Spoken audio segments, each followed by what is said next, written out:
Deity. Covenant, Book 3. By Jennifer L. Armentrout. Chapter 1. Red silk clung to my hips, twisting into a tight bodice that accentuated my curves. My hair was down, silky around my shoulders like the petals of an exotic flower. The lights in the ballroom caught each ripple in the fabric so that, with every step, I looked like I was blooming from fire. He stopped, lips parting as if the mere sight of me had rendered him incapable of doing anything else. A warm blush stole over my skin.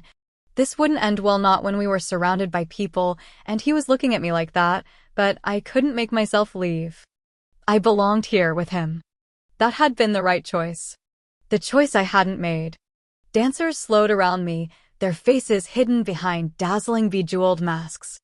The haunting melody the orchestra played slipped under my skin and sunk into my bones as the dancers parted. Nothing separated us. I tried to breathe, but he had stolen not just my heart, but the very air I needed. He stood there, dressed in a black tux cut to fit the hard lines of his body. A lopsided smile, full of mischief and playfulness, curved his lips as he bowed at the waist, extending his arm toward me. My legs felt weak as I took the first step. The twinkling lights from above lit the way to him, but I would have found him in the dark if necessary. The beat of his heart sounded just like mine. His smile spread. That was all the reinforcement I needed. I took off toward him, the dress streaming behind me in a river of crimson silk. He straightened, catching me by the waist as I looped my arms around his neck. I burrowed my face against his chest, soaking in the scent of ocean and burning leaves. Everyone was watching, but it didn't matter. We were in our own world, where only what we wanted, what we desired for so long mattered. He chuckled deeply as he spun me around. My feet didn't even touch the ballroom floor. So reckless, he murmured. I smiled in response, knowing he secretly loved that part of me. Placing me on my feet, he clasped my hand and placed the other on the small of my back. When he spoke again, his voice was a low, sultry whisper. "You look so beautiful, Alex." My heart swelled. "I love you, Aiden." He kissed the top of my head, and then we spun in dizzying circles. Couples slowly joined us, and I caught glimpses of wide smiles and strange eyes behind the masks, eyes completely white, no irises. Unease spread. Those eyes, I knew what they meant. We drifted toward a corner where I heard soft cries coming from the darkness. I peered into the shadowy corner of the ballroom. "Aiden?" "Sure." His hand slipped up my spine and cupped the nape of my neck. "Do you love me?" Our eyes met and held. "Yes. Yes. I love you more than anything." Aiden's smile faded. "Do you love me more than him?" I stilled in his suddenly lax embrace. "More than who?" "Him," Aiden repeated. "Do you love me more than him?" My gaze fell past him again, to the darkness. Amon had his back to us. He was pressed against a woman, his lips on her throat. "Do you love me more than him?" "Who?" I tried to press closer, but he held me back. Uncertainty blossomed in my belly when I saw the disappointment in his silvery eyes. "Aiden, what's wrong?" "You don't love me." He dropped his hands, stepping back. "Not when you're with him, when you chose him." The man twisted at the waist, facing us. Seth smiled, his gaze offering a world of dark promises. Promises that I'd agreed to, that I'd chosen. "You don't love me," Aiden said again, fading into the shadows. "You can't. You never could." I reached for him. But it was too late. The dancers converged and I was lost in a sea of dresses and whispered words. I pushed at them, but I couldn't break through, couldn't find Aiden or Seth. Someone pushed me and I fell to my knees, the red silk ripping. I cried out for Aiden and then Seth, but neither heeded my pleas. I was lost, staring up at faces hidden behind masks, staring at strange eyes. I knew those eyes. They were the eyes of the gods. I jerked straight up in bed, a fine sheen of sweat covering my body as my heart continued to try to come out of my chest. Several moments passed before my eyes adjusted to the darkness and I recognized the bare walls of my dorm room. What the hell? I ran the back of my hand over my damp and warm forehead. I squeezed my watery eyes shut. Murmured a half-awake Seth. I sneezed in response, once and then twice. That's hot. He blindly reached for the box of tissues. I can't believe you're still sick. Here. Sighing, I took the tissues from him and cradled the box to my chest as I pulled a few free. It's your fault, Tachu. It was your stupid idea to go swimming in Chu. 40-degree weather, jerkface. I'm not sick. I wiped my nose, waiting a few more seconds to make sure I was done sneezing my brains out, and then dropped the box on the floor. Cold sucked Daimon, but in my 17 years of life, I'd never gotten a cold until now. I hadn't even known I could get one. Aren't you just so damn special? You know it, was his muffled response. Twisting at the waist, I glared at the back of Seth's head. He almost looked normal with his face planted into a pillow-me pillow. Not like someone who'd become a god killer in less than 4 months. To our world, Seth was sort of like any mythical creature, beautiful, but usually downright deadly. I had a weird dream. Seth rolled onto his side. Come on. Go back to sleep. Since we'd returned from the Catskills a week ago, he'd been up my butt like never before. It wasn't like I didn't understand why, with the whole Fury business and me killing a Pure. He probably was never going to let me out of his sight again. You really need to start sleeping in your own bed. He turned his head slightly. A sleepy smile spread across his face. I prefer your bed. I prefer that we actually celebrate Christmas around here, and then I'd get some Christmas presents and get to sing Christmas songs, but I don't get what I want. Seth tugged me down, his arm a heavy weight that pinned me on my back. Alex, I always get what I want. A fine shiver coursed over my skin. Seth. Yeah? You were in my dream. One amber-colored eye opened. Please tell me we were naked. I rolled my eyes. You're such a perv. He sighed mournfully as he wiggled closer. I'll take that as a no. You'd be correct. Unable to fall back to sleep, I started chewing on my lip. So many worries surfaced at once that my brain spun. Seth. Mem? I watched him snuggle further down into the pillow before I continued. There was something charming about Seth when he was like this, a vulnerability and boyishness missing when he was fully awake. What happened when I was fighting the Furies? His eyes opened into thin slits. This was a question I'd asked several times since we'd returned to North Carolina. The kind of strength and power I'd displayed as I'd faced the gods was something only Seth, as a full-blown Apollyon, should have been able to accomplish. As an unawakened half-blood? Yeah, not so much. I should have gotten my rosy rear handed to me when I fought the Furies. Seth's mouth tightened. Go back to sleep, Alex. He refused to answer. Again, anger and frustration rushed to the surface. I flung his arm off me. What are you telling me? You're being paranoid.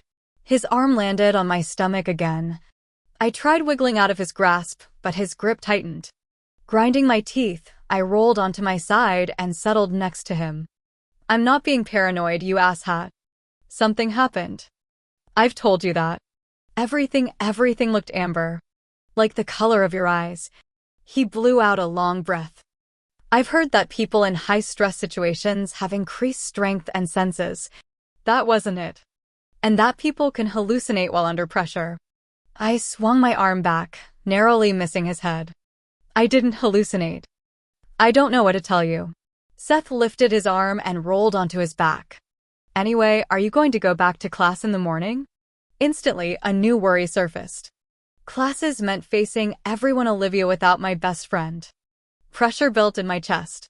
I squeezed my eyes shut, but Caleb's pale face appeared, eyes wide and unseeing, a covenant dagger shoved deep in his chest.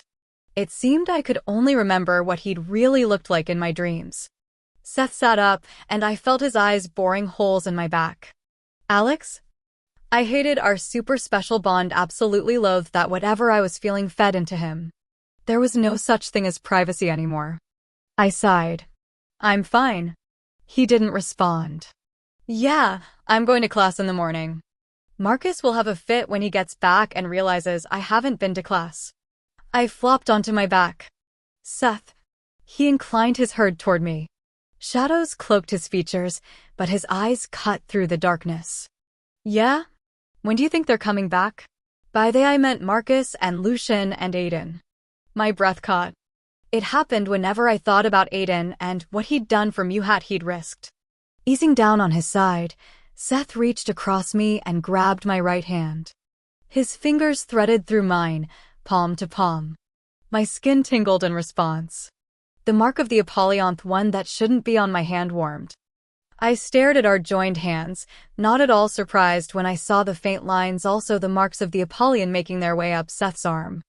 I turned my head, watching as the mark spread across Seth's face. His eyes seemed to brighten. They'd been doing that a lot more lately, both the runes and his eyes. Lucian said they'd be back soon, possibly later today. Very slowly, he moved the pad of his thumb down the line of the rune. My toes curled as my free hand dug into the blankets. Seth smiled. No one's mentioned the Pureblood Guard. And Don Samos has already returned. It appears Aiden's compulsion worked. I wanted to pull my hand free. It was hard to concentrate when Seth messed with the rune on my palm. Of course, he knew that. And being the tool that he was, he liked it. No one knows what really happened. His thumb now traced the horizontal line. And it'll remain that way. My eyes drifted shut.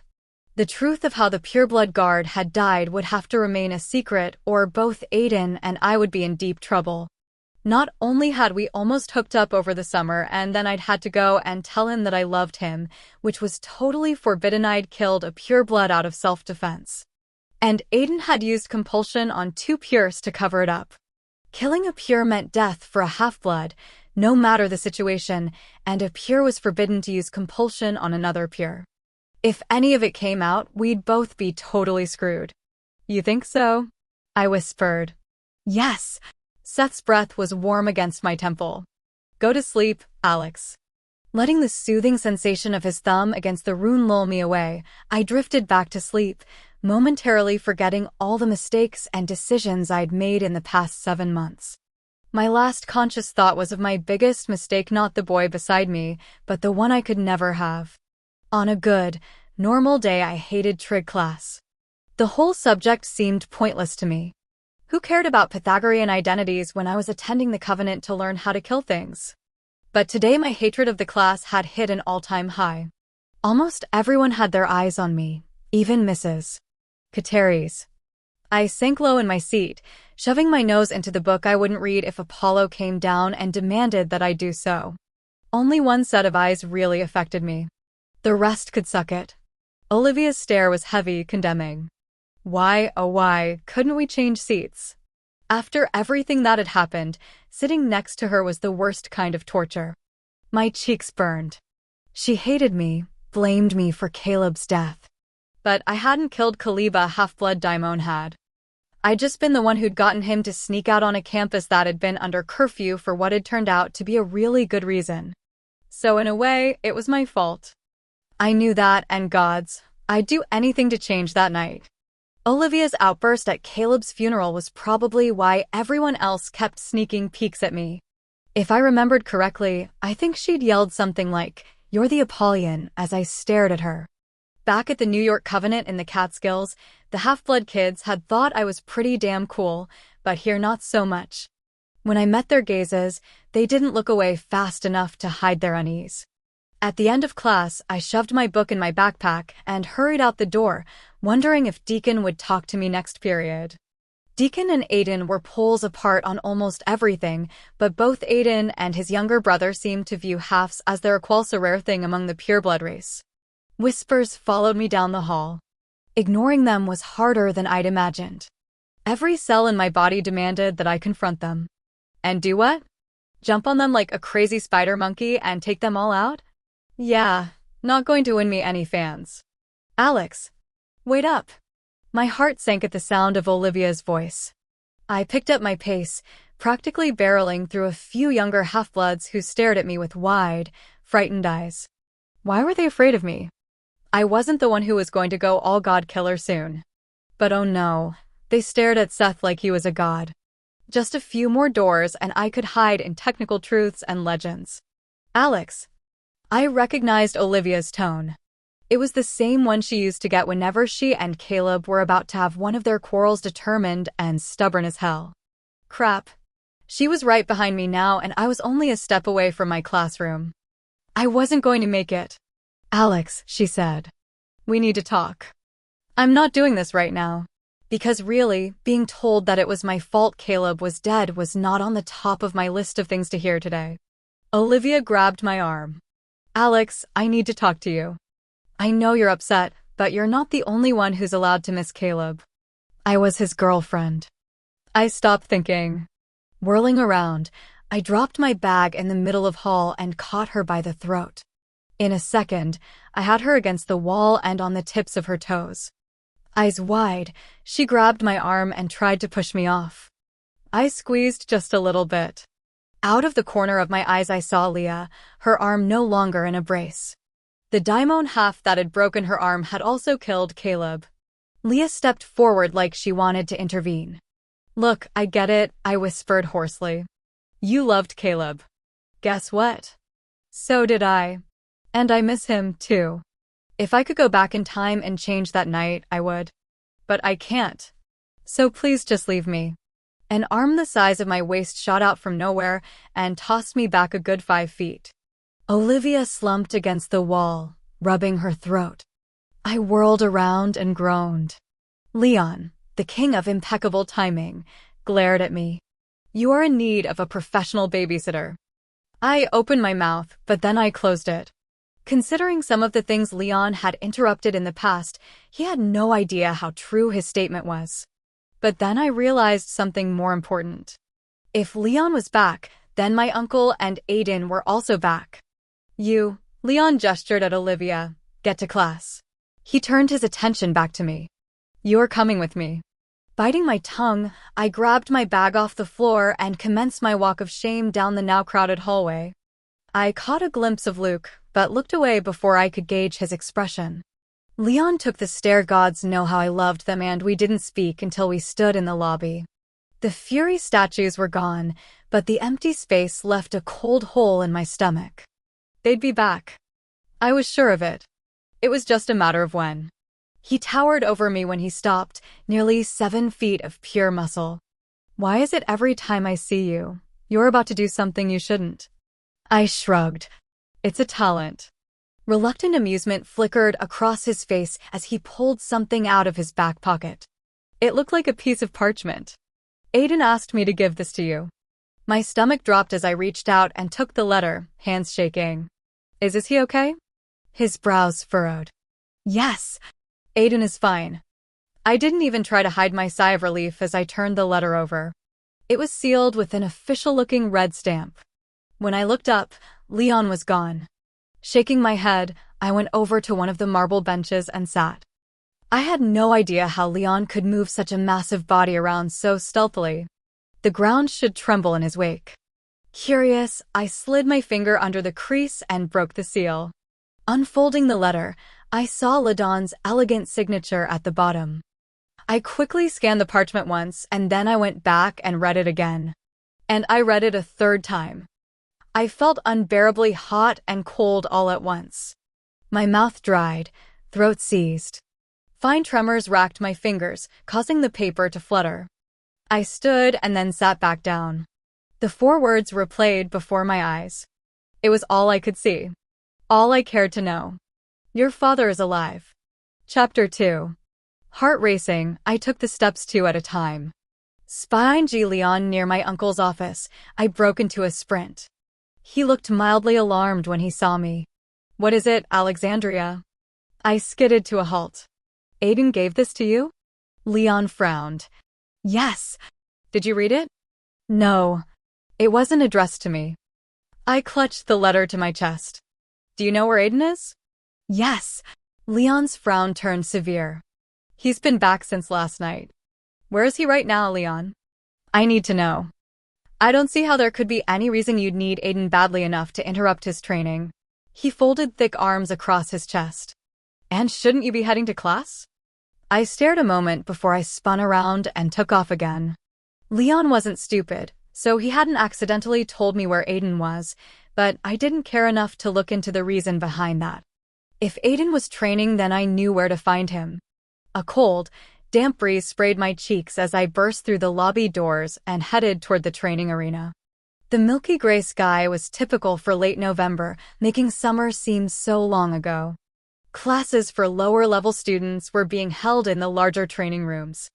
Instructor Romvi's impatient barking from behind one of the closed doors followed my quick footsteps down the empty hall.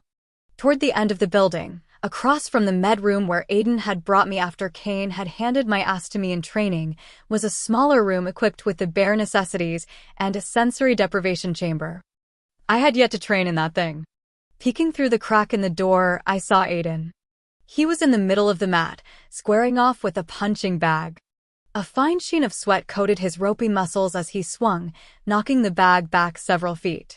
Any other time I would have admired him rather obsessively, but my fingers spasmed, crunching the letter. I slid through the gap and crossed the room. Aiden. He whipped around, eyes flaring from a cool gray to a thunderous shade. He took a step back, wiping his arm across his forehead. Alex, what are you doing here? Shouldn't you be in class? I held the letter up. Did you read what was in this letter? He had the same look as Leon. No. LaDawn asked me to make sure you got it. Why had she trusted Aiden with such news? I couldn't even begin to figure that out unless, did you know what was in this letter? No. She just asked me to give it to you. He bent, swiping a towel off the mat. What's in the letter that has you chasing me down? A stupid, totally unimportant question rose to the surface. Why did you give it to Leon? He averted his eyes, growing still. I thought it would be best. My gaze dropped from his face to his neck. There was that thin, silver chain again. I itched to know what he wore, since he wasn't a jewelry type of guy. I dragged my eyes back to his face. My father is alive. Aiden tilted his head toward me. What? A bitter feeling settled in my stomach. He's alive, Aiden. And he's been at the New York Covenant for years. He was there when I was there. The swirling emotions I felt when I first read the letter picked up again. I saw him, Aiden. I know I did. The servant with the brown eyes. And he knew I was his daughter. That must be why he always looked at me strangely. It's probably why I was so drawn to him whenever I saw him. I just didn't know. Aiden looked pale under his natural tan. Can I? I handed him the letter and then dragged shaking hands through my hair. You know, there was something different about him. He never looked doped up like other servants. And when Seth and I were leaving, I saw him fighting the daimons. I paused, drawing in a deep breath. I just didn't know, Aiden. His brows furrowed as he scanned the letter. Gods, he murmured. Turning away from him, I hugged my elbows. The sickening feeling I'd been staving off flowed through my stomach. Anger boiled the blood in my veins. He's a Servanta freaking servant. Do you know what this means, Alex? I faced him, shocked to find him so close. At once I caught the scent of aftershave and salt water. Yes! I have to do something. I have to get him out of there. I know I don't know him, but he's my father. I have to do something. Aiden's eyes widened. No. No what? He folded up the letter in one hand and grabbed my arm with the other. I dug in my heels. What are you? Not here, he ordered quietly. Confused and a bit startled by the fact that Aiden was actually touching me, I let him lead me to the med office across the hall. He shut the door behind him, turning the lock. An uncomfortable heat flooded my system as I realized we were alone in a room with no windows, and Aiden had just locked the door. Seriously, I needed to get a grip because this was so not the time for my ridiculous hormones. Okay, there really wasn't a time for them. Aiden faced me. His jaw flexed. What are you thinking? I took a step back. No way was I admitting that. Then I realized he was angry furious with me. What did I do now? He placed the letter on the table I'd once sat upon. You will not do something crazy. My eyes narrowed as I snatched up the letter, finally catching on to why he was so angry. You expect me to do nothing? And to just let my father rot in servitude? You need to calm down. Calm down? That servant in New York is my father. The father I'd been told was dead. Suddenly, I remembered Ladon in the library and how she talked about my father as if he was still alive. Rage socked me in the stomach. Why hadn't she told me? I could have spoken to him. How can I calm down? I can't imagine what you're going through or what you're thinking. He frowned. Well, yes, I can imagine what you're thinking. You want to storm the Catskills and free him. I know that's what you're thinking. Of course I was. He started toward me, his eyes turning a brilliant silver. No. I backed up, clutching Ladon's letter to my chest. I have to do something. I know you feel like you need to, but Alex, you cannot return to the Catskills. I wouldn't storm it. I edged around the table as he grew closer. I'll think of something. Maybe I'll get in trouble. Telly said all I needed to do was make one more mistake, and I was being sent to the Catskills. Aiden stared. The table was now between us. If I could get back there, then I can talk to him. I have to talk to him. Absolutely not, Aiden growled. My muscles locked. You can't stop me. You want to bet? He started around the table. Not really. The fierceness in his expression told me he'd do everything to stop me, which meant I needed to convince him. He's my father, Aiden. What would you do if it was Deacon? Low blow, I know. Don't you even dare bring him into this, Alex. I won't allow you to get yourself killed. I don't care who it's for. I won't. Tears burned the back of my throat. I can't leave him in that kind of life. I can't. Pain flickered in his steely gaze. I know, but he's not worth your life. My arms fell to my sides and I stopped trying to outmaneuver him. How can you make that decision? And then the tears I'd been fighting broke free. How can I not do something? Aiden didn't say anything as he placed his hands on my upper arms and guided me to him. Instead of pulling me straight into his embrace, he backed up against the wall and slid down, bringing me along with him. I was nestled in his arms. My legs curled against him, one of my hands fisting his shirt. The breath I took was shallow, filled with a kind of hurt I couldn't let go. I'm tired of people lying to me. Everyone lied about my mom, and now this? I thought he was dead. And gods, I wish he were, because death is better than what he has to live through. My voice broke and more tears spilled over my cheeks. Aiden's arms tightened around me, and his hands smoothed a comforting circle over my back. I wanted to stop crying because it was weak and humiliating, but I couldn't stop. Discovering my father's true fate was horrifying. When the worst of the tears subsided, I pulled back a little and lifted my teary gaze. Damp, silky waves of dark hair clung to his forehead and temples. The dim light of the room still highlighted those high cheekbones and lips I'd memorized so long ago. Aiden rarely ever fully smiled, but when he did, it was breathtaking. There'd been a few times I'd gotten to bask in that rare smile. The last time had been at the zoo. Seeing him now, truly seeing him, the first time after he'd risked everything to protect me, wanted to start crying again. Over the last week, I'd replayed what had happened over and over again. Could I've done something differently? Disarmed the guard instead of shoving my blade deep into his chest? And why had Aiden used compulsion to cover up what I'd done? Why would he risk so much? And none of that seemed important right now, not after learning about my father. I wiped under my eyes with my palms. Sorry for crying all over you. Never apologize for that, he said. I expected him to let go of me at that point, but his arms were still around me. I knew I shouldn't, because it would just bring a world of hurt later, but I let myself relax against him. You have this knee-jerk reaction to everything. What? He lowered an arm and tapped my knee. It's the first initial response. The immediate thought when you hear something. You act on that instead of thinking things through. I burrowed my cheek against his chest. That's not a compliment. His hand moved to the back of my neck, fingers tangling deep in the mess of hair at the nape of my neck. Wondering if he was aware of what he was doing, I held my breath. His hand tightened, holding me so I couldn't pull back too far. Not that I would, no matter how wrong it was, how dangerous or stupid. It's not an insult, he said softly. It's just who you are. You don't stop to think of the danger, only what is right. But sometimes it's not right.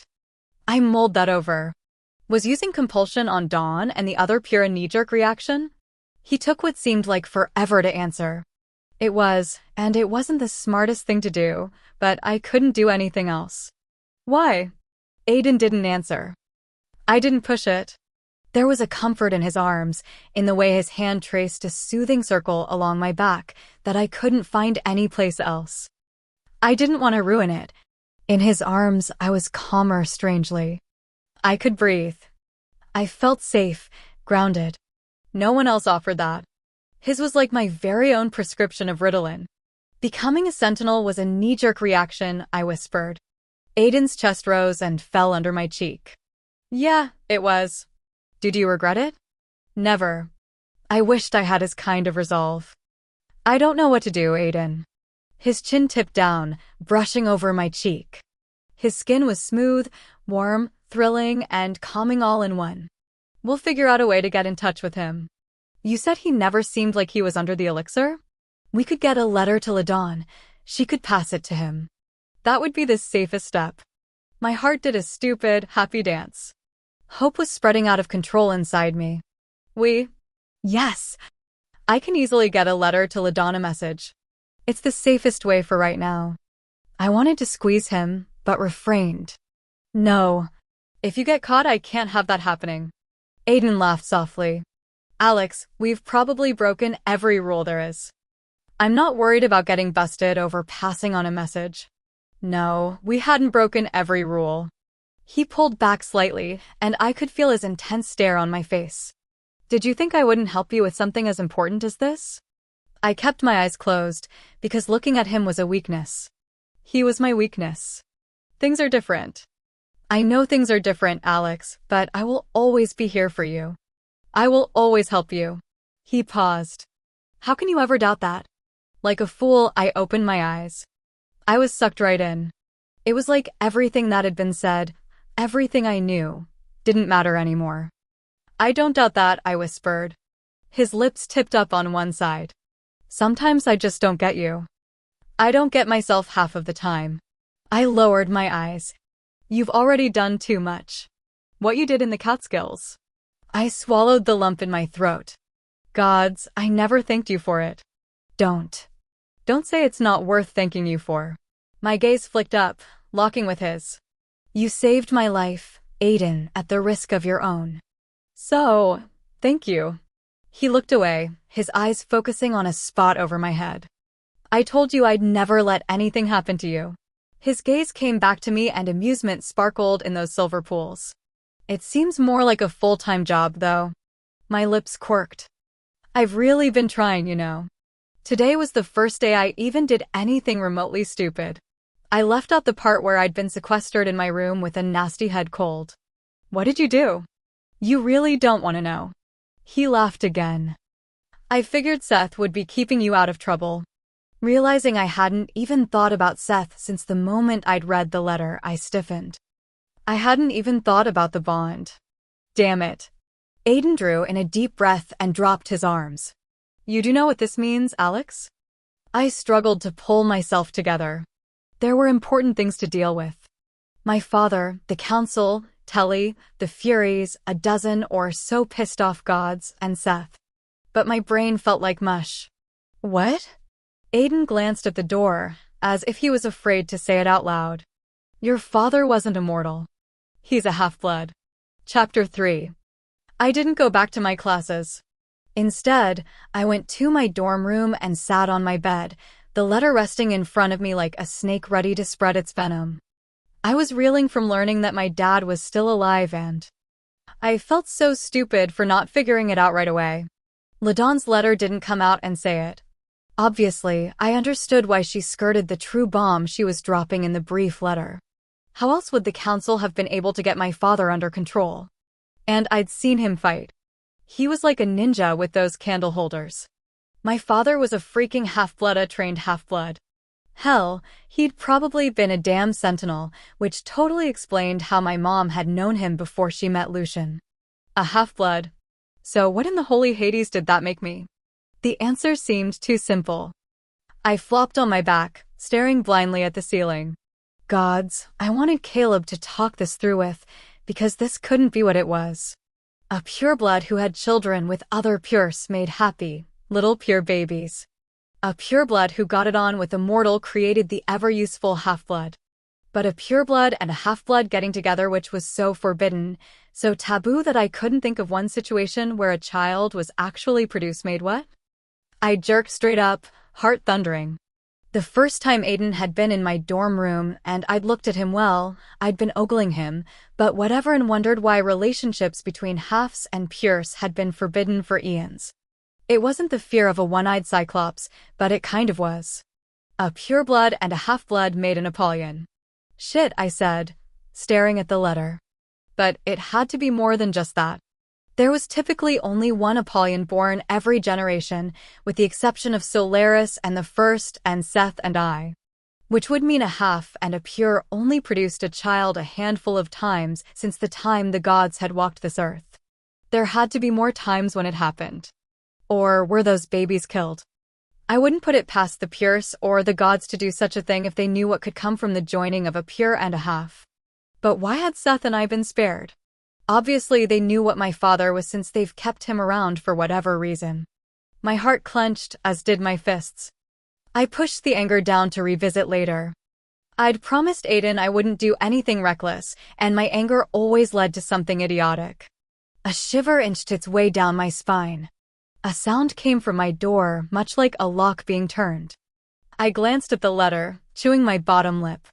Then I looked at the clock beside the bed. I was way late for training with Seth. The door opened and shut. I grabbed the letter, quickly folding it. I knew the moment he stood in the doorway without looking up. A level of awareness danced over my skin and the air filled with electricity. What happened today? He asked simply.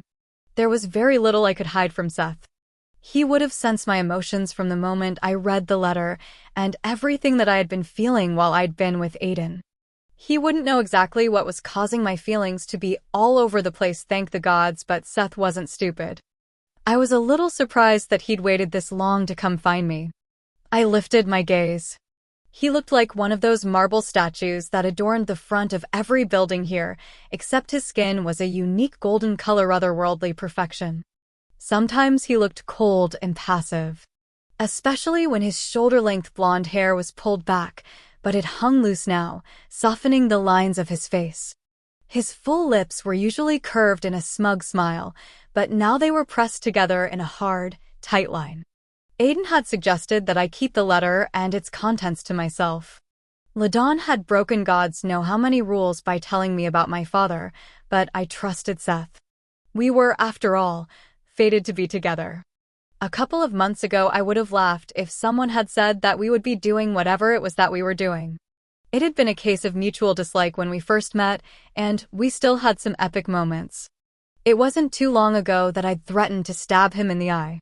And I'd seriously meant it. Silently, I held out the letter. Seth took it, quickly unfolding it with long, agile fingers. I tucked my legs underneath me, watching him. There was nothing in his expression that gave away what he was thinking. After what seemed like forever, he glanced up. Oh, gods. Not exactly the response I was shooting for. You're going to do something incredibly stupid in response to this. I threw up my hands. Geez, does everyone think I'm going to Sparta charge the Catskills? Seth's brows rose. Whatever, I grumbled. I'm not going to attack the Covenant. I have to do something, but it won't be reckless. Happy? Anyway, do you remember the half-blood we passed when we were watching the council the first day there? Yes. You were staring at him. That's him. I know it. That's why he looked so familiar to me. His eyes. I bit my lip, looking away. My mom always talked about his eyes. He sat beside me. What are you going to do? I'm going to send a letter back to Ladon, a letter for my dad. From there, I don't know. I looked at him. Thick strands of hair shielded his face. You know what this means, right? That he's a half-blood. And this, I gestured at us. We're the reason why relations of the fun kind are forbidden between halves and pures. The gods know what'll happen if a pure and half hook up. It's probably more than that. The gods like the idea of subjugating the halves. What do you think they did to the mortals during their heyday? The gods subjugated the mortals until it went too far. They still treat the half-bloods like dirt worthy of only being walked upon. Man, was Seth on a God-hating kick or what? I stared down at my right palm, at the faint rune that only Seth and I could see. It was Himmy Father in the stairwell. I can't explain it, but I know it was. Seth looked up then, his eyes a strange shade of yellow. Who knows about this? I shook my head. The council has to know. LaDawn knew because she was friends with my mom and dad. It wouldn't surprise me if Lucian and Marcus knew, too. I frowned. Do you remember when we overheard Marcus and Telly talking? I remember dropping you on your butt. Yeah, you did because you were staring at boobs. His eyes widened and he let out a shocked laugh. Boobs? What? You know that girl who was all over you in the Catskills. When his brows rose, I rolled my eyes.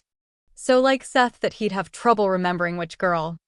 I'm talking about the one who had, well, huge boobs. He stared off into the distance for a moment and then laughed again. Oh!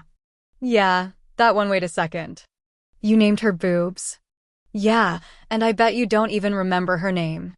Glad we're on the same page now. Anyway, remember how Telly said that they already had one there? That they could keep them together? Do you think he was talking about my father and me? If Marcus and Lucian knew, I wanted to bash their heads together, but confronting them would place LaDawn in danger. Seth glanced down at the letter. That would make sense. Especially considering how badly Telly wanted you to be placed into servitude. Minister Telly was the head minister of all the councils, and he'd had it out for me from the get-go. My testimony about the events in Gatlinburg had been a complete ruse to get me in front of the entire council so they could vote me into servitude. And I truly believed that Telly was behind the compulsion that had been used on me the night I almost turned into a human popsicle. If Leon hadn't found me, I'd have frozen to death. Then there was the night the equivalent of an Olympian roofie had been given to me in a coarse attempt to catch me in a compromising position with a pure. It would have worked if it hadn't been for Seth and Aiden spotting me with the drink.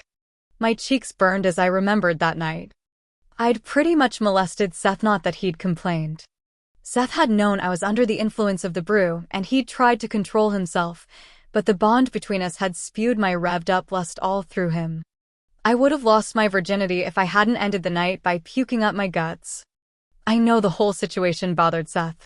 He felt guilty for giving in. And Aiden's fist had done a number on Seth's eye after discovering me on the bathroom floor in Seth's clothing. Aiden couldn't understand how I'd forgiven Seth, and sometimes I couldn't, either. Maybe it was the bond, because what linked us together was strong. Maybe it was something more.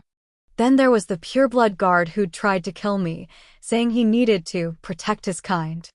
I suspected Minister Telly had been behind that also. Who else knows about this? Seth dragged me from my musings. LaDawn asked Aiden to give me this letter, but Leon did instead. Leon claims he didn't look at the letter, and I believe him. It was sealed. See. I pointed out the broken stamp. Aiden didn't know what was in it either. Seth's jaw flexed. You want it, Aiden? I knew I needed to proceed with caution. Seth and I weren't together or anything, but I also knew he wasn't messing around with anyone else now. The hot flashes I'd picked up on since returning from the Catskills had only been when he was around me, mostly during our hands-on training sessions. Seth was foremost a guy. It happened a lot. I thought maybe he knew, since LaDawn entrusted him with the letter, but he didn't, I said finally. But you told him? There was really no point in lying. Yes. He knew I was upset. Obviously, he's trustworthy. He's not going to say anything. Seth was silent for a heartbeat. Why didn't you come to me? Oh, no. I focused on the floor, then my hands, and finally the wall. I didn't know where you were. And Leon told me where Aiden was. Did you even attempt to find me? It's an island. It wouldn't have been hard to do. He placed the letter on the bed, and out of the corner of my eye, I saw his feet point to me. I bit my lip. I didn't owe him anything, or did I? Either way, I didn't want to hurt his feelings. Seth might act like he had none, but I knew differently. I just wasn't thinking. It's not a big deal. Okay. He leaned over, and his breath warmed my cheek. I felt your emotions this afternoon. I swallowed. Then why didn't you come looking for me? I was busy. Then what's the big deal about me not looking for you? You were busy. Seth brushed the thick hair off my neck, tossing it over my shoulder. My muscles locked up. Why were you so upset? I turned my head. Our gazes locked. I just found out that my dad's alive and that he's a servant. That's kind of emotional. His eyes deepened to a warm amber. That's a good point. There wasn't much space between our mouths. A sudden nervousness took over. Seth and I hadn't kissed since the day in the labyrinth. I think my cold had grossed him out, and it wasn't like I'd been pushing it, but I hadn't sneezed or sniffled since early this morning. You know what? He smiled slightly. What? You don't seem very surprised about my father. You didn't know, did you? I held my breath, because if he did, I didn't even know what I'd do. But it wouldn't be pretty. Why would you even think that? His eyes narrowed. You don't trust me? No. Ito. And I really did most of the time. But you just weren't surprised at all. Seth sighed. Nothing surprises me anymore. I thought of something else. Do you know which of your parents was a half-blood? I guess it had to be my father. Mother was a pure through and through. I didn't know that. Then again, there was very little I knew about Seth. Sure, he liked to talk about himself, but it was all on a superficial level. Then there was the greatest mystery of all. What's your last name? Alex, Alex, Alex, he chided softly, rising to his knees. I squeezed my hands together, recognizing the calculated edge to his gaze. He was so up to something. What? I want to try something. Since we were on my bed and Seth was a pervert most of the time, my suspicion level was pretty high. It showed in my voice. Like what?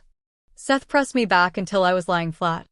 He hovered above, a slight tilt to his lips. Give me your left hand. Why? Why are you so damn inquisitive? I arched a brow. Why do you always have to invade my personal space? Because I like to. He patted my stomach. And deep down you like it when I do. My lips pressed together. I was pretty sure the bond between us liked it when he did. I could feel it right now. It practically purred. Whether I liked it was something I was still trying to figure out. Give me your left hand, he ordered again. We're going to work on your blocking technique. And we have to be holding hands to do this? In my bed, I wanted to add. Alex. Sighing loudly, I gave him my hand. Are we going to sing songs now? You wish. He straddled my thighs, placing a knee on either side. I have a lovely singing voice. Do we have to do this right now? I'm not really feeling it after everything. Practicing blocking techniques of the mental kind required concentration and determination, two things I was lacking right now. Well, to be honest, concentration was something I usually lacked on most days. Now is the best time. Your emotions are all over the place. You need to learn how to push through that. Seth grabbed my other hand, threading his fingers through mine. He bent so far that the edges of his hair brushed my cheeks. Close your eyes. Picture the walls. Closing my eyes was something I did not want to do with Seth sitting on me. The bond between us had been growing stronger every day. I could feel it moving low in my tummy, thrumming to the surface. My toes curled inside my fuzzy socks. The same feeling I had the day I blew up the boulder swamped me. I wanted to touch him. Or the bond wanted me to touch him. Seth tipped his head to the side. I know what you're feeling right now. I totally approve of it. My cheeks burned. Gods, I hate you. He chuckled. Picture the walls. They're solid, cannot be breached. I pictured the brick walls. In my mind, they were neon pink. With sparkles. I gave the walls sparkles because they gave me something to focus on.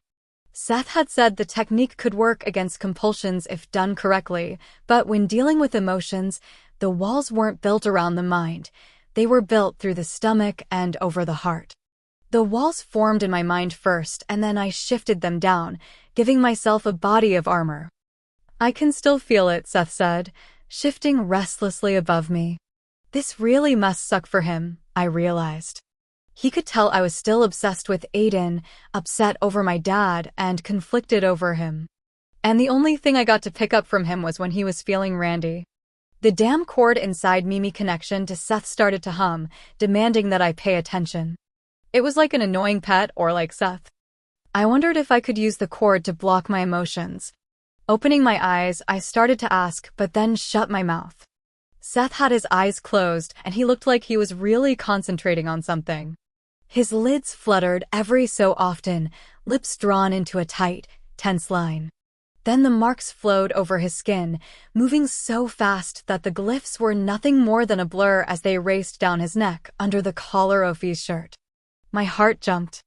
So did the cord inside me. I tried to pull my hand free before those marks reached my skin. Seth. His eyes snapped open, glazed over. The marks glided over his skin. A burst of crackling amber light radiated from his forearm. Struggling to get out from underneath him and away from that damn cord, I only succeeded in having my hands pinned down. Panic unfurled, ripping through me. Seth. It's okay, he said. But it wasn't okay. I didn't want that cord to do what I knew it was going to do. And then it was doing it. The amber cord wrapped around our hands, snapping and sparking, spreading down my arm. I jerked back, trying to scoot sway, but Seth held on, his eyes locked with mine. The cord's the purest power. Akasha, he said. Akasha was the fifth and final element, and it could only be harnessed by the gods and the Apollyon. The hue of Seth's eyes turned luminous. They almost looked crazy. Hold on. He wasn't giving me much of a choice. My gaze fell to our hands. Pulsating, the cord tightened and flared a brilliant amber. A blue cord wiggled out from underneath the amber cord, spilling drops of incandescent light onto the bedspread. Vaguely, I hoped we didn't catch the bed on fire. That would be hard to explain. The blue cord flickered in and out, fluttering. Vaguely, I realized it was mine and weaker than the amber one. Then the blue jumped and pulsed. My left hand started to burn as the skin pricked. Recognizing the feeling, I freaked. I squirmed, trying to scoot back. I didn't want another rune, and we hadn't held on this long last time. Something was very different about this. Seth, this doesn't feel, my body jerked, cutting off my own words. Seth's body tensed. Good gods. And then I felt a Takasha shifting through the cords, leaving me and entering Seth. It was kind of like a daimon tag, but not painful. No, this was nice, Hetty. I stopped struggling, letting the glorious tug and pull lift me away. I didn't think about anything. There were no concerns or fears. The pain in my hand melted away, leaving only a dull ache that was spreading elsewhere. There was just this and Seth. My eyes drifted shut and a sigh leaked out. Why had I been so afraid of this? There was a flash of light that I could still see even though my eyes were closed. Seth dropped my hand and it fell limply to my side. The bed dipped beside my head from where he placed his hands. I felt his breath on my cheek, and it felt like warm, salty air rolling off the ocean. Alex? You okay? He placed his lips to my cheek. I smiled. Seth chuckled, and then his mouth was making its way to mine, and I opened for him. The edges of his hair tickled my cheeks as the kiss deepened. His fingers drifted down the front of my blouse, and then they were sliding over the bare skin of my stomach. I wrapped my leg around his, and we were moving together on the bed. His lips were dancing all over my flesh skin as his hands slid down, fingers finding the button on my jeans. A second later, there was a knock on my door and a booming voice. Alexandria? Seth stilled above me, panting. You have got to be freaking kidding me. Leon knocked again. Alexandria, I know you're in there. Dazed, I blinked several times. The room slowly came back into focus, as did Seth's disgruntled expression. I almost laughed, except I felt off. You better answer him, Angel, before he barges in here. I tried, but failed. I took a deep breath. Yeah. I cleared my throat. Yeah, I'm in here. There was a pause. Lucian is requesting your presence immediately. Another gap of silence followed. He is also requesting to see you, Seth. Seth frowned as the gleam in his eyes faded. How in the world does he know I'm in here? Leon just knows. I pushed at him weakly. Get off. I was trying to. Seth rolled over, running his hands down his face. I scowled at him and sat up. A wave of dizziness swept over me. My gaze moved from Seth to my curled hand. Slowly, I opened it. Glowing in iridescent blue was a glyph that was shaped like a staple. Both of my hands were marked. He leaned over my shoulder. "Hey, you got another one." I swung at him and missed by a mile. "You did that on purpose." Seth shrugged as he straightened his shirt. "You didn't mind, now did you?" "That's not the point, you dickenozzle." "I shouldn't have these." He glanced up, brows arched. "Look, I didn't do it on purpose. I have no idea how or why it happens. Maybe it's happening because it's supposed to." "People are waiting," Leon called from the hallway. "Time is of the essence." Seth rolled his eyes. "They couldn't have waited another 30 or 60 minutes? I don't know what you think you were going to get accomplished in that extra time." Still feeling a little dizzy, I swayed when I stood and looked down at my unbuttoned shirt and bra. "Now how did that happen?" Seth grinned at me. I fumbled with the buttons, turning 1,000 shades of red. My anger with Seth smoldered inside me, but I was too tired to get into a verbal smackdown. And then there was Lucian. What the hell could he want? "You missed one." Seth sprung to his feet and clasped the button above my navel. "And stop blushing. Everyone is going to think we weren't training." "We were." His grin spread, and I wanted to smack him upside the head. But I took the time to smooth my hair and tug out the wrinkles in my shirt. By the time we met Leon in the hall, I felt like I looked pretty decent. Leon eyed me like he knew exactly what had been going on in the dorm. "Nice of you two to finally join me." Seth shoved his hands into his pockets. "We take training really seriously. Sometimes we get so caught up in it, it takes a few minutes for us to come down." My mouth dropped open. Now I really wanted to hit him. Leon's eyes narrowed on Seth, then he turned stiffly, gesturing for us to follow him. I trailed behind the two, wondering why Leon would care what I was doing in the room. Everyone wanted us to embrace our Apollyon goodness. Then I thought of Aiden and my heart seized. Well, probably not everyone. A weird, twisty feeling took over my stomach. What had just happened in there? We'd gone from talking to full-on making out when nothing like that had occurred since the Catskills. I glanced down at my hands. The super special chord had happened. I felt sort of sick when I looked up and watched Seth swagger down the hall. Cheeks glowing, he looked like he could barely contain the energy rushing through him. Confusion swept through me. The whole energy transfer thing had actually felt good, and so had the stuff afterward, but Aiden's face haunted me. Seth glanced over his shoulder at me as Leon opened the door. Darkness had already started to fall, but the shadow that crept over Seth's face was no product of the night. I tried to build up the wall around me. And I failed. Chapter 4. I was exhausted by the time I dropped into the seat furthest from Marcus' desk. Those stairs had been a bitch, but I was grateful that I hadn't been expected to walk to the adjoining island where Lucian lived. I didn't believe I'd have made it.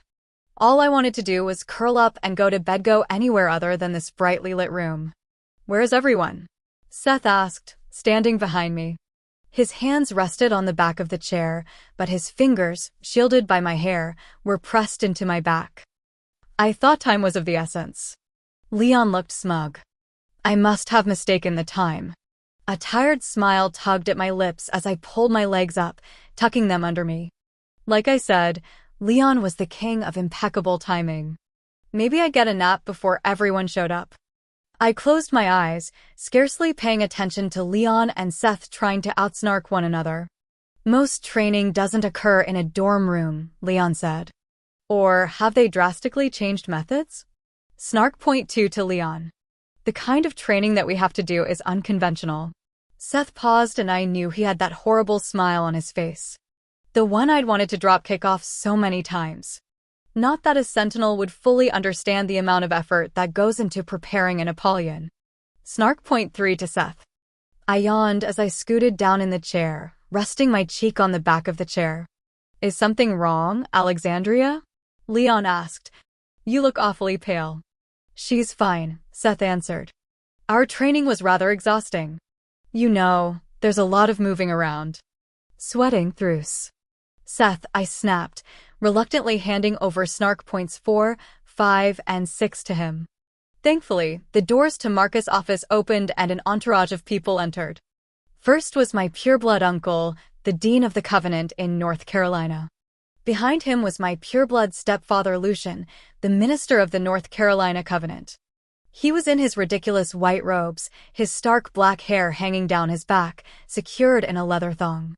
He was a handsome man, but there was always a level of coldness and fakeness to him no matter how warm his words might be. He was flanked by 4 of his guards, as if he expected a fleet of daimons to jump on him and suck out all his ether. I suppose, given the recent events, he couldn't be too careful. And behind them were guard Leinard and Aiden. I averted my eyes and prayed Seth actually kept his mouth shut. Marcus glanced at me as he sat behind his desk, brows rising curiously. "Are we keeping you from a nap, Alexandria?" "No, how are you?" Or "Good to see you alive." "Yeah, he loved me lots." Leon retreated to the corner, folding his arms.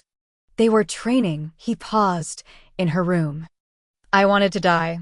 Marcus frowned, but Luciano, dear Lucian, had a typical response. Sitting down in one of the chairs across from Marcus, he spread out his robes and laughed. "It is expected. They are young and drawn to one another. You cannot fault them for seeking privacy." I couldn't help it. My eyes found Aiden. He stood beside Leon and Leinard, his gaze flitting over the room, stopping and lingering on me before passing on. I let go of the breath I'd been holding and focused on my uncle. Marcus' eyes were like emerald jewels, just like my mother's, but harder. Fated or not, the rules of the Covenant still apply to them, Minister. And from what I've heard, Seth has a hard time remaining in his own room at your house during the night. This seriously couldn't get any more embarrassing. Seth leaned over the back of my chair and lowering his head. He whispered in my ear. "I think we've been found out." There was no way Aiden could have heard Seth, but anger rolled off him in waves, so much so that Seth tipped his head up, met Aiden's stare, and smiled. I'd had it. Sitting up straight, I knocked Seth's arm off the back of my chair. "Is this why we're having a meeting?" Because, seriously, I could really use a nap instead. Marcus eyed me coolly. "Actually, we are here to discuss the events of the council." Ice drenched my stomach. I tried to keep my face blank, but my eyes darted to Aiden. He didn't look too concerned. In fact, he was still eyeballing Seth. "There are several things that we have discovered regarding our trip," Lucian said. Marcus nodded, his fingers forming a steeple under his chin. "The daimon attack is one of them. I know that some have been able to plan attacks. My mother had been one of them. She'd been behind the attack on Lake Lore during the summer, the very first proof some daimons could form cohesive plans. But that type of large-scale attack it's unheard of," Marcus continued, glancing at me. I know your mother had insinuated that such was coming, but to pull something off of that kind of nature seems improbable." Aiden cocked his head to the side. "What are you saying?" "I think they had help." My heart tripped up. "From the inside, from a half or a pure?" Lucian huffed. "That is absurd." "I do not think that is entirely out of the question," Leon said, eyes narrowing upon the minister. "No half or pure would willingly assist a daimon." Lucian folded his hands. "It may not be willingly, Minister. The pure or half may be been coerced," Marcus continued, and where I should have felt relief, something ugly still sat inside me. What if someone had actually let them in past the gates? No way could that have happened. If Marcus' suspicions were right, it had to be under duress. Marcus glanced at me. "It's something we need to keep in mind for Alexandria's safety. The daimons were there for her. They could try it again. Capture a half or pure guard or sentinel, have them lead the daimons right to her. It is something to be aware of." I grew very still, and I imagined so did Seth and Aiden. The daimons hadn't been after me. It had been a lie that we told so that I could leave the Catskills immediately after I'd killed the pureblood guard. "I agree." Aiden's voice was remarkably even. "They could make another attempt." Speaking of her safety, Lucian twisted in his seat toward me. Minister Tully's intentions were painfully clear, and if I'd been aware of what he'd planned, I never would have agreed to the council session. My utmost priority is to see that you remain safe, Alexandria. I shifted uncomfortably. Growing up, Lucian hadn't even pretended to care about me. But since I'd returned to the Covenant at the end of May, he'd acted like I was his long-lost daughter. He didn't fool me. If I weren't the second coming of the Apollyon, he wouldn't be sitting here right now. Who was I kidding? I'd probably have been eaten by daimons in Atlanta. His eyes met mine. I'd never liked his eyes. They were an unnatural black, the color of obsidian, and cold. Up close, there didn't seem to be any pupils. I'm afraid that Minister Tully may have been behind the compulsion and the unsavory act of giving you that drink. I suspected as much, but to hear him say it left me queasy. As the head of all the ministers, Tully exerted a lot of control. If it hadn't been for Minister Diana Elder's vote, I would have been cast into slavery. Do you think he will attempt something else? Aiden's deep, melodic voice was hard not to respond to. Lucian shook his head. I would like to say no, but I fear that he will attempt something again. The best we can do at this point is to ensure that Alexandria stays out of trouble and does not give the head minister any excuse to place her into servitude. Several pairs of eyes landed on me. I smothered another yawn and tipped my chin up. I'll try not to do anything crazy. Marcus arched a brow. That would be a nice change. I glared at him, rubbing my left palm over my bent knee. The skin still felt weird and tingly. Isn't there a more proactive method? Seth asked, leaning on my chair. I think we all can agree that Tully will try something again. He doesn't want Alex to awaken. He's afraid of us. Afraid of you, I muttered, then yawned again. Seth tipped my chair back in response, causing me to grasp the arms. He grinned at me, which was so at odds with his next words. He almost had Alex. He was one vote shy of servitude. Who says he won't build some trumped-up charge against her and sway their votes in his favor?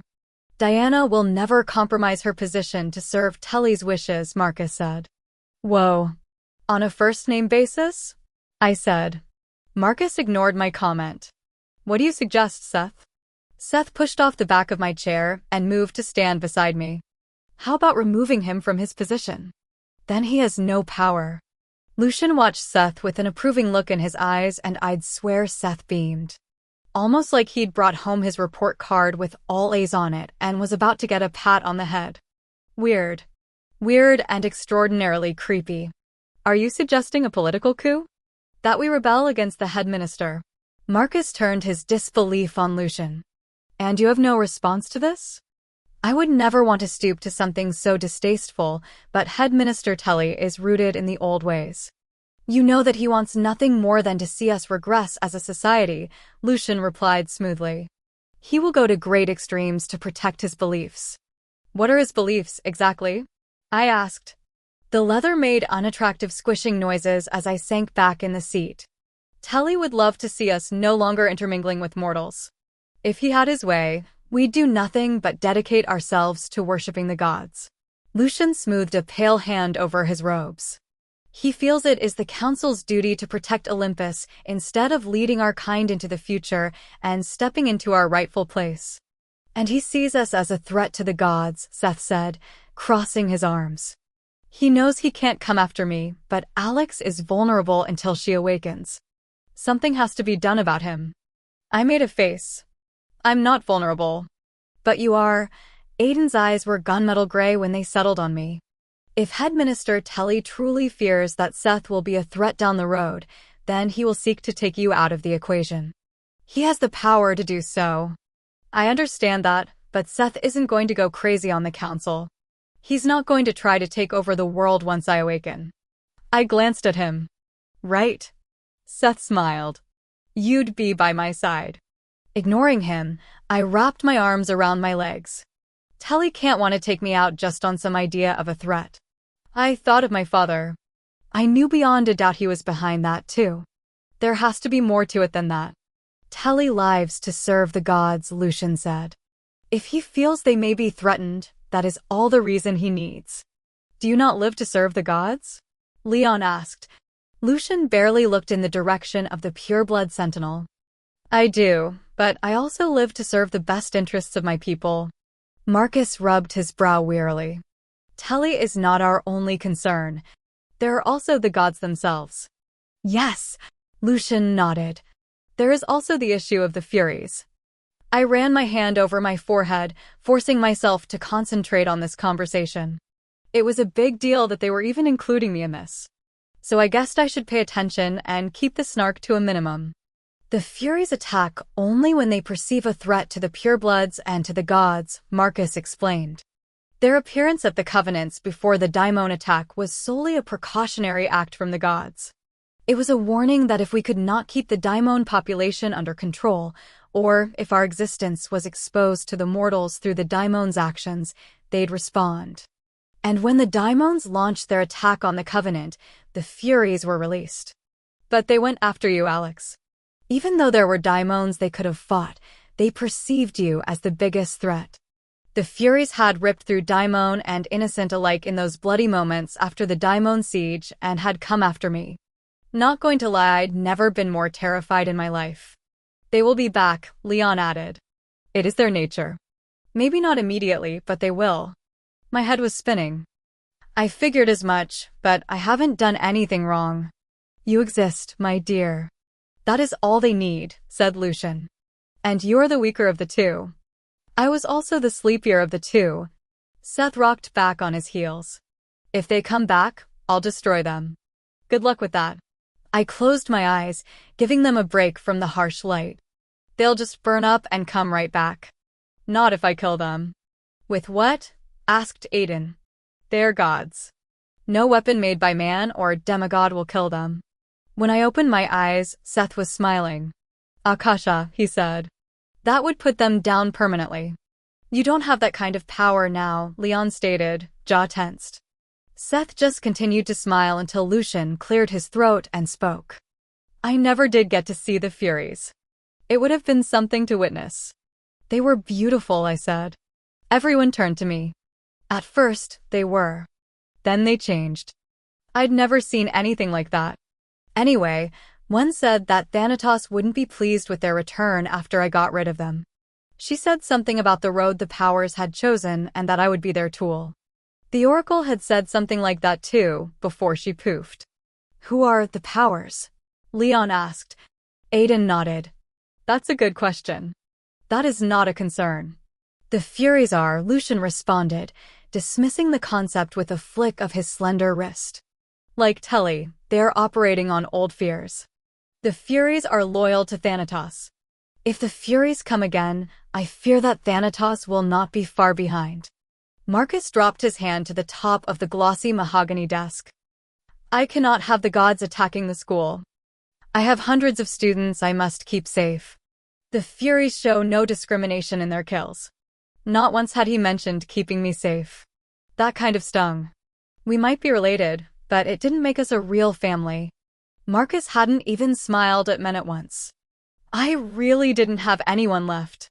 That made getting to my father all the more important. I suggest we move Alex to a safe place, Lucian offered. What? My voice squeaked. Lucian glanced at me. The Furies know to look for you here. We could move you someplace safe. Seth sat on the arm of my chair, crossing his long legs at the ankle. He didn't seem surprised by any of this. I tapped his back, gaining his attention. Did you know about this? I whispered. He didn't answer. The look I gave him promised trouble later and not the fun kind. Seth could have at least given me a heads up about this. Aiden frowned. Where would you take her? My eyes went to him again. The muscles in my chest clenched when our gazes locked momentarily.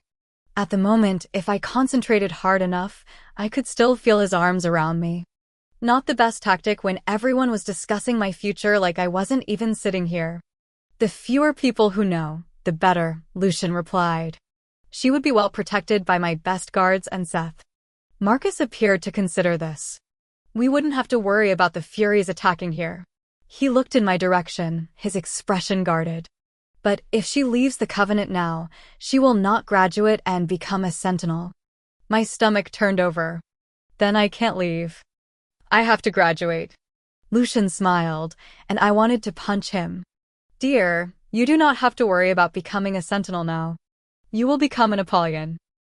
I don't care. Being an Apollyon isn't my whole life. I need to become a sentinel. That's what I've always wanted. Those last words sat oddly on my chest. What I always wanted was to have choices. Becoming a sentinel was the lesser of two evils in reality. Your safety is more important than what you desire. Lucian's voice was hard, throwing me back to when I'd been the little girl who'd ventured into a room I wasn't supposed to be in or dared to speak out of turn. That was the real Lucian, and it snuck through his facade. No one else noticed. I squeezed my thighs until they ached. No. I need to become a sentinel. I looked at Seth for help, but he was suddenly interested in the tips of his boots. None of you understand. Daimons took my mom from me and turned her into a monster. Look at what they did to me. No. I struggled for breath, knowing I was 2 seconds from losing it. Besides, no matter where you take me, the Furies will find me. They're gods. It's not like I can hide forever. Lucian faced me fully. It would give us time. Anger rushed through me. I almost came out of the chair. Time for me to awaken? Then what? You don't care what happens to me. Nonsense, Lucian said. Not only will you have power, Seth will be able to protect both of you. I don't need Seth to protect me. Seth glanced over his shoulder at me. You know how to make a guy feel useful. Shut up, I hissed. You know what I mean. I can fight. I've killed daimons and I fought the Furies and lived. I don't need Seth to be my babysitter. Leon snorted. You do need a babysitter, but I doubt he's qualified for the job. Aiden coughed, but it sounded an awful lot like a choked laugh. Do you think you can do a better job? Seth's voice was casual, but I felt him tense. I also knew he wasn't talking to Leon. Because you're more than welcome to try, he added. Aiden's eyes went from gray to silver. His full lips tilted into a smirk as he met Seth's stare. I think we both know the answer to that. My jaw hit the floor. Straightening, Seth squared his shoulders. Before he could say something, which I felt sure would be very bad, I jumped from the seat. I can't leave. The bright dots danced before my eyes, making everything a blur as my stomach tilted dangerously. Whoa. Seth was at my side in an instant, an arm around my waist. Are you okay? He lowered me back into the chair. Alex? Yeah, I breathed, slowly lifting my head. Everyone was staring at me. Aiden had stepped forward, eyes wide. My cheeks burst with heat. I'm fine. Seriously. I'm just a little tired. Seth knelt beside me, taking my hand. He squeezed gently as he glanced over his shoulder. She's had a cold all week. She's had a cold? Lucian curled his lip. How very mortal. I shot him a hateful look. But we halves do not get sick, Marcus said, eyes narrowing on me. Well, you can tell that to the box of Kleenex I've been living with. I dragged my fingers through my hair. Seriously, I'm fine now. Marcus suddenly stood. I think we are done for the evening. We all can agree that nothing needs to be decided at this moment. Lucian, who had grown quiet and docile, nodded. The discussion ended and I got a momentary reprieve. I wouldn't be leaving the Covenant now, but I couldn't shake the dread gnawing at my stomach that, eventually, the decision wouldn't be mine to make. Chapter 5. I overslept the following morning and missed my first 2 classes. It kind of worked out, since I didn't have to face Olivia after trying to choke her the day before, but the exhaustion from the previous night continued to drag at me. I spent the break before my afternoon classes arguing with Seth. What is your deal? He pushed his chair back. I've already told you. I glanced around the sparsely populated common room. It was better than eating in the cafeteria where everyone stared at us. I know you knew about Lucian's plan to put me in the Apollyon relocation program. Seth groaned. Okay. Fine. He may have mentioned it. So what? It's a smart idea. It's not a smart idea, Seth. I need to graduate, not go into hiding. I looked down at my barely touched cold cut sub. My stomach turned over. I'm not going to run. He leaned back in the chair, lacing his hands behind his head. Lucian does have your best interests in mind. Oh, gods. Do not start with the Lucian crap. You don't know him like I do. People change, Alex. He may have been a giant douche before, but he's changed. I leveled a look at him, and suddenly, I didn't even know why I was arguing. My shoulders slumped. What is the point, anyway? Seth frowned. What do you mean? Nothing. I toyed with my straw. He leaned forward, nudging my plate. You should eat more. Thanks, Dad, I snapped. He held up his hands, sitting back. Simmer down, cuddle bunny. All of this is your fault, anyway. Seth snorted. How is this my fault? I scowled. No one wants to kill you, but you're the one who'll have the potential to wipe out the entire Olympian court. But everyone is like, let's kill the one who isn't doing anything. And you can't just skip off into the sunset while I'm dead. His lips twitched again. I wouldn't skip off if you were dead. I'd be sad. You'd be sad because you wouldn't be the god killer. I picked up my sub, turning it over slowly. Olivia hates me. Alex. What? I looked up. She does, because I let Caleb die. His eyes narrowed. You didn't let Caleb die, Alex. I sighed, suddenly wanting to cry. It was official. I was certifiably whacked out today. I know. I miss her. Have you tried talking to her? His eyes widened at my look. He motioned at the sub. Eat. Grudgingly, I took a huge, sloppy bite. Seth arched a brow as he watched me. Hungry. I swallowed. The food formed a heavy lump in my stomach. No. We didn't talk for a few minutes. Without wanting to, I turned over my left hand and looked at where the staple-shaped rune glowed softly. Did you do this on purpose? What? The rune. He took my hand, holding it so my palm faced up. No, I didn't do it on purpose. I've already told you that. I don't know. You looked like you were concentrating really hard when it happened. I was concentrating on your emotions. Seth ran his thumb around the glyph, coming close to touching it. You don't like this, do you? No, I whispered. Another mark meant one more step toward becoming something else. It's natural, Alex. It doesn't feel natural. My eyes flicked to his. What does this one mean?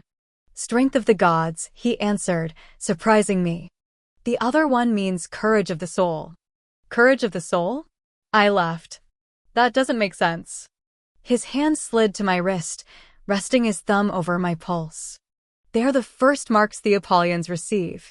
My wrist seemed so small in his hand, fragile even. Did yours come early? No. I sighed. What happened between us last night? A wicked grin played over his lips. Well, most kids call it making out. That's not what I meant. I pulled my hand free and rubbed my palm over the edge of the table. I felt the energy, or whatever you want to call it, leaving me and going into you. Did it hurt you? I shook my head. It kind of felt good.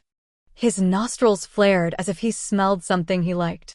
Then, without any warning, he leaned over the table between us, clasped my cheeks, and brought his mouth to mine. The kiss was soft, teasing, and felt really weird. Kissing last night really hadn't counted, or at least I'd convinced myself of that. So this was the first real kiss since the Catskills, and it was a totally public display. And I was still holding the sub in my right hand. So yeah, it felt bizarre. Seth pulled back, smiling. I think we should do that more often then. My cheeks were burning because I knew people were staring. Kissing? He laughed. I'm all about kissing more, but I meant what happened last night. Out of nowhere, anger crept over me. Why? Did you feel anything? One brow arched. Oh, I felt something. I took a deep breath and let it out slowly. I meant when you were holding my hand and the mark appeared. Did you feel anything? Nothing you apparently want me to talk about. Gods. I squeezed the sub. Globs of mayo splattered off the plastic plate.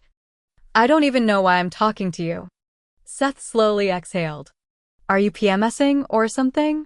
Because your mood swings are killing me. I stared a moment, thinking, wow, did he really just go there? And then I cocked back my arm and launched the sub across the table. It hit his chest with a somewhat satisfying plop, but it was the look on his face as he jumped out of his seat that almost had me smiling. A cross between disbelief and horror marked his features as he knocked pieces of lettuce and ham off his shirt and pants.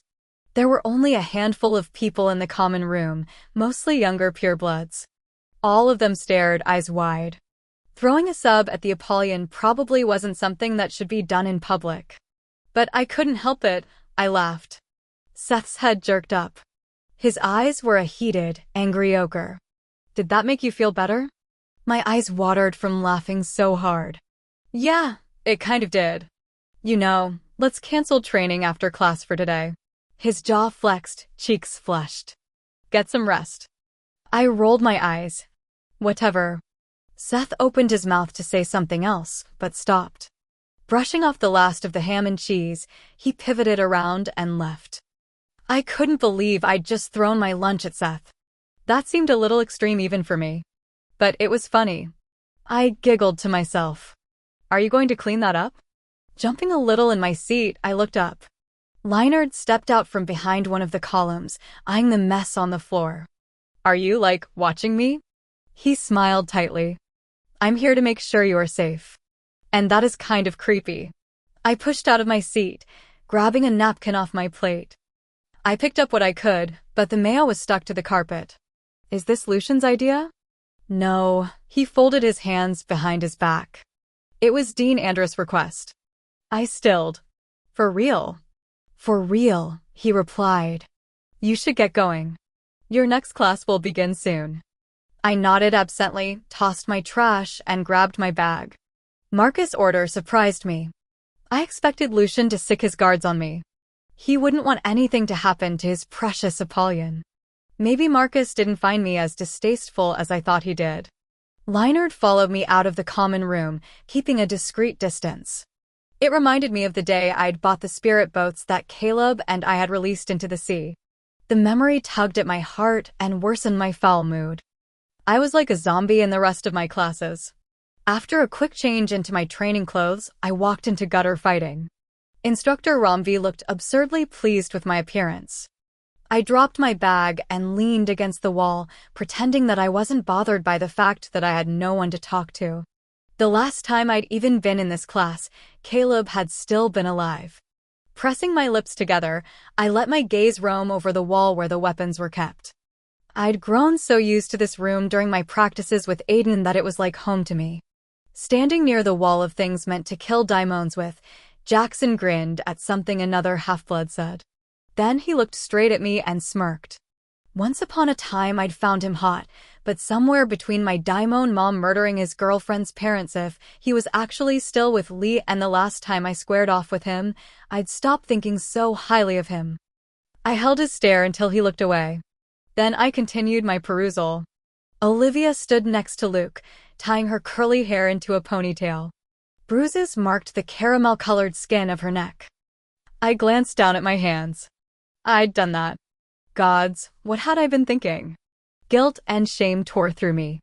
When I looked up, Luke was watching me. His stare wasn't hostile or anything, just sad.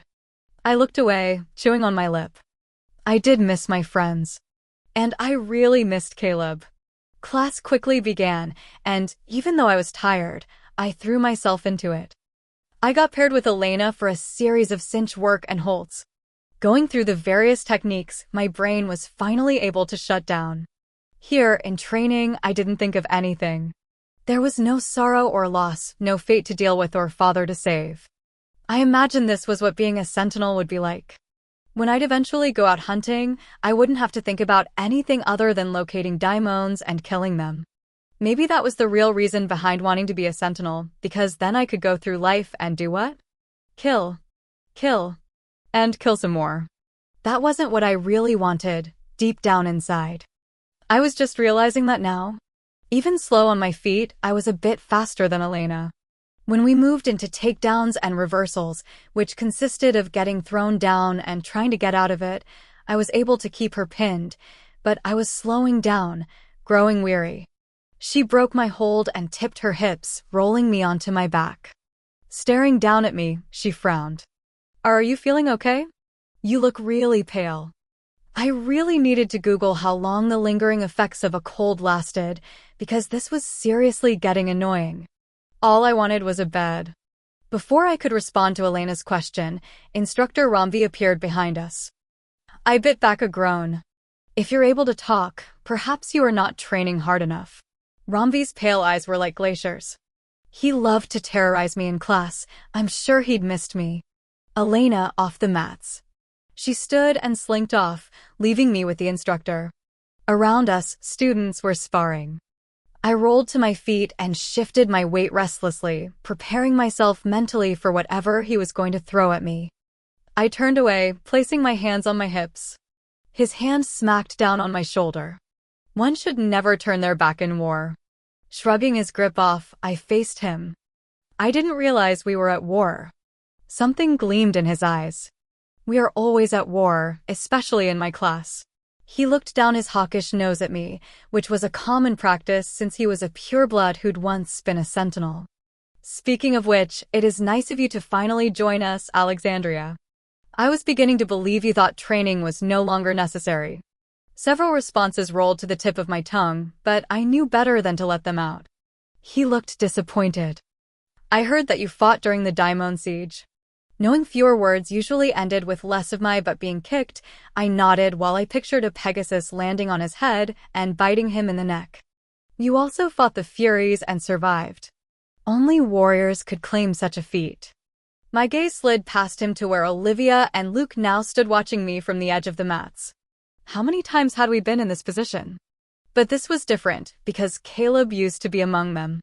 Alexandria. I focused on him, mentally cringing. I should never take my eyes off Romvi when he was talking. I did fight the Furies. Interest sparked in his eyes. Show me what you did. Caught off guard, I took a step back. What do you mean? A small smile tugged up one side of his lips. Show me how you fought the Furies. I dampened my lips nervously. I had no idea how I'd fought the Furies and survived, only that everything had turned amber, like someone had splashed the tawny color over my eyes. I don't know. Everything was happening so fast. You don't know. He raised his hand, and the sleeve of his tunic-style shirt slipped up his arm, revealing the downward-turned torch tattoo. I find that hard to believe. I experienced a momentary lapse of sanity. What's up with the tattoo? His jaw clenched, and I expected him to attack. But he didn't. Jackson. Loping onto the mats, Jackson came to stop and rested his hands on his narrow hips. Sir? Romvi's eyes held mine. I want you to spar. I glanced at Jackson's smiling face. What Romvi wanted me to do was show him how I'd fought the Furies and survived, using Jackson to do so. It didn't matter who I was fighting. I couldn't show what I didn't know. As Romvi headed off the mats, he stopped and whispered to Jackson. Whatever he was saying brought an easy grin to Jackson's face right before he nodded. Wiping my hand over my clammy forehead, I slowed down my breathing and tried to ignore the fine tremors running through my legs. Even tired, I could take Jackson. He was a good fighter, but I was better. I had to better. You're going to be hurting by the end of class, Jackson taunted, cracking his knuckles. I raised a brow and motioned him forward with one hand. I maybe have a serious hankering for a pillow, but I could take him. I waited until he was only a foot away before I launched a brutal offensive. I was fast and light on my feet. He would feint in one direction to avoid a sharp thrust and end up with a sideways kick in his back. Before long, he ended up on his back, panting and swearing from a fierce spin kick. I'm going to be hurting? I said, standing above him. Nah, I don't think so. Breathing harshly, he jumped onto the balls of his feet. Wait and see, baby. Baby? I repeated. I'm not your baby. Jackson didn't respond to that. He flew into a butterfly kick, which I dodged. Those kicks were brutal. Blow after blow, we went after each other, each hit more vicious than the last. Admittedly, I was taking this a little too seriously myself. I wasn't going easy on the douchebag. A weird kind of darkness rose in me as I blocked a series of kicks and jabs that would have brought even Aiden down. I grinned in spite of the sweat pouring off me and the way my forearms ached. I channeled all of my earlier anger into fighting Jackson. Our sparring eventually drew the attention of the other students. I was only slightly surprised when Jackson's fist glanced off my jaw and instructor Romvi didn't call the fight off. If anything, he looked like he was getting his jollies off by watching the brutal fight. So Jackson didn't want to play by the rules and Romvi didn't care? Whatever. He swung his fist around again, but this time I caught his hand and twisted it backward. Jackson broke the hold too easily, which showed that I was reaching my own limits. I turned on my heel, saw that the overhead lights flickered was at my eyes, and with one powerful roundhouse kick, I took Jackson's legs right out from under him. There wasn't a moment to celebrate his obvious defeat. I saw Jackson move for my legs. I tried to jump like we'd been taught, but worn down, I was too slow. His leg caught mine, and I landed on my side, immediately rolling out of range. I'm sure that's not how you defeated the Furies. Instructor Romvi sounded smug. I didn't have a second to think about how much I wished I could dropkick Romvi. Jackson whipped around. I scooted to the side, but his kick caught me in the ribs. Pain exploded, so unexpected and so intense that I froze. Sensing that Jackson wasn't done yet, I brought my hands up, but that tiny second cost me. Jackson's heel slipped past my hands, hitting my chin and cutting my lip right open. Something warm gushed into my mouth, and I saw flashes of light. I tasted blood. And beyond the flashing lights, I saw Jackson's boot come up one more time. Chapter 6. Jackson was going to stomp my head in. That was so not a part of training. At that last possible second, someone caught Jackson by the waist and tossed him to the mat. My hands flew to my mouth. Something sticky and warm covered them immediately. All I tasted was blood. Hesitantly, I ran my tongue along the inside of my mouth, checking to make sure I hadn't lost any teeth. When I figured that I still had a full set, I pushed to my feet, spitting out blood. Then I lunged at Jackson. I came up short. Shock nearly brought me to my knees. Jackson was already preoccupied with fending off someone else, and that someone was Aiden.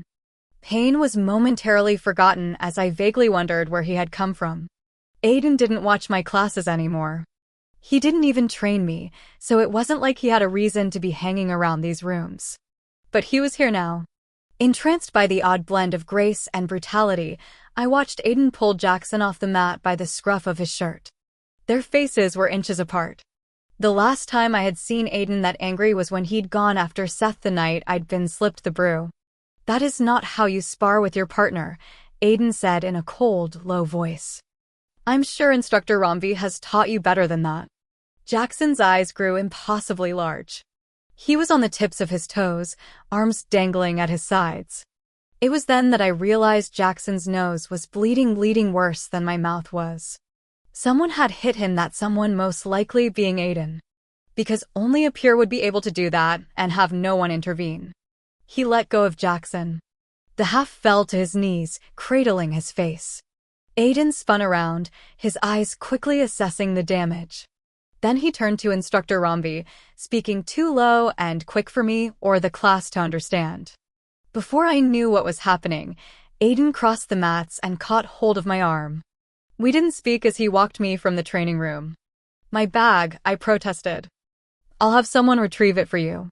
In the hall, he grasped my shoulders and turned me around. His eyes went from dark gray to silver when his gaze fell to my lip. Instructor Romvi never should have allowed it to go that far. Yeah, I don't think he cared. He swore. I wanted to say something. Like, these things happen, or at least, about how it could be expected since I didn't have a lot of friends here. Or maybe I should thank Aiden, but by the warring emotions playing out across his striking face, I could tell he wouldn't appreciate it. Aiden was furious for all the wrong reasons. He'd reacted as if a common guy had hit me and not a half-blood. As a pureblood, there had been no reason for him to intervene. That was the instructor's job. Aiden had forgotten that in a moment of complete, unbridled rage. I shouldn't have done that, lost my temper, he said quietly, sounding and looking terribly young and vulnerable for someone I believed to be so powerful. I shouldn't have hit him. My eyes flicked across his face. Even though my face throbbed, I wanted to touch him. I wanted him to touch me. And then he did, but not in the way I wanted. Placing his hand on my lower back, he steered me toward the med office. I wanted to touch my mouth to see how bad it was. Actually, I wanted a mirror. The pureblood doctor took one look at my face and shook her head. On the table. I hoisted myself up.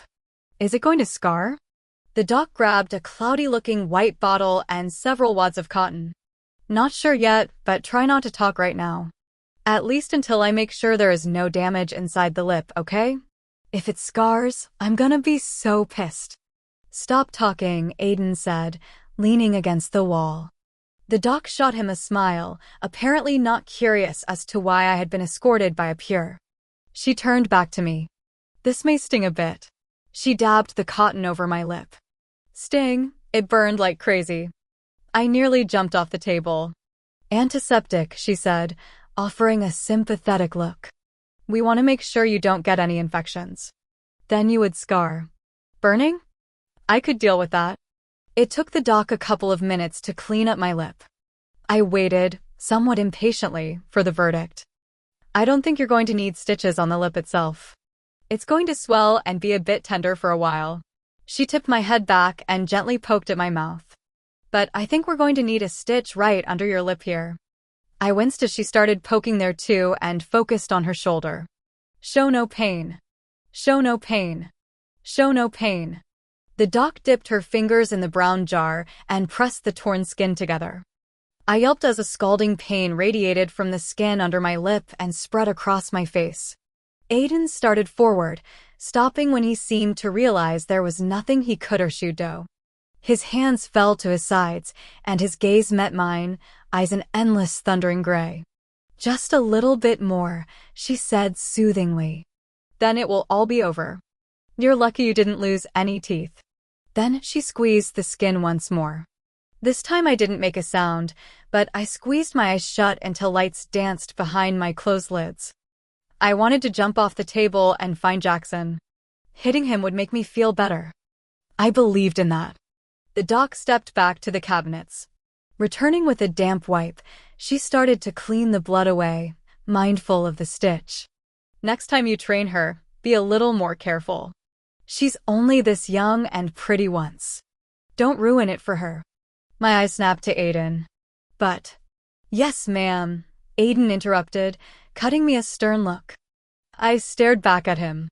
The doc sighed, shaking her head again. Why do you have to choose this? Surely, the alternative is better. Anyway, do you have any other injuries? No, I mumbled. The doc's words surprised me. Yes, Aiden said. Check the left side of her ribs. Oh, come on, I said. It's not that bad. My words were cut off when the doc tugged up the hem of my shirt. The doc pressed on my ribs, running her hands along the side. Her fingers were cool and quick. None are broken, but this, she frowned, leaning closer. Inhaling roughly, she dropped my shirt and faced Aiden. It seemed to take her a moment to collect herself. Her ribs aren't broken, but they're bruised. She should take it easy for a few days. Also, she should limit talking so the stitching is not pulled. Aiden looked like he wanted to laugh at the last suggestion. When he agreed with the doctor, she left the room pretty quickly. Why did you let her believe you did this? I asked. You're not even training me anymore. Aren't you supposed to be limiting your speaking? I rolled my eyes. Now she thinks you're some great and terrible half-blood beater or something. He pointed to the door. It wouldn't be a far stretch of the imagination. Your instructor allowed it to happen. The doc sees more cases like this than she probably cares to. And she probably saw very few purebloods who even cared enough to make sure the half was okay.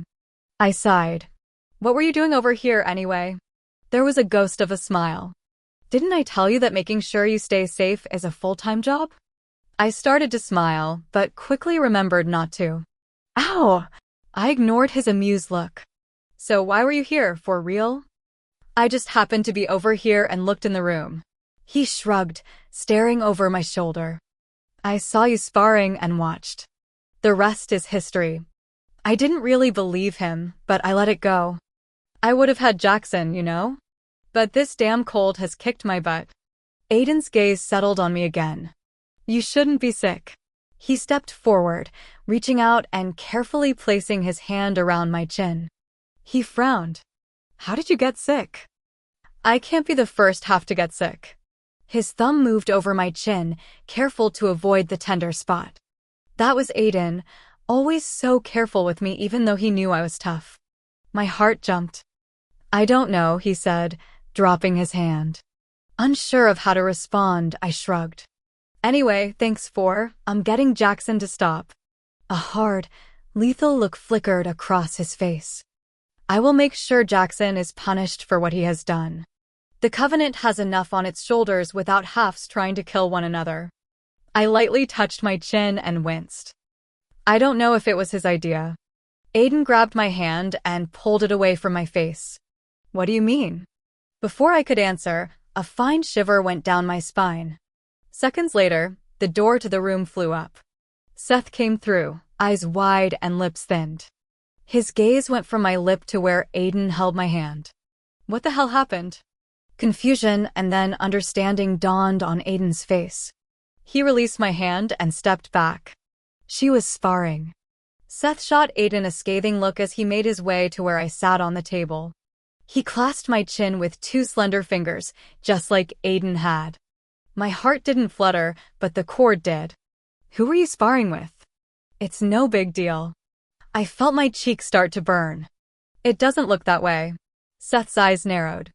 And you hurt elsewhere. I can feel it. Gods, I really needed to work on that shield. Thank you for keeping an eye on her, Aiden.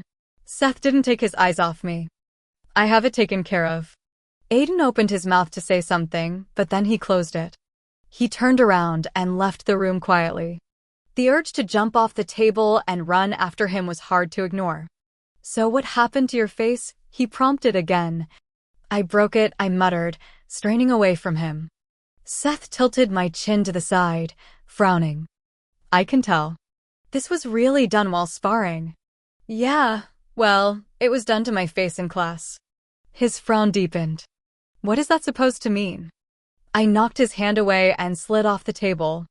It's nothing. Just a busted lip. Busted lip. He caught me around the waist, pulling me back. I swear I see a boot print on your chin. Realized it that bad? I gingerly touched my chin, wondering what he'd think if he saw the boot print on my ribs. So vain. Seth grasped my hand. Who were you sparring with? I sighed and tried to wiggle free, but it was no use. Seth and the cord wanted me to be here with him. I placed my cheek against his chest. It doesn't matter.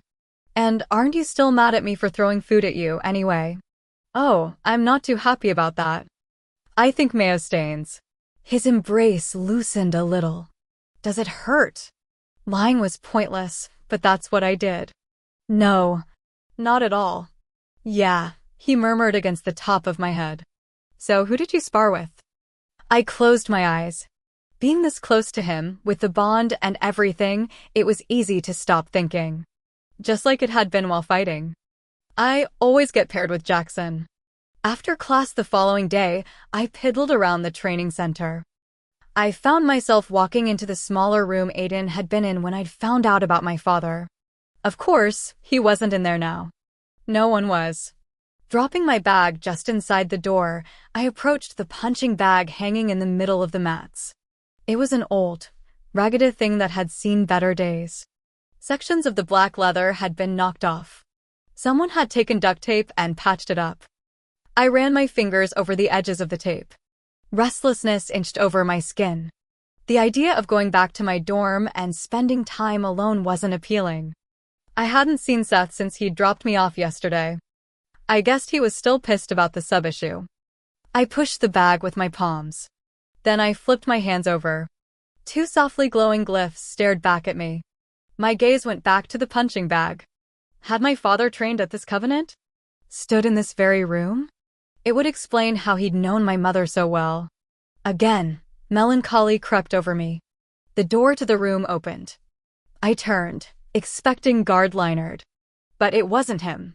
My heart did a brief, stupid happy dance. Aiden stepped inside the training room, the door sliding shut behind him. He wore the garb of a sentinel, a black long-sleeved shirt and black cargos. I just stared at him like an idiot. The way my body responded to him to a pureblood was entirely unforgivable. I knew this, but it didn't stop the way my breath caught or the warmth that stole over my skin. It wasn't just how he looked. Don't get me wrong, Aiden had the whole rare masculine beauty thing going for him. But it was more than that. He got me in a way very few people did. He didn't need a bond to do so, like Seth. Aiden figured me out through his unwavering patience and not putting up with any of my crap. During the summer, we'd spend hours together training and getting to know one another. I like to think something beautiful had grown out of it. After what he'd done to protect me in New York and then with Jackson, I could no longer really be angry with him about the day he'd told me he couldn't love me. Aiden watched me curiously. I saw Seth entering the main part of Deity Island and you weren't with him. I figured you'd be here. Why? He shrugged. I just knew you'd be in one of the training rooms even though you were told to take it easy. Whenever he was dealing with something, he hit the mats. I was the same way, which reminded me of the night I'd accosted him after learning my mom's true fate. I turned away, running my fingers down the center of the bag. How are you feeling your ribs and lip? Both were sore, but I'd felt worse. Good. Have you written the letter for me to give to LaDawn? He asked after a few moments. My shoulders slumped. No. I don't know what to say. It's not like I hadn't thought about it, but what do you say to a man you'd believed Deity father you'd never met? Just tell him how you feel, Alex. I laughed. I don't know if he wants to know all of that. He would. Aiden paused, and the silence stretched out between us. You've seemed out of it lately. I still felt out of it. It's the cold. You looked like you were going to faint in Marcus' office and, let's face it, there is no reason why you couldn't have taken Jackson down yesterday or at least moved out of the way. You've been looking exhausted, Alex. Sighing, I faced him. He was slouched against the wall, hands shoved deep in his pockets. So what are you doing here? I asked, seeking to take the focus off me. Aiden's expression was knowing. Watching you. Warmth fluttered in my chest. Really? That's not creepy or anything. A teeny tiny smile appeared. Well, I'm on duty. I glanced around the room. Do you think there are daimons in here? I'm not hunting right now. A lock of wavy, dark brown hair fell into his gray eyes as he tipped his head to the side. I've been given a new assignment. Do tell. Along with my hunting, I'm guarding you. I blinked and then I laughed so hard my ribs hurt. Gods, it must suck to be you. His brows furrowed. Why would you think that? You just can't get rid of me, can you? I turned back to the bag, eyeing it for a weak spot. I mean, not that you want to, but you keep getting saddled with me. I don't consider it being saddled with you. Why would you think that? I closed my eyes, wondering why I'd even said that. So, Leinard also has a new assignment? Yes. You didn't answer my question. And I wasn't going to. Did Marcus ask you to do this? Yes, he did. When you're not with Seth, it will either be Leinard, Leon, or myself keeping watch. There's a good chance that whoever meant you harm. Minister Tully, I added, balling up my fist. Whoever meant you harm in the Catskills will try something here. Then there are the Furies. I punched the bag, immediately wincing as it pulled the sore muscles over my ribs. Should have wrapped them first. Stupid. You guys can't fight the Furies. If they show up, we will try. Shaking my hand, I took a step back. You'll die trying. Those things, well, you saw what they're capable of. If they come, just step out of the way. What? Disbelief colored his tone. I don't want to see people die for no reason. Die for no reason? You know they'll just keep coming back, and I don't want someone to die when it all seems inevitable. The breath that he sucked in was sharp, audible in the small room. Are you saying you believe your death is inevitable, Alex? I pushed the punching bag again. I don't know what I'm saying. Just forget it. Something is different about you. A desire to flee the room filled me, but I faced him instead. I glanced down at my palms. The marks were still there. Why did I keep checking on them like they'd go away or something? So much has happened, Aiden. I'm not the same person. You were the same person the day you found out about your father, he said, eyes turning the color of a thundercloud. Anger began low in my stomach, humming through my veins. That has nothing to do with this. Aiden pushed off the wall, hands coming out of his pockets. What is this? Everything. My fingers dug into my palms. What's the point in all of this? Let's just think hypothetically here for a second, okay?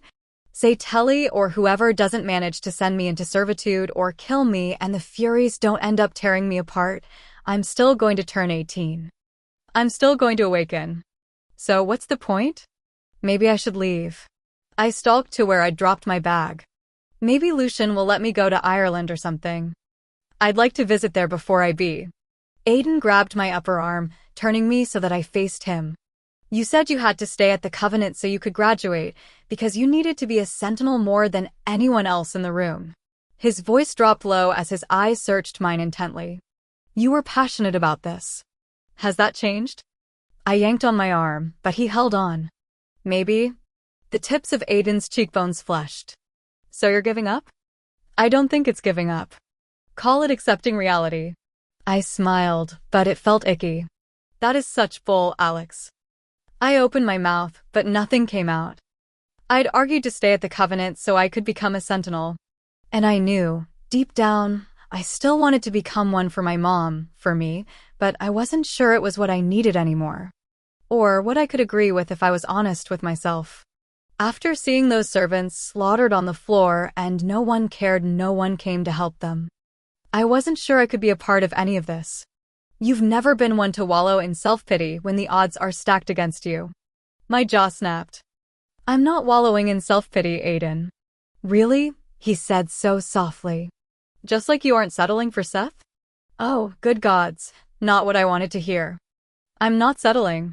Liar, whispered an evil voice in my head. I don't want to talk about Seth.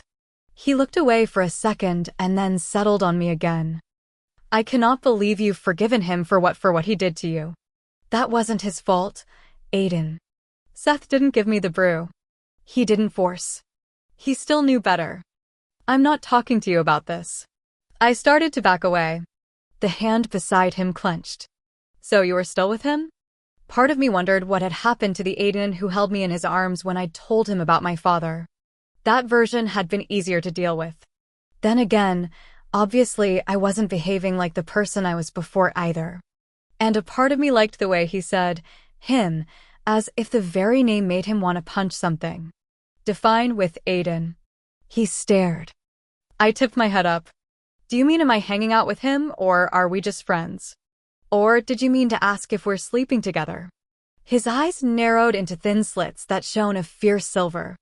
And why are you asking, Aiden? I pulled back and he let go. Whatever the answer is doesn't even matter. But it does. I thought about the marks and what they meant. You have no idea. It doesn't. It's fate, remember. I grabbed for my bag again, but he caught my arm again. I looked up, exhaling slowly. What do you want from me? Realization crept over his expression, softening the hue of his eyes. You're afraid. What? I laughed, but it came out sounding like a nervous croak. I'm not afraid. Aiden's eyes drifted over my head and determination settled into his eyes. Yes, you are. Without saying anything else, he turned me around and pulled me toward the sensory deprivation chamber. My eyes shot wide. What are you doing? He kept pulling until we stopped in front of the door. Do you know what they use this for? To train. Aiden glanced down at me, smiling tightly. Do you know how ancient warriors trained? They used to fight Deimos and Phobos, who used the warriors' worst fears against them during battle. Thanks for the daily weird god history lesson, but since the gods of fear and terror have been off the circuit for a while, they created this chamber. They believe that fighting using only your other senses to guide you is the best way to hone your skills and face your fears. Fears of what? He opened the door and a black hole greeted us. Whatever fears are holding you back. I dug in my heels. I'm not afraid. You're terrified. Aiden, I am 2 seconds from. My own surprised shriek cut me off as he hauled me into the chamber, shutting the door behind him, casting the room in utter darkness. My breath froze in my throat. Aiden, I can't see anything. That's the point. Well, thanks, Captain Obvious. I reached out blindly, but only felt air. What do you expect me to do in here? As soon as the question left my mouth, I was assaulted with totally inappropriate images of all the things we could do in here. We fight. Well, that blew. I inhaled, catching the scent of spice and ocean. Slowly, I lifted my hand. My fingers brushed against something hard and warm as chest. Then there was nothing but empty space. Oh gods, this wasn't going to be good at all. Suddenly, he grasped my arm and spun me around. Get into stance. Aiden, I really don't want to do this right now. I am tired and I got kicked in the... Excuses, he said, his breath dangerously close to my lips. I locked up. His hand was gone. Get into stance. I am. Aiden sighed. No, you're not. How do you know? I can tell. You haven't moved, he said. Now get into stance. Geez, are you like a cat that can see in the dark or something? When he didn't respond, I groaned and moved into the stance, arms halfway up, legs spread, and feet rooted in place. All right. You need to face your fears, Alex. I squinted, but saw nothing. I thought you said I was fearless. You usually are. Suddenly, he was in front of me and his scent was driving me to distraction. Which is why being scared now is so hard for you. Being afraid isn't a weakness, Alex. It's only a sign of something you must overcome. Fear is a weakness. Expecting him to still be in front of me, I decided to go along with him. I threw an elbow out, but he wasn't there. And then he was at my back, his breath dancing along the back of my neck. I swung around, grasping air. What are you afraid of? A whoosh of air, and he was behind me again. This isn't about me, Alex. You're afraid of losing yourself. Of course not. What was I thinking? I whipped around, cursing when he was gone. This was making me dizzy. So why don't you tell me what I'm afraid of, oh fearless one? You're scared of becoming something you have no control over. He caught my arm as I swung toward the sound of his voice. That scares you to death. He let go, backing off. He was right, and because of that, anger and embarrassment flooded me. Out of the darkness surrounding me, there was patch thicker than the rest. I threw myself at him. Anticipating the move, he caught me by the shoulders. I swung out, catching him in the stomach and chest. Aiden pushed me back. You're angry because I'm right. A hoarse sound moved up my throat. I clamped my mouth shut and swung again. My elbow connected with something. A sentinel is never afraid. They'd never tuck tail and run. Are you tucking tail and running, Alex? The air stirred around me, and I jumped, narrowly missing what was probably a perfect leg sweep. No, that's not what it sounded like earlier, he said. You wanted to take Lucian up on his offer. Visit Ireland? I was, damn it, I hated it when he was right. Aiden laughed from somewhere in the darkness. I followed the sound. Going too far, too caught up in my anger, I lost my sense of balance when I attacked. Aiden caught my arm, but neither of us could gain our footing in the darkness. When I fell, he came with me. I landed on my back, with Aiden right on top of me. Aiden caught my wrists before I could hit him again, pinning them above my head and down on the mats. You always let your emotions get the best of you, Alex. I tried to push him off, not trusting myself to speak. A sob was rising in my throat as I wiggled under him, managing to get one leg free. Alex, he warned softly. He pressed down, and when he breathed in, his chest rose against mine. In the utter darkness of the sensory deprivation room, his breath was warm against my lips. I didn't dare move. Not even a fraction of an inch. His grip around my wrist slackened and his hand slipped over my shoulder, cupping my cheek. My heart was trying to come out of my chest in those seconds, and every muscle locked up, tensed with anticipation. Was he going to kiss me? No. My lip was busted, but if he did, I wouldn't stop him, and I knew that was so wrong. Chills went down my spine, and I relaxed under him.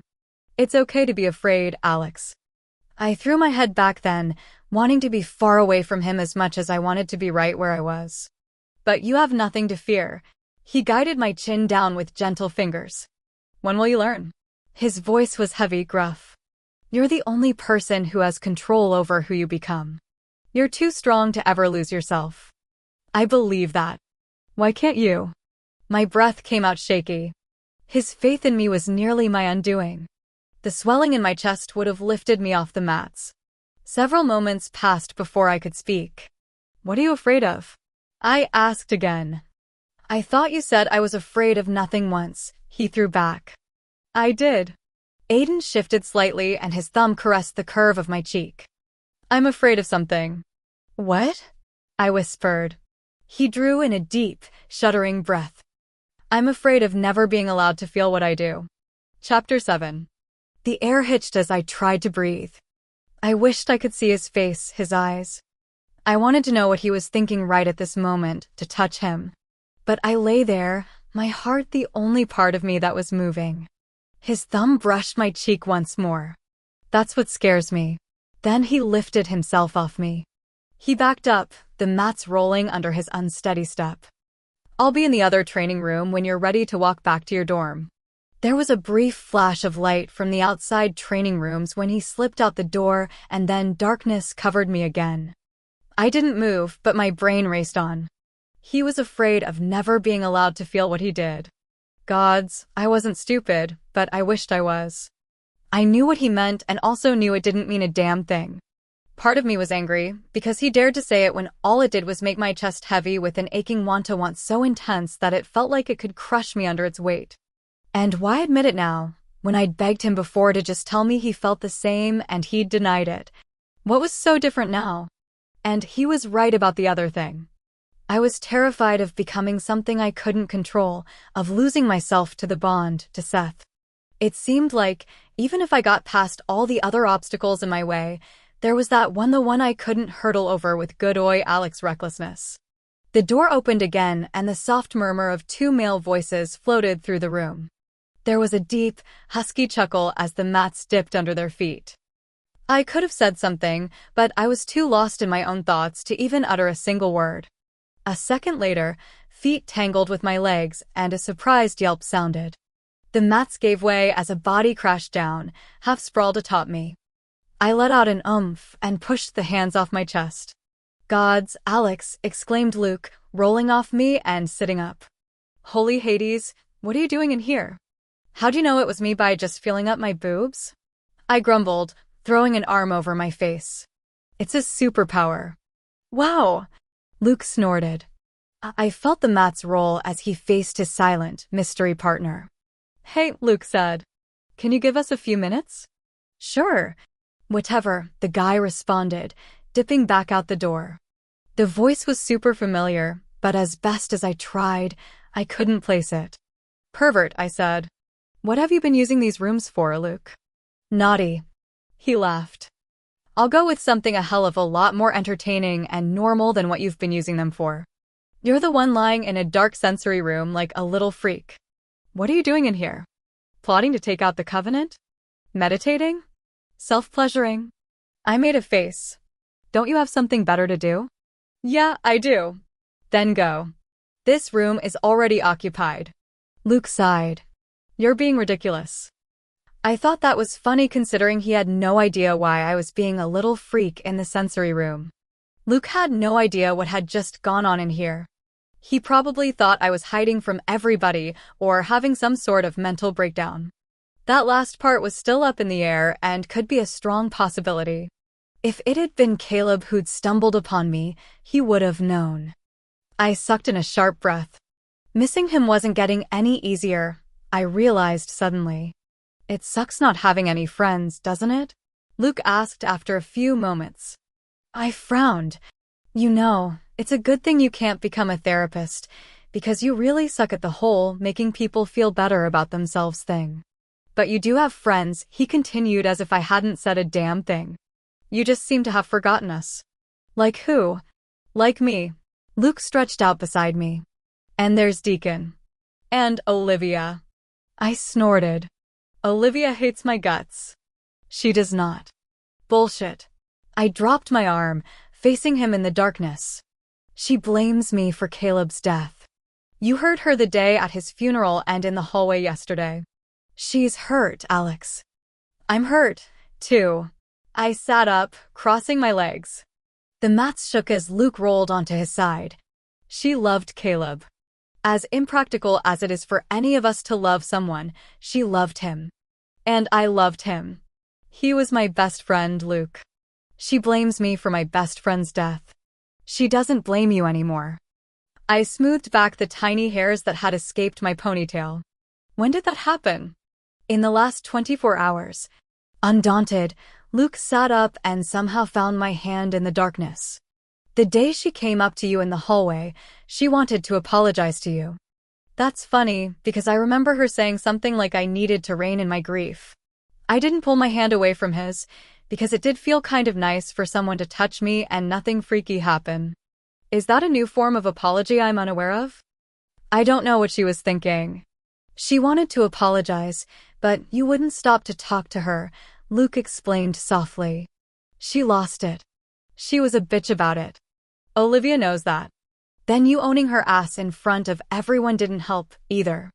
The old Alex would have snickered at that, but it didn't make me feel good. You need to talk to her, Alex. You both need each other right now. I pulled my hand free and came to my feet swiftly. The room suddenly felt stifling and unbearable. I don't need her or anyone. Luke was standing beside me in an instant. And that was probably the most childish thing you've ever said. I narrowed my eyes in his general direction. And I have something even more childish to say to you. I'm like 2 seconds from hitting you. That's not very nice, Luke teased, stepping around me. You need friends, Alex. As hot as Seth is, he can't be your only friend. You need girl time. You need someone you can cry to, someone who isn't trying to get in your pants. You need someone who wants to be around you not because of what you are, but who you are. My jaw hit the mat. Wow! Luke must have sensed my stunned response, because he laughed. Everyone knows what you are, Alex. And most people think it's pretty damn cool. What they don't think is cool the reason why everyone is avoiding you is your attitude. Everyone gets that you're hurt over Caleb and what happened with your mom. We understand that, but that doesn't mean we have to tolerate your constant bitchiness. I opened my mouth to tell Luke that I wasn't the one being the bitch, that it was all of them who'd been treating me like a three-headed dog since I'd returned and even before then, but nothing came out. Besides spending time with Seth, I had isolated myself from everyone. And sometimes I was a terrible person. I had reasons, good reasons, but they were just excuses. Weight settled over my chest. In the silence and darkness surrounding us, Luke found me and wrapped his arms around my stiff shoulders. Well, maybe we do have to tolerate it a little bit. You are an Apollyon after all. I could hear the smile in his voice. And even though you've been a giant bitch, we still love you and we're worried. A lump formed in my throat. I fought it, really I did, but I felt tears stinging my eyes as my muscles started to relax. My head somehow found his shoulder, and he patted my back soothingly. For a moment, I could believe that Luke was Caleb, and in my head, I pretended that I told him everything that had happened. My make-believe Caleb smiled at me, held me closer, and ordered me to pull my head out of my ass. That no matter what had happened and everything I learned, the world hadn't ended and wasn't going to. And for the time being, that seemed to be enough. Aiden was waiting for me when I finally pulled myself out of the sensory room. He didn't say anything as we headed outside. Both of us had said and probably thought too much as it was. There wasn't any awkwardness between us, but there was this vast sense of uncertainty. Although, it could just be and I was projecting my own feelings onto him. We made our way up the walkway, heading toward the dorms. The wind kicked up sand, and there was a cold, damp feeling in the air as we neared the garden. 2 pure boys were staring at the marble statue of Apollo reaching for Daphne as she changed into a tree. One elbowed the other. Hey look! Apollo is getting wood. His friend laughed. I rolled my eyes. Alex. There was something about Aiden's voice, a roughness that told me that whatever he was about to say was going to be powerful. His gaze moved to my face, then behind me. What the hell? Not what I was expecting. Aiden brushed past me, solely focused on something other than me. Damn it. I whirled around. You Danto. Now I saw what had cut Aiden off. 2 half guys carried a barely conscious Jackson between them, a hardly recognizable Jackson. He looked like he'd woken up on the wrong side of an ass-kicking. Every visible inch of his skin was bruised or bloodied, eyes swelled shut, lips split wide open, and the deep, angry mark smeared across his left cheek suspiciously resembled a boot print. What happened to him? Aiden demanded, taking the place of one of the halves and practically supporting all of the boy's weight. The half shook his head. I don't know. We found him like this in the courtyard. I fell, Jackson said, blood and spit trickling from his mouth. I think he was missing some teeth. A dubious expression crossed Aiden's face. Alex, please go straight to your dorm. Nodding mutely, I stepped out of the way. I was still pissed at Jackson. He had tried to stomp my head in, but what had been done to him was horrific and calculating, compared to the fist Aiden had planted in his face when Jackson had. My wide eyes met Aiden's for a second before he carried Jackson off toward the med building. My conversation with Seth came back to me. So, who did you spar with in class? He'd asked. I always get paired with Jackson. My gods, Seth had done this. It appeared that Seth was avoiding me for the most part, probably because of the whole ham sandwich incident. Our practices were either cancelled or consisted of working on my mental shields. For a whole week, whenever I saw him, I asked him about Jackson. With a look of complete innocence, he told me he hadn't done it. I didn't believe him, and I'd told him just that. He'd looked at me, expression beautifully empty, and said, "Now why would I ever do such a thing?" I didn't want to believe that he had, because whoever had done that to Jackson had put him out of commission for a long time. Jackson wasn't talking, literally. His jaw was wired shut, and I'd heard he needed a lot of dental work. Even though he'd heal a lot quicker than a mortal, I knew he still wouldn't talk. The boy had had the ever-loving crap scared out of him. And, even though I didn't want to believe it was Seth, I couldn't shake my suspicions. Who else would do such a thing to Jackson? Seth had motive that made me feel ill. If he'd done it, it had been because of what Jackson had done to me in class. But how could he do something so violent, so unstable? That question haunted me. The one good thing was that the weird funk that had settled over me like an itchy blanket faded. A tiny part of me missed Seth's company in the evenings and the way he always managed to turn me into a human body pillow during the night, but there was another part of me that was sort of relieved. Like there wasn't anything additional expected from me. Even though no one tried to drug or kill me, Leinard and Aiden still followed me around. And when they were busy, it was Leon's massive shadow that lurked behind me. I'd taken to hanging around the training rooms even on the days Seth and I wouldn't practice. I knew that Aiden would eventually find me there. We didn't talk about being afraid again, but we sort of just hung out in the training room. It sounded lame, but it was like the old times, before everything got so incredibly screwed up. Sometimes Leon popped in on us. He never seemed surprised or suspicious. Not even the last time, when we'd been sitting with our backs against the wall, arguing about whether or not ghosts existed. I didn't believe in them. Aiden did. Leon had thought we were both idiots. But damn, I looked forward to it. Just sitting there and talking. No training. No trying to tap in and use Akasha. Those moments with Aiden, even when Leon decided to join us, were my favorite part of the day.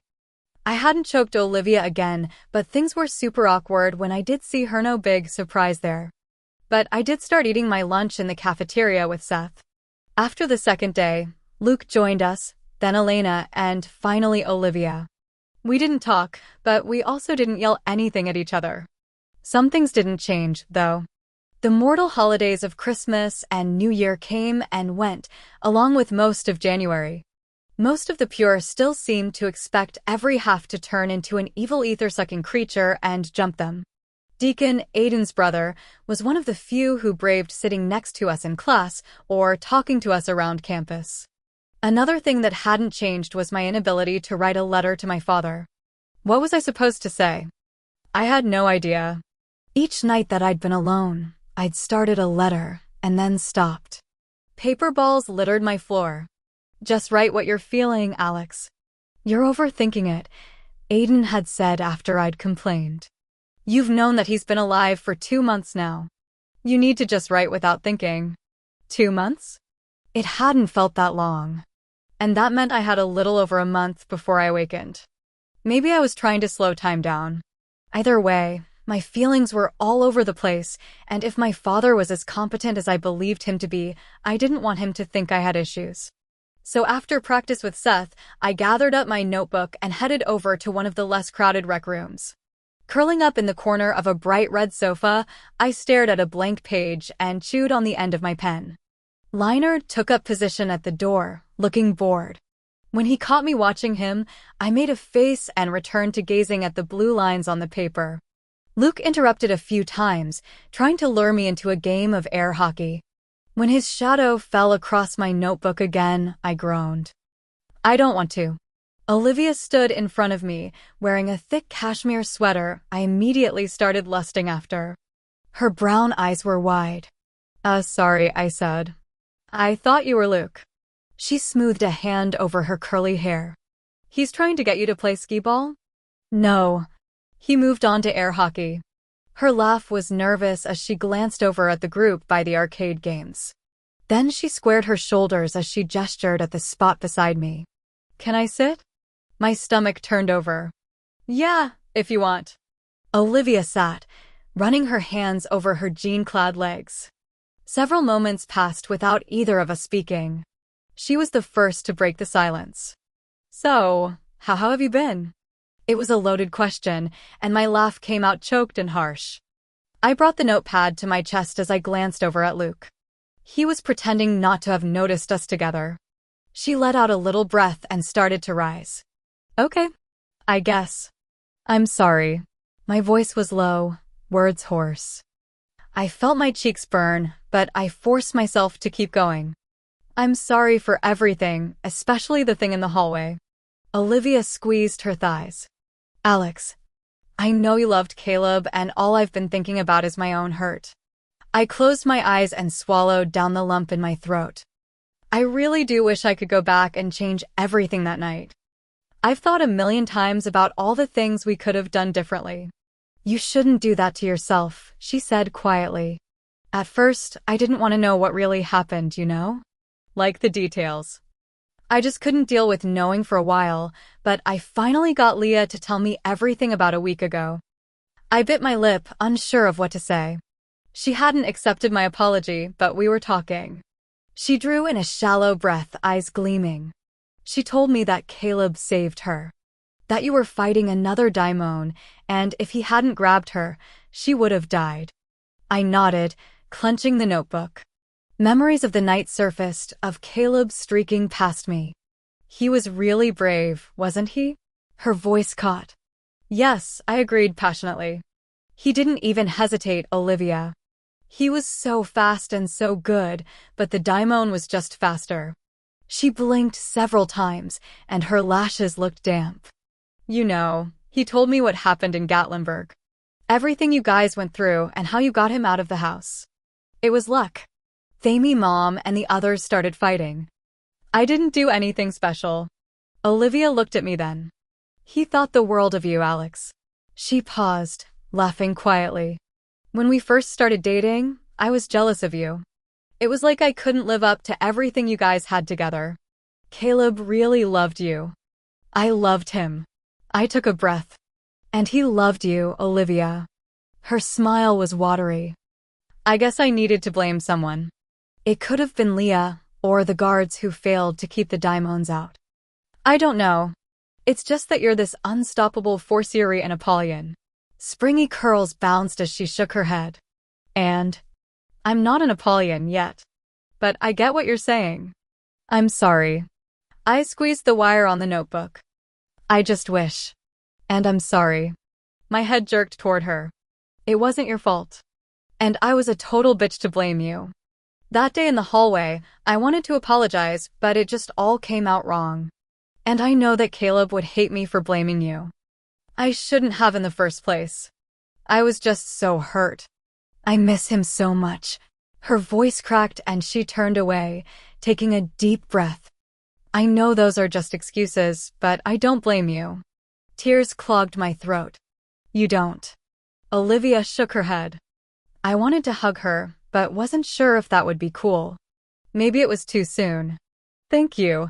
There was more I wanted to say, but I couldn't find the right words. Her eyes closed. Want to hear something funny? I blinked. Yeah. Turning to me, she grinned even though her eyes glistened with tears.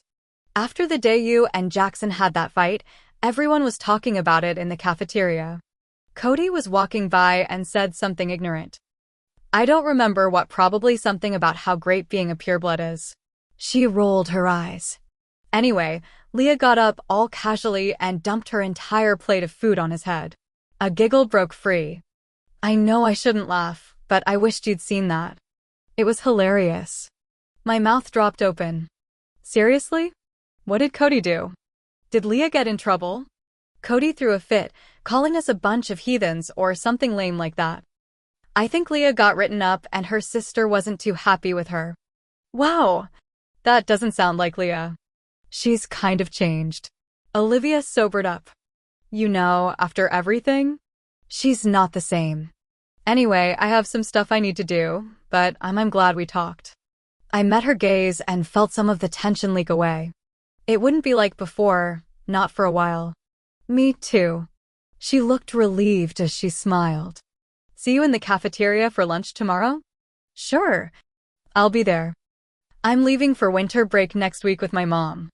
Some kind of council business she has to attend to and she wants me to go with her, but when I get back, can we do something? Like maybe watch a movie or hang out? While mortals had winter break over the Christmas holiday, we had ours the entire month of February in celebration of Anthesterion. Back in the old days, the festival was only 3 days and everyone pretty much got drunk in honor of Dionysus. It was like All Souls' Night and Carnival rolled into one giant, drunken orgy. At some point the Purists had extended the festival to an entire month, calmed it down, and filled it with council sessions. Slaves and servants used to be able to participate, but that had also changed. Yeah, that would be great. I'd love to. Good. I'll keep you to that. Olivia got up to leave, but stopped at the door. Turning around, she gave me a small wave and a tentative smile before dipping out. I glanced at my notebook. Some of the hurt and guilt that had lingered after Caleb's death had lifted. I took a deep breath and scribbled a quick note to LaDawn, telling her not to worry about the drink incident and thanking her for telling me about my father. Then I wrote 2 sentences under the brief paragraph. Later that night, I sealed the letter and handed it over to Leon, who was hovering outside my dorm, with explicit instructions to give it to Aiden. May I ask why you're passing notes to Aiden? He eyed the letter like it was a bomb. It's a love note. I'm asking him to circle yes or no if he likes me. Leon pinned me with a bland look, but shoved the letter in his back pocket. I gave him a cheeky grin before shutting the door. It felt like a semi-truck was lifted from my shoulders now that I'd written the letter. Spinning away from the door, I darted toward the computer desk. My bare toe smacked against something thick and heavy. Ouch! Hopping on one leg, I looked down. Oh my gods, I am so stupid. The Myths and Legends book stared up at me. I bent quickly and grabbed it. Somehow, during all the craziness, I'd forgotten about it. Sitting down, I cracked open the dusty thing and began searching for the section Aiden had mentioned in New York. I had no luck in the part written in English. Sighing, I flipped to the front of the book and started skimming the pages covered in what looked like gibberish to me. My fingers stilled about 100 pages in, not because I recognized any of the writing, but because I recognized the symbol at the top of the page. It was a torch turned down. There were several pages written in ancient Greek, completely useless to me. They should be teaching that instead of Trig at the Covenant, but what did I know? Then again, the Purists were taught the old language. Aiden knew the old language kind of nerdy, in a totally hot way. If I could find out more about the Order, then maybe we could get the evidence needed to prove that something crazy was up with Tully and Romvi. I wasn't 100% sure that it had anything to do with what had happened, but it was much better than Seth's suggestion. The last thing we needed was an uprising or one of us killing another pureblood. Chapter 8. Later that night, when I was half asleep, I heard the familiar click of my door unlocking. I rose onto my elbow, pushing the mess of hair out of my face. The fine shiver tiptoeing down my spine told me it was Seth. Locks didn't stand a chance against him. He either melted them or used the element of air to unlatch them from the other side. He stopped just inside the doorway. His eyes were a soft, tawny glow in the dark. Surprised to see him, it took me a few moments to say anything. "You're not supposed to be in my dorm this late, Seth. Has that ever stopped me before?" He sat on the edge of my bed and I could feel his gaze on me. "You've been in a much better mood this evening. And here I thought I was getting better at blocking you." "You are. You did really well at practice today. Is that why you're here?" I heard him kick off his shoes. "Because I'm less likely to throw food at you right now? Maybe." I could hear the smile in his voice. "I was beginning to think you found your own bed more appealing. You missed me." I shrugged. "Seth, about Jackson. I've already told you. I didn't have anything to do with that. And why would I do such a bad thing?" "I don't know why. Maybe because you're psychotic?" Seth laughed. Psychotic is such an extreme term. That would suggest I don't feel guilty about my actions. I arched a brow. My point exactly.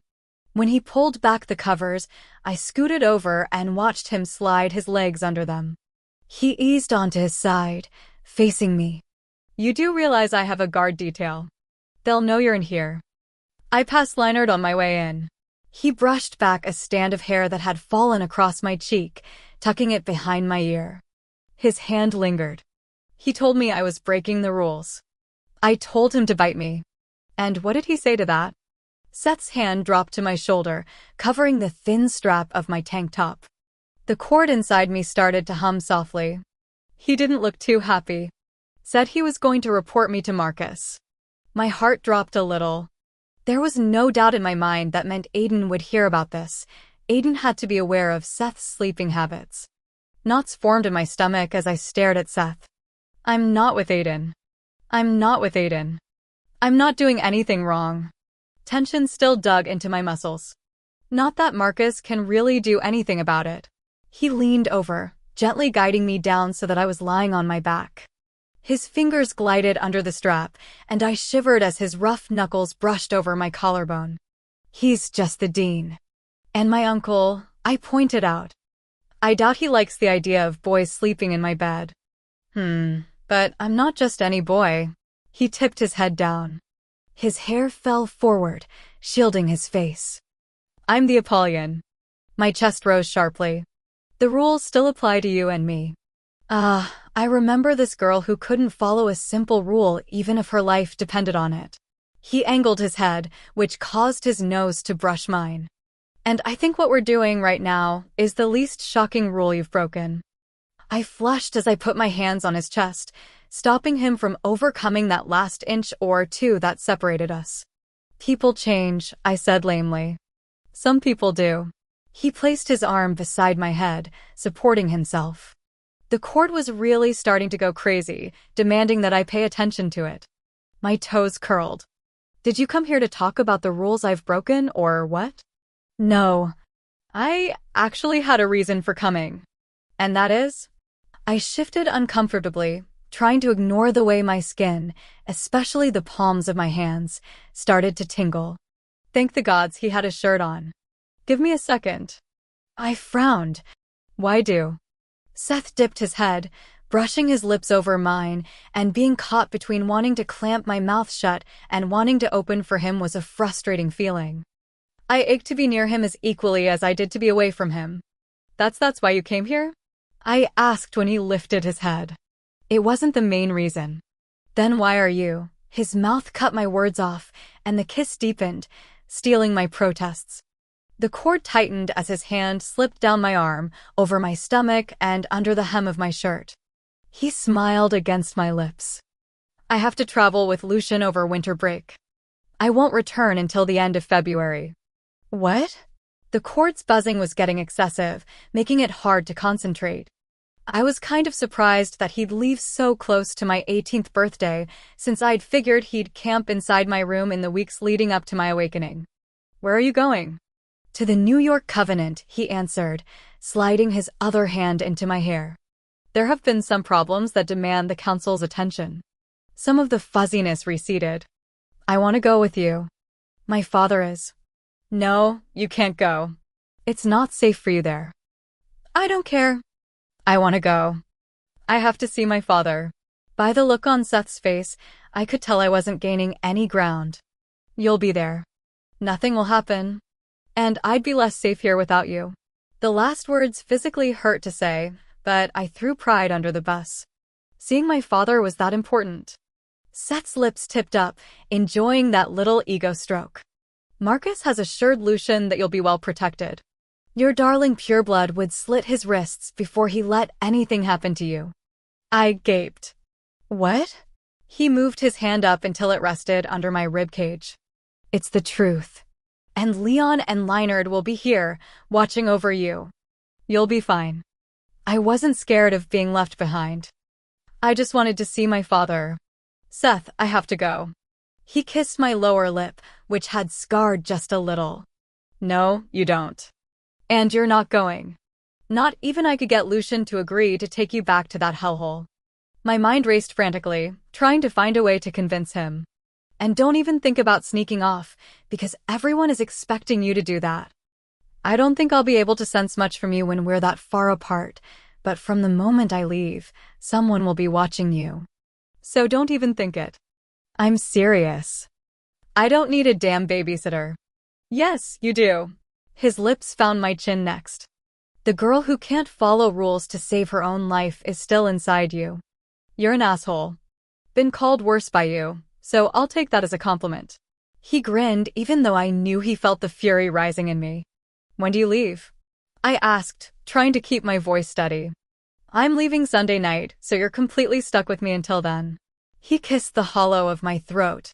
Great, I muttered. Classes would be suspended on Wednesday. Almost all the Purists left for super posh vacations, which meant most of the guards would be gone, protecting them. Some of the halves would be out of here. Anyone who still kept in contact with a mortal parent or was on good terms with a pureblood one. There was still a chance I could sneak out, but how in the hell would I get to New York? I didn't even have a driver's license, but that was the least of my problems. I'd have to get to New York without getting killed in the process. Seth kissed me again, and I debated pulling his hair out by the fistful while the bond between us tried its best to choke the living crap out of me. Why do you have to go, anyway? I asked when he took a breather. I needed anything to focus on that would take the edge off the cord that was tightening and tightening. He twined strands of my hair around his fingers. There's a problem with the servants in the Catskills. What? Dread blossomed in my stomach, growing as quickly as a weed. What do you mean? Some of them disappeared after the attack. Their bodies weren't found and no daimons escaped. Another quick, deep kiss before he spoke again. And something appears to be wrong with the elixir. Do you know anything about the ones who disappeared? I caught his wrist before the hand crept any higher under my shirt. I don't believe your father is among the missing, but as soon as I can confirm that, I'll let you know. He lowered himself down, and since I'd grabbed his wrist, there was nothing to stop him. I don't want to talk anymore. I'm going to be gone for weeks. His weight made the cord extremely happy, and I struggled to pay attention. Seth, this is important. What happened with the elixir? He sighed. I don't know. It doesn't appear to be working as strongly. As strongly? Yeah, the halves are becoming self-aware. Kind of like the computers in Terminator. Odd comparison, but I got what he meant. And whoa, that was some serious stuff right there. The elixir was a mix of herbs and chemicals that worked to keep a half-blood compliant and dazed. Without it, I doubted the halves in servitude would be thrilled with their lot in life. It seems to be working here. That's the thing. It's working everywhere but there. The council wants us there to make sure nothing happens in New York, especially after the attack. But why do you have to go? I don't know, Alex. Can we talk about this later? He looked down at me, eyes glowing. There are other things I want to do. The cord buzzed its approval. But Seth kissed me again and the hand against my stomach pressed down. I let go of his wrist, intending on pushing him off, but then I was gripping his shirt. The air around us seemed to crackle. There was something building inside me, a warning that the damn bond was up to no good. I felt the cord rushing to the surface before I actually opened my eyes.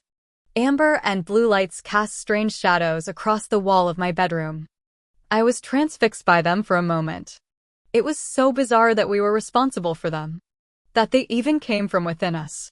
It freaked me out a little. But Seth's free hand was everywhere, skimming down my arm, over my leg, and our cords were spiraling together, connecting us. My fingers clenched his shirt, and I was pulling him down 1 second, then pushing him away the next. Suddenly, the skin under his palm burned. Tiny pricks of pain stole my breath. I felt the rushing building in my stomach, Akasha passing through the cords. A brief flicker of sanity reminded me of what had happened the last time we'd held on. Us, moving together on the bed, and there were fewer clothes to be removed this time. Panic dug its claws deep in me. I wasn't ready for this with Seth. Letting go of his shirt, I pushed him hard enough that I was able to wiggle out from underneath him, breaking the connection. I scrambled onto my knees, clutching my stomach. That hurt. Seth looked dazed. Sorry, it kind of just happened. Hands shaking, I pulled my shirt up far enough to see what I suspected was going to be there. Centered above my navel, right under my rib cage, was a glowing mark that looked like 2 check marks joined at the top. The power of the god's mark, Seth whispered, sitting up. Damn, Alex, that's a big one. Tomorrow, we should try blowing something up. I know you completely sucked at it when you did it the first time, but I bet it would work now. I couldn't believe how quickly he went from wanting to get it on to wanting to blow something up. Seth seemed more excited about the rune than the other thing. Hell, his eyes had that crazy look again. He placed his hands around the mark reverently. There are 4 marks that appear first: courage, strength, power, and invincibility. But the power one, that's Akasha. See how it's placed here?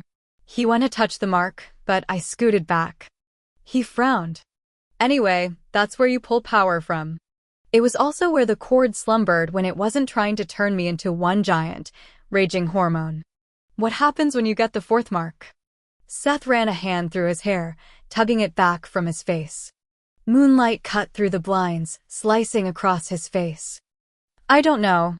Mine came all at once, but they appeared in that order, on both of my palms, my stomach, and then on the back of my neck. Then everywhere else. My mouth suddenly felt dry. I dropped my shirt and backed up to the edge of the bed. Do you think I'll awaken early if the 4th one appears? He lifted his eyes. I don't know, but would it be such a bad thing? Dizziness swept through me. Maybe we should stop touching or whatever until I turn 18. What? Seth, I can't awaken ahead of schedule. He shook his head. I don't understand, Alex. Things will be so much better once you awaken. You wouldn't have to worry about Tully or the Furies. Hell, the gods won't even be able to touch us. How's that not a good thing? It wasn't a good thing, because once I awakened, there was a strong chance I'd lose myself in the process. Seth had warned me long ago that it would be like 2 halves coming together, that whatever he wanted would color my choices and decisions. I'd have no control over myself or my future. And Aiden had been right that day in the sensory deprivation chamber. It terrified me. Alex. Seth took my hand carefully, gently. You awakening now would be the best thing for us. We could even try it. See if we can get the 4th mark to appear. Maybe nothing will happen after that. Maybe you'll awaken. I pulled my hand free. The eagerness in his voice creeped me out. Are you doing this on purpose, Seth? Doing what? Trying to get me to awaken early by touching me or whatever? I'm touching you because I enjoy it. Then he reached for me again, but I knocked his hand away. What is your deal? He asked. I swear to the gods, Seth, if you are doing this on purpose, I will destroy you. Seth's brows furrowed. Don't you think you're being a tad bit melodramatic here? I don't know. And I really didn't. My palms tingled, my stomach burned, and the cord was finally settling down. You haven't done anything with me except training in weeks, and then you show up tonight, all touchy and feely. Then this happens. I was all touchy and feely because I'm going to be gone for weeks. Seth slid off the bed, standing in one fluid motion. And I wasn't really avoiding you. I was just giving you some space. Then why did you come here tonight? Whatever the reason was, clearly it was a mistake. He bent, grabbing his shoes. Apparently, I'm just here to use you for my nefarious plans. I climbed off the bed, hugging my elbows. Was I being paranoid? What are you doing? What does it look like? I don't want to be where I'm not wanted. An uncomfortable feeling started to twist my insides. So why did you come here if it wasn't because of that? His head snapped up, eyes a furious shade of ochre. Like a lion that had been cornered, caught between wanting to run and attack. I missed you, Alex. That's why. And I'm going to miss you. Did that ever cross your mind? Oh gods. Guilt brought a hot flush to my face. That hadn't even crossed my mind. I felt like the worst kind of bitch. A moment passed and something flared in his eyes. It's Aiden, isn't it? My heart tripped over itself. What? It's always about Aiden. He laughed, but there was no humor there. This wasn't about Aiden, had nothing to do with him. It was about Seth and me, but before I could even say a word, Seth looked away. I guess I'll see you when I get back. He started toward the doorway. Just be careful. Crap, I muttered. I darted around the bed, blocking the door. Seth. Get out of the way, Alex. His words irked me, but I took a deep breath. Look, this whole marking and awakening thing freaks me out. You know that, but I shouldn't have accused you. There was no change in his expression. No, you shouldn't have. And this has nothing to do with Aiden. It didn't, or at least that's what I kept telling myself as I grabbed his free hand, and he flinched. I'm sorry, Seth. He stared behind me, lips thin. I really am sorry. I let go of his hand and placed my head against his chest. Carefully, I wrapped my arms around him. I just don't want to become someone else. Seth inhaled sharply. Alex. I squeezed my eyes shut. Bond or no bond, I did care about him. He was important to me, and maybe there was more to how I felt about him than what the bond was making me feel. Maybe it was just that I cared for him like I'd cared for Caleb. Either way, I didn't want to hurt his feelings. He dropped his shoes and swept his arms around me. You drive me crazy. I know. I smiled. The feeling is mutual. He laughed and then brushed his lips over my forehead. Come on. He started pulling me back to the bed. I stalled a little. Not hurting his feelings did not equal me ending up with a mark on the back of my neck. Seth dropped down, tugging me forward. To sleep, Alex. Nothing more and less, his gaze dropped to my tank top. You know, you should wear that more often. It leaves very little to the imagination, which is something I like. Flushing to the roots of my hair, I quickly climbed over him and pulled the covers up to my chin. Seth laughed as he lay down. He threw an arm around my waist, snuggling close. His breathing was steady. Nothing like mine, which seemed to be racing my heartbeat. And he was smiling easily, as if we hadn't just argued. You're such a perv, I said for the 100th time. You've called me worse. And I had a feeling I probably would in the future, too. Chapter 9. Wow! Look who's smiling. The world is going to end. Two silvery eyes peeked out behind a mop of curly blonde hair, and Deacon St.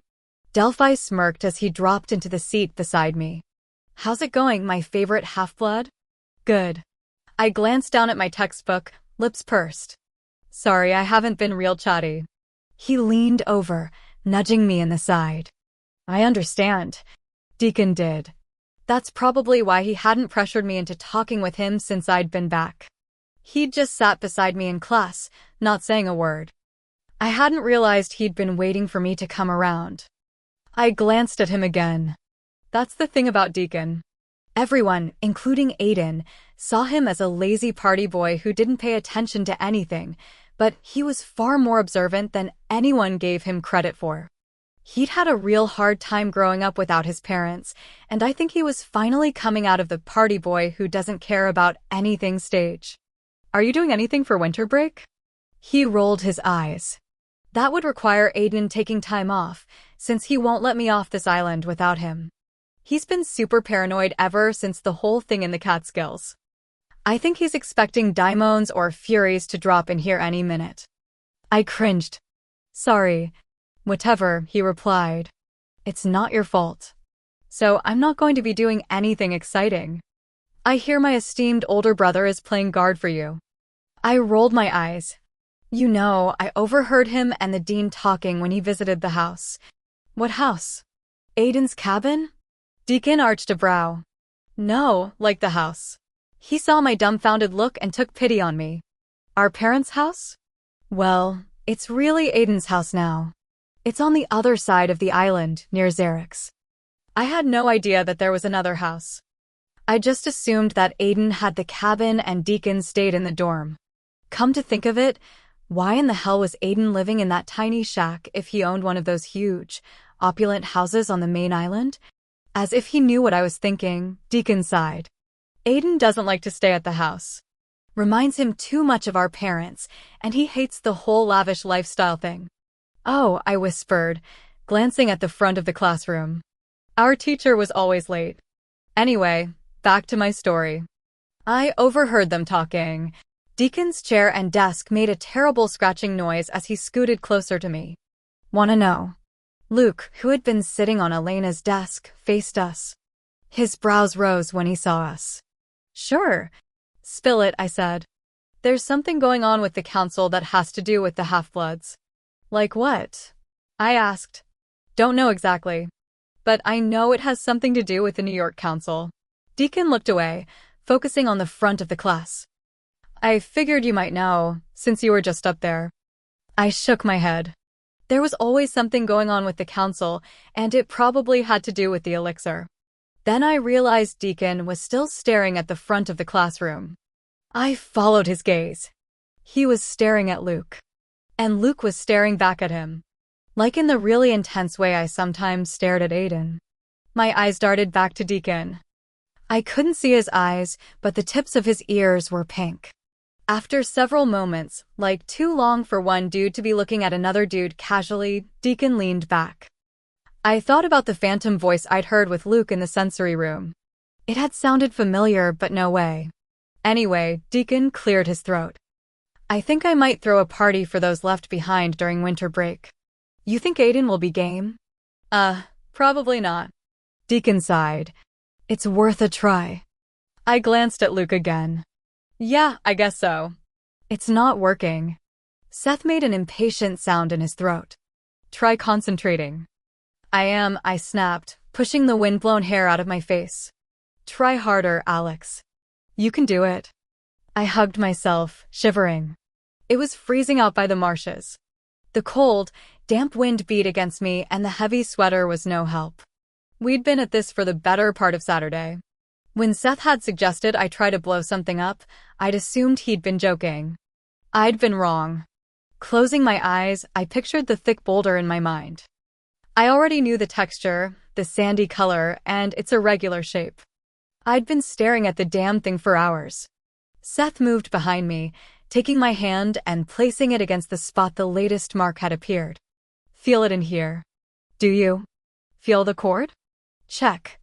I also liked the fact that he was now blocking the worst of the wind. Okay. Picture the cord unraveling, feel it coming alive. I had a feeling Seth was enjoying this way too much, considering how he was pressed against me. Alex? Yeah, I feel the cord. I did feel it opening up, slithering through my veins. Good. The cord is not just us, he said softly. It's Akasha's fifth and final element. You should feel Akasha now. Tap into it. Picture what you want in your mind. I wanted a taco, but I doubted Akasha could serve me up some Taco Bell. Gods, I'd do some terrible things for Taco Bell right about now. Alex, are you paying attention? Of course. I smirked. Then do it. Blow up the rock. Seth made it sound so easy. Like a toddler could do this. I wanted to elbow him in the stomach, but I pictured the rock and then pictured my cord shooting from my hand. I did this over and over again. Nothing happened. I opened my eyes. Sorry, this isn't working. Seth moved away, brushing back the shorter strands of hair that fell out of his ponytail. He popped his hands on his hips and stared at me. What? Another gust of biting wind had me shuffling to stay warm. I don't know what you want me to do. I'm cold. I'm hungry. And I saw that National Lampoon's Christmas Vacation is on TV for some odd reason, and I must watch it since you soaked up all the time it was on TV during Christmas. His brows inched up. Watch what? Oh my gods. You do not know of the trials and tribulations of the Griswold family. Huh? Wow. That's kind of sad, Seth. He waved his hand. It doesn't matter. Something must trigger your ability to tap into Akasha. If only a thoughtful look crept over his expression, and then he clasped his hands. The first time you did it, you were pissed. And then when you went all crazy ninja on the Furies, you were angry and scared. You have to be pushed. Oh, no. I started backing up. I know where you are going with this, and I'm not doing this with you. I mean it, Seth. Don't you? Seth raised his hand, and the air element smacked me in the chest, knocking me flat on my back.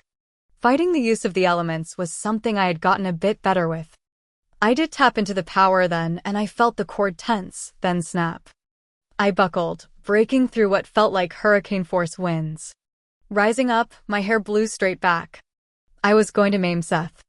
Then he was on me, using his weight to force me back against the coarse, dead grass.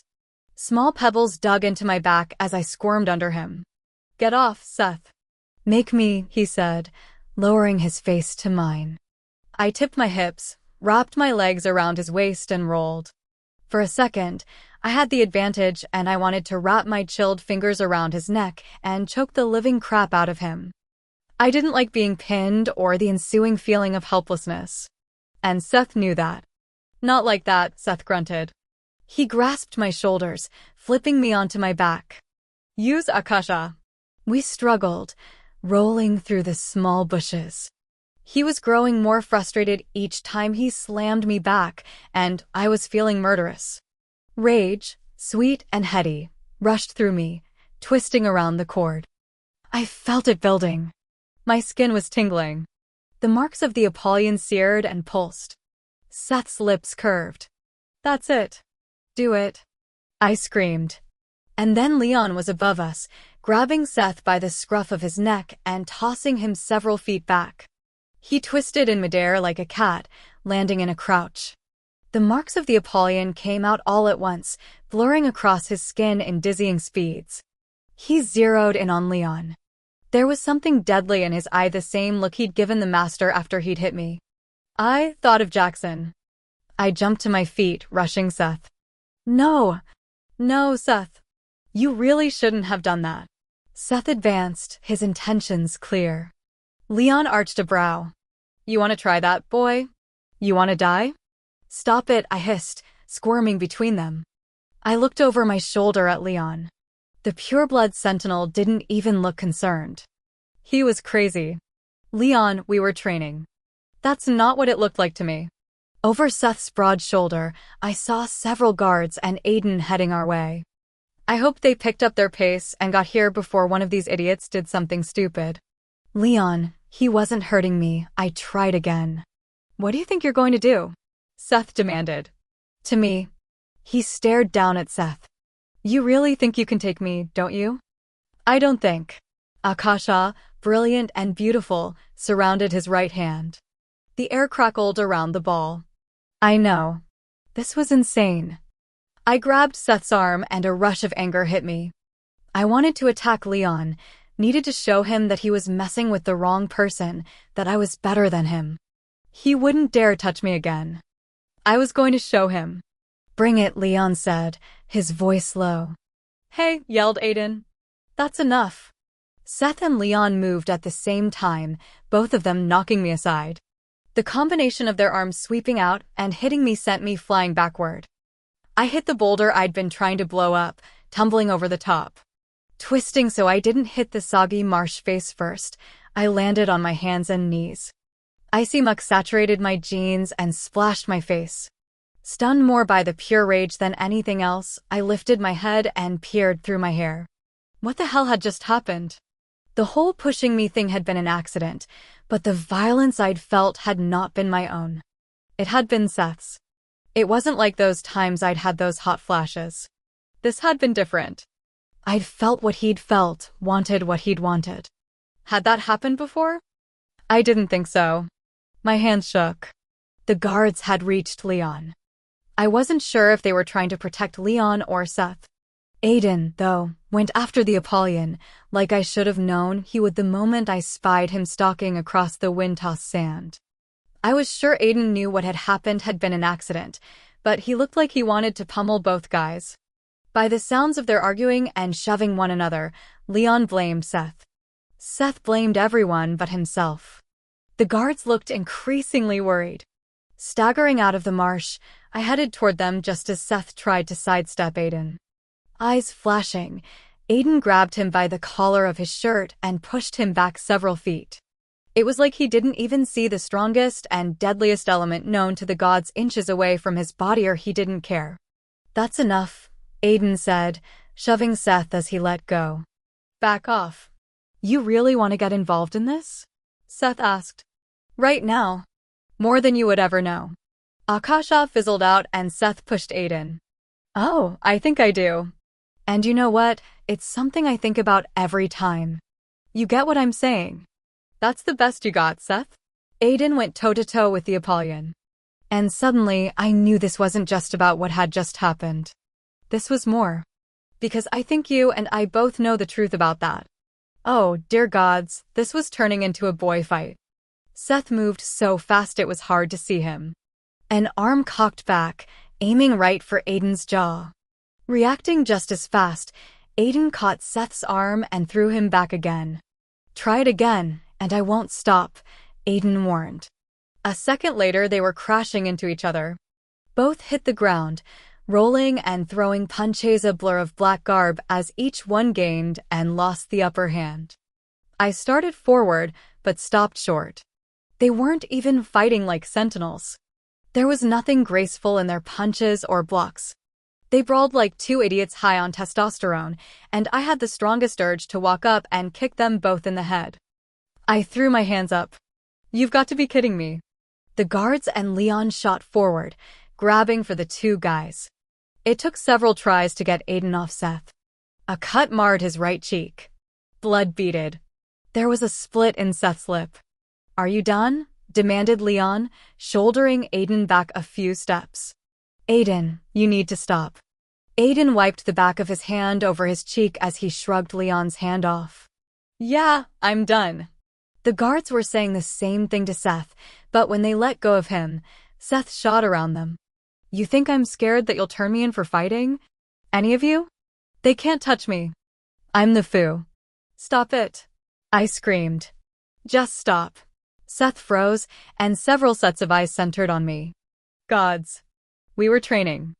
There's no reason to kill each other over this. I glanced at Aiden. No reason to do any of this.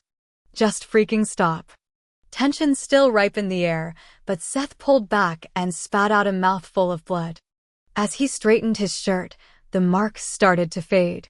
Like I'd been saying, but apparently all of you are too stupid to understand, we were. "Shut up, Seth." I clenched my hands.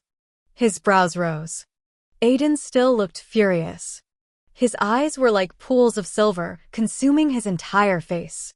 "It's done and over, okay?" I said, mostly to him. "I'm fine. No one is dead. And if you three can manage not to try to kill each other, I'm going to go and take a shower, because now I smell like 10-day-old butt." Leon's lips twitched as if he wished to smile, but after the glare I cut his way, his expression returned to the stoic one I was familiar with. I headed around them, shivering. Icicles were forming on my jeans. Seth wheeled around. "Alex." "No," I stopped. There was no way he was coming back with me. I needed to be away from him, putting some distance between his anger and me before I started throwing punches. I needed to figure out what had happened back there, why I'd felt what Seth wanted so strongly. "Alex," Seth called out. "Come on. Leave me alone right now." I started walking again. I'm done with this for today. I mean it. I'm done. Chapter 10. Seth knew better than to seek out my company Saturday night. I was grateful for that, because I didn't want to see his face. I did, however, answer the door Sunday evening when he actually knocked. That's how I knew he was feeling apologetic. Seth never knocked. His hands were shoved into the pockets of his dark cargos. The right side of his lip was swollen. "Hey," he said, staring over my head. "Hey." He shifted from one foot to the next. Alex, I'm sorry about yesterday. I didn't. Stop, I cut him off. I know you were just trying to get me to use Akasha, and you didn't mean to knock me over, but you guys were insane. Not in a good way, Seth. A sheepish look crept across his face. I know, but Aiden pissed me. Seth. Okay, you're right. It's over and done. And I don't want to argue with you. I'm getting ready to leave. He looked at me then. I thought it would be nice if you walked with me to the bridge. Just let me grab something to put on. I needed to talk with him anyway. After I grabbed a hoodie, we walked out of the dorm in silence. The campus was dark, only the shadows of the patrolling guards moved. When I let out my breath, it formed small puffs in the air. I felt your anger yesterday. I'm sure anyone within a 10-mile radius felt my anger yesterday. That's not what I meant. We followed the marbled pathway around the dorms, heading toward the bridge by the main Covenant building. I really felt it. I wanted to knock the crap out of Leon. It was like it was my anger. Seth didn't respond as he stared ahead, eyes narrowed. It went away as soon as I wasn't touching you, but it was pretty weird. I stopped walking as the bridge came into view.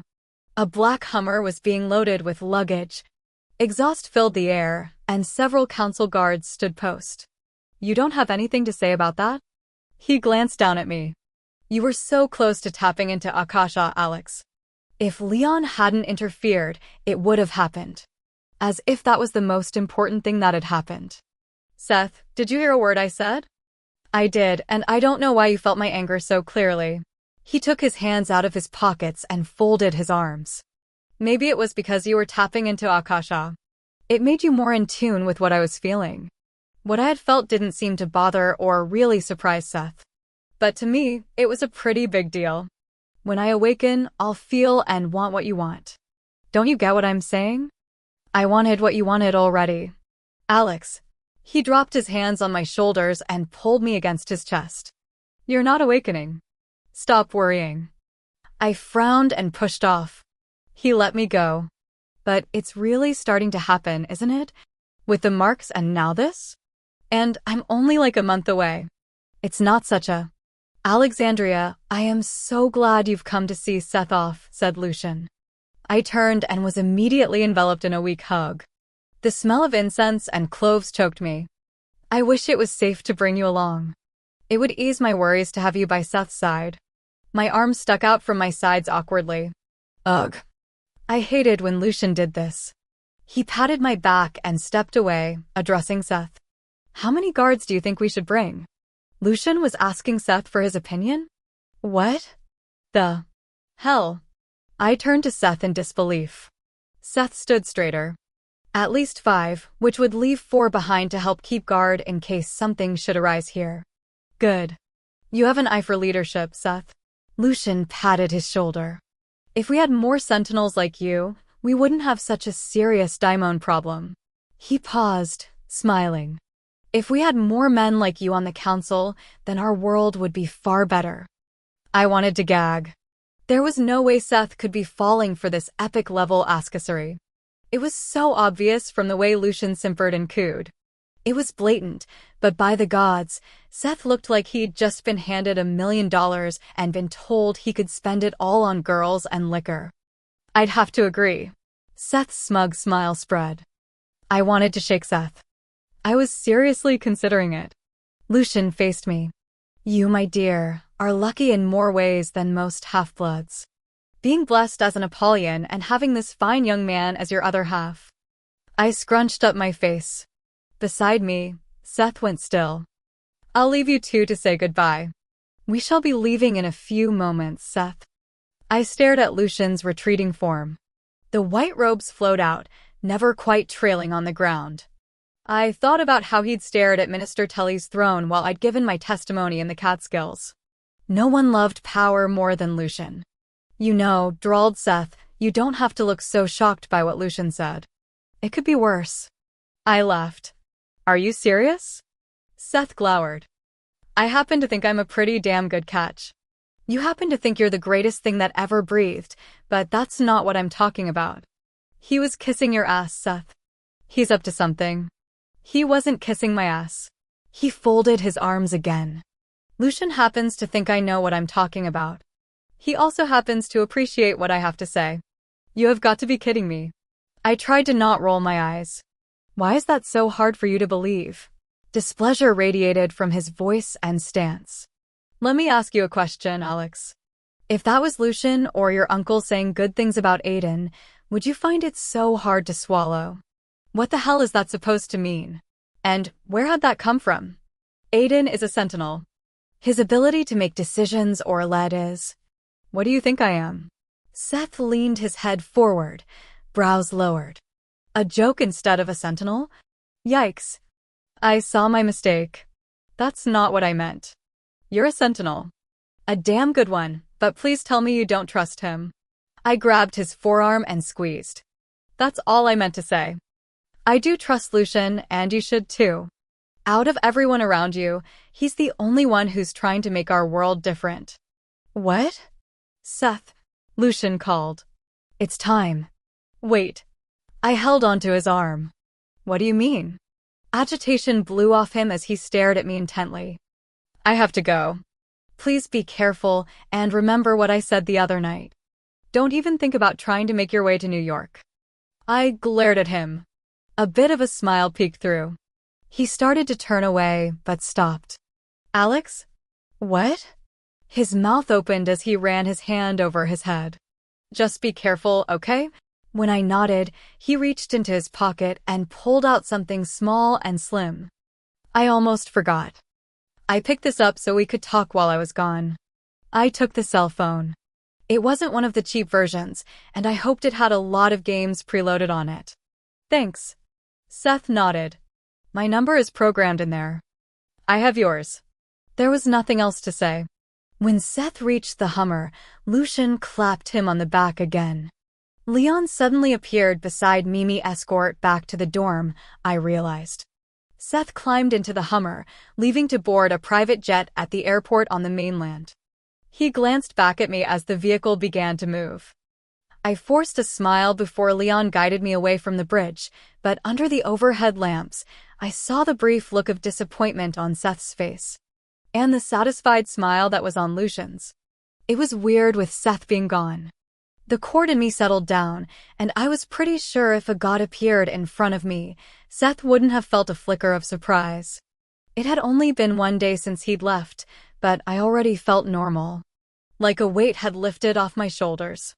And that was odd, because my backpack was ridiculously heavy with the Myths and Legends book in it.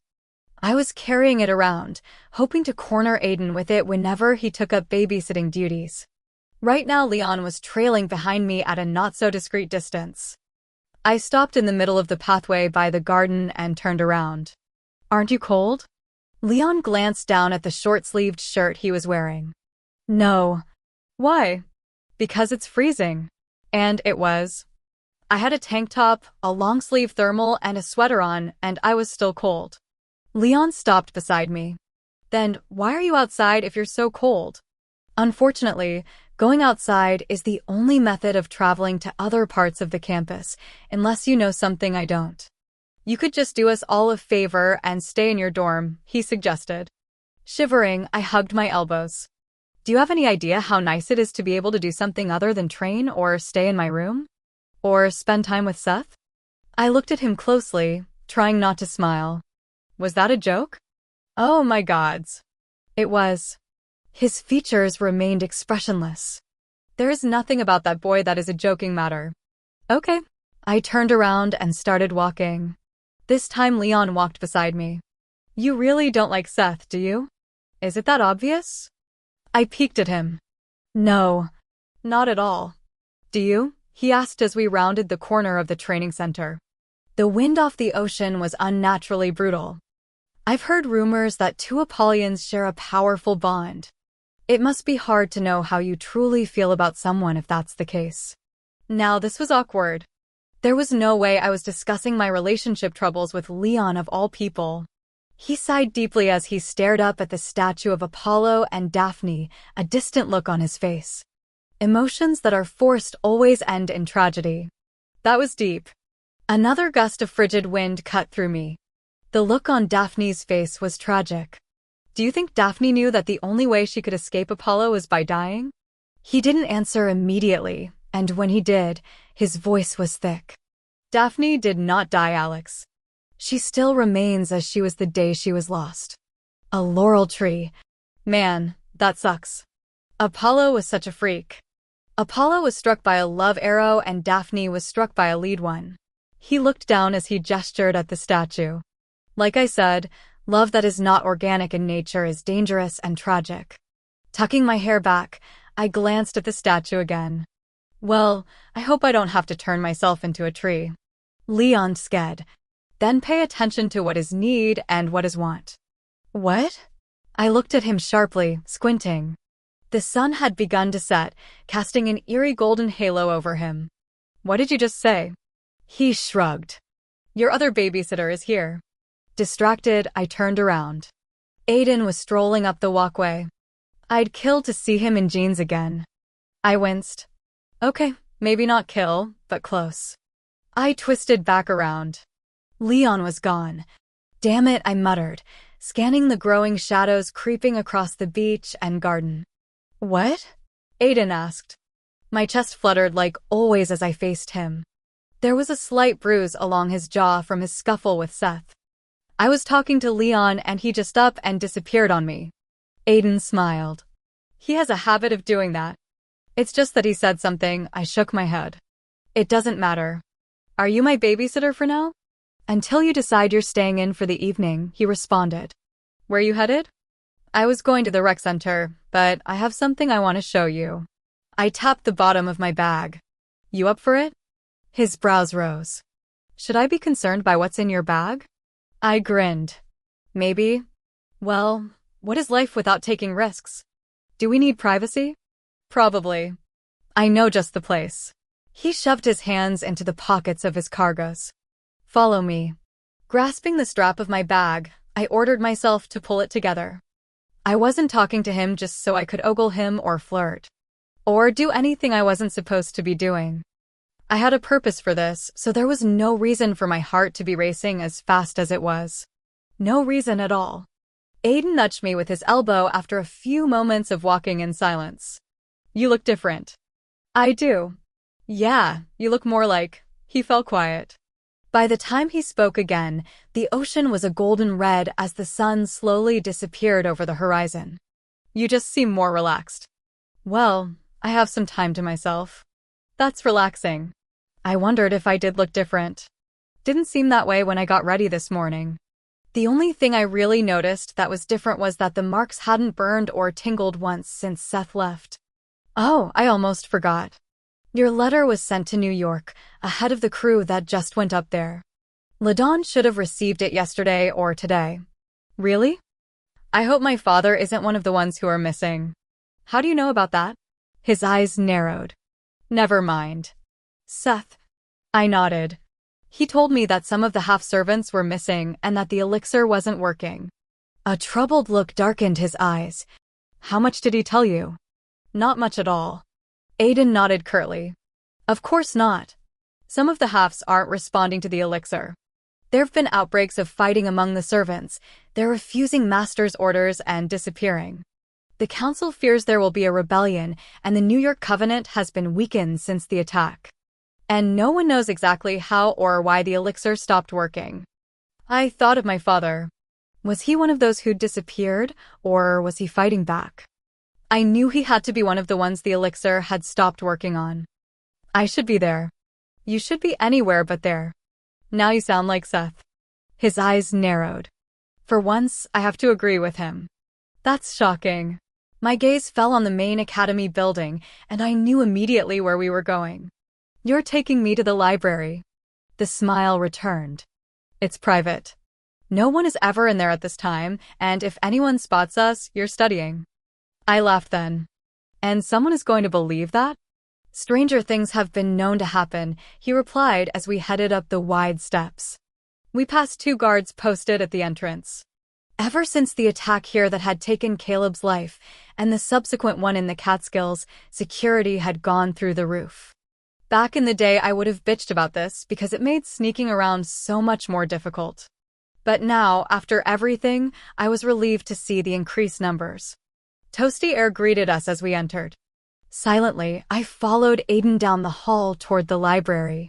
Several instructors still lingered in their offices, and we passed a few students heading out. Aiden stepped forward and opened the door to the library, forever the gentleman. Smiling my thanks, I stepped inside and came to a complete standstill. Luke and Deacon were emerging from one of the tall stacks, shoulder to shoulder. When they saw us, I'd swear they jumped at least 3 feet apart. "Deacon?" Aiden sounded shocked. "You're in the library?" "Yeah." Deacon brushed the mop of curls off his forehead. "We were studying for trig." Neither of them had a single book in their hands. I looked at Luke expectantly. He looked away, but his lips twitched. Aiden's eyes widened. "Wow! I'm sort of proud of you." "Studying?" I clamped my mouth shut, turning over a new leaf and all. Deacon bumped into his older brother. Taking my education seriously. My tongue was literally burning to say something. Aiden nodded at Luke. "Keep him out of trouble, Luke." "Oh, geez." By the way Deacon was shifting back and forth on his feet and the size of Luke's grin, I figured Aiden had no idea what kind of trouble those two were probably getting into. Same-sex relationships in our world didn't even have a place on the list of taboo things to do. It was the fact that Deacon was a pure and Luke was a half. And of all the half-bloods in the world, I knew just how stupid and dangerous whatever it was that they were doing was. I glanced at Aiden. He caught my eyes and smiled. My belly flopped. Stupid and dangerous, but it didn't change how I felt. Chapter 11. I was still struggling to keep my mouth shut when Aiden found an empty study room in the back of the library, somewhere near the books I'd never read and the books I've never heard of section. He left the door cracked open, which relieved and disappointed me in the same breath. Sitting down, I dropped my bag on the table. "That's really cool that Deacon is studying and all." Aiden took the seat beside me, turning so that his knee pressed against mine and he was facing me. "Can I ask you a question?" "Sure." I pulled out the massive book and placed it between us. "Do I look stupid?" My hand froze over the edge of the book. Is this a trick question?" He arched a brow. "No, you don't look stupid." I didn't think so. He reached over, taking the book away from me. His hand brushed mine as he did so, sending little shivers through my fingers. They were doing the same amount of studying that we're doing. I wasn't sure how to proceed with this. So I said nothing. Aiden stared at the book, brows lowered. "I know what my brother is doing, Alex. And you know what? It pisses me off." "It does?" "Yes." He looked up, meeting my gaze. "I can't believe he thinks I'd care if he was into guys or whatever. I've always known he's been that way." I didn't. Deacon is good at hiding it. "What am I looking at?" he asked. I reached over, opening the book to the section about the Order of Thanatos. Understanding dawned. He turned a couple of the pages before going back to the beginning of the section. He's always pretended to be interested in girls, and maybe he is too. But he never had me fooled. He had me fooled. I watched a wavy lock of hair fall over Aiden's forehead. An insane urge to brush it back hit me hard. "So he's never said anything to you about it?" Aiden snorted. "No. I think he believes I'd be upset or something. And trust me, I've wanted to tell him I don't care, but I think it makes him uncomfortable. You know, talking about it. So I just pretend like I don't see it. I guess he'll talk to me about it eventually." "He will." I bit my lip. "But it's Luke." A muscle popped in his jaw. "I don't like the fact that he may be involved with a half, but I trust that he won't do anything." He broke off, laughing. "Yeah, well, I'm not the person to be lecturing on the whole pure and half business." A flush crept over me. Aiden looked up, and our eyes locked. He opened his mouth, but shut it quickly. He turned back to the book, clearing his throat. "So, the Order of Thanatos? Not exactly fun reading material." Finding safe ground, I nodded. Telly had this symbol tattooed on his arm. I pointed at the torch, careful not to touch him. "And so does Rambiho, by the way, still hates my guts, in case you're wondering."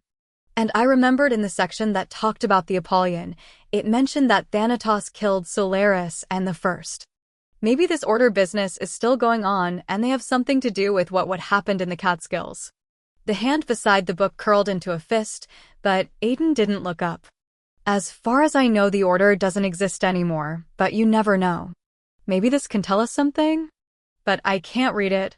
He smiled briefly. Give me a few minutes. Reading this isn't exactly easy. Okay. Beyond the crack in the door, the library was dark and silent. There was no way I was going out there.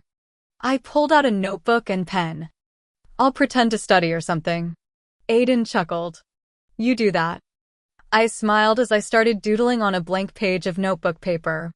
It was hard because his knee was still touching mine, and it may have been my imagination, but we seemed to be getting closer. His entire lower leg was against mine. While Aiden read, I sketched a really bad version of the Apollo and Daphne statue outside. Several times, Aiden glanced over and made comments about the drawing. He offered to pay for art classes at one point. I punched him in the arm for that. Giving up on my masterpiece, I checked to see what page he was on. As I stared at the symbol on each page, I felt a tightening in my throat. Instead of thinking about Telly or Romvi, I thought of the pure I'd killed in the Catskills. Leaning back in the chair, I rubbed my hands over my thighs. The feel of shoving a blade into a pure was much different than shoving one into a daimon, even a half daimon. There were always choices, and once again, I'd made the wrong decision. Actually, I'd made a string of bad decisions over a short period of time, but that one kind of took the cake. I could have disarmed the pure blood guard. I could have done something other than what I had done. I'd killed him and still didn't even know his name. Hey, Aiden said softly. Are you okay? Yep. I lifted my head, forcing a smile. Find anything out yet? He was watching me intently. I could feel it, even after I returned to staring at my hands. Just why the order was established, he said. It appears that they were created by us, the purebloods, as an organization to keep the old ways alive and to protect the gods. And it looks like even a few chosen half-bloods were initiated into the order. Great. I smoothed my hands over the table. Do the gods need protection? It doesn't seem to be in the way you'd think, but more like protecting their existence from mortals and those who might be a threat to the gods. Aiden turned back to the book, flipping several chapters ahead. It does say the members are marked, which would explain the tattoo if they do belong to the order. But there is something else. What? I glanced at him. What is it? He took a deep breath and slid the book toward me. We've all misread it. Understandable since it's how it's phrased. Look at this. Aiden was pointing at the section on the Apollyon. The reaction from the gods, particularly the Order of Thanatos, was swift and righteous. Both Apollyons were executed without trial. I sat back, understanding sinking in. It wasn't Thanatos who killed them, but the Order of Thanatos. Aiden nodded as he turned back to the section on the Order. That's what it looks like. But how? Both Solaris and the First Wood had been fully awakened. The way Seth talks, once that happens we become indestructible. He shook his head. The Order is very mystical, or at least, that's how it reads in this section. He tapped his finger on something that looked like chicken scratch to me. The Order is said to be the eyes and the hand of Thanatos. There's something here about the Order being gifted with daggers dipped in the blood of the Titans. Daggers dipped in the blood of the Titans? Like, literally? Is the Apollyon somehow allergic to Titan blood? I shook my head. What I don't get is, if the gods and the Apollyon can both use Akasha, then why would the gods Thanatos need anyone else to kill the Apollyon? They could just use Akasha. I don't know, he said, looking at me. His eyes were gunmetal gray. And I have a hard time believing that Seth wouldn't know, either. Didn't he tell you that, once you awaken, the knowledge of the previous Apollyons will pass on to you? Yeah, he did. Seth would have to know. An uncomfortable feeling clawed for my attention as I rested my chin on my palm. If Seth knew everything that the previous Apollyons knew, then wouldn't one of them, in all these years, have figured out that they were a product of a union between a pure and a half? And wouldn't one of the Apollyons have to know about the Order, especially if the lives of Solaris and the First had passed to Seth during his awakening? What is it? Aiden asked quietly. Anger stirred, poking at the cord. I don't think Seth is being completely honest with me. Aiden didn't respond. I drew in a deep breath. I don't understand why he would lie about this. Maybe he just never put two and two together.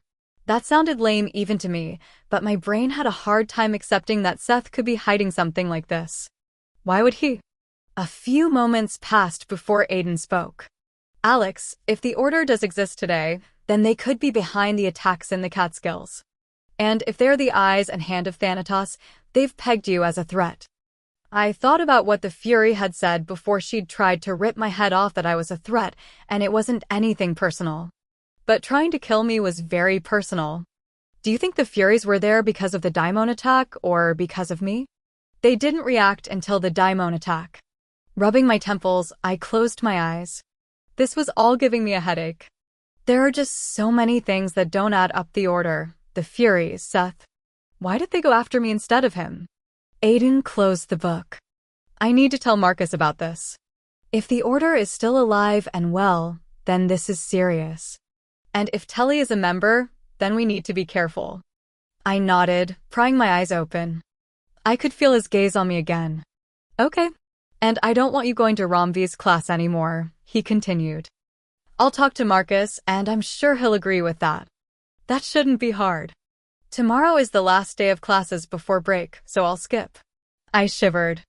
Do you think the eyes of Thanatos part is something literal? And daggers actually dipped in real honest-to-God's Titan blood? Knowing the gods, I'd go with eyes. There was a pause, and Aiden reached over, capturing my chin with the tips of his fingers. He slowly turned my head toward him. What are you not telling me, Alex? A frisson of heat shot through me. Nothing, I whispered, and tried to turn my head, but he kept me still. You know you can tell me anything, right? And I know there is something you're keeping from me. Seth's warning to keep the Apollyon marks quiet was overwhelmed by the desire to tell someone what was happening. And who better to tell than Aiden? He was the one person in this world that I trusted, especially considering how much he'd risked to keep me safe. Seth wouldn't be happy if he knew, but then again, I wasn't particularly happy with Seth at the moment. It's happening, I said finally. Aiden's eyes searched mine. What's happening? This of freaky stuff. I lifted my hands, palms up. His gaze dropped without releasing my chin, and when his eyes met mine again, they were questioning. I've started getting the marks of the Apollyon. You can't see them, but they're there on both of my palms. And there's one on my stomach. He seemed taken aback by this, releasing my chin but not moving away. When did this start happening? I looked away. The first happened while we were in the Catskills. Seth and I were training one day and I got mad.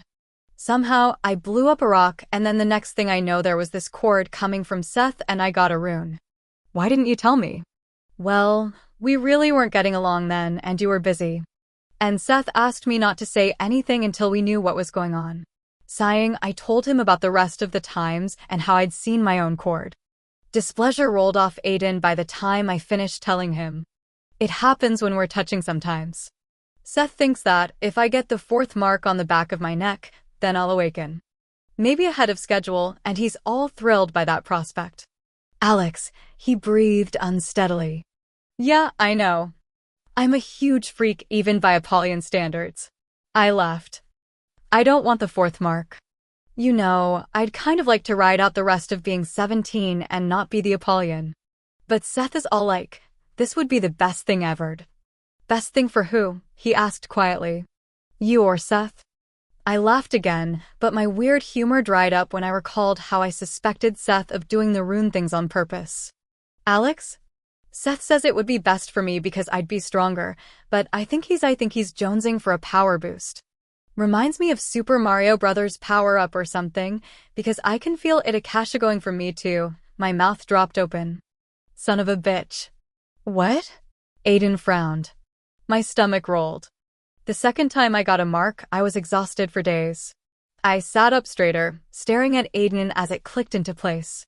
Remember the night we all met in Marcus' office?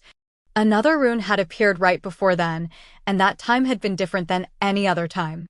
I felt heat crawl over my cheeks as I remembered how much I'd been down with the whole thing while it was happening. Anyway, I was really tired and just off after that for days. Aiden nodded. I remember. You were pretty crabby. My crabbiness had led to the sensory deprivation room and Aiden's whispered fear. Well, you didn't get it as bad as Seth. I threw a sub at him. He was trying to fight a smile, but his eyes lightened. He probably deserved it. He did, but gods, is that what's going to happen when I awaken? Dread traced icy fingers over my skin.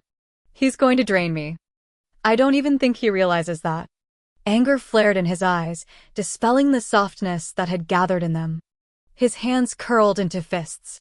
Whatever it is that you two are doing that's causing those runes to show up, you need to stop. I looked at him blandly. I've already decided that, but that isn't going to stop it from happening eventually. And you know what the really messed up thing is? My mom warned me that the first would drain me. I just thought she was being all daimon crazy. Aiden reclaimed the little distance I'd been able to put between us. I'm not going to let anything happen to you, Alex. That goes for Seth, too. Whoa. My heart did a crazy thing there. And he really sounded like he believed he could. Aiden, you can't stop this. No one can. We can't stop you from awakening, but the power transfer will only happen if you touch after you turn 18, right? Then you don't touch. I couldn't possibly imagine Seth being down with the whole not touching part, but he'd understand once he knew what it could possibly do. He'll understand, I said. I'll talk to him when he gets back. This is probably something better to discuss face to face. Aiden didn't look convinced. I don't like this. You don't like him, I pointed out gently. You're right. I don't like Seth, but there's something more to this. Isn't there always? I moved slightly and felt his breath over my lips. If I moved an inch, our lips would touch. And Aiden was suddenly staring at my mouth. I'll talk to Marcus, Aiden said, voice gruff. You already said that. I did. His head angled slightly. We should head back. I swallowed. Aiden wasn't moving and every muscle in my body demanded that I cross that tiny space between us.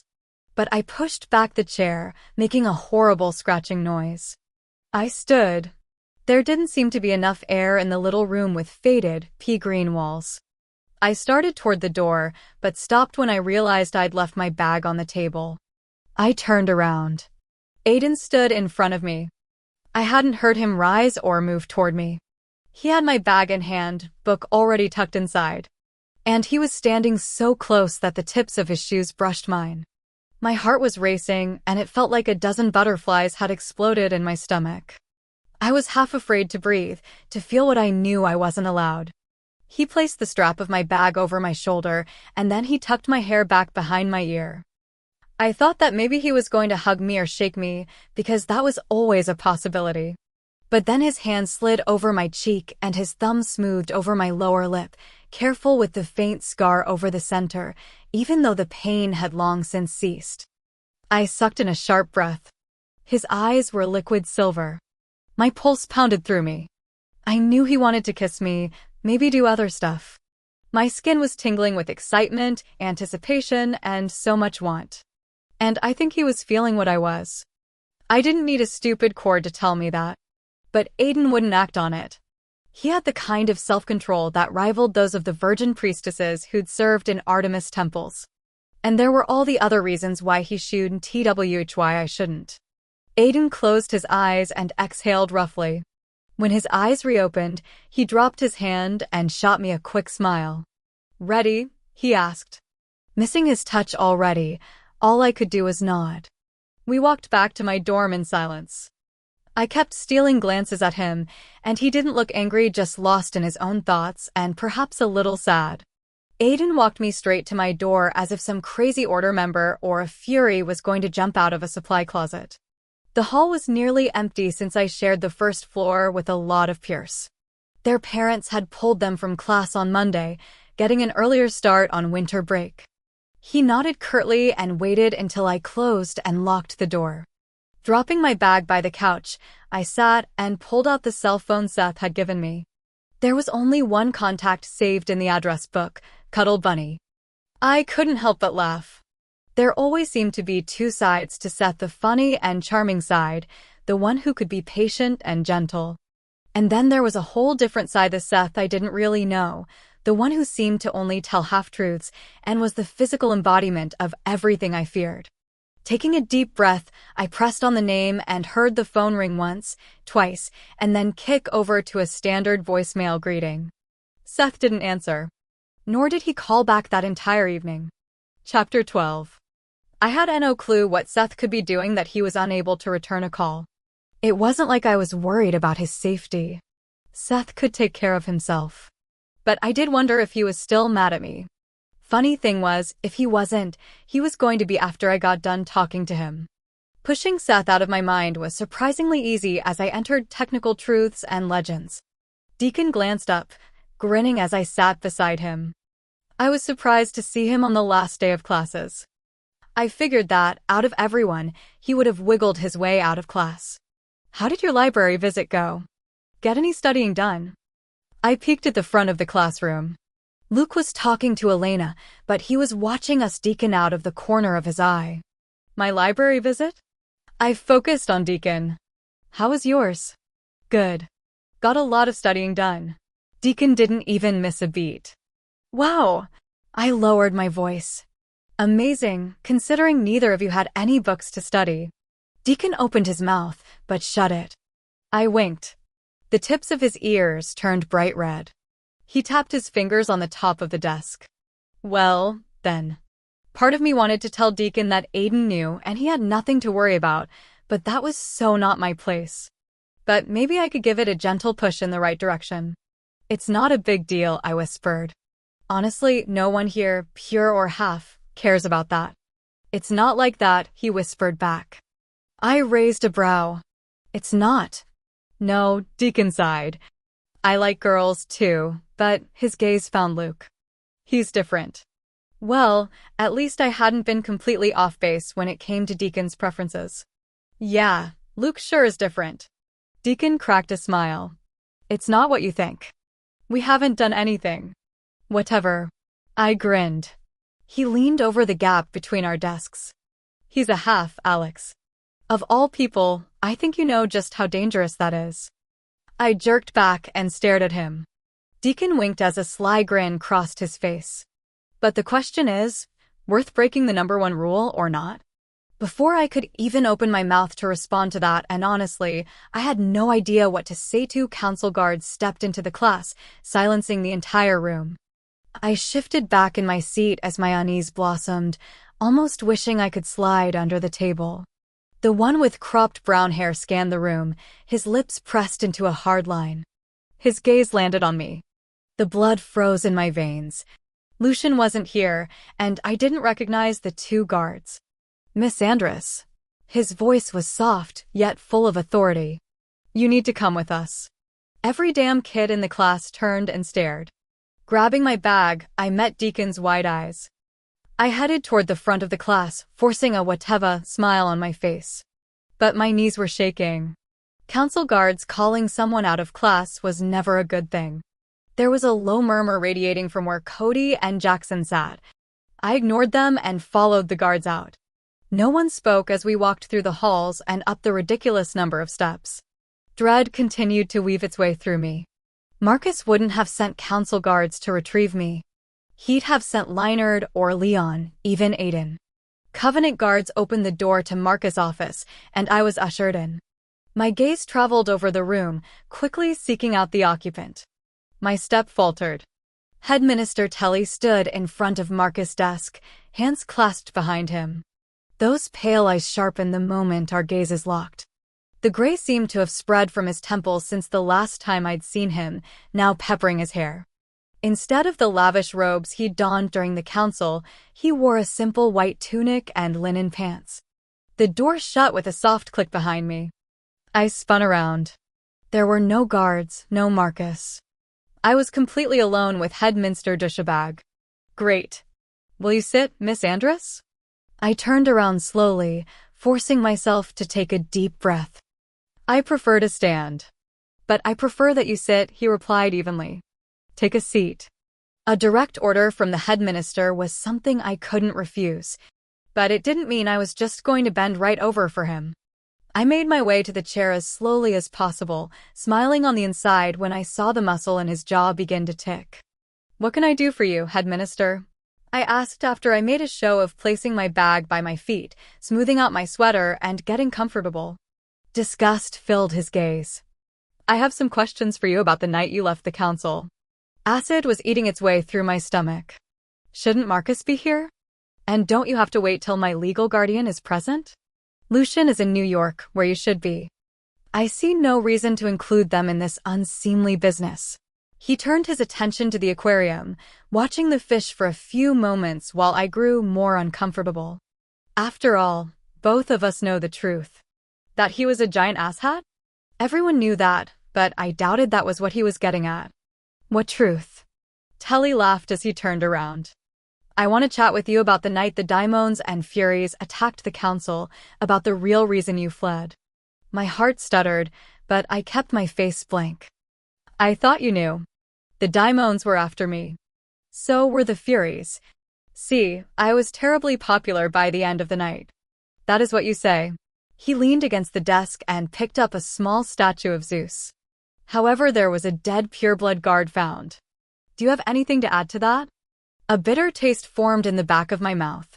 Well, there were a lot of dead Pierce and halves. And a lot of dead servants that no one gave two shits about. They would have been saved if someone had helped them. He arched a brow.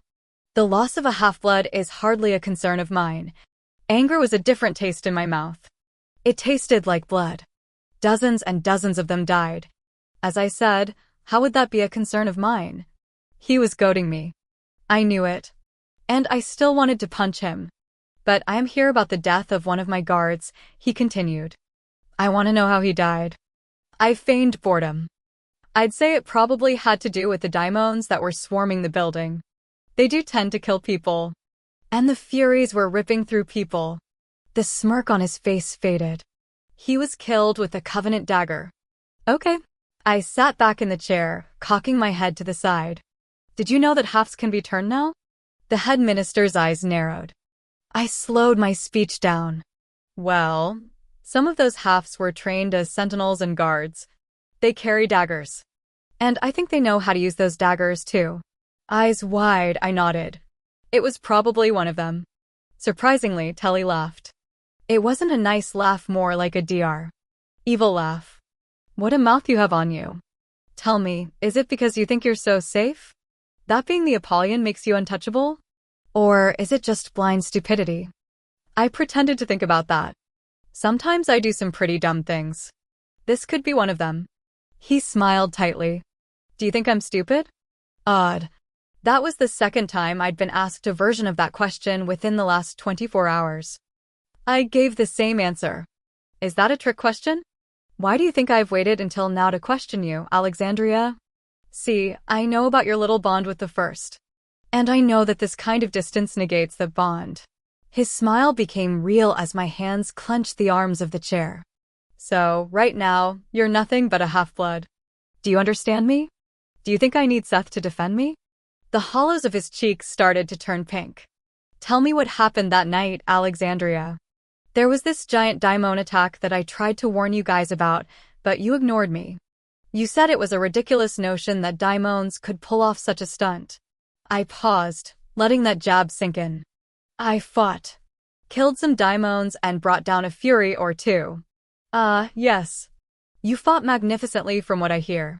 He paused, tapped his chin. "And then a plot was discovered. The Daimons were after the Apollyon." "Exactly."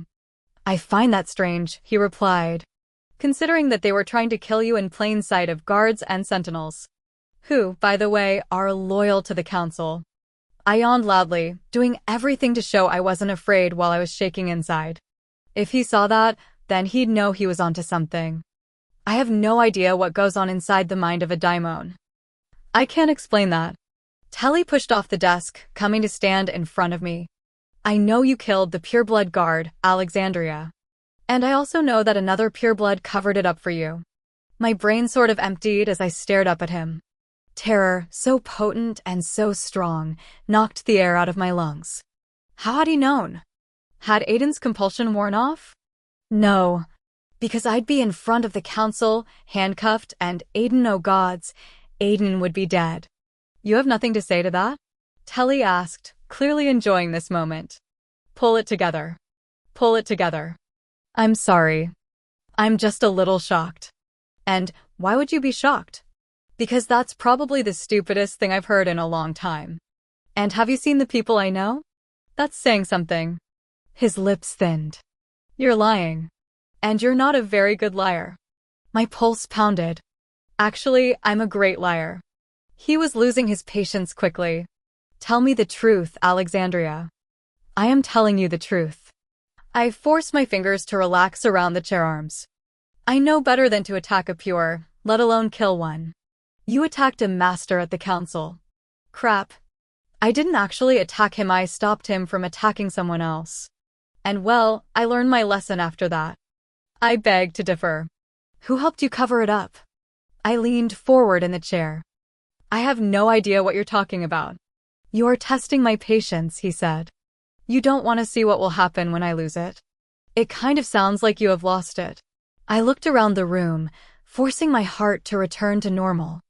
I have no idea why you're asking me these questions. And I'm missing the last day of class before winter break. Are you going to give me an excuse or something? Do you think you're clever? I smirked. Telly's hand snaked out so quickly I didn't even have a chance to deflect the blow. The back of his hand connected with my cheek with enough force to snap my head to the side. Disbelief and rage mixed, rushing through me. My brain flat out refused to accept the fact that he had just hit me, actually dared to hit me. And my body was already demanding that I hit him back, lay him out on his back. My fist practically itched to connect with his jaw. I gripped the edges of the chair, facing him. That's what Telly wanted. He wanted me to strike him back. Then he'd have my ass on a golden platter. Telly smiled. I returned the gesture, ignoring the stinging in my cheek. Thank you. Anger flared deep in his eyes. You think you're tough, don't you? I shrugged. I guess you could say that. There are ways of breaking you, dear girl. His smile increased, but it never reached his eyes. I know you killed a pureblood. And I know someone another pure or the first covered for you. A shiver ran down my spine, like icy fingers of panic and terror. I shoved it down, sure to revisit it later if there was a later. I arched a brow. I have no idea what you're talking about. I've already told you what happened. And what you've told me is a lie. He shot forward, gripping the arms of the chair. His fingers were inches from mine, lips pulled back, face red with fury. Now tell me the truth or so help me. I refused to pull away like I wanted to. I have told you. A vein popped on his temple. You are treading on dangerous ground, dear. You must not have any proof, I said softly, meeting his enraged stare. If you did, I'd already be dead. Then again, if I were just a half-blood, you wouldn't need much proof. But to take me out, you need the council's permission. You know, being the precious Apollyon and all. Telly pushed back from the chair, turning his back to me. I knew I needed to shut up. Taunting him was probably the stupidest thing I could do, but I couldn't stop. Anger and fear were never a good mix for me. What I don't understand is how you're so certain that I killed a pureblood. There were obviously no witnesses to his death. No one is pointing a finger at me. I paused, enjoying the way the muscles in his back tensed under the thin tunic. Why would you? He turned around, face impressively blank. Why would I what, Alexandria? My stomach churned as realization set in. My suspicions had been correct. I stared at his elegant hands. How can you be so certain unless you ordered summoning a guard to attack me? Then I guess you'd be fairly certain if that guard did turn up dead, but you wouldn't have done that. Because I'm sure the council would be pretty pissed. You might even lose your position. So busy gloating, I didn't even see him move. His hand caught the same cheek. The burst of red-hot pain stunned me. It was no pansy hit. The chair went up on two legs before settling back down. Tears stung my eyes. You can't do this, I said, voice hoarse. Telly grasped my wrist. I can do as I please. Telly hauled me to my feet, his fingers bruising my arms as he dragged me across my uncle's office. He shoved me toward the window overlooking the quad. Tell me, what do you see out there? I blinked back, tears biting down on the fury threatening to boil over. Statues and sand, and beyond that, the ocean rolled and tumbled with rough waves. People were scattered across the campus. What do you see, Alexandra? His grip tightened. I winced, hating my moment of weakness. I don't know. I see people and freaking sand. And the ocean. I see lots of water. See the servants? He gestured toward the atrium, where a cluster of them stood waiting for orders from their master. I own them. I own all of them. The muscles in my body locked up. I couldn't pull my gaze from them. Telly leaned in, his breath hot in my ear. Let me tell you a little secret about the true nature of your other half's trip to the Catskills. He's been brought in to deal with any servant who is off the elixir and is refusing to submit. Did you know that? Deal with them. Take some of that cleverness from your mouth and apply it. I'm sure you can figure it out. I could figure it out, but I couldn't believe it. There was a difference between those two things. Because I understood that Telly was claiming that Seth would take down any half-blood who was causing problems, but Seth wouldn't actually agree to something like that. And I also knew that Telly was telling me this to rattle me. It was working. I have something else I want to tell you, Telly said. I do have a favorite of all the servants, you see. One I personally requested many years ago. Did you know I knew your mother and father? I closed my eyes. What, Alexandria? Has someone already let that little bird out of the cage? He let go of my wrist, chuckling. To think your beautiful mother had tainted herself in that way, to mix with a half-blood.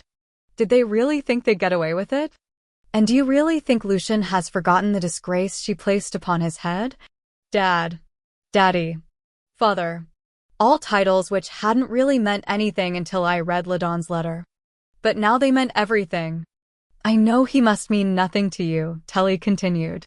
You've never known him, but I do know that whoever covered up what you did must mean a lot to you. And what do they say? Like father, like daughter. Desperation washed away any relief I felt. Telly wasn't going to use my father against me.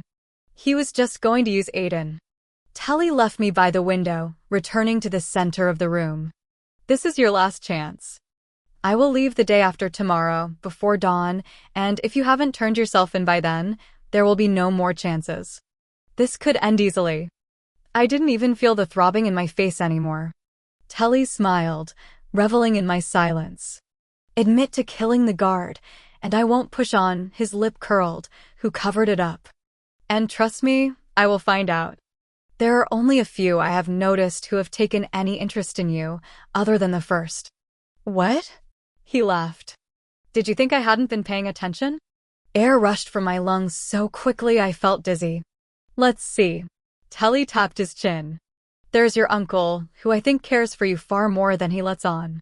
He was in New York. Then there is that one sentinel, the one who found you that night in the maze. Leon? Then there is the one who graciously offered to train you. I do believe that would be St. Delphi. And then there is Ladon. All of them are suspects, and I will ensure that all of them suffer. As the head minister, I can revoke Marcus' position. I can even remove Lucian. I can file charges against the rest. With all the unrest and recent incidents, it would be all too easy.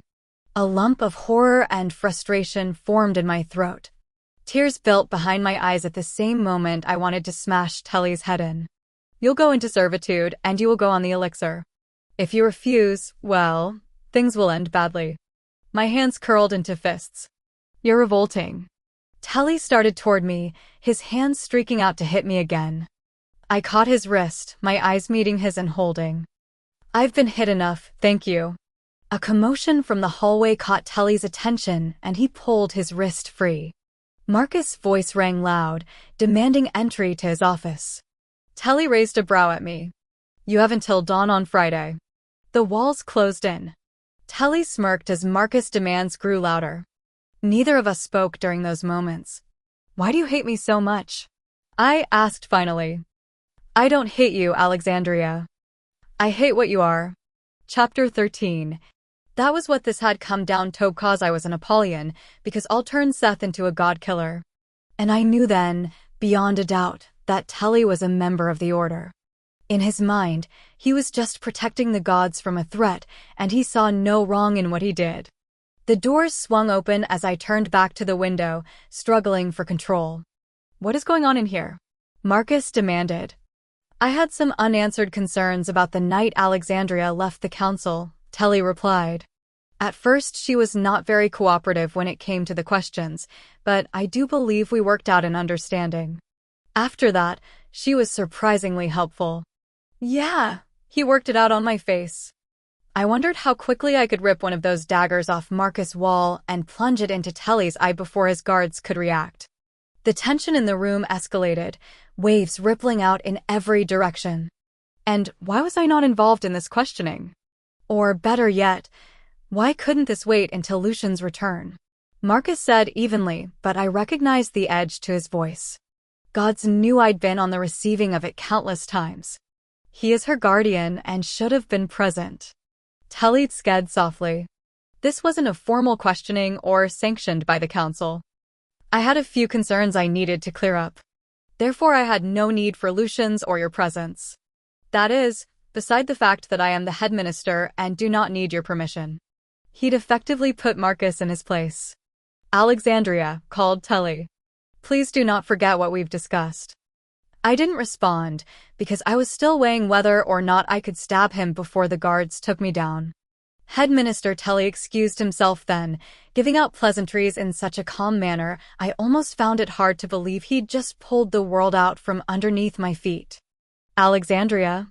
Marcus' voice broke the silence. "What did he want to discuss with you?"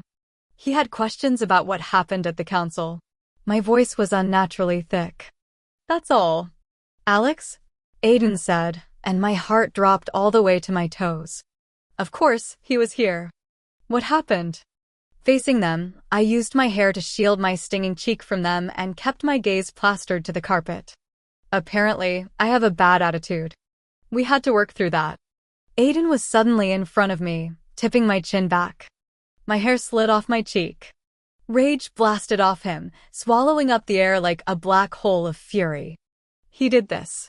His voice was so low I barely heard him. Unable to answer, I looked away. This is unacceptable. Aiden whirled on Marcus. He cannot do this. She's a girl. Sometimes Aiden forgot that I was also a half-blood, which pretty much zeroed out the whole not hitting girls thing. Like with Jackson. Like with most purebloods. Our society, our rules, and how we were treated, it sucked. There were no words for it.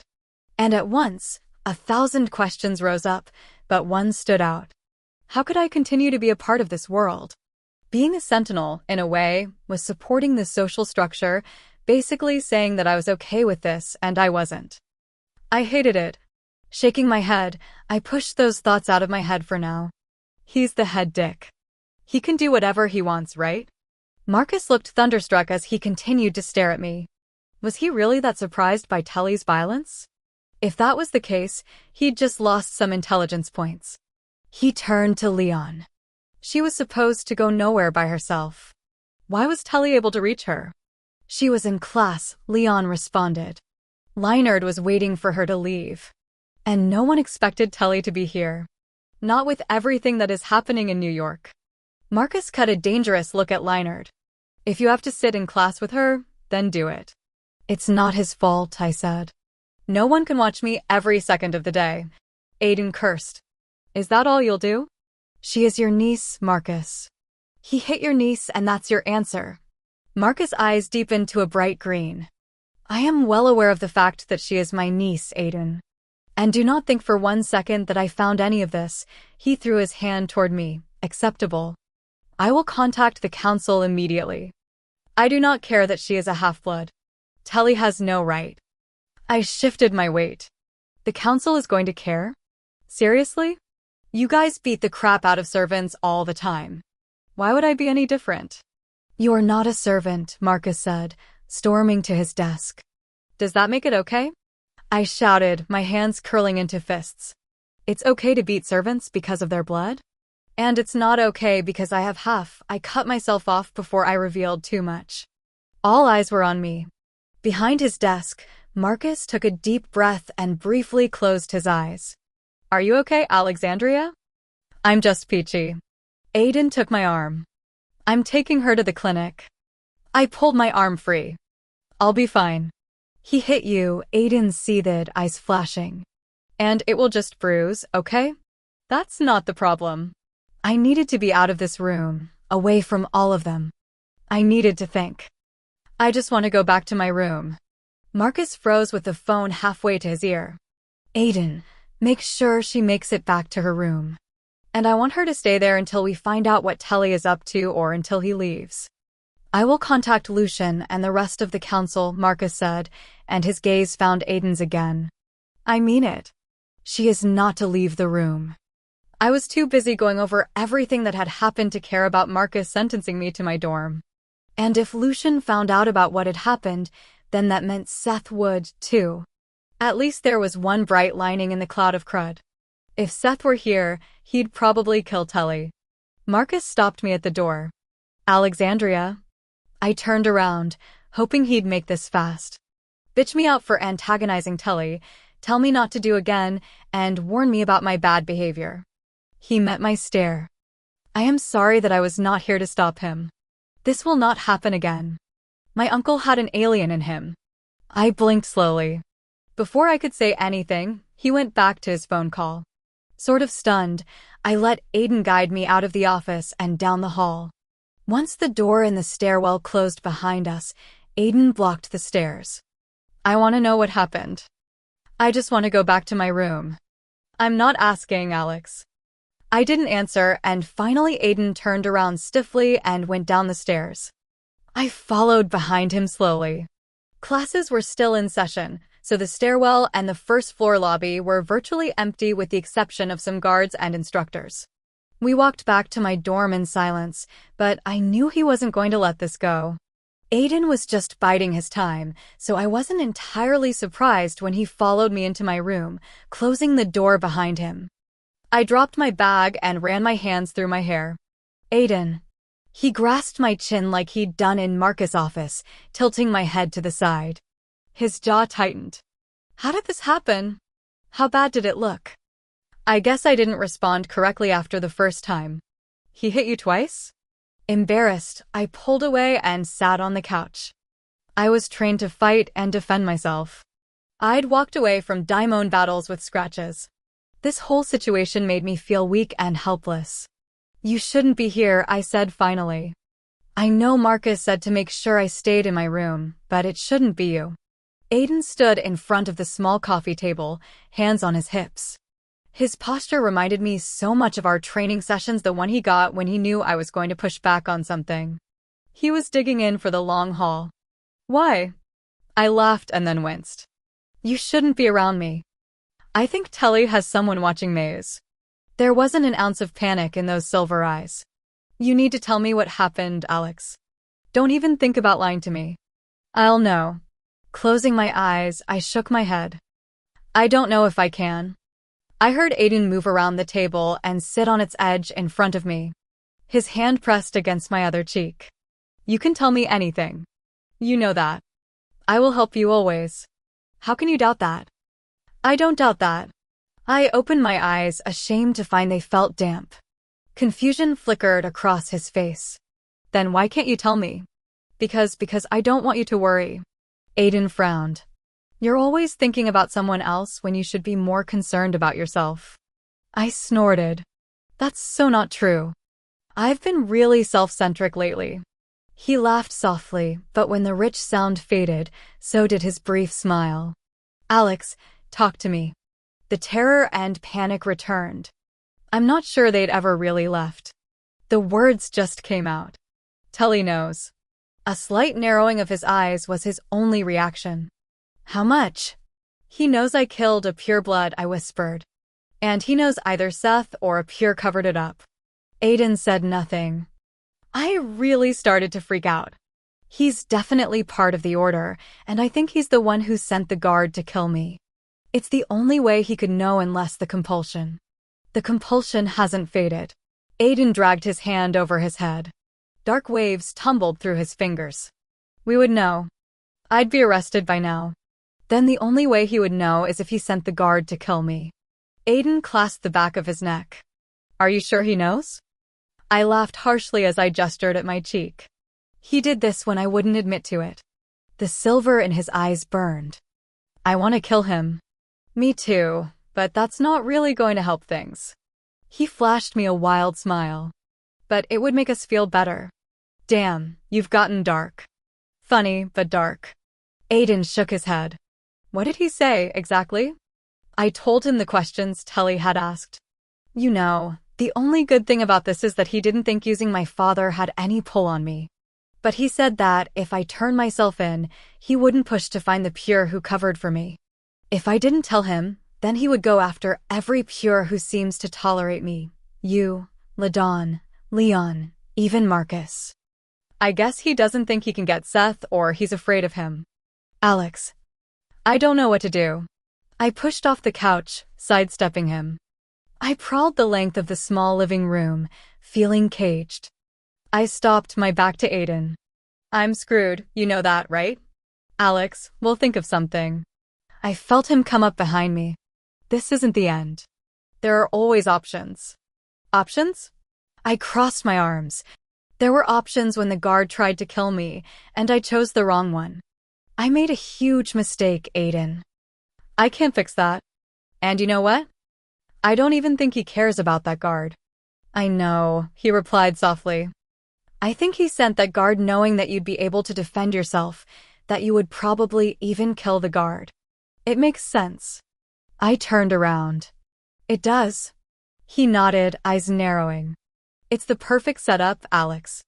Telly sends the guard to kill you, knowing there would be a good chance that you'd fight back and kill the guard out of self-defense. And self-defense means nothing in this world. Exactly. So Telly would have you then. No one could stop him from having you killed or at least placing you into servitude. He puts you on the elixir and you don't awaken. Problem solved, except Telly didn't expect a pure to use compulsion and cover it up for you. I nodded. But he now knows that someone did. It doesn't matter, Aiden said. He may know, but he has no evidence without incriminating himself. Telly may be the head minister, but he does not wield the kind of power where he can indiscriminately go after purebloods. He can accuse us all he wants, but he can't do anything without evidence. A tiny seedling of hope rooted in my chest. He has a lot of power, Aiden. He has the order, too, and gods know how many people belong to it. It doesn't matter, Alex. Aiden placed gentle, strong hands on my shoulders. All he has right now is fear. He thinks he can scare you into admitting the truth. He's using that fear against you. But what if he does go after everyone? What about you? Aiden smiled. He can, but he's not going to get anywhere with it. And when you don't admit to anything, then he'll go back to New York. And we'll be ready if he tries something again. This isn't the end. I nodded again. Aiden looked me straight in the eyes. I want you to promise me that you won't do anything stupid, Alex. Promise me that you won't turn yourself in. Why does everyone think I'm always going to do something stupid? His look said he knew better. Knee-jerk reaction, Alex. I think we've covered that. I sighed. I won't do anything reckless, Aiden. Aiden stared at me for a moment, then nodded. Instead of relaxing like I thought he would, he seemed to grow more tense. He exhaled roughly and then nodded once again. Whatever he was thinking, I knew it wasn't good. And when his steely gaze met mine, I knew there was a good chance he didn't believe any of the promises I'd made. Chapter 14. Later that evening, I held the cell phone 2 feet from my head and still felt like Seth was yelling in my ear. I'm going to kill him. Yeah, you're not the first one to say that. I climbed off the couch, scowling at the door. I didn't need to check to know that Leon stood right outside my room. Thank the gods most of the kids were gone, because having a personal sentinel guard would make me an even bigger freak. And it's pretty sad when I'm the voice of reason. What else do you suggest? He asked. He's the head minister, Alex. It's obvious that he ordered that guard to attack you. Yeah. I headed to my bathroom, turning my head to the side. The left side of my cheek was red and slightly swollen. A bit of blue lined my jaw. Jackson had done worse. Telly hit like a girl. I started to smile. But Aiden said that he doesn't. Aiden's an idiot. I rolled my eyes. Anyway, why didn't you answer the phone last night? Are you jealous? What? No. It was just weird. Seth laughed. I was busy and it was too late by the time I had a chance to call you. Did you miss me or something? Not really. I pushed away from the mirror and went into the bedroom. Seth, what are you really doing up there? I already told you. Static filled the line for a few seconds. Anyway, is that really important right now? You should be worried about Telly. I sat on the edge of the bed. Telly said that you were there to deal with the halves who were causing problems and weren't responding to the elixir. Is that true? Silence. Knots started to form in my stomach. Seth. He sighed into the phone. Alex, that isn't the problem right now. Telly is. I know that, but I need to know what you're doing up there. I plucked at a loose thread in the bedspread. My dad, I know he wasn't responding to the... I haven't even seen your father, Alex. Granted, I really don't know what he looks like and LaDawn isn't telling. He could be here. He could be gone. Anger and frustration rushed to the surface. What are you doing to the halves who aren't responding to the elixir? A sound of exasperation traveled through the phone. What I've been ordered to do by the council, Alex. Take care of them. Blood froze in my veins. What do you mean by take care of them? Alex, that isn't important. Look, they're just half-bloods. What the hell do you think we are? I stood and started pacing. Again. We are half-bloods too, Seth. No, he replied evenly. We are the Apollians. Gods, I wish you were in front of me. I knew you missed me, Seth said. I could hear a smile. No. If you were in front of me, I'd kick you in your junk, Seth. You cannot be okay with taking care of those halves. Wrong doesn't even sum up what that is. It's disgusting, revolting. I'm not killing anyone, Alex. Gods, what do you really think of me? Oh! I stopped, feeling my cheeks turn red. A couple of moments passed in silence. It sounded like Seth was walking somewhere fast. I'd like to be in your head for just 1 hour, he laughed. No. Forget that. I don't. You'd kill my self-confidence. Seth. Let's focus on the important stuff here, which is Telly. I don't believe he doesn't have a damn thing. He wouldn't hold that threat of going after the peer responsible for the compulsion without having something. Fear spiked. You seriously think he has something? Telly is a lot of things, but he isn't stupid. He waited until he knew that neither Lucian nor I were anywhere near you before he made his move. I wouldn't be surprised if Telly didn't screw with the elixir weeks ago as a fallback plan. He needed a distraction and he got one. And Aiden isn't stupid, either, he said. He's telling you what you need to hear to stop you from doing something stupid. Feeling dizzy, I sat back down. Shit. Listen to me, Alex. None of them your uncle or Aiden is important. Stay away from Telly. Let him act on his threat, whether he is proof or not. What? I stared at the phone as if he could somehow see me, which was kind of dumb. They're important to me, Seth. No. Aiden is important to you. In reality, you could care less about the rest, he corrected. That's not true.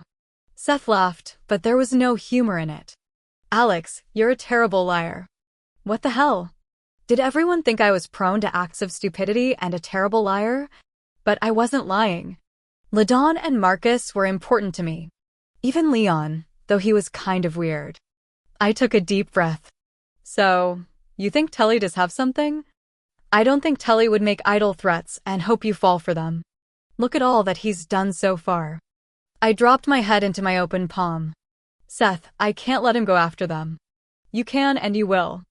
They are not important. You are. We are. I hate it when you say things like that, I seethed. Because it's true, Alex. Why? Because once you awaken, we can change things. Seth paused and then his voice lowered. You have no idea what the majority of the council wants done to the half-bloods up here. Luckily, my presence seems to be keeping most of them in line, but they do want them killed, Alex. They see the half-bloods as a problem that they don't have the time or manpower to deal with. Especially now that the Daimons have no qualms about attacking the Covenants. I thought you didn't care about the half-bloods. I lifted my head and stared at the blank wall across from the bed. Not losing sleep over their crappy lives and being okay with exterminating them are two different things, Alex. God, Seth. I shook my head. Sometimes I don't even know you. You never tried to, he said, without a trace of anger. And it really doesn't matter right now. All that matters is that you stay safe. Look, I got to go. Just stay in your room, at least until Telly leaves. I know he has to be back here by Friday because they are having a session. All right, I said. Seth. What? I bit my lip, having no idea what I wanted to say to him. There was just so much, and none of it was anything I was willing to get into right now. Nothing. I'll talk to you later. Seth hung up, without making me promise to stay out of trouble. I think he knew my word was just as good as his. The next 24 hours crept by painfully slowly. I wasn't allowed to leave my room. Food was brought to me by one of my babysitters. Besides them, I had no visitors. Bored out of my mind, I cleaned my bathroom and started to rearrange my closet, which ended with clothes strewn across the floor. There was a moment when panic punched a hole through my chest. Was I making the right decision by not turning myself in? I tried calling Seth a few times, but that was a total bust. He eventually called back just after I'd changed for bed. We didn't talk for long or about anything important. I think he was just surprised that I was still in my dorm and hadn't done anything dumb yet. It took hours of tossing and turning to drift off to sleep. But I didn't stay asleep for long. I woke up while it was still dark, the comforter twisted around my legs. I watched slivers of light slice across the ceiling, disappearing when the moon dipped behind a cloud outside my window. My brain immediately kicked into hyperdrive, replaying everything that had happened with Telly, then with Aiden and Seth. What if Seth had been right and Telly had a way of finding out that it was Aiden? Or even if he didn't, what if he did go after him? And it wasn't just Aiden I cared about. What would it say about me if I let others be harmed, so I skated through until the next time?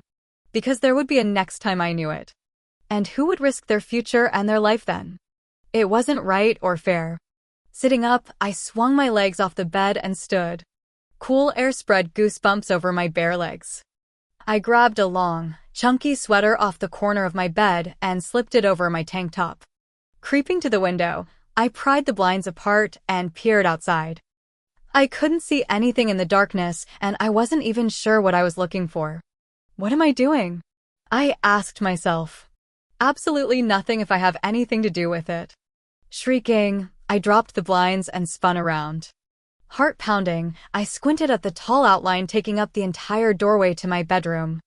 Once I recognized who it was, it did nothing to calm my racing heart. Holy Daimon babies. You gave me a heart attack. Aiden stepped forward, folding his arms. Sorry about that. I pulled the sweater closer, staring at him. What are you doing in my dorm? You have a problem with guys in your dorm now? Huh. I hurried over to my bedside table and flipped on the lamp. A soft glow filled the room. Actually, I never invited Seth in here. He just kind of made himself at home. A ghost of a smile appeared on his face. As always, he was in his sentinel garb. Then it struck me. My mouth dropped open. You're working, aren't you? I demanded. Well, there was a good chance that you'd try to sneak out and turn yourself in before Telly could leave in the morning. We were taking precautions just in case you did. I sputtered. Is anyone else in here? No, but Leon was in right after you fell asleep. Leinard is patrolling the outside. He paused. I just switched shifts with Leon. I'm sorry if I woke you. I stared at him, dumbfounded. You guys have been switching off in here while I slept? Last night, too. He nodded. Thankfully, Marcus suggested the idea. Otherwise, I have a feeling Leinard would have been chasing you across the quad and stopping you before you ran off. I'm not stupid. My fingers curled around the edges of my sweater. Do you really think I'd just up and go turn myself into Telly in the middle of the night? He cocked his head to the side. This is coming from the girl who once snuck out of the Covenant to find a daimon. Touché. Whatever. I wasn't planning to do anything like that again. You weren't. I shook my head. There had been a part of me that had been considering it. I couldn't sleep. There's a lot going on in my head. That's understandable. His eyes drifted over me, settling on my cheek. How is it? I tipped my head, shielding my face. It's fine. He looked away a moment, then his gaze swung back to me. You've been through worse, I know, but still. You should have never had to deal with what you did or with Jackson. Any of this, really. What do you mean? Nothing, I am just rambling. Aiden's shoulders relaxed as he glanced around the room. It's been a long time since I've been in here. I followed his gaze, which had landed on the bed. A warm flush went from my hair to the tips of my toes. A dozen or so vivid images danced in front of my eyes, all of them completely wrong considering everything that was going on. It was your first day back here, he said, and a small grin appeared. There were clothes on the floor then, too. Surprised, I focused on the real, completely clothed Aiden.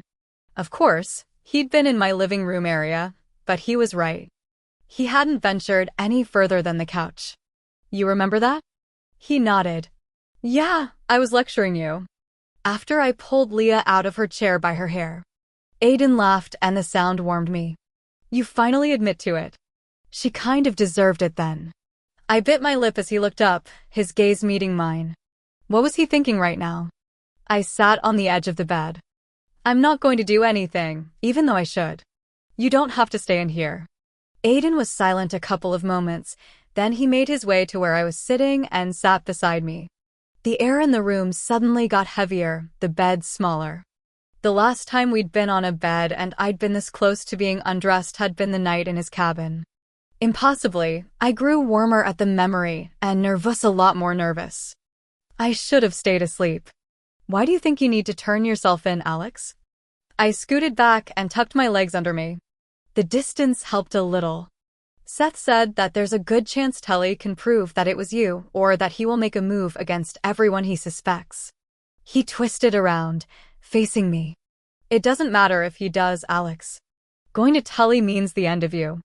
Don't you understand that? Not going to Tully could mean the end of you if anyone who he thinks may have helped me. It doesn't matter. You sound like Seth, like no one else's life is important but mine. That's bullshit.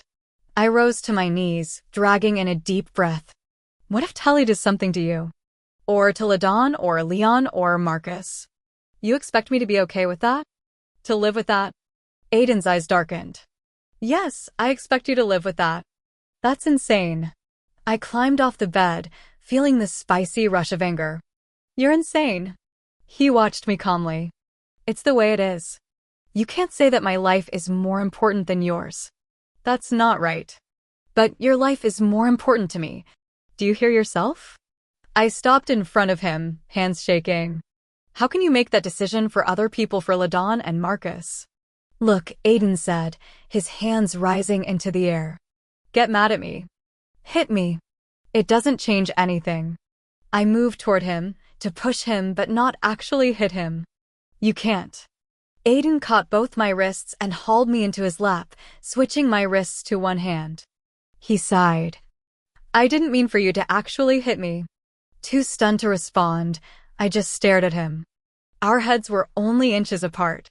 My legs tangled with his, and then he reached up with his free hand, smoothing the mess of hair back from my face. My breath caught as my heart sped up. Our gazes locked and his eyes turned to quicksilver. He cupped the nape of my neck. I heard his sharp intake of breath. Then he let go of my wrists and grasped my hips. Before I could blink, I was on my back and Aiden hovered over me. Using one arm to support himself, he lowered his head and brushed his lips over my swollen cheek. How do we always end up like this? He asked, voice rough as his gaze traveled away from my face and down my body. I didn't do this. Slowly, I lifted my hands and placed them against his chest. His heart jumped under my palm. No. This was all me.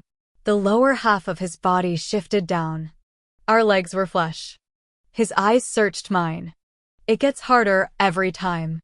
My brows rose and I bit back a giggle. What does? Aiden grinned and his eyes lightened. Stopping before it's too late. In a second, everything, the rift that had come between us the day I'd given him that stupid pic, what I'd seen in the Catskills, the mess we were in, and even Seth, everything vanished. The words came out of me in a rush. Don't stop. Chapter 15. Aiden's eyes seemed to glow from within as he stared down at me. Like in the library, I knew he wanted to kiss me. His resolve was cracking and the hand against my cheek trembled. I slid my hands down his taut stomach, stopping above the band of his pants. More than anything, I wanted to lose myself in him, to forget about everything. I wanted him to lose himself in me. He sucked in air, lips parted. It probably would be a good idea if Leon or someone else was watching you during the night. Probably. His lips tipped into a crooked smile as his hand drifted away from my cheek, down my neck and under the collar of my sweater. I jumped a little when his hand skimmed over my shoulder. People say hindsight is always 20/20, he said. I didn't care about people's eyesight. All I cared about was his hand on my skin, pushing the sweater down my arm. When does the next babysitter arrive? Not until morning. Butterflies went crazy in my stomach.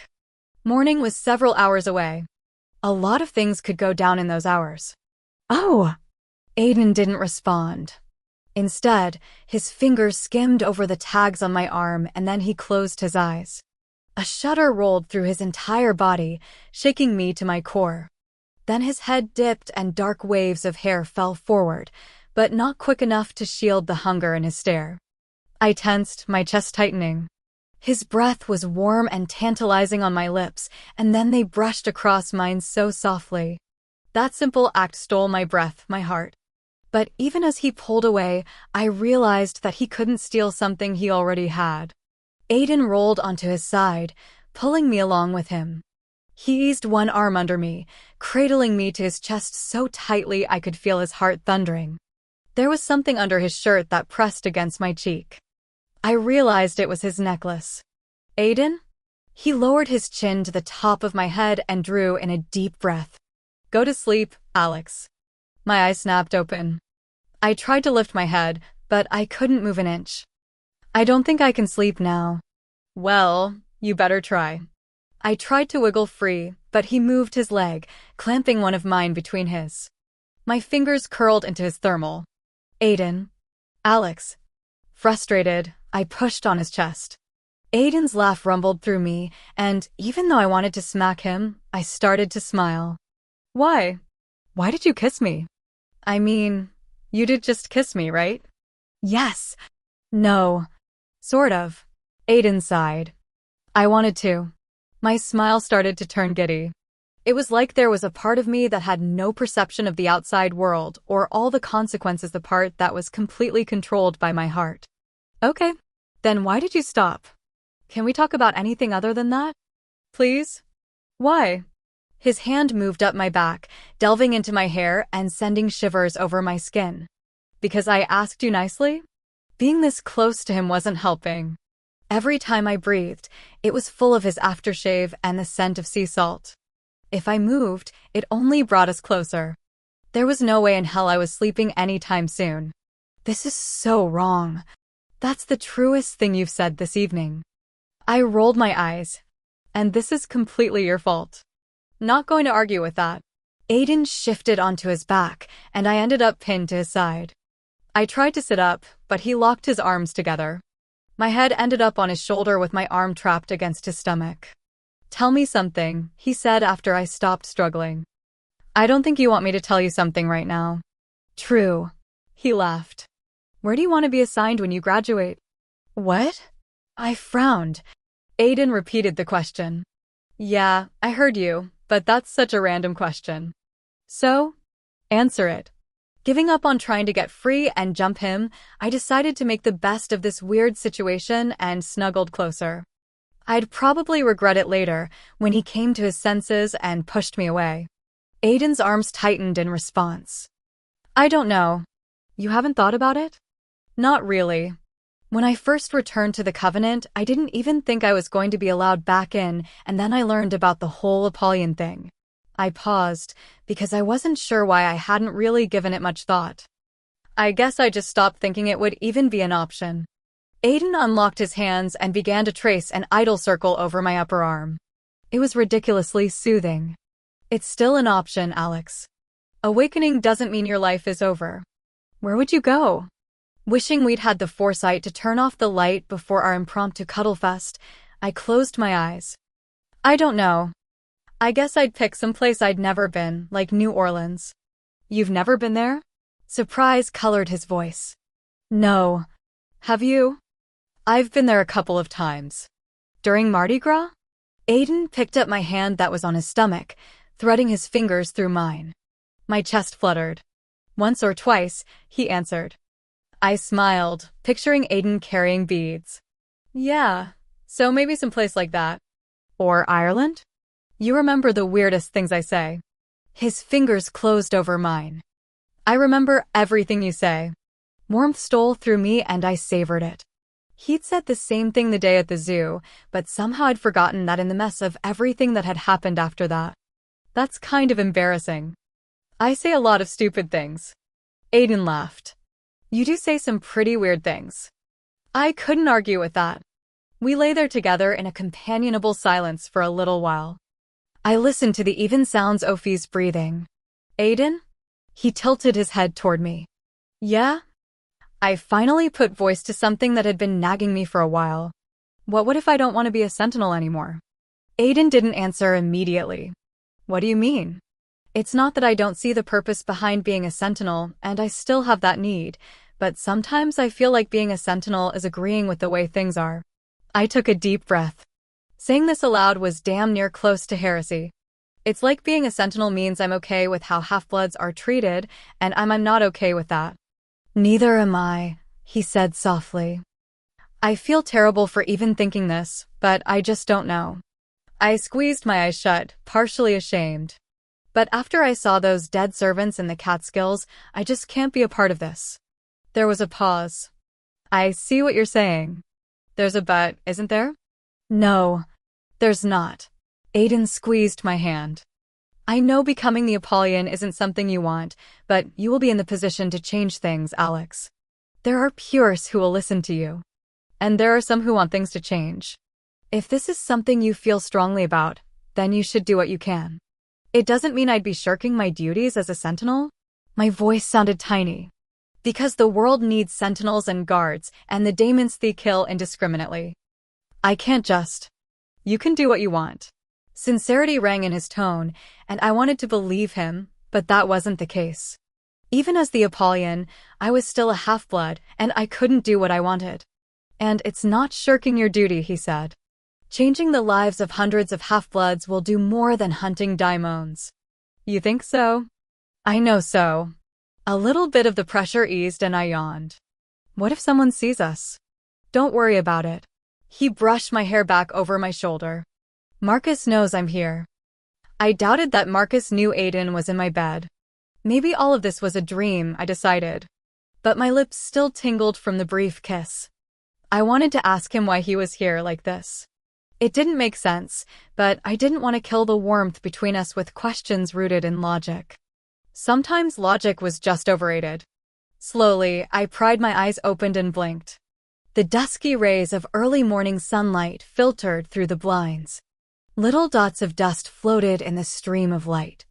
A heavy arm lay over my stomach and a leg was thrown over mine, as if he'd wanted to make sure I couldn't escape while he slept. Not that a god could make me move from this bed or his arms. I delighted in the feel of him pressed against my side, the way his breath stirred the hair at my temple. Last night hadn't been a weird dream. Or if it had been, I wasn't sure I wanted to wake up. Maybe he hadn't been afraid of me running off when he slept. Perhaps he'd hungered for my closeness the way I sought his. My heart rate picked up even though I hadn't moved. Lying here, staring at the tiny particles of dust, I wondered how many times I'd dreamt of falling asleep and waking up in Aiden's arms. 100 or more. Definitely more. My throat tightened. It didn't seem right that I'd be teased like this, given a taste of what a future with Aiden could be like, something I could never have. An ache filled my chest. Being in his arms like this hurt, but there wasn't an ounce of regret. In the silence of the early morning, I admitted that there was no getting over Aiden. No matter what happened from here on out, my heart would remain his. He could settle down with a pure, and I could go leave this island forever, and it wouldn't matter. Against all odds and common sense, Aiden had slipped under my skin, wrapped himself around my heart, and embedded himself into my bones. He was a part of me, and all of Mimi heart and my soul would always belong to him. And I was foolish to believe otherwise, to even entertain a different scenario. I thought of Seth then, and that ache in my chest spread, turned inward, and burned like a diamond tag. Whatever I had going on with Seth wasn't fair to him. If he truly cared for me, he expected to have some kind of hold on my heart and feelings. Careful not to disturb Aiden, I reached down to the hand that rested on my hip and spread my hand over his. I'd remember this morning forever, no matter how short or long forever turned out to be. "Alex?" Sleep roughened Aiden's voice. "Hey." My smile was watery. Aiden stirred beside me, lifting up on one arm. He didn't speak as he turned his hand over and clasped mine. His silvery gaze moved over my face and he smiled at me, but it never reached his eyes. "It'll be okay," he said. "I promise you." "I hope so." Telly would have left by now, without me. I bet he was ticked. There was no way of knowing what he'd do now. And if anything happened to any of them, it was on my head. I rolled onto my side, but the position was a little uncomfortable since Aiden still held onto my hand. "You hate this not doing anything when you feel responsible for what's happened." I sighed. "I am responsible for this. Alex, you did it to save your life. This isn't your fault," he said. "You understand that, right? Do you know if Telly has left?" I asked instead of answering. "I don't know, but I assume so. Before I came here last night, Leinard had said he hadn't left the main island since he was at the Covenant. You guys have been watching him too? We needed to make sure he wasn't up to anything. The guards who serve Lucian who remained behind have been an asset. Telly has been watched so closely I know he had steamed lobster for dinner last night." I frowned. Last night I'd had a cold-cut sub. "You all should start your own spy business." Aiden chuckled. "Maybe in a different life, and if I got cool gadgets out of it." I cracked a smile. "The 007 type of gadgets?" "He has this BMW R1200C motorcycle in Tomorrow Never Dies," he said, sounding wistful. "Man, that bike was sweet." "Never seen the movie." "What?" "That's sad. We'll have to fix that." I rolled over. The smile Aiden wore now reached his eyes, turning them a soft heather gray. "I have no desire to watch a James Bond movie." His eyes narrowed. "What?" "Nope. Those movies sound boring to me. So do Clint Eastwood movies." Yawn. "I don't think we can be friends any longer." I laughed and his smile spread. Those dimples appeared, and oh man, it had been so long since I'd seen them. It felt like forever. "You don't smile enough." Aiden arched a brow. "You don't laugh enough." There hadn't been much to laugh about recently, but I didn't want to focus on that stuff. Aiden would leave soon and all of this was like a fantasy. One I wasn't ready to let go of just yet. We stayed like that for a little while, talking and holding hands. When the time did come to face reality, Aiden climbed out of the bed and went into the bathroom. I lay there with a goofy grin on my face. This morning had been full of opposites, sadness and happiness, desperation and hope. All of those varying emotions should have left me exhausted, but I felt ready to go running or something. And I never felt ready to go running. A knock at the door drew me from my thoughts. "That's probably Leon," Aiden said from behind the bathroom door. The rest of what he said was drowned out by a rush of water in the sink. Groaning, I got out of bed and pulled my sweater around me. The clock in the living room said it was only 30 minutes past 7. I rolled my eyes. Second day of winter break and I was out of bed before 8 in the morning. There was something cosmically wrong with that. "Coming," I yelled when he knocked again. I opened the door. "Good morning, sunshine." It was Leinard who stood in the hall, his hands clasped behind his back. His eyes drifted over my head, scanning the room. "Where's Aiden?" "In the bathroom." I stepped aside, letting him in. "Did Telly leave?" "Yes. He left just at dawn." Leinard turned to me, smiling. "He waited, like he offered, but you did not come." I bet he was pissed. "No. I think he was more disappointed than anything. Too bad. So sad. I hoped Aiden hurried up, because I really needed to brush my teeth. Yes, Leinard said. It is too bad. Things could have ended easily. Yeah, I frowned. Wait. WH. Leinard moved fast, like all guards were trained to. There was a brief second when I recognized that I'd been in this position before, except that time there'd been adrenaline pumping through my veins. Then red-hot pain exploded just below my ribs, near the power rune, and all thought fled. It was the kind of pain that was sharp and sudden, stealing your last breath before you even realized you'd taken it. Stumbling backward, I looked down as I tried to pull air into my lungs and make sense of the nerve-wracking pain firing through my body. A black dagger was slammed all the way to the hilt, embedded deep within my body. In a far corner of my mind, I knew that this blade wasn't an ordinary dagger. It was dipped in something most likely Titan blood.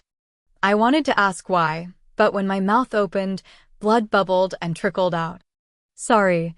Leinard yanked the blade free. I slumped over, unable to make a sound. He gave you a chance to live, at least, he whispered.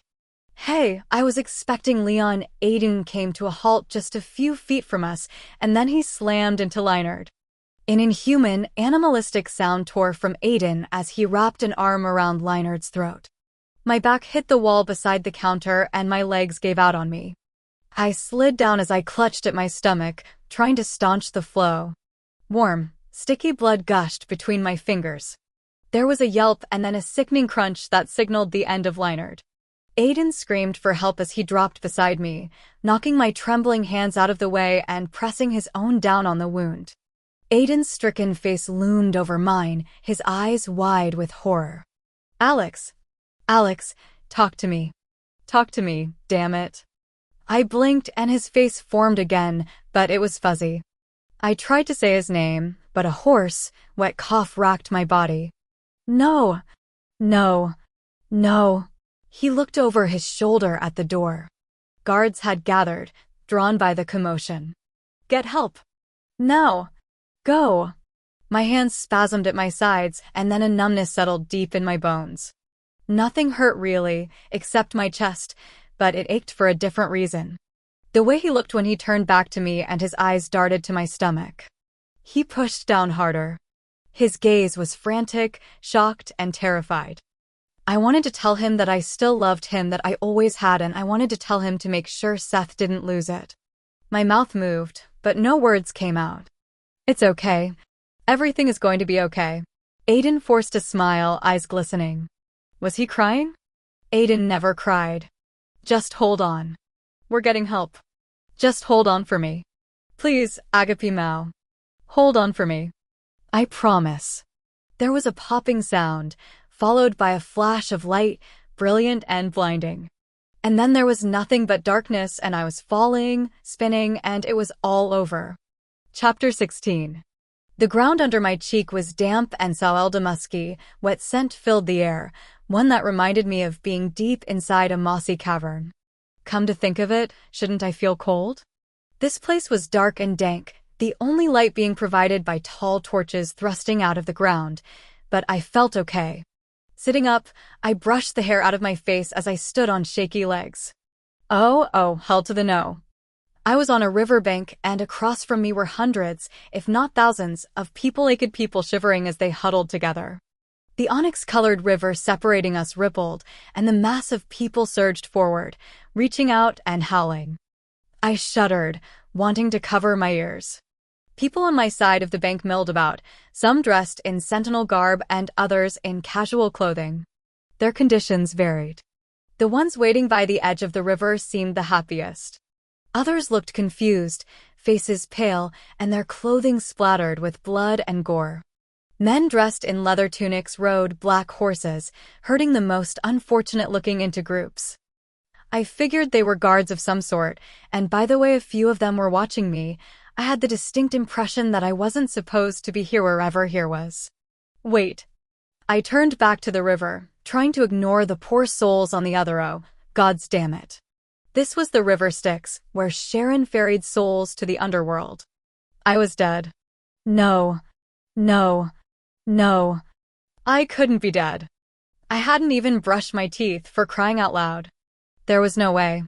And if I were dead, what would Seth do? He was going to go crazy when he found out if he hadn't already figured it out.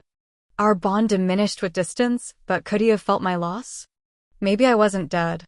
Pulling open my sweater, I looked down and cussed. The entire front of my tank top was drenched in blood. Then I remembered everything, the night before and this morning with Aiden that had seemed so perfect. Aiden Gotched begged me to hold on and I'd left. Anger rushed through me. I can't be dead. A soft, feminine laugh came from behind me. Honey, if you're here, you're dead. Like the rest of us. I turned around, ready to clock someone in the face. A girl I'd never seen before squealed loudly. I knew it. You're dead. I refused to believe I was dead. This had to be a bizarre, pain-induced nightmare. And seriously, why was the chick so happy that I was dead? I'm not dead. The girl was probably in her 20s, wearing a pair of expensive-looking jeans and strappy sandals. She clutched something in her hand. I pegged her for a pureblood, but the open and sympathetic look in her gaze told me I had to be wrong. How'd you die? She asked. I hugged my sweater around me. I didn't die. Her smile didn't waver. I was shopping with my guards at night. Like these shoes?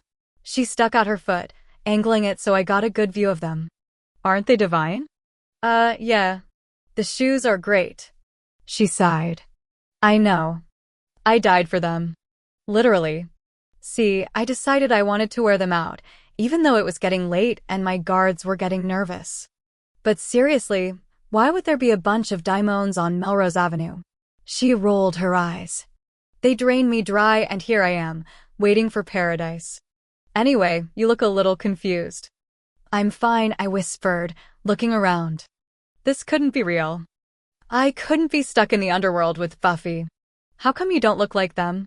She followed my gaze and winced. They haven't been given this yet. A shiny gold coin lay in her open palm. They can't cross over until they have passage. Once it's placed on their body, they'll look all kinds of fresh and new. And they'll be able to catch the next ride. And what if they don't get a coin? They wait until they do. She meant the souls on the other side of the river. Shuddering, I turned my back to them and realized that I didn't have a coin. What happens if you don't have a coin? It's okay. And some of them just got here. She placed an arm around my shoulders. It takes a couple of days in most cases. People like to hold funerals and stuff, which totally sucks for us because we have to wait here for what feels like eternity. She paused and laughed. I didn't even tell you my name. I'm Carrie. Alex.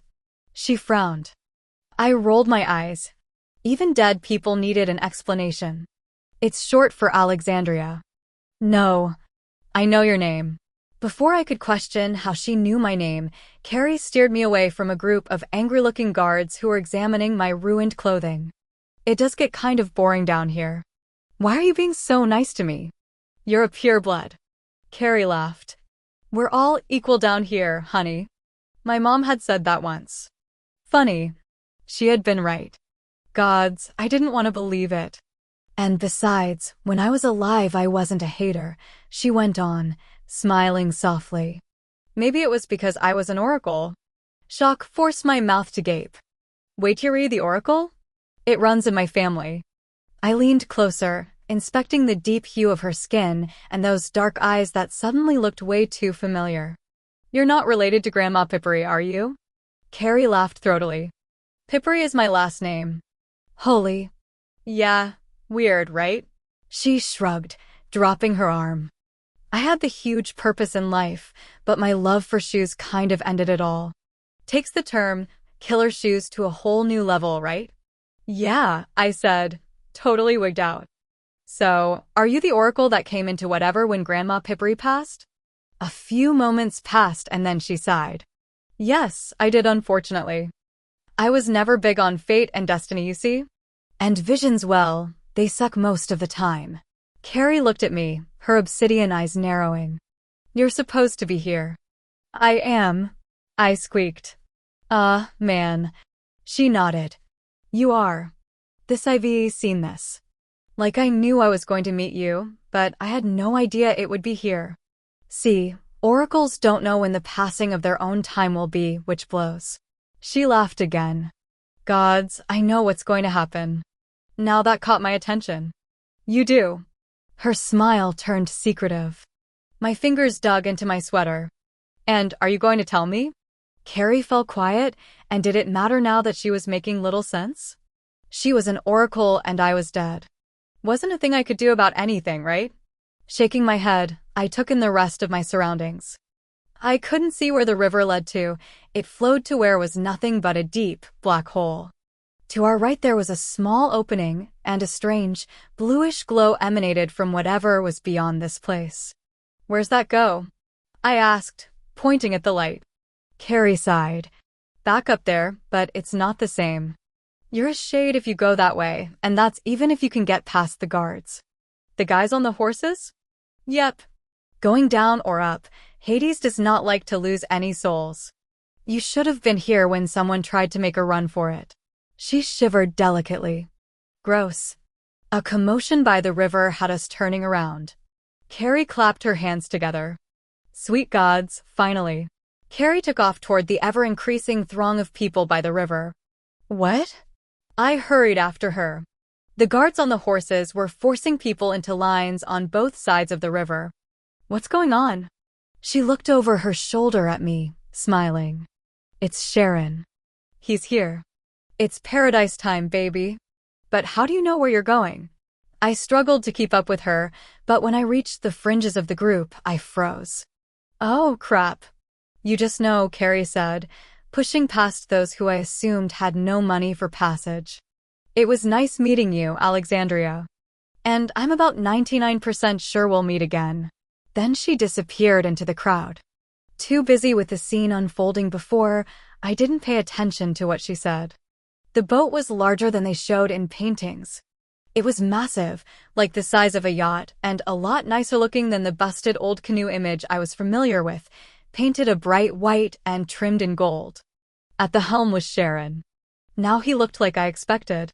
Karen's slight form was swallowed by a black cloak that covered his entire body. In one bony hand he held a lantern. His shrouded head turned toward me, and even though I couldn't see his eyes, I knew he saw me. Within seconds the boat was swarmed and gliding down the river, disappearing through the dark tunnel. I had no idea how long I stood there, but finally I turned away and hurried through the crowd. Everywhere I looked, there were faces. Young and old. Expressions bored or stunned.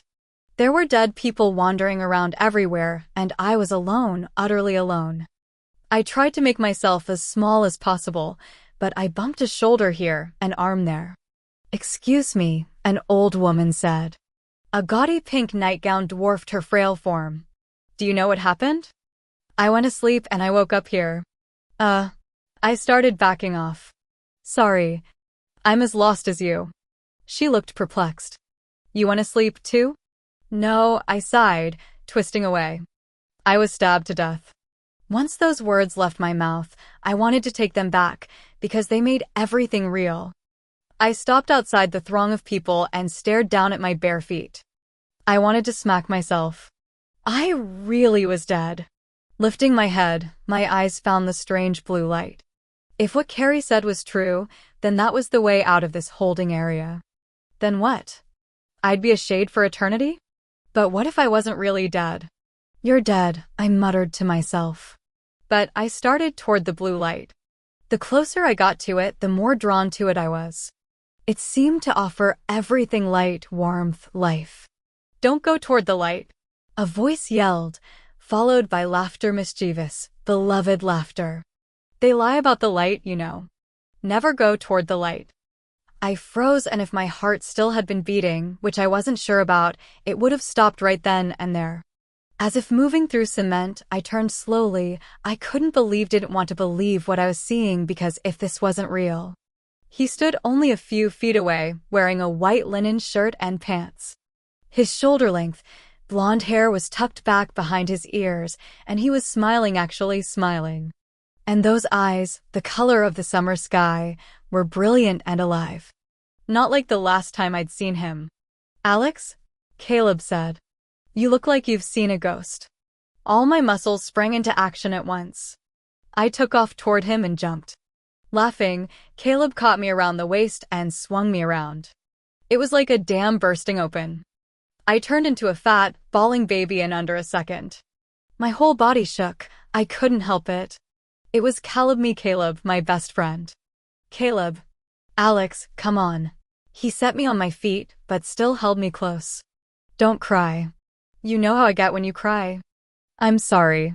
Nothing in this world was going to break my boa constrictor hold on him. Oh my gods, I can't believe you're here. He smoothed my hair back. Missed me, huh? I lifted my head. It's not the same without you. Nothing is the same without you. I reached up, placing my hands on his cheeks and then in his hair. He was flesh and bone. Real. There were no shadows under his eyes and his gaze didn't hold that weary look they'd had after Gatlinburg. The tags were gone. Oh gods, you're really here. It's me, Alex. Pressing my cheek against his chest, I started crying again. Never in a million years did I think I'd get to see him again. There was so much I wanted to say. I don't understand, I murmured against his chest. How can you be here? You haven't been waiting this entire time, have you? No. Persephone owed me one. We were playing Mario Kart Wii, and I let her win. I cashed in my favor. I pulled back, wiping the tears off my face with the back of my hand. You have the Wii down here? What? He grinned, and oh gods, I thought I'd never see that grin again. We get bored. Especially Persephone, when she's down here during these months. Usually Hades doesn't play, thank the gods. He freaking cheats. Wait, you play Mario Kart with Hades and Persephone? I'm kind of a celebrity down here because of you. When I first arrived, I was taken straight to Hades. He wanted to know everything about you. I guess I kind of grew on him. Caleb shrugged, and then he pulled me back in for another one of his mammoth hugs. Gods, Alex, I wanted to see you again. I just didn't think it would be like this. You're telling me, I said dryly. Well, what is it like? It's not bad, Alex. Not bad at all, he said softly. There are things I miss, but it's like being alive, only not. Then it struck me. Caleb, is my mom here? Yes, she is. And she's really nice. He paused, pursing his lips. Really nice considering she hasn't tried to kill me this time around, you know. I felt nauseous, which was strange since I was supposed to be dead. You've talked to her? Yes. Seeing her the first time was really weird, but what she was when she had us isn't who she is now. She's your mom, Alex. The mom you remember. You sound like you've forgiven her. I have. He wiped away the fresh tears gathering on my cheeks. You know, I wouldn't have in life, not really. But once you finally accept the whole dying thing, it kind of enlightens you a bit. And she was forced into becoming a daimon. They really don't hold that against you down here. They don't? Oh, gods, I was going to start crying again. Not at all, Alex. Some of the guards were gathering close to us. I focused on Caleb, hoping they weren't going to pull us apart. I have to see her. Can you take? No, Alex. You can't see her. She doesn't even know you're here, and that's probably for the best right now. Disappointment swamped me. But, Alex, how do you think your mom would feel if she knew you were here? There's only one reason why you'd be here. It would upset her. Damn it, he had a point. But I was here, which meant I was dead. Wouldn't I be seeing her soon anyway? So that logic failed with me. I've missed you, he said again, and it brought me back to him. I clenched the front of his shirt, and words I wanted to say spilled forth. Caleb, I'm so sorry for everything. What happened in Gatlinburg and I didn't really pay attention to what you were going through afterward. I was so stuck on myself. Alex. No. I am sorry. Then what happened to you? It wasn't fair. None of it was. And I'm so sorry. Caleb lowered his forehead to mine, and I swore his eyes glistened. It wasn't your fault, Alex. Okay. Never think that. I just miss you so much. I didn't know what to do after you left. I hated you for dying. I choked up. And I just wanted you back so bad. I know. But I don't hate you. I love you. I know, he said again. But you need to know that none of that was your fault, Alex. This was meant to happen. I understand that now. I laughed thickly. Gods, you sound so wise. What the hell, Caleb? Death made me smart, I guess. His gaze searched my face. You don't look any different. It just seems so long since I last saw you. You look better. I traced my fingers down his face, pressing my lips together. Caleb looked marvelous to me. There wasn't a hint of all that he'd suffered. He seemed at peace, fulfilled in a way he hadn't been when he was alive. I just miss you so much. Caleb squeezed me tighter and he laughed. I know, but we need to stop with this friendship bonding crap, Alex. First we're tortured by daimons together, and now we've both been stabbed. That's taking the we do everything together to an all-new high. Tears streamed down my face, but I laughed again. He felt so warm and real. Alive. Gods, I really am dead. Yeah, you sort of are. I sniffled. How can I be sort of dead? Caleb pulled back and tipped his chin down. A mischievous smile tugged at his lips. Well, there's this really big, blonde god raising all kinds of hell with Hades right now. Apparently you're still in limbo or something. Your soul is still up for grabs. My insides nodded and I blinked. What? He nodded. You're not going to be dead for very long. I wiped under my eyes. I've been here for hours. I'm so dead. Hours here is only seconds there, he explained. When I came up here I was worried it was too late, that Hades had already released you. I'm not going to stay dead? No, Caleb smiled. But I had to see you. There's something I need to tell you. Okay. A twinge of pain in my stomach startled me. I jerked against him. Caleb? It's okay. His lanky arms held me still. We don't have much time, Alex. I need you to listen to me.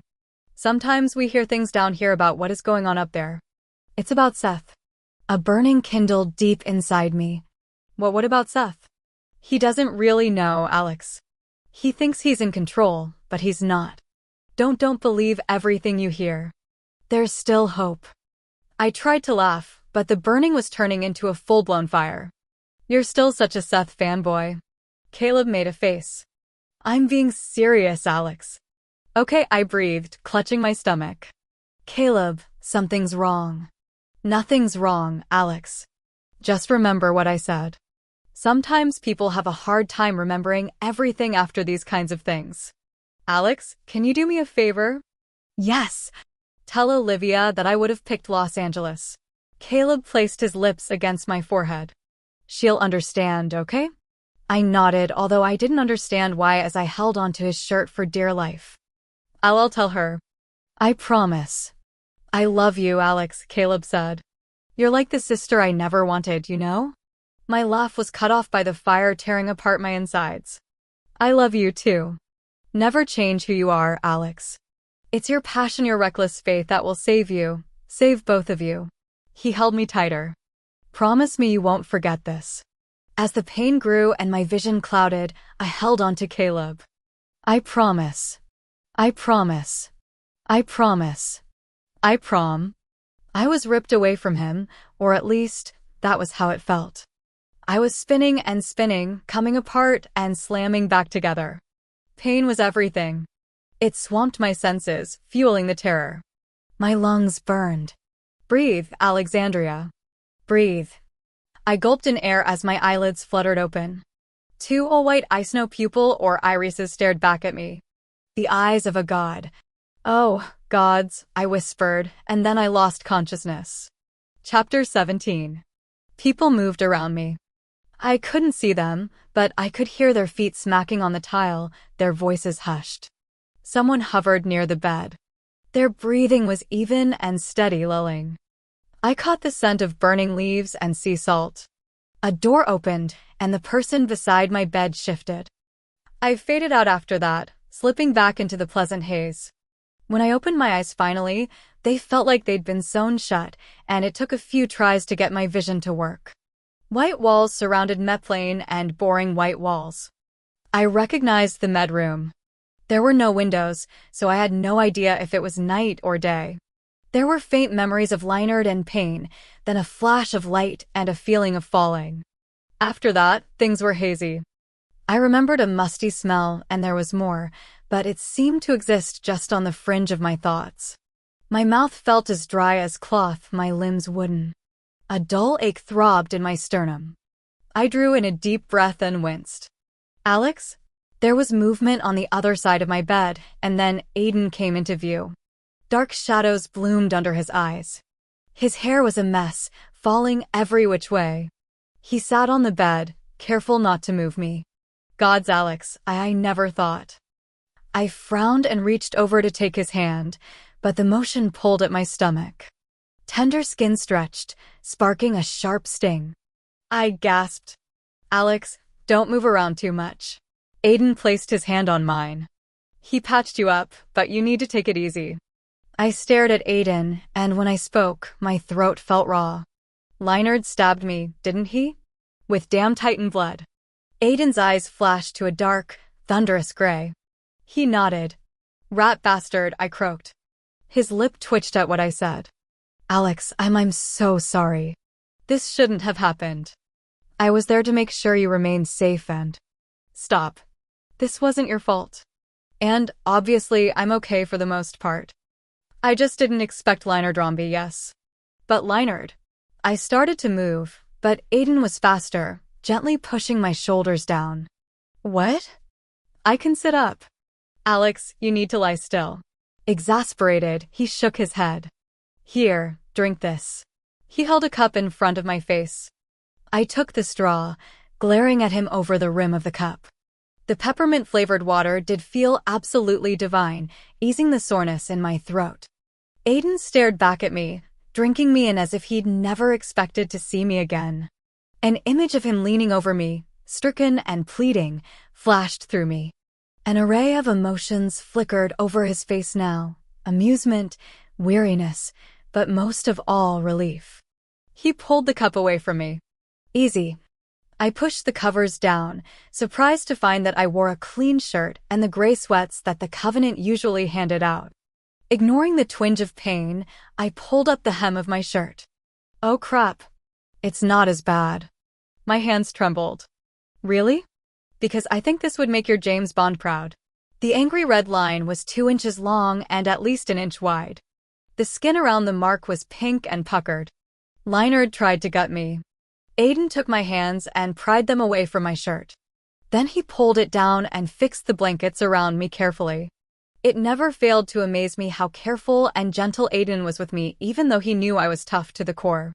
It made me feel feminine, small, and cherished. Protected. Cared for. For someone like me who was born and trained to fight, his gentle handling undid me. A muscle flexed in his jaw. He did. I stared at Aiden, sort of in awe. I'm like a cat. I swear I have 9 lives. Alex. He looked up, meeting my eyes. You used all those lives and then some. Well, the musty scent came back to me. Aiden cupped my cheek and warmth sped through me. His thumbs smoothed over my jaw. Alex, you died. You died in my arms. I opened my mouth, but closed it. The bright light and the sensation of falling hadn't been a weird dream, and there was more. I knew it. His hand trembled against my cheek. You bled out so quickly. There wasn't enough time. I don't understand. If I died, then how am I here? Aiden glanced at the closed door and exhaled slowly. Well, this is where things kind of get strange, Alex. I swallowed. How strange. A brief smile appeared. There was a flash of light. I remember that. Do you remember anything after that? Falling, I remember falling, and I scrunched up my face. I can't remember. It's okay. Maybe you should get some rest. We can talk about this later. No. I want to know now. I met his gaze. Come on, this sounds like it's going to be interesting.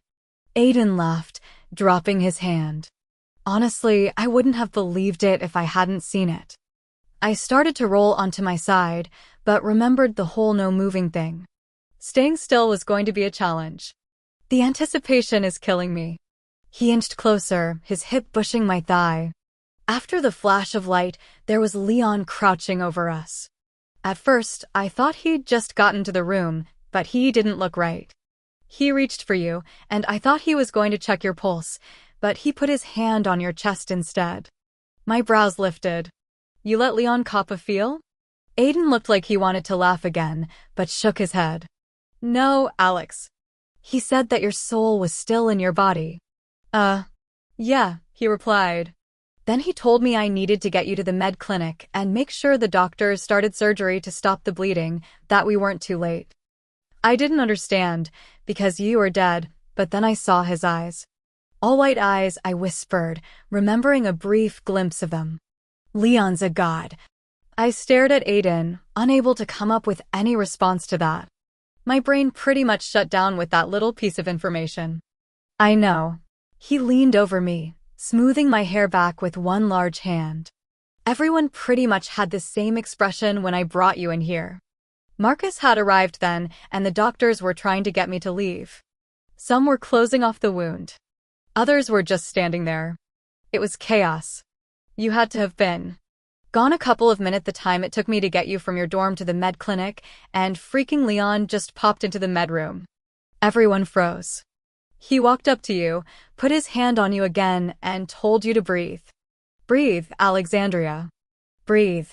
And you breathed, Aiden said, his voice hoarse as he cradled my cheek. You opened your eyes and whispered something before going unconscious. I was still stuck on the whole god part. Leon's a god. He nodded. Well, I said slowly, holy daimon, but... Aiden laughed, really laughed. It was deep and rich, full of relief. You have no idea. Averting his eyes, he ran a hand through his hair. Never mind. What? Jaw tensed, he shook his head. I reached up, and the moment my hand touched his, he threaded his fingers through mine and looked at me. I'm okay, I whispered. Aiden stared at me for what seemed like eternity. I thought you were gone, Alex. You had died, and I was holding you, and there was nothing I could do. I never felt pain like that. His breath caught. Not since I lost my parents, Alex. I never want to feel that again, not with you. Tears rushed to my eyes. I didn't know what to say. My mind was still reeling from everything, total brain overload. And he was holding my hand, which was not the most shocking event of the day by any means, but it affected me just the same. I'd died. And a god who was apparently a sentinel here had brought me back, and all that jazz. But it was the way Aiden was staring at me, like he'd never expected to talk to me again, see my smile, or hear my voice. He looked like a man who had stood at the edge of despair and had been pulled back at the very last second, but was still feeling all those terrible emotions, still not quite believing that he hadn't lost something, that I was still here. I realized something so important, so powerful then. Aiden could tell me he didn't feel the same way I did. He could fight what lay between us night and day. He could speak only in lies from here on out. It didn't matter. I would always know differently. Even if space separated us or a dozen rules were imposed to keep us apart, and we could never be together, I would always know. And gods, I loved him so much. It would never change. There were so many things I was unsure of, especially right now, but that I knew. Before I could stop it, a single tear escaped, running down my cheek. I squeezed my eyes shut. He drew in another breath, this one much sharper, more broken. The bed dipped as he moved, and his hand slid into my hair, where his fingers curled around the strands. His lips were warm and smooth against my cheek, kissing the tear away. I became very still, afraid that any movement would send him away. He was like some kind of wild creature about to break. When he spoke, his breath danced over my lips, sending shivers through me. I can't feel that way again. I just can't. He was so close, still holding my hand tightly in his while his other slipped out of my hair and traced an invisible line over my face. Okay, he said. Because I can't lose, he cut off, looking toward the door. The sound of footsteps grew closer. His lips pressed into a tight line as he turned back to me. He dropped my hand and straightened. We'll talk more, later. I sat there dumbly, my heart fluttering spastically, and said the most eloquent thing I could. Okay. The door opened and Marcus walked through. His shirt was half tucked in and his usually pressed trousers were wrinkled. Like Aiden, he looked a mess, but relieved. He stopped beside my bed, exhaling loudly. I cleared my throat. You're wrinkled. You're alive. Aiden stood. That she is. I was just filling her in on everything. Good. That's good. Marcus stared at me. How are you feeling, Alexandria? Okay, I guess, after dying and all. I shifted, uncomfortable with the attention.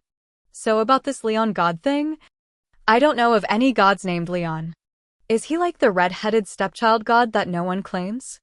Aiden retreated to the corner of the room, a much more appropriate distance for a pureblood. I immediately missed his closeness, but he kept his eyes on me. It was like he was afraid I'd disappear. That's because Leon isn't his real name, he said. It's not. Marcus sat in Aiden's spot. He reached out, but stopped and lowered his hand into his lap. Do you want some water? Sure. Weirded out a little, I watched him refill my cup and hold it for me to drink. The alien in my uncle had obviously taken full control. Soon, it would claw its way out of his stomach and tap dance across my bed. Aiden leaned against the wall. Leon is Apollo. I choked on the water. Wheezing, I clutched my stomach with one hand and waved the other in front of my face. Alexandria, are you okay? Marcus set the cup down and glanced over his shoulder at Aiden, who was already beside the bed. Go get one of the doctors. No. Eyes watering, I dragged in air. I'm fine. Water just went down the wrong pipe. You sure? Aiden asked, looking torn between wanting to drag a doctor in here and taking my word for it. I nodded. Yeah, that just surprised me. I mean, whoa. Are you guys sure? Apollo. Marcus watched me carefully. Yes, he's definitely Apollo. Holy, there weren't enough words in the world to do that justice. Did he explain anything? No, Marcus tucked the loose blanket back around me. After he brought you back, he said he needed to leave and that he'd be back. He kind of popped out of the room. Aiden rubbed his eyes. We haven't seen him since. And that was yesterday, Marcus added. So I've been sleeping for an entire day? My gaze darted between the two. Have either of you slept this entire time? Aiden looked away, but Marcus was the one who answered. A lot has been going on, Alex. But you guys. Don't worry about us, Marcus interrupted. We'll be fine. Not worrying about them was easier said than done. Both of them looked terrible. Leinard is dead. Yes, Marcus said. He was working with this order. I glanced at Aiden, now remembering that sickening crunch I'd heard. If I was expecting remorse in his steady gaze, I didn't find it. Actually, the look on his face said he'd do it again. What about Telly? He never landed in New York. Right now, we have no idea where he is. Instructor Romvi has also disappeared. Marcus dropped his hands into his lap again. I've made some calls and I have a few trusted sentinels looking for Telly right now. Trusted like Leinard?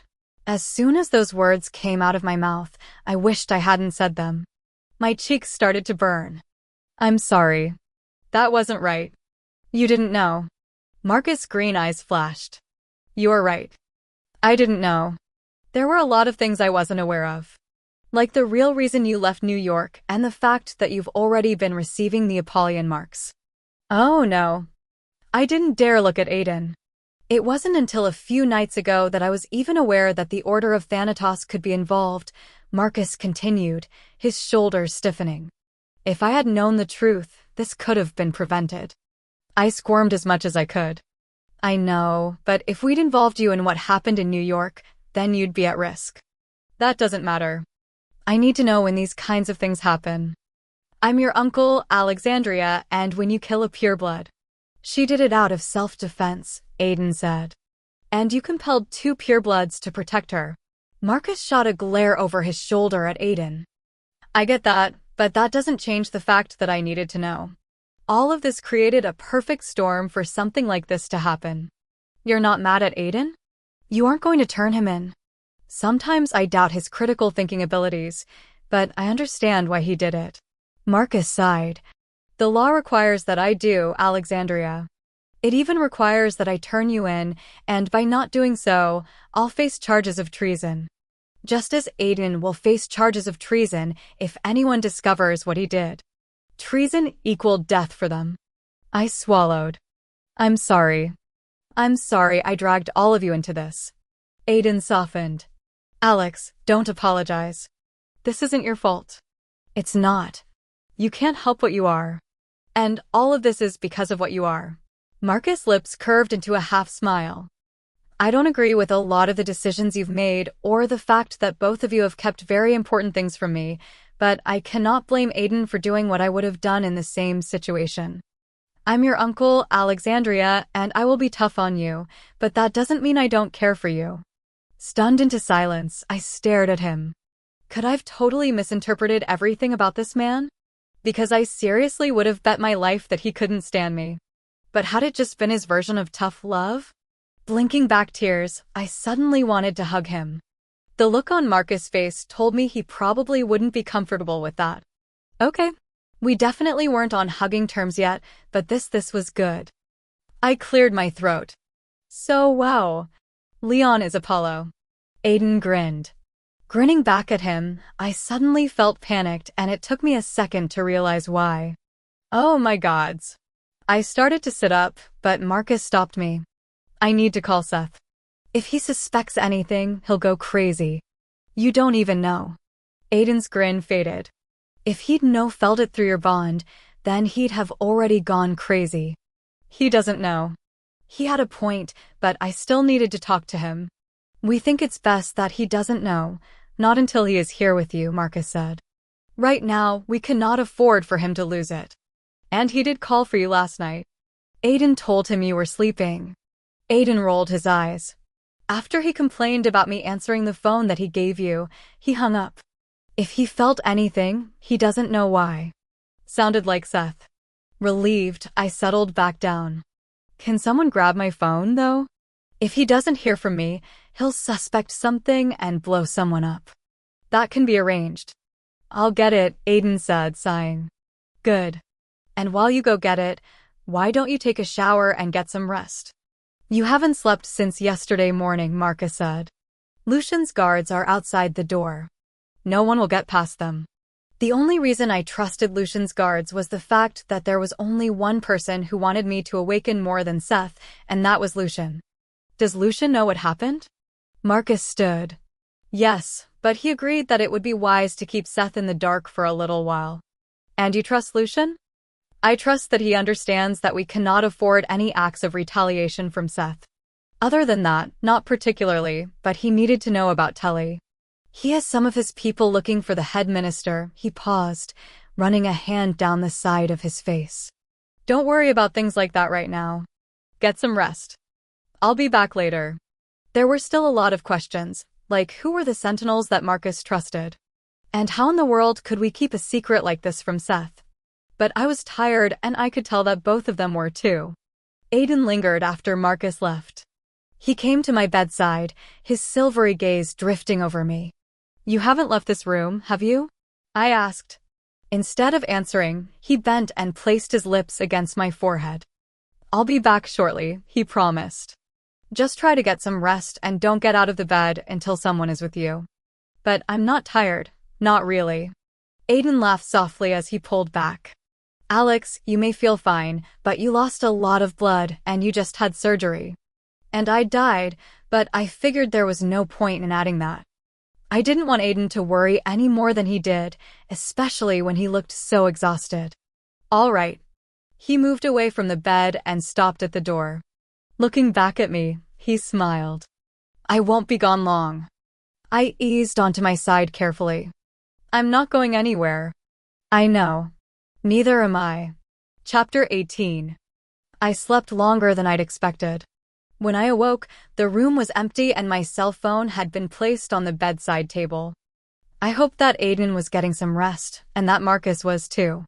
Pushing into a sitting position, I winced as the movement pulled at the skin around the stitches. Curious, I inspected the jagged scar again. Half-bloods were notoriously fast healers and Covenant blades were designed to cut cleanly, but it had to have done some internal damage. Had Apollo somehow patched me up more? Because I doubted that the doctors could have reversed that kind of damage. Other than feeling lethargic, I felt okay. But as I glanced around the room, something poked at the recesses of my memories. I was forgetting something hugely important. It was on the tip of my tongue just like when I'd been under a compulsion before. This was different, though. It was like waking up and not being able to remember a dream. Sighing, I reached over and snatched up the cell phone. There was only one missed call from Cuddle Bunny. Scooting down, I called him back. Seth answered on the second ring. So, you're alive? My heart flipped over heavily. Yeah, why wouldn't I be? Well, I haven't spoken to you in about 2 days. He paused. What have you been doing? I've been sleeping, not doing much. Sleeping for 2 straight days? I poked at my scar and winced. Yeah, that's about all. Interesting. There was a muffled sound, like something had been pulled over the phone. You've been sleeping but Aiden had your phone? Crap. He's been babysitting me. I don't know why he answered the phone when you called. There was another muffled sound, and then Seth grunted. What are you doing?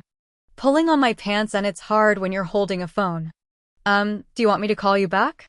Like when you're not naked? Seth laughed. I'm not naked now. Anyway, maybe we have some weird Apollyon malaise. I've been exhausted for about 2 days, but feel fine now. So he had felt something. I chewed on my lip. Can I ask you something? Hit me. You said that when I awaken, I'll know what the past Apollyons knew, right?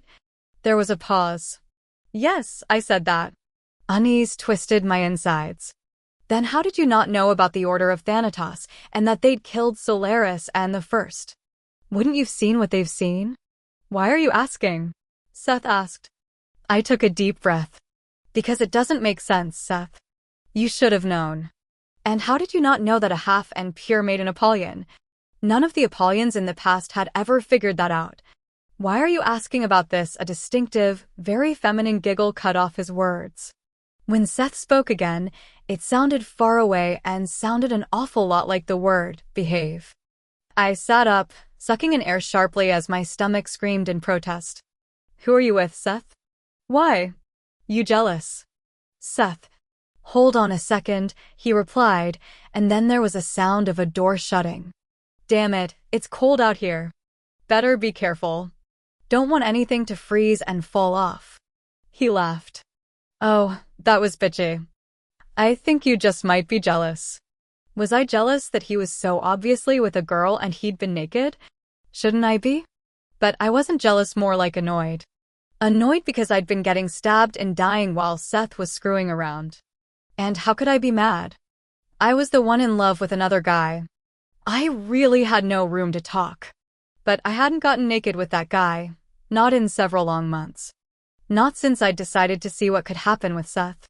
Gods, I was so confused and I had no idea what was going on and why it was happening now. I'm not doing anything wrong, Seth said after a stretch of silence. I didn't say you were. Wait. You're with boobs, aren't you? Do you really want to know, Alex? Not when he put it like that. I chewed on my lip, unsure of what to say. Suddenly, I heard Caleb's voice in my head. There's still hope. Weird. We never said we were in a relationship, and besides, whatever. You're there. I'm here. And in a week or so, I'll be back. And it's not going to even matter. I blinked. Really, it's whatever? Seth sighed. I know he was by your side the minute I left, doing his annoying brooding thing, trying to figure out a way to be with you. And he's answering your phone while you're sleeping? Yeah, it's whatever. My mouth dropped open. That is totally not what is happening here. Look, it doesn't matter. I've got to go. I'll talk to you later. Then he hung up on me. I stared at the phone for several minutes, shocked and a bit disturbed. Had he just given me permission to do whatever with Aiden because he's doing whatever with boobs? My gods, had I died and come back into an alternative universe? The door opened then, and Aiden walked through. Setting the phone aside, I was happy to see that he looked a lot more refreshed.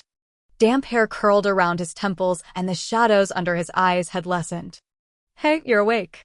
He sat beside me and the bed shifted us closer together. "How are you feeling?" I leaned away from him. "Gross." Aiden frowned. "Gross. I haven't brushed my teeth or washed my face in days. Don't come near me." He laughed. "Alex, come on. Seriously, I'm gross." I put my hand over my mouth. Ignoring my protests, he leaned over and brushed my stringy hair back. "You're as beautiful as always, Alex." I stared at him. He must not get out much. Aiden arched a brow. "Did you call Seth?" Unwilling to lower my hand, I nodded. His eyes danced. "Did he seem suspicious?" "No," I said from behind my hand. "He was actually with boobs." He looked confused. "Boobs?" "It's this girl from New York," I explained. "Oh!" Aiden leaned back. "What do you mean by he was with this girl? What do you think?" I lowered my hand. "Oh, Alex, I'm sorry." I made a face. "Why are you sorry?" "It's whatever. Seth and I aren't in a relationship." But he had been behaving himself since he'd returned to the Covenant with me. Pushing that out of my mind, I focused on something more important. "I need to get out of this bed." Something flickered across Aiden's face, and then he shook his head. "Alex, you really shouldn't." "I really need to." He held my stare, and then he seemed to get it. "Okay, here, let me help you." The idea of him getting close to me when I felt this gross didn't appeal to me, but there was no arguing with him. Aiden helped me out of the bed and then insisted on guiding me to the little bathroom. I half expected him to follow me inside. Closing the door behind me, I did my thing and eyed the shower stall longingly. Aiden would have a fit if I turned it on. I glanced at the door, debating whether or not he'd dare busting in here. Aiden was way too saintly. I decided to test that theory out. The second after I turned the water on, he yelled, "Alex, what are you doing?" "Nothing." I pulled off my clothes, wishing I had something clean to put on. "Alex," bemused frustration colored his tone. I grinned. "I'm taking a quick shower. I'm gross. I need to be clean." "You shouldn't be doing that." The door handle jingled. It wasn't locked. "Alex."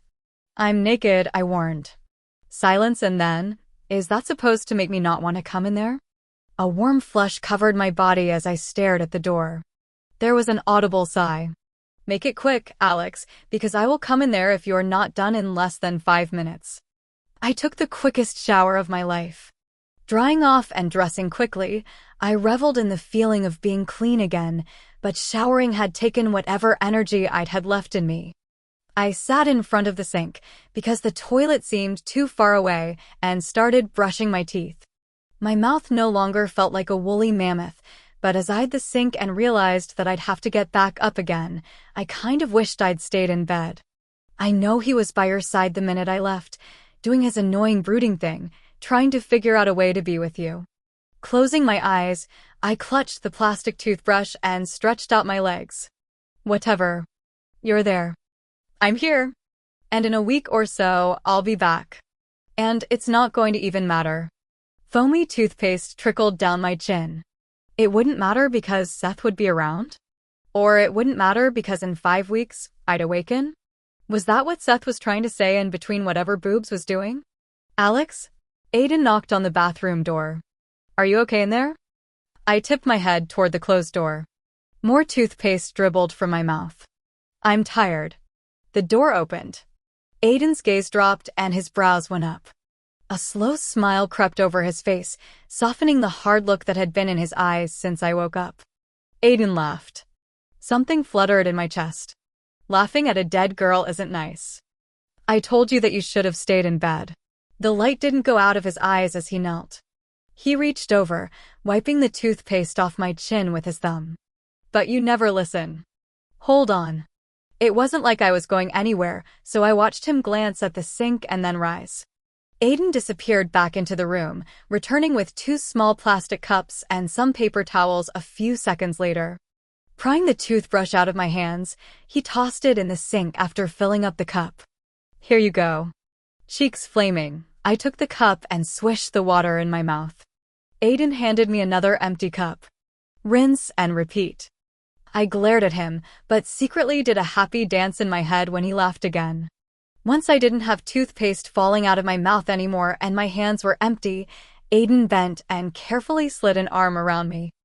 I can stand without help, I grumbled. Sure you can. Aiden's hair tickled my cheeks. That's why you're sitting on a bathroom floor. Come on, back to bed. The door in the main room opened. What's going on? Marcus' voice carried through the room. Is Alexandria okay? Crimson stained my entire face. She's fine. Aiden easily hauled me to my feet. The tender skin pulled a little, but I kept my expression blank. Didn't want him having a heart attack. She just wore herself out, he continued, grinning as he let go. You okay to make it back to the bed? I nodded. It's not my fault. Leon Apollo, however, he didn't fix me right. Godly powers my. I did fix you, but you were dead. Give me some credit, Apollo said. I jumped, smacking my hand on my chest. Apollo sat on the edge of the toilet seat, one leg crossed over the other. Beside me, Aiden bowed stiffly. My master. Oh, my gods, I said. Seriously. Are you trying to kill me again by giving me a heart attack? Apollo tipped his head at Aiden. I've already told you. You don't need to do the master and bowing business with me. Little sparks of electricity rimmed those all-white eyes. Why are you out of bed? Doesn't getting stabbed warrant some downtime? He smiled at Aiden, who was now standing. She really is hard to take care of, isn't she? Aiden looked a little pale. Yeah. I felt gross. Apollo disappeared from the bathroom and popped up behind Aiden. Marcus took a step back, his eyes wide. He bowed too, and I really thought for a moment that Marcus was going to drop to his knees. Good gods, Aiden said under his breath as he led me out of the bathroom. I stared at the hulking god in the corner of the room as I climbed back into bed. Did anyone know about this? Apollo glided to the bed. It was strange looking at him and seeing some traces of Leon. The face was basically the same, but more refined, sharper. Hair that looked like spun gold replaced the short crew cut Leon had favored, falling just below his broad shoulders. And he seemed taller, if that was even possible. He was achingly beautiful, lacking the rougher edges, but his eyes, they creeped me out. There were no pupils or irises, just white orbs that seemed full of electricity. The sun god. I was staring at the mother effin' sun god, and yet, it was like staring at Leon. It was bizarre that a god would even be on Earth, but to be as comfortable as Apollo seemed was unreal. Apollo arched a brow as he slowly turned his head to Marcus. I know this is a little shocking, but what I was doing required that I disguise who I was. Marcus blinked as if he was coming out of a daze. Are there more like you here? Apollo smiled. We're always around. Why? Aiden asked, dragging his fingers through his hair. He looked a little out of it also. Things are complicated, Apollo said. So, was Leon a real person? Did you, take over his body or something? I folded my legs under the blanket. Or have you been Leon this entire time? The corners of Apollo's lips twitched. We're one and the same. Slowly, I reached over and poked his arm. It felt like real flesh, warm and hard. Disappointed, I poked him again. I was expecting something amazing celestial be touching him. Instead, all I got were weird looks from everyone in the room, including Apollo. Please stop touching me, Apollo said. I jabbed his arm again. Sorry. It's just that you're real. I mean, I just thought you guys weren't really around here. Alex. Aiden sat on the edge of the bed. You should probably stop touching him. Whatever. I dropped my hand into my lap. I still wanted to touch him, though, which was really weird. I kind of wanted to rub all over him like a cat or something, and that was more than weird, and a little uncomfortable. Usually we're not, Apollo said, frowning at me. When we are on Earth, our powers are limited. Everything about this place drains us. We tend to stay away, and if we do visit, it is only for a short while. Long enough to hook up with some mortal chicks? Alexandria, Marcus snapped. Apollo faced me. No. We haven't spawned any demigods in centuries. I shuddered when my gaze met his. Your eyes are really freaking creepy. He blinked and in a nanosecond, his eyes were a brilliant, intense cobalt. Better. Not really. Not when he was staring at me like that. Sure. Marcus cleared his throat. I'm really at a loss of what to say. Apollo waved his hand dismissively. We've worked together for months. Nothing has changed. We didn't know you were Apollo. Aiden folded his arms. That changes things. Why? Apollo smiled. I just don't expect you to be as willing to spar with me now. The skin around Aiden's eyes crinkled as he smiled. Yeah, you can be sure of that. All of this is just, how did we not know? Simple. I did not want any of you to know. It made things easier blending in. I'm sorry, I interrupted. Apollo arched a brow, waiting. I felt my cheeks flush. This is just really awkward. Do tell, Apollo murmured. I've insulted you every which way from Sunday to your face. Multiple times. Like when I accused you of chasing boys and girls and how they turn themselves into trees to get away. Like I said before, some of those things are not true. So Daphne didn't turn into a tree to get away from you? Oh, my gods, Aiden muttered, rubbing a hand along his jaw. A muscle popped on Apollo's jaw. That was not all my fault. Arrows shot me with a damn arrow of love. Trust me, when you are hit with one of those things, you cannot help what you do. But you cut off some of her bark. I shuddered again. And wore it as a wreath. That's like a serial killer collecting their victims' personal items or fingers.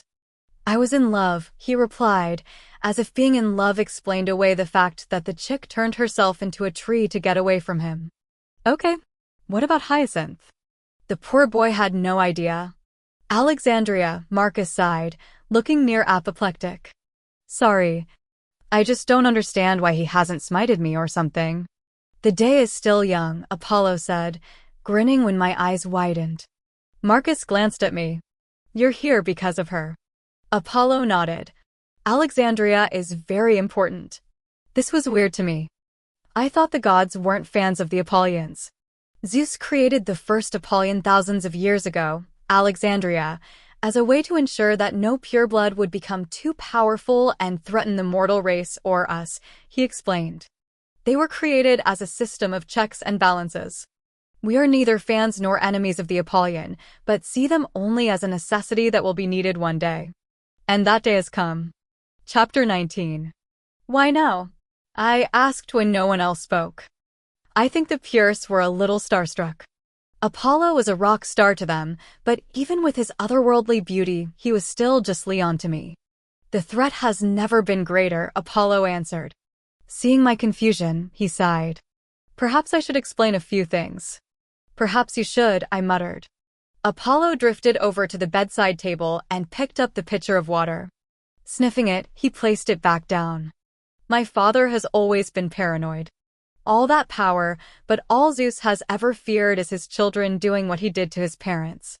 Overthrowing him, conquering Olympia, slaughtering him in his sleep, the same old family drama. I shot Aiden a look, but he was riveted by Apollo. Anyway, Zeus decided that he should keep his enemies close. That is why he called all the demigods back to Olympus and destroyed the ones who didn't heed his call, but he forgot about their children. Apollo smirked. All that power, and sometimes I wonder if Zeus had been dropped on his head as a baby. He forgot about the hematoi, the children of the demigods. I laughed, but Marcus glanced up at the ceiling as if he expected Zeus to strike Apollo with a bolt of lightning. The hematoi, Apollo looked at Marcus and Aiden pointedly, are watered-down versions of the demigods, but you are very powerful in your own way. Your numbers frankly outnumber the gods by thousands. If there was ever a cohesive attempt to overthrow us, it might just succeed. And the mortals, they would not stand a chance against the hematoi. I thought you guys were, all-knowing. Wouldn't you know if you were about to be overthrown? Apollo laughed. Legends, Alexandria, are hard to separate from the truth. There are things we know, but the future is never set in stone. And when it comes to any creature living on this planet, we cannot see or interfere with them. We do have tools we use to keep an eye on things. That's why the oracle lived here, Aiden said. Again, there was a tickle in the back of my head. Something about an oracle poked at my fuzzy memories. It stayed out of reach. Yes, the oracle answers to me and only me. Because you're a god of prophecy among 500 other things, I added, picking back up on the conversation. Yes, he came back to the bed, tilting his head to the side. Once Zeus realized that he had forgotten about the hematoi, he knew he had to create something that was powerful enough to control the hematoi, but could not populate like the hematoi did. Marcus sat in the only spare chair in the room. And so the Apollyon was created?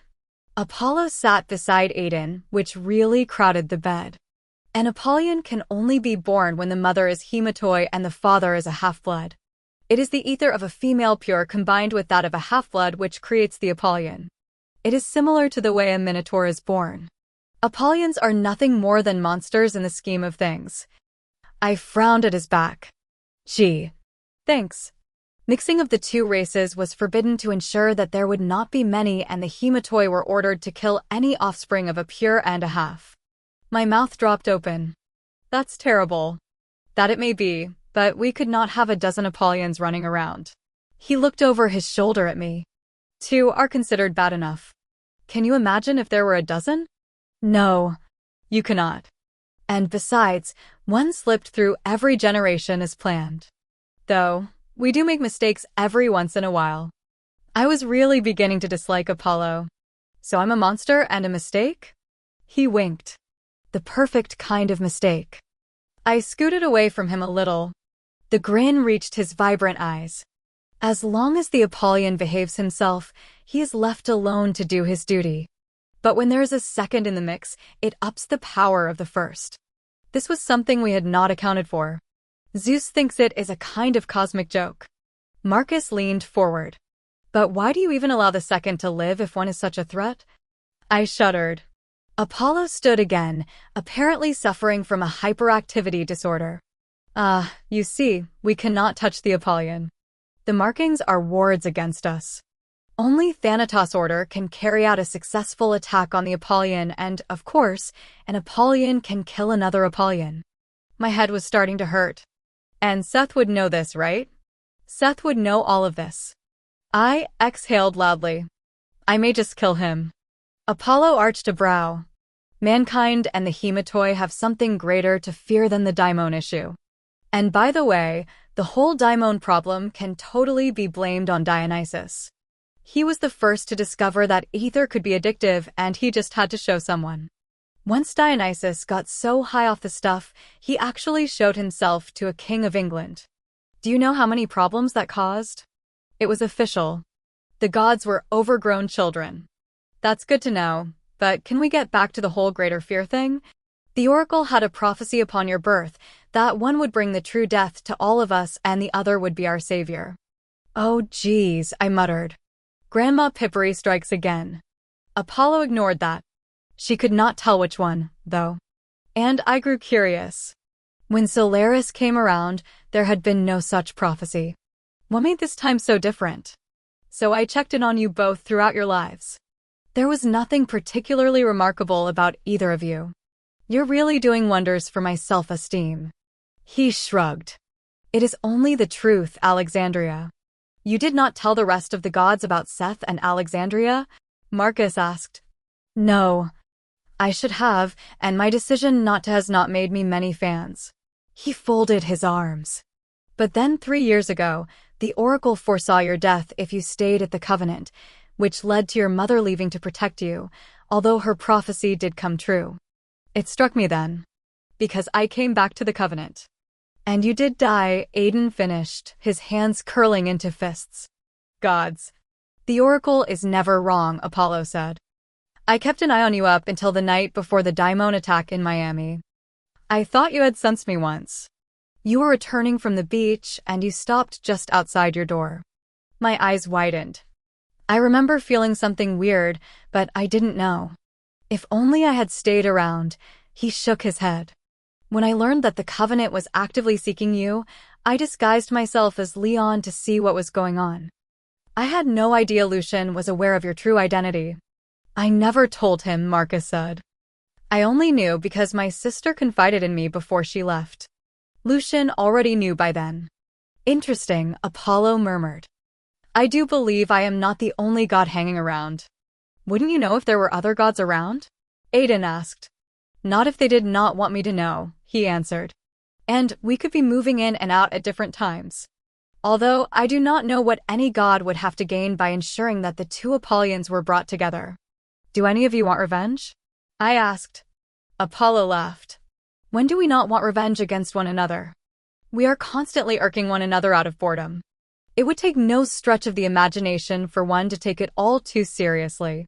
But what is the fear, Apollo? Marcus asked. Why would the Order try to take out Alexandria when she has done nothing? It is not Alexandria they are trying to stabilize. It's Seth, I whispered. Aiden stiffened. His eyes turned a thundercloud gray. It's always about Seth. But he hasn't done anything, I protested. Yet, Apollo replied. Have you, I don't know, foreseen him doing something? No. Then this is all based on crazy Grandma Pippery? I tucked my hair back. And that's all? Marcus' eyes narrowed. It does sound extreme. Apollo rolled his eyes. You cannot tell me that Seth is not primed for disaster. He already has an ego of a god, and trust me, I would know. The kind of power that a god killer can harness is astronomical and unstable. He is already feeling the effects of it. What do you mean? Aiden asked. Alex? Apollo said softly. I shook my head. There were moments when I questioned Seth's sanity and even his intentions. Then there was Jackson. I couldn't prove that it had been him, but I shook my head. No. He would never do something so stupid. It is sweet. In a second, Apollo was in front of me and at eye level. That you would defend him even though I know you do not trust him entirely. Maybe at one point you did, but not anymore. I opened my mouth, but closed it. Lowering my gaze to my palms, I bit my lip. Once again, something poked at my memory. I swallowed. I must leave now, Apollo said quietly. I looked up, meeting his gaze. Apollo creeped me out and made me really question just how cool I was, but I sort of liked him. Will you be back? Yes, but I cannot be Leon anymore. My cover is blown, and I must answer for not informing Zeus of what I have been doing. I will probably be grounded. He laughed at his own joke. I just stared at him. I am Apollo, Alexandria. Zeus can kiss it. Marcus once again looked like he wanted to crawl under the bed. I will check in when I can. He turned to Marcus. I will also see if I can track Tully down. Oh, and see if you can have Solo's Manalus transfer up here from Nashville. He is a half-blood you can trust. I've heard of him, Aiden spoke up. He's quite outspoken. Apollo smiled and then, without so much as another word, disappeared from the room. Well, he sure knows how to make an exit. Aiden stood, shaking his head. Marcus and Aiden made plans to contact the Solos, but I was only half listening. Curling on my side, I thought about what Apollo had said about Seth. Part of me flat out refused to believe that Seth could be dangerous, but when I was being honest with myself, I wasn't so sure about that. There were moments he'd proven that I really didn't know what was going on in his head or what to expect from him. I couldn't even figure out why he was so trusting of Lucian, a man who was as plastic as they came. I hadn't even realized Marcus had left until Aiden sat and placed his hand on my cheek. I wondered if he realized how much he'd been touching me lately. It was almost like an unconscious move on his part. Maybe he did it to remind himself that I was alive. Suddenly, the fog cleared around my memories. I sat up so quickly that I gasped. Alex? Are you okay? Aiden's eyes were wide. Alex? It took me several seconds to say it. I remember what happened when I died. The look on his face said he hadn't expected me to say that. His hand slid around the nape of my neck. What do you mean? Tears clogged my throat. I was in the underworld, Aiden. There were all these people there, waiting to pass over and guards on horses. I even saw Sharon and his boat is much, much bigger and nicer. There was this girl named Carrie who'd been killed by daimons while shopping for shoes and what? He asked, gently wiping away a tear. She said she was an oracle. That she knew we'd meet, but not like this. And I saw Caleb. I got to talk to him, Aiden. Gods, he looked so happy. And he plays Wii with Persephone. I laughed and wiped at my face. I know it sounds crazy, but I saw him. And he said my mom was there and that she was happy. He told me that a big blonde god was arguing with Hades over my soul. He must have meant Apollo. It was real, Aiden. I swear. I believe you, Alex. He cradled me against his chest. Tell me what happened. Everything. I pressed my cheek against his shoulder, squeezing my eyes shut. I told him everything that Caleb had told me, including what he'd said about Seth. When I asked Aiden to get Olivia's number so I could pass on his message, he shook his head, expression pained. I know you want to tell her, he said, and you will, but right now, we don't want a lot of people knowing what happened. We don't know who we can trust. In other words, it wasn't Olivia we needed to be worried about, but we couldn't run the risk of things being repeated. I hated the idea of not telling her right now, because it was important, but how could I tell her without giving away what happened? I couldn't. I'm sorry, Alex. His hand smoothed along my back. But it has to wait. I nodded. Part of me ached worse after realized I'd been with Caleb, because his loss was fresh again. But as Aiden held me long after I'd quieted down, the tears that came, in spite of everything, were joyful ones. The pain of Caleb's loss was still there, but it was lessened by the knowledge that he was truly at peace, and so was my mom. And right now, that was all that mattered. Chapter 20. My heart was racing, pumping blood through my body way too fast for someone who died and all. I tried and failed not to stare at Aiden as a guard carried my bags into his parents' house. It was the middle of the night, and I should have felt cold, but I felt ridiculously hot. Especially after Deacon met us in the foyer with a funny little grin on his face. This is probably the safest place to stash you until we find Tully and are able to determine if anyone else here is tied to the order. Marcus dropped his arm on my shoulders. Once I get back from Nashville, you'll stay with me, or with Lucian, once he returns from New York. She should be kept as far away from Lucian's house as possible, Apollo said, appearing out of nowhere. Several of the guards backed off, eyes wide and faces pale. Apollo grinned at them. Anywhere Seth will be, I suggest Alexandria should not be. Every pure and half bowed at the waist. I did too, forgetting the stitches that were healing and grimaced. We need to put a bell on him, Aiden muttered. I pressed my lips together to keep from laughing. Actually, Apollo drawled slowly. She is probably the safest here. Deacon sounded like he choked. Marcus recovered quicker than he had last time. Have you found something?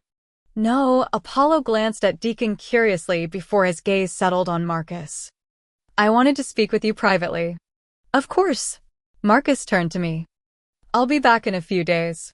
Please listen to what Aiden tells you and try to stay out of trouble. I know. I'm not allowed to leave his house unless Apollo tells me to. Those were Marcus' exact words.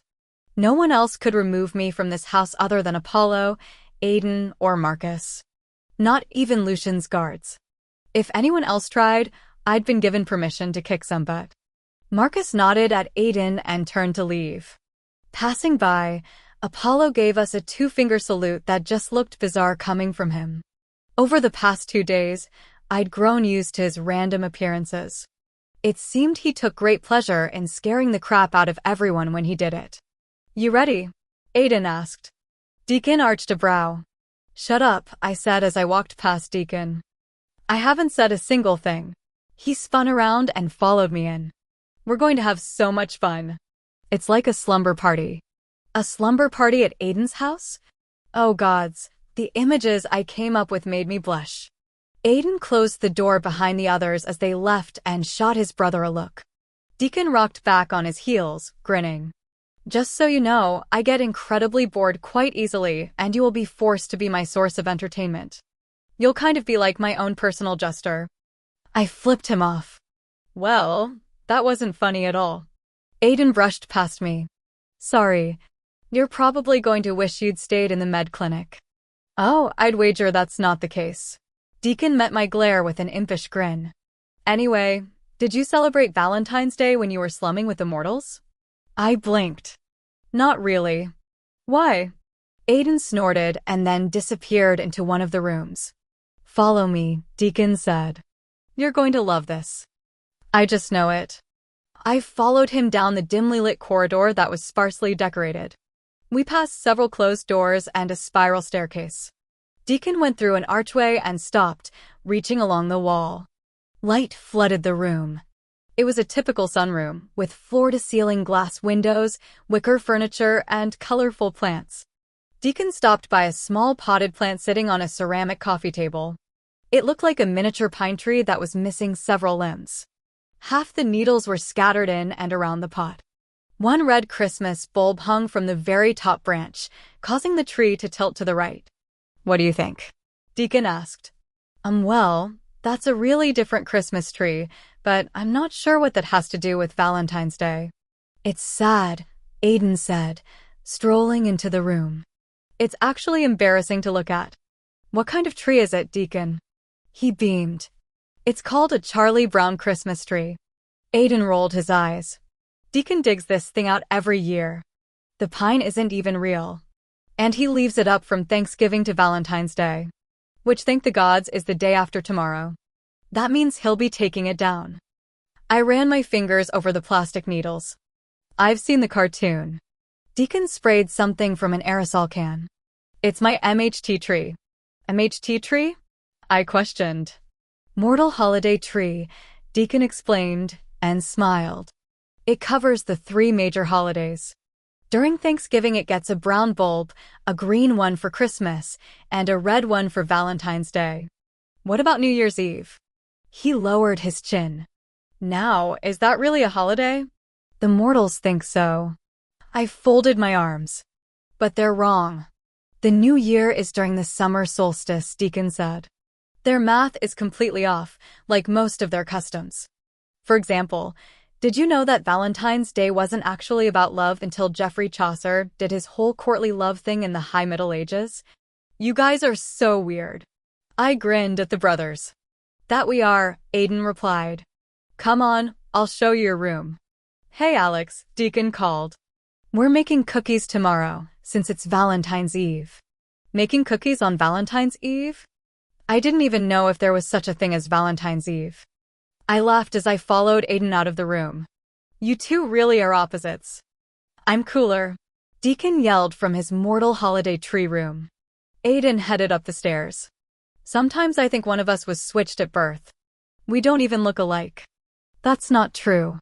I fingered the decorative garland covering the marble banister. Your eyes are the same. He smiled over his shoulder. I rarely ever stay here. Deacon does every once in a while, and visiting council members will stay here sometimes. The house is usually empty. I remembered what Deacon had said about this house. Wanting to say something, but at a loss for what to say, I trailed behind him quietly. Over the last 2 days, Aiden had stayed by my side constantly. Like before the whole stabby incident, we'd talked about stupid, inane things. And he hadn't been able to get Olivia's number for me. All he had access to was her mom's. Deacon stays in one of the bedrooms downstairs. I'll stay here. He gestured at the first room, drawing my attention. The urge to see his room was too much to resist. I peeked inside. Like the one in the cabin, there were just the bare essentials. Clothes were folded neatly on a chair beside the full-size bed. There were no pictures or personal effects. Was this your room when you were younger? No, Aiden leaned against the wall in the hallway, watching me through hooded eyes. My room used to be the one Deacon stays in. It's hooked up with all the stuff Deacon requires. This was one of the guest rooms. He pushed off the wall. Yours is down the hall. It's a nicer room. I tore myself away from his room. We passed several closed doors, but one had locked double doors decorated with titanium inlays. I suspected that had been his parents' room. Aiden pushed open a door at the end of the carpeted hall and turned the light on. Sliding past him, my mouth dropped open. The room was huge and beautiful. Plush carpet covered the floors, heavy curtains blocked the bay window, and my bags of personal items had been stacked neatly by a dresser. A flat-screen TV hung from the wall, and the bed was big enough for 4 people. I spied a bathroom with a huge tub, and my heart went all fluttery. Seeing my love-struck expression, Aiden laughed. "I figured you'd like this room." I looked inside the bathroom, sighing. "I want to marry that bathtub." I turned around, smiling at Aiden. "This is like going to one of those super expensive hotels, except everything is free." He shrugged. "I don't know about that. Maybe not to you and all your endless wealth." I drifted off to the window and parted the curtains. Oceanside view. Nice. The moon reflected off the still, onyx-colored waters. That money isn't really mine. It's my parents'. Which did make it his and Deacon's, but I didn't push it. The house is really beautiful. Some days it's more beautiful than others. I felt my cheeks flush. I pressed my forehead against the cool window. Whose idea was it for me to stay here? It was a joint effort. After what happened, there was no way you could have stayed in the dorm. "I can't stay here forever," I said quietly. "Once school is back in, I need to be on the other island." "We'll figure something out when that time comes," he said.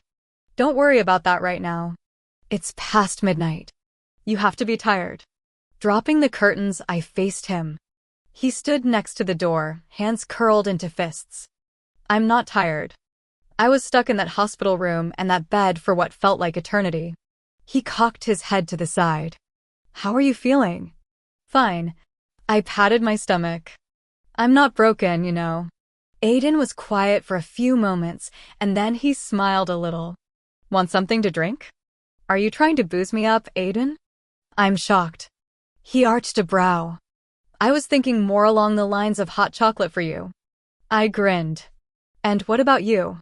Turning around, he headed out of the bedroom. "Something I'm old enough to drink." I rolled my eyes, but followed him out of the room. Aiden did make me hot chocolate with tiny marshmallows, and he didn't drink anything other than a bottle of water. He then took me on a quick tour of the house. It was similar to Lucian's slavishly grand, more rooms than anyone would ever need in a lifetime, and personal property that was probably worth more than my life. Deacon's room was by the kitchen, accessed through a titanium-trimmed door under the stairs. Sipping my drink, I laughed when Aiden tried to write the bulb on Deacon's MHT tree. I drifted around the room, looking for some sort of personal effects. There wasn't a single picture of the St. Delphi family. Nothing that proved they even existed. Aiden stood in front of a closed-door room he hadn't shown me on the mini-tour. "How's the chocolate?" I smiled. "It's perfect." He set his water down on the coffee table and folded his arms. "I've been doing a lot of thinking about what Apollo said." "Which part of crazy are you thinking about?" I watched him over the rim of my mug, loving the way he smiled in response to the stupid things that came out of my mouth. That had to be true love, I decided. "You shouldn't stay at Lucian's when he returns." I lowered my mug. "Why?" "Apollo has a point about Seth. You're in danger because of him. The further away from him you are, the safer you'll be." "Aiden, I know you care about him, but you've suspected that Seth hasn't been honest with you." Aiden strode forward and dropped into a chair. His gaze lowered and heavy lashes fanned his cheeks. "You shouldn't be around Hanat when he can come and go at Lucian's." Aiden had a point. I'd give him that, but I seriously doubted that was the whole reason. "And you feel this way all because of what Apollo said?" "No. It's more than that." "You don't like Seth?" I asked innocently, setting my mug down. He flashed his teeth. "Besides that, Alex, he hasn't been honest about a lot of things. He lied about knowing how Napoleon was created, about the Order, and there's a good chance he's giving you those marks on purpose." "Okay, besides all those reasons?" He stared up at me. "Well, I don't like that fact that you're settling for him." I rolled my eyes. "I hate when you say that." "It's the truth," he said simply. Irritation started to burn below my skin. "That's not the truth. I'm not settling for Seth." "Let me ask you a question then." Aiden leaned forward. "If you could have who you wanted, would you be with Seth?" I stared at him, somewhat shocked that he'd even throw that out there. And it really wasn't a fair question. What could I say to that? Exactly. He sat back, smiling smugly.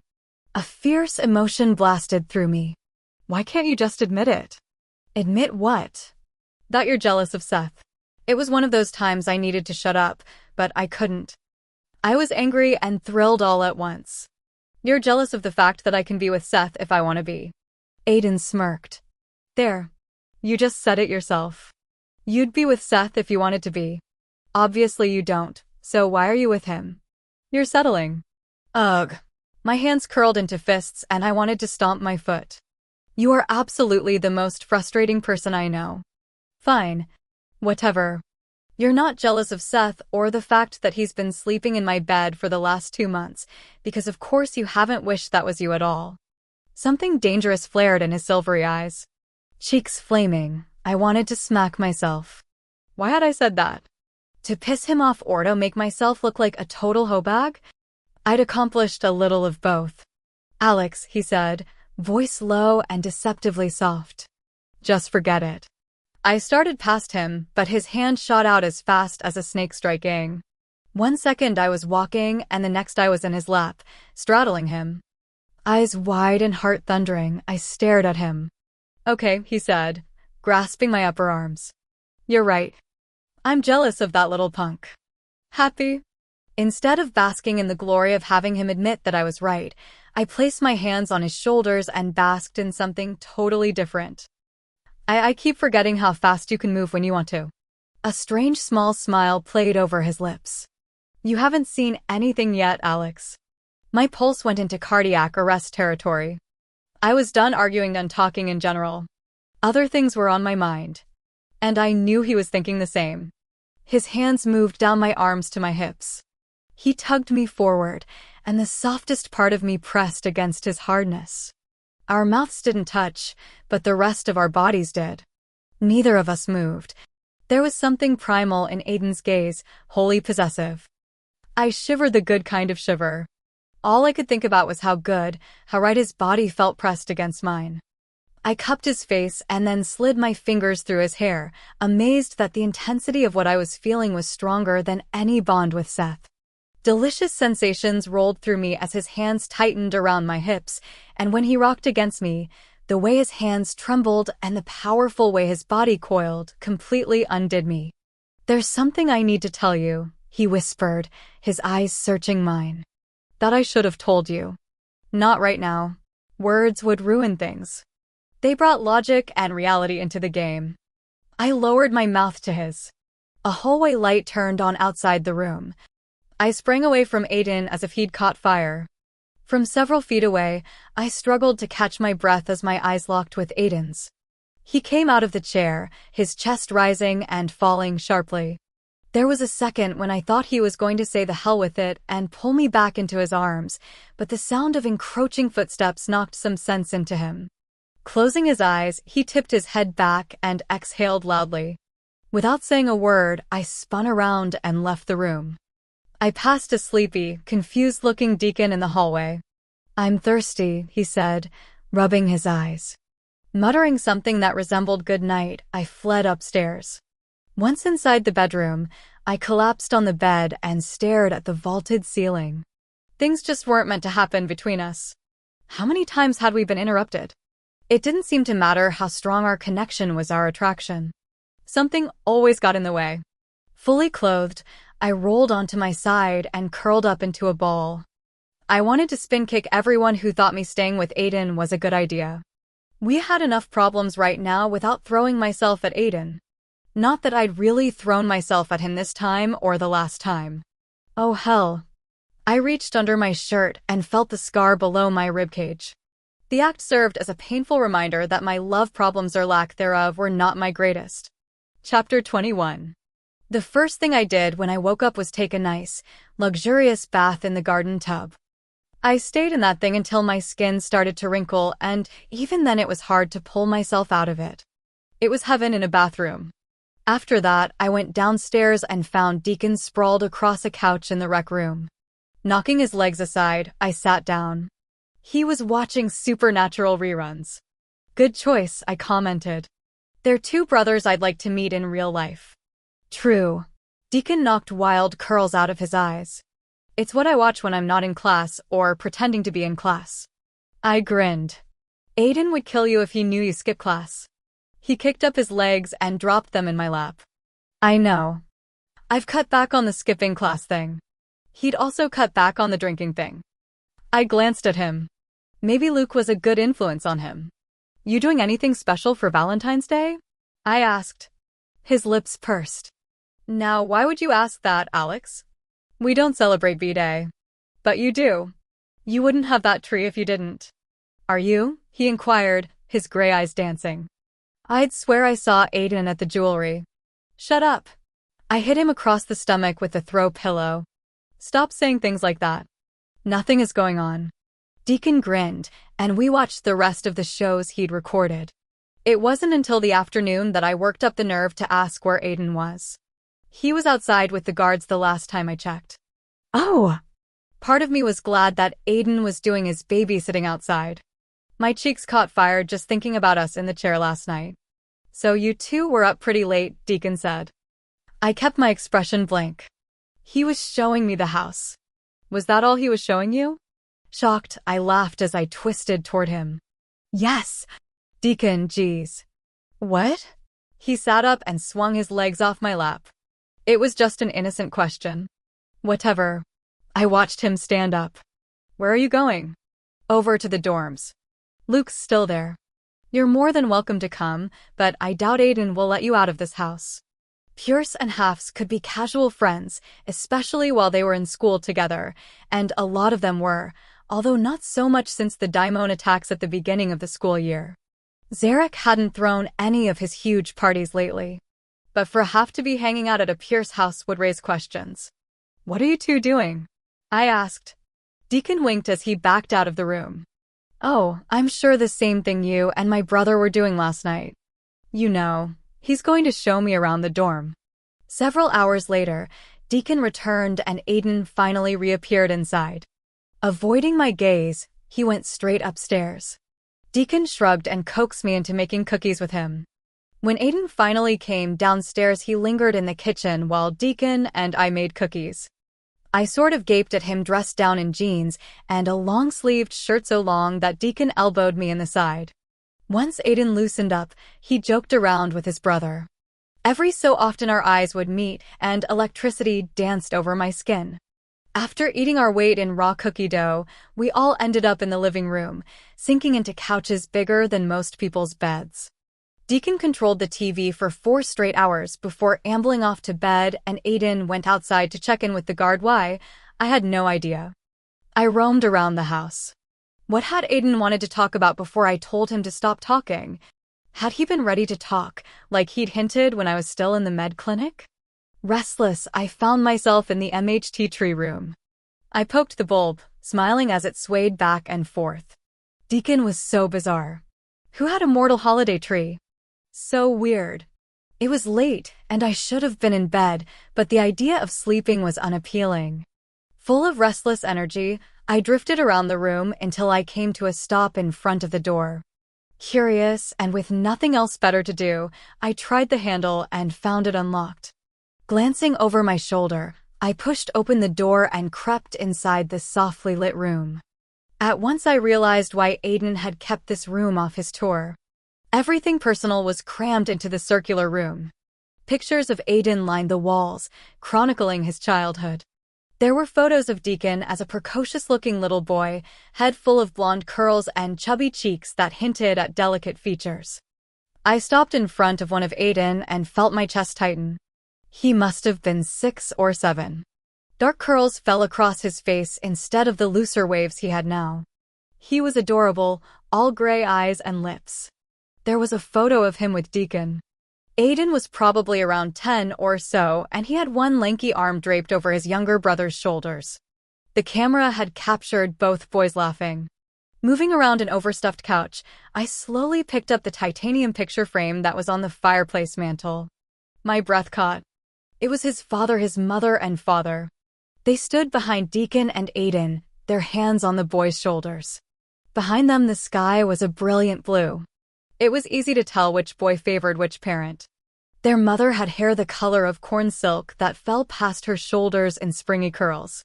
She was beautiful, as all Pierce were, with delicate features and laughing blue eyes. It was shocking, though, how much Aiden looked like his father. From the almost black hair and piercing silver eyes, he was an exact replica. It didn't seem fair that his parents were taken so young, robbed of watching their boys grow up. And Aiden and Deacon had lost so much. I ran my thumb over the edge of the frame. Why had Aiden closed off all these memories? Did he ever come in here? Looking around the room, I spied a guitar propped beside a stack of books and comics. This was his room, I realized. A place where he thought it was okay to remember his parents and maybe to just get away. I turned my attention back to the photo and tried to picture my mother and father. If Pierce and Hafs had been allowed to be together, would we've had moments like these? Closing my eyes, I tried to picture the three of us. My mom wasn't hard to remember now. I could see her before she turned, but my father had the mark of slavery on his forehead, and no matter what I did, it wouldn't go away. You shouldn't be in here. Startled, I spun around, clutching the frame to my chest. Aiden stood in the doorway, arms straight at his sides. He stalked across the room and stopped in front of me. Shadows hid his expression. "What are you doing?" he demanded. I was just curious. The door wasn't locked. I swallowed nervously. I haven't been in here long at all. His gaze dropped and his shoulders stiffened. He pried the picture from my fingers and set it back on the mantel. Without speaking, he bent and placed his hands over the kindling. Fire sparked and grew immediately. He grabbed a poker. Embarrassed and stung by his sudden coldness, I backed away. "I'm sorry," I whispered. He prodded at the fire, his spine stiff. "I'll leave." I turned, and suddenly he was in front of me. My heart tumbled over. He clasped my arm. "Don't leave." I searched his eyes intently, but couldn't gain anything from them. "Okay." Aiden took a deep breath and let go of my arm. "Would you like something to drink?" Hugging my elbows, I nodded. This room was his sanctuary, a silent memorial to the family he'd lost, and I'd invaded it. I doubted even Deacon dared to tread in here. Leave it to me to just bust on in. Behind the bar, Aiden pulled 2 wine flutes out and sat them down. Filling the glasses, he glanced up at me. "Wine okay?" "Yes." My throat was dry and tight. "I really am sorry, Aiden. I shouldn't have come in here." "Stop apologizing." He came around the bar and handed me a glass. I took the glass, hoping he didn't notice how my fingers shook. The wine was sugary and smooth, but it didn't settle in my stomach right. "I didn't mean to snap at you like that," he said, moving toward the fire. "I was just surprised to see you in here. It's a nice room." I felt like an idiot for saying that. His lips tipped up at the corner. "Aiden." He stared at me for so long I thought he'd never speak, and when he did it was not what I expected. "After what happened to you in Gatlinburg, it reminded me of what it had been like for me after what happened to my parents. I had nightmares. Could hear their screams over and over again for what felt like years. I never told you that. Maybe I should have. It could have helped you." I sat on the edge of the couch, clenching the fragile stem. Aiden faced the fire, taking a sip of his wine. "Do you remember the day in the gym when you told me about your nightmares?" "It stuck with me, or fear of Eric and his return," he continued. "All I kept thinking was, what if one of the daimons had escaped the attack on my parents? How would I have gone on?" Eric was the only daimon to escape from Gatlinburg. I hadn't stopped thinking about him, but to hear his name knotted up my stomach. Half of the tags on my body were thanks to him. "I thought getting you out of there, taking you to the zoo would help get your mind off things, but I had to do more. I contacted some of the sentinels around here. I knew Eric wouldn't have gone far, not after he knew what you were and had tasted your ether," he said. "Based on Caleb's and your description, it wasn't hard to find him. He was just outside of Raleigh." "What?" The knots grew larger. "Raleigh is like less than 100 miles from here." He nodded. As soon as it was confirmed that it was him, I left. Leon Apollo went with me. At first I couldn't figure out when he could have done this, but then I remembered those weeks after I'd told him I loved him and he'd ended our training sessions together. Aiden had had time to do this without me ever knowing. What happened? We found him. He smiled humorlessly before turning back to the fire. I didn't kill him outright. I don't know what that says about me. By the end, I think he truly regretted ever learning of your existence. I didn't know what to say. Part of me was awed by the fact he had gone to such great lengths for me. The other part was sort of horrified by it. Underneath the calm and controlled persona that Aiden wore like a second skin was something dark aside of him I'd only glimpsed. I stared at his profile, suddenly realizing that I hadn't been fair to Aiden. I'd set him upon this incredibly high pedestal where he was absolutely flawless in my mind. Aiden wasn't flawless. I swallowed a sip of my wine. Why didn't you tell me? We really weren't on talking terms then, and how could I've told you? He laughed harshly. It wasn't like a normal daimon hunt. It wasn't a precise and humane kill like we're taught. The Covenant basically taught us not to play with our kills, so to speak. That even though the daimon was beyond saving, he'd once been a pureblood or a half-blood. Still, as disturbing as learning that Aiden had most likely tortured Eric, I wasn't disgusted by it. Gods know what that said about me. Thank you, I said finally. His head jerked toward me sharply. Don't thank me for something like that. I didn't do it just. You didn't do it just for me. You did it because of what happened to your family. And I knew I was right. It wasn't so much that he'd done it for me. It was his way of taking revenge. It wasn't right, but I understood it.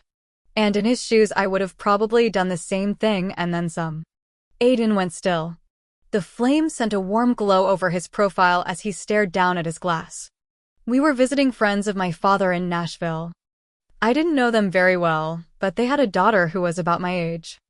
I thought we were just vacationing before the start of school, but as soon as we got there, my mother practically pushed me in her direction. She was a tiny thing, with pale blonde hair and these green eyes. He took a breath, fingers tightening around the fragile stem of the glass. Her name was Helen. Looking back, I know why my parents arranged that I spend so much time with her, but for some reason, I just didn't get it. I swallowed. She was your match? A rueful smile appeared. I really didn't want to have anything to do with her. I spent most of my time shadowing the half-blood guards while they trained. My mother was so upset with me, but I remember my father laughing about it, telling her to just give me some time and let nature run its course. That I was still very much just a boy and that men fighting would interest me more than pretty girls. There was a lump forming in my chest. I sat back, the glass of wine forgotten. It was night when they came. His thick lashes fanned his cheeks as his eyes lowered. I heard the fighting outside. I got up and looked out the window. I couldn't see anything, but I just knew. There was a crash downstairs, and I woke up Deacon. He didn't understand what was happening or why I was making him hide in the closet and cover himself with clothes. It all just happened so fast after that. He took a healthy swallow of the wine and then sat his glass on the ledge. There were only 2 daimons, but they had control over fire. They took out 3 of the guards, burning them alive. I wanted him to stop because I knew what was coming, but he had to get this off his chest. I doubted he'd ever put that night into words, and I needed to deal with it. My dad was turning the element back on them, or at least, trying to. The guards were dropping left and right. Helen was awakened by the commotion, and I tried to get her to stay upstairs, but she saw one of the daimons attack her father ripped his throat open right in front of her. She screamed. I'll never forget that sound. A distant look crept across his face as he continued, almost like he was there. My father made sure my mother got up the stairs, but then I couldn't see him anymore. I heard him scream and he shook his head, stood there. Terrified. Aiden, you were just a boy. He nodded absently. My mom yelled at me to get Deacon and get him out of the house with Helen. I didn't want to leave her, so I started down the stairs. The daimon came out of nowhere, grabbing her by the throat. She was staring at me when he snapped her neck. Her eyes just glossed over. And Helen was screaming and screaming. She wouldn't stop. I knew he was going to kill her too. I started running up the stairs, and I grabbed her hand. She was panicking and fighting me. It slowed us down. The daimon reached us and he grabbed for Helen first. She went up in flames. Just like that. I gasped. Tears burned my eyes. This was more horrific than I'd imagined, and it reminded me of the boy the daimon had burned in Atlanta. Aiden turned to the fire. The daimon went after me next. I don't know why he spared me the fire and knocked me to the ground, but I knew he was going to drain my ether. Then there was this guard who'd been burned downstairs. Somehow, through what had to have been the worst kind of pain, he made it up the stairs and killed the daimon. He faced me and there wasn't any pain in his expression. Maybe sorrow and regret, but there was also a bit of wonder. He was a half-blood. One of the ones I'd been following around. He was probably my age now, and in all that horrific pain, he still did his duty. He saved my life and Deacon's. I found out a few days later that he had succumbed to the burns. I never got a chance to thank him. His tolerance of half-bloods made sense. That one guard's actions had changed centuries of beliefs in one little boy, turning prejudice into awe. It was no wonder that Aiden never saw the difference between halves and pures. Aiden made his way over to me and sat. He met my stare. That's why I chose to become a sentinel. Not so much because of what happened to my parents, but because of that one half-blood who died to save my life and my brother's. I didn't know what to say or if there was anything I could. So I placed my hand on his arm as I blinked back tears. He placed his hand over mine as he looked away. A muscle worked in his jaw. Gods, I don't think I've ever talked to anyone about that night. Not even Deacon? Aiden shook his head. I feel honored that you'd share that with me. I know it's a lot. I squeezed his arm. I just wish you'd never had to experience any of that. It wasn't fair to any of you. Several moments passed before he answered. I had justice for what those daimons did to me. I know it's different from what you dealt with, but I wanted to give you that justice. I wish I'd told you before. A lot of stuff was going on then, I said. We hadn't been talking, and then Caleb's death happened. My heart didn't clench as badly as it used to at his name. I understand what happened with Eric. He smiled a little. It was a knee-jerk reaction. Yeah. I searched for something to take our minds off everything. We both needed it. My gaze found the acoustic guitar propped against the wall. Play something for me. He rose and picked up the guitar reverently. Walking back to the couch, he sat on the floor in front of me. He tipped his head down and locks of hair fell forward as he fiddled with the knobs along the headstock. His long fingers plucked a pick out from the taunt strings. He peered up, his lips tipped in a half-smile. Treachery, he murmured. You knew I wouldn't refuse you. I eased down on my side. My stomach rarely ached, but I'd grown accustomed to being careful. You know it. Aiden laughed as he thrummed his fingers on the strings lightly. After a few more moments of adjusting the tone, he started playing. The song was as haunting as it was soft, pitching high for a few strands, and then his fingers slipped down the chords. My suspicions were confirmed. Aiden could play. There wasn't one wrong slip or falter. It entranced me. Resting my head on the throw pillow, I curled up and closed my eyes, letting the melody filling the room drift over me. Whatever he was thrumming on the guitar was soothing, like the perfect lullaby. A smile pulled at my lips. I could totally see him sitting in front of a packed bar, playing tunes that enchanted everyone in the room. When the song ended, I opened my eyes. He was staring back at me, eyes so soft, so deep, that I never wanted to look away. That was beautiful. Aiden shrugged and gently placed the guitar beside him.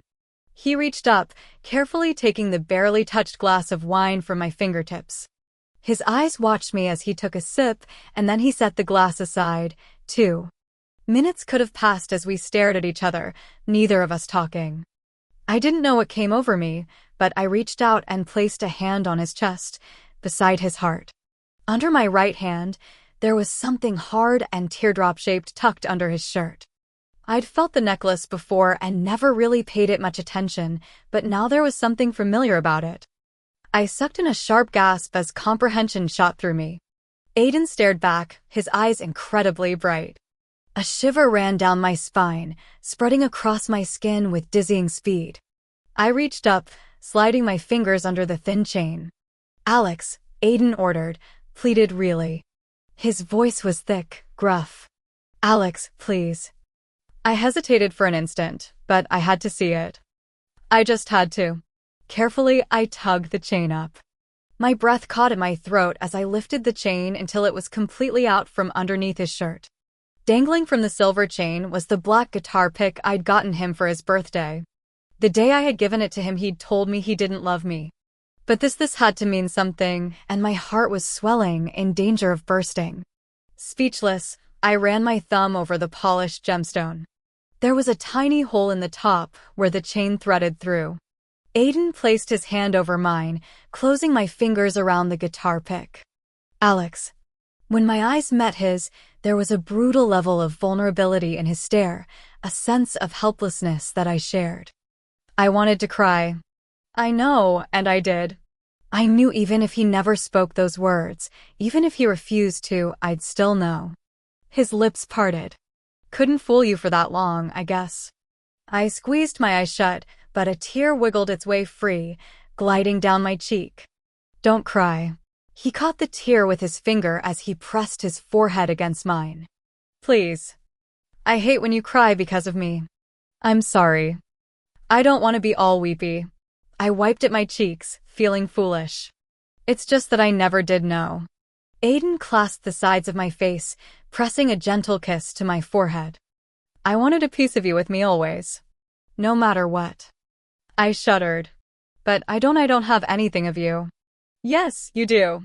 Aiden brushed his lips over my damp cheek. A soft smile filled his voice. You'll have a piece of my heart, all of it, really? Forever.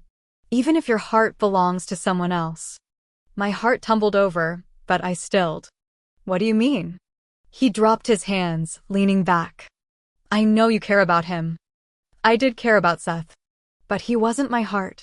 When Aiden was there, in front of me, the connection between us was something more than prophecy. My true fate, real and not an illusion. Prophecies are just dreams. Aiden was my reality. It's not the same, I whispered. It never has been. You have my heart, and I only want to share my heart with you. Aiden's eyes were back to liquid silver. I saw that before he lowered his gaze. Moments passed before his eyes flicked up, meeting mine. There seemed to be some sort of internal battle he struggled with. When he spoke, I wasn't sure if he'd won or lost. We should go to bed. A shock ran through me, flushing my skin. But why was he suggesting that we go to bed together, or that we go to bed in separate beds? I really had no idea. I was too afraid to hope, and oddly, I was frightened by the idea. It was like being offered what I'd waited for so long and suddenly having no idea what to do with it. Or how to do it. His lips quirked, and then he stood. Clasping my boneless hands in his, he tugged me to my feet. My legs felt weak. Go to bed, he said. Are you coming too? Aiden nodded. I'll be up in a few. I couldn't breathe. Go, he urged. And I went. Chapter 22. I was sure I was going to have a heart attack. Rarely did mortal illnesses plague us, but since I had a cold already, I figured nothing was impossible. I still couldn't really breathe. I brushed my teeth and got the tangles out of my hair. I stared at the obscenely large bed in the middle of the room. I couldn't decide what to wear. Or should I wear nothing? Oh gods, what was I thinking? It wasn't like he said he was coming up to have sex. And if he wasn't and he saw me lying on the bed naked, that would be a whole lot of awkward. Perhaps he just wanted to spend more time with me. Seth issue aside, there was still the whole glaring issue of us not being able to be together. But he had the pick. He'd had the pick hovering over his heart this entire time. I pulled on a tank top and sleeping shorts, then started toward the bed. Then I looked down at my arms. In the moonlight streaming in through the window, I could still see the patchy, irregular skin. I didn't want Aiden to see that. So I changed quickly, pulling on a thin, long-sleeved shirt. I kept the bottoms on. Then I jumped in the bed, pulled the covers up to my chin, and waited. There was a soft knock on the door a few minutes later. It's okay. I winced at the way my voice croaked. Aiden came in, shutting and locking the door behind him. He'd changed, too, wearing a pair of dark sleeping pants and a gray tank top that showed off muscular arms. I swallowed nervously and willed my heart to slow down before I spazzed out. He faced me and went rigid. The room was too shadowed for me to see his expression, and I wished I could, because then I could have tried to figure out what he was thinking.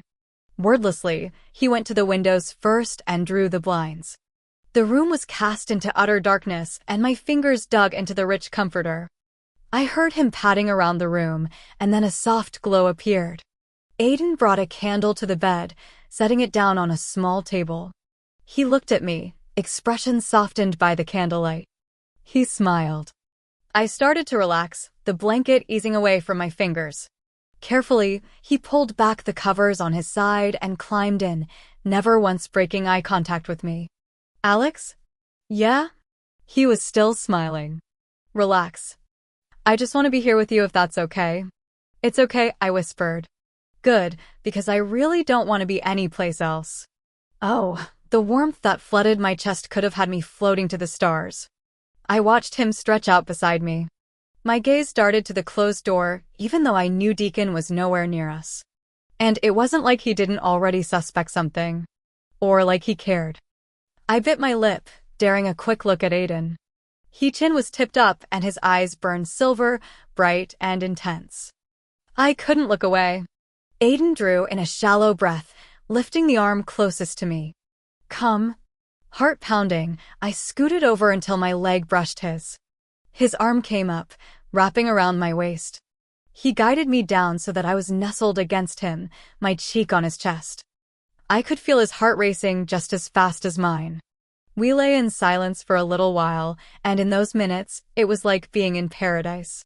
The simple pleasure of being beside him felt so right it really couldn't be wrong. Aiden brought his other arm across him, cupping my cheek in his hand. His thumbs smoothed over my jaw. I'm sorry for that day in the gym. For how I talked to you, for how much I hurt you. I just thought I was doing the right thing. I understand, Aiden. It's okay. It's not okay. I hurt you. I know I did. I want you to know why I did that, he said. After you told me how you felt, at the zoo it shattered my self-control. Didn't seem that way, I thought as he continued. I knew I couldn't be around you anymore, because I knew I would touch you and I wouldn't stop. I lifted up, staring down at him and opened my mouth to say something that probably would have ruined the moment, but I never had the chance. Aiden's hand found the nape of my neck and pulled me down.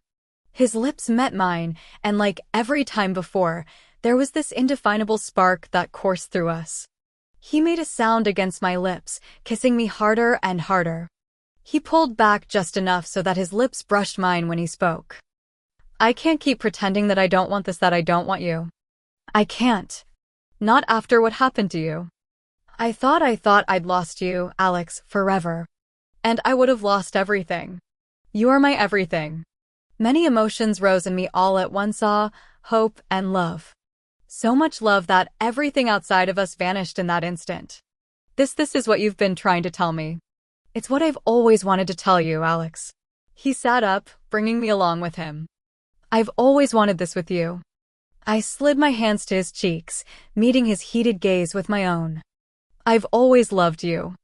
Aiden made a strangled sound, and his lips were on mine again. His hand buried in my hair, holding me still. This wasn't my intention coming in here. I know. My lips brushed his as I spoke. I know. As he kissed me again, he eased onto his back. My heart was hammering against my ribs as his fingers left my face and traveled down. He lifted himself up just enough for me to take off his shirt and toss it aside. My hands splayed across each hard ripple, and I kissed my way down until his chest heaved under my lips, and he whispered my name in a pleading sort of way. He gripped my arms and pulled me back to his lips. I shrugged out of his grasp and lifted my arms without speaking. He obeyed the silent command and tossed my shirt aside. Without any warning, I was on my back, staring up at him.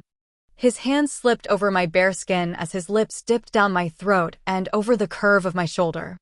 Each scar was kissed tenderly, and when he came to the one Lynard's blade had left, he shuddered. My fingers sifted through his hair as I held him to me. His kisses were doing crazy, strange, and wonderful things to me. I whispered his name over and over again like some kind of mad prayer. Then I was moving against him, being guided by some primal instinct that told me what to do. The rest of our clothes ended up in a pile on the floor. The moment our bodies were flush with one another, a sense of wildness came over me. Our kisses deepened, his tongue swept over mine, and I rocked against him. All of this was wonderful, exquisitely pleasing. Aiden dropped kisses all over my flesh skin.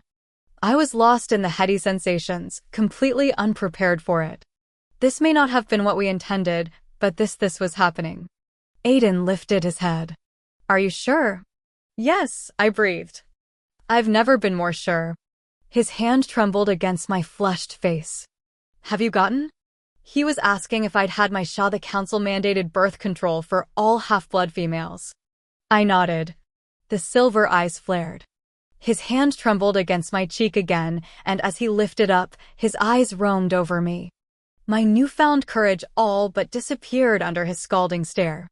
Somehow sensing my nervousness, his kiss was gentle and sweet.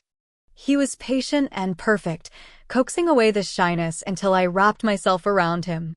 There was a near-panicked edge to him, driven by the knowledge that there was no pulling back, no stopping this time. With a thrusting kiss that left me shaken, his hand drifted with such exquisite detail. His kisses followed the same pattern, and when he paused, his eyes begged for permission. That simple moment, that tiny act brought tears to my eyes. I didn't want to deny him anything. Aiden was everywhere in every touch, every soft moan. When I thought I couldn't take any more, that I would surely break, he was there to prove that I could. When his lips descended on mine again, they did so with a fevered pitch. I love you, he whispered. I have since the night in Atlanta. I always will. I gasped against his skin. I love you. He broke. Whatever control he had wrapped around him finally slipped away. I reveled in it, the pure simplicity of being in his arms and knowing that he felt the same keen madness that I did. Supporting himself with his forearm as his kisses took on the same sense of urgency that I felt, he lifted his mouth to whisper something in a beautiful language I didn't understand. I was nearly over the edge, rushing towards a glorious ending. We were surrounded by our love for one another. It became a tangible thing, electrifying the air around us until I was sure we both would ignite under its power. Then, in a mindless moment of pure beauty, we weren't a half-blood and a pureblood, we were simply just two people madly, deeply in love. We were one. I awoke some time later, tucked in Aiden's arms. The candles still flickered by the bed. The sheet had tangled around our legs, and the comforter was pushed to the floor. I realized that I'd been more or less using him as a pillow. I lifted my head and drank him in. I could never grow tired of looking at him. His chest rose evenly under my hands. He looked so young and relaxed while he slept. Locks of dark waves tumbled against his forehead and his lips were parted. I leaned down and placed a soft kiss against those lips. His arms immediately tightened, betraying that he was not as deeply asleep as I'd originally thought. I grinned at being caught. Hello. Aiden's eyes fluttered open. How long have you been staring at me? Not long. Knowing you, he drawled lazily, you've been staring at me since I fell asleep. That's not true. I giggled. Uh-huh, come here. He tugged me down. My nose brushed against his. Not nearly close enough. I shifted closer. My leg wrapped around his. Close enough. Let me see. His hand slid down my back and rested over the curve of my waist with the slightest pressure. That's better. I flushed. Yes, yeah, it is. Aiden grinned wolfishly and a wicked glint filled his silver eyes. I should have known at that point he was up to something, but this side of Aiden, this playful and sensual side, was unknown to me. His hand glided lower, eliciting a pleased gasp of surprise. He sat up in one fast fluid motion and I found myself unexpectedly in his lap. I didn't have a moment to consider much.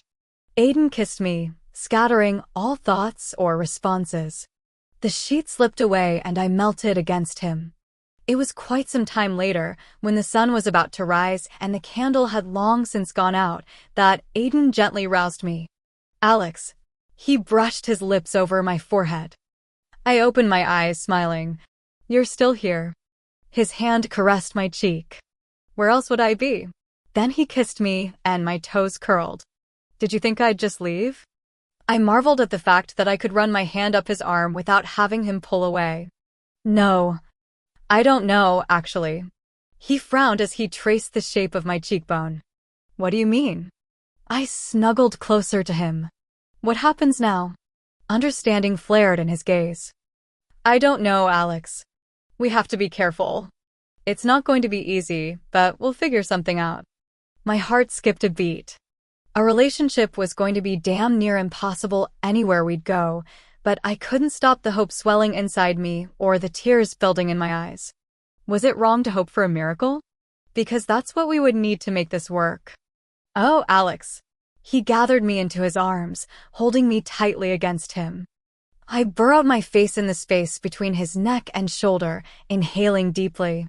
What we did it was the best thing I've ever done, and it wasn't just some sort of fling. I know, I murmured. And I'm not going to let you go on it because some stupid law says we can't be together. Dangerous words, but I melted along with them, cherished them. I wrapped my arms around him, trying to keep old fears and worries at bay. Aiden was taking a huge risk to be with Meso as and I couldn't deny our feelings because of what had happened to Hector and Kelia. That fear wasn't fair to Aiden or to me. Aiden rolled onto his back, fitting me to his side. And I'm not going to lose you to Seth.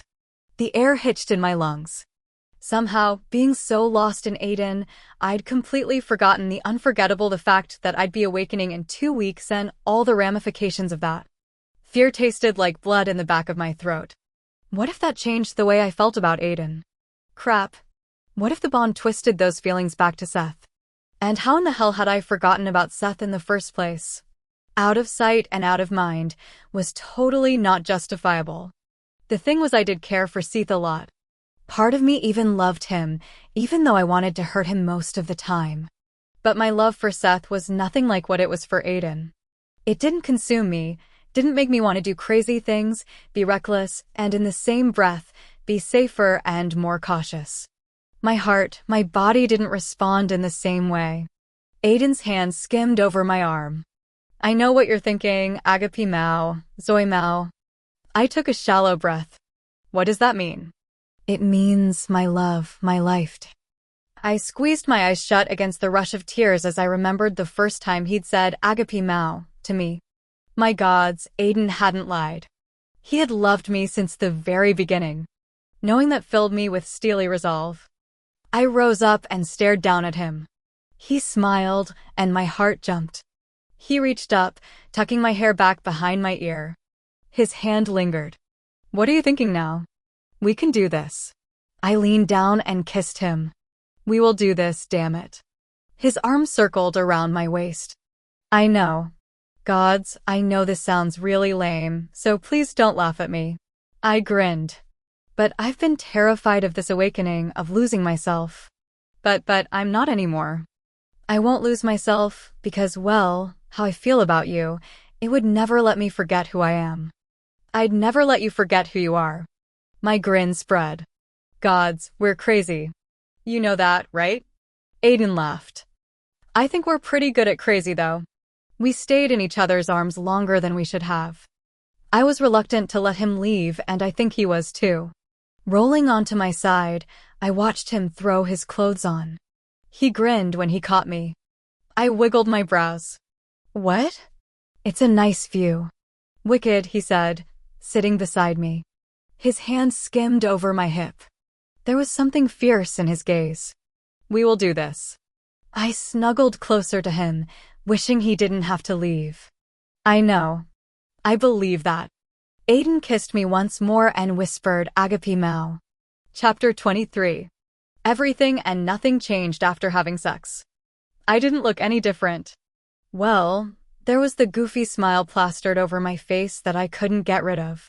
Other than that, I looked the same. But I did feel different. I ached in places I had no idea someone could even hurt. My heart also did that fluttering thing every time I even thought his name, which was so girly and I loved it. Letting my heart instead of my hormones decide when to do it made what Aiden and I'd done special. And when we passed each other throughout the day, the looks we stole suddenly meant more.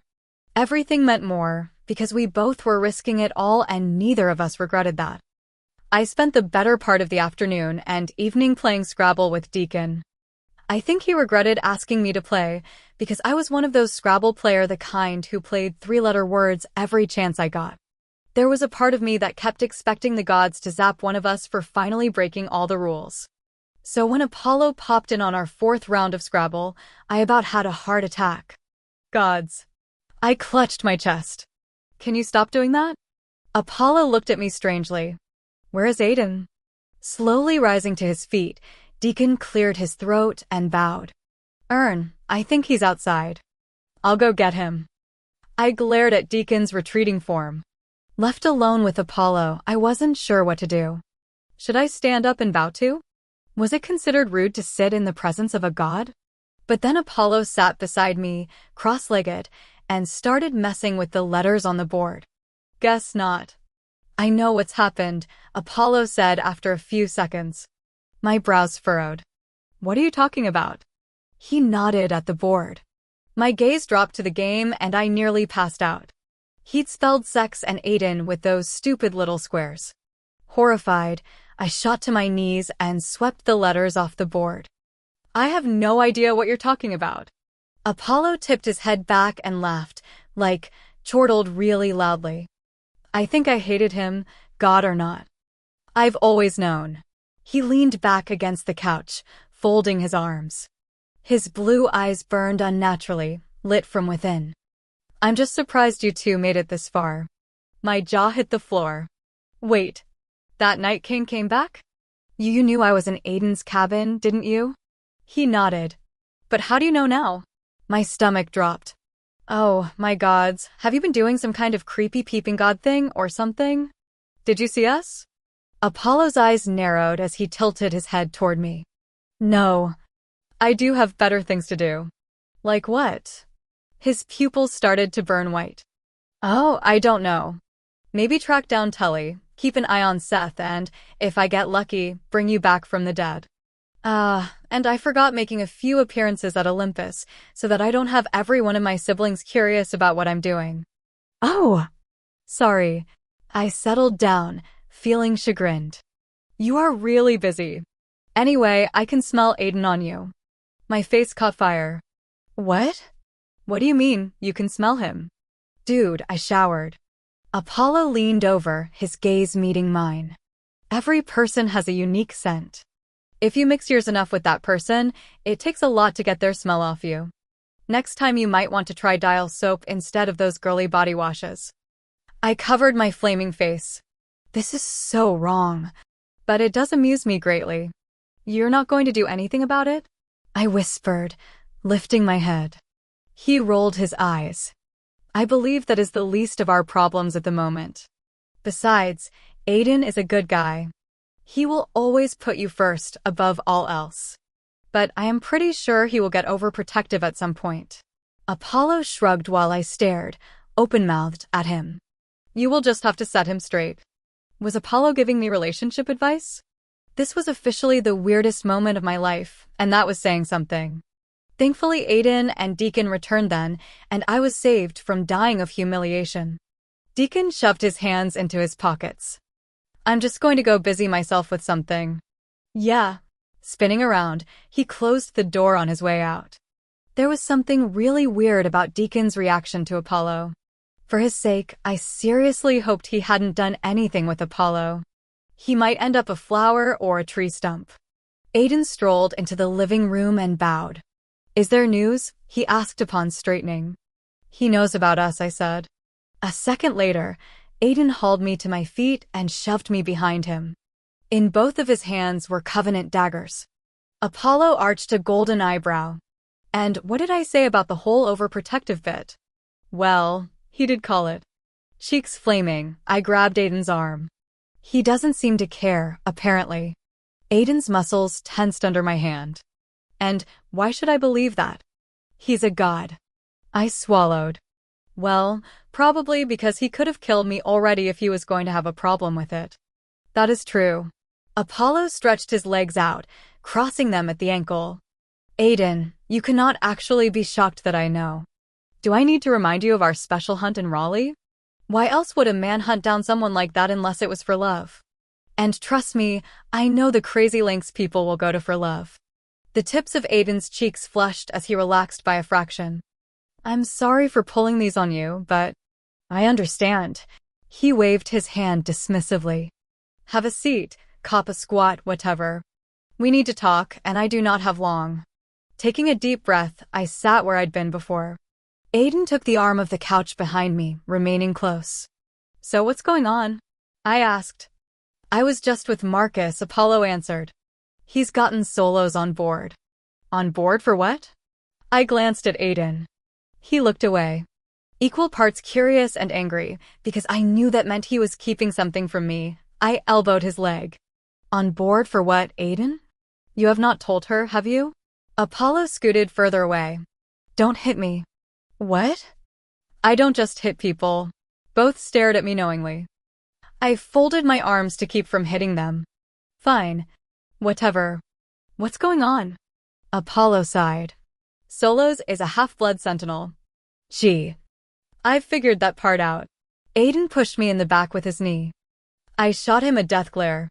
What does he have to do with any of this? Well, I am trying to tell you. Apollo rose to his feet fluidly. Solo's father is a minister in Nashville. He's actually the only son of the minister. He has been doted on and raised with a lot of knowledge of the politics of the council. Okay, I said slowly. Peers caring for their half-blood children wasn't unheard of.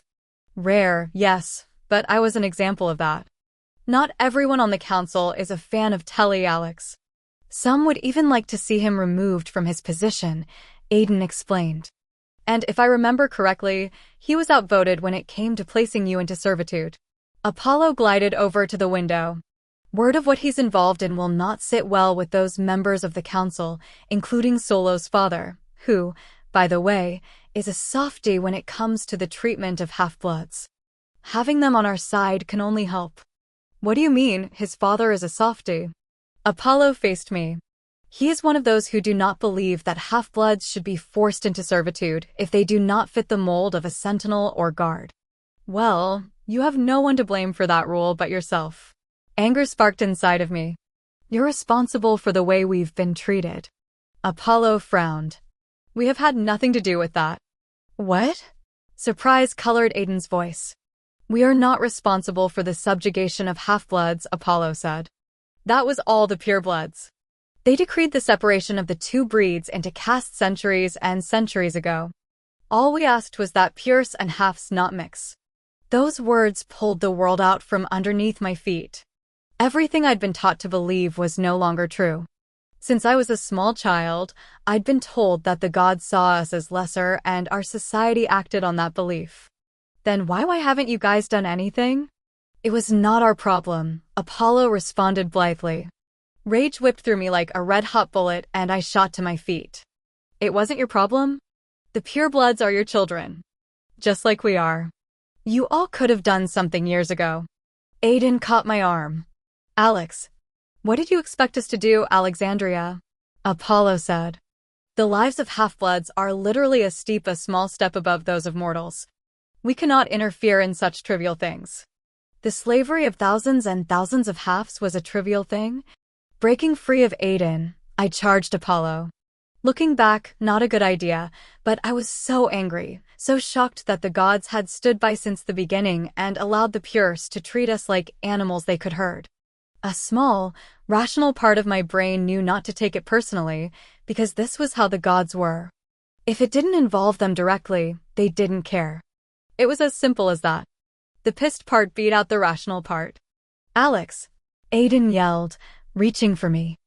I was so much faster when I wanted to be. He couldn't stop me. I made it about a foot in front of Apollo before he held up his hand.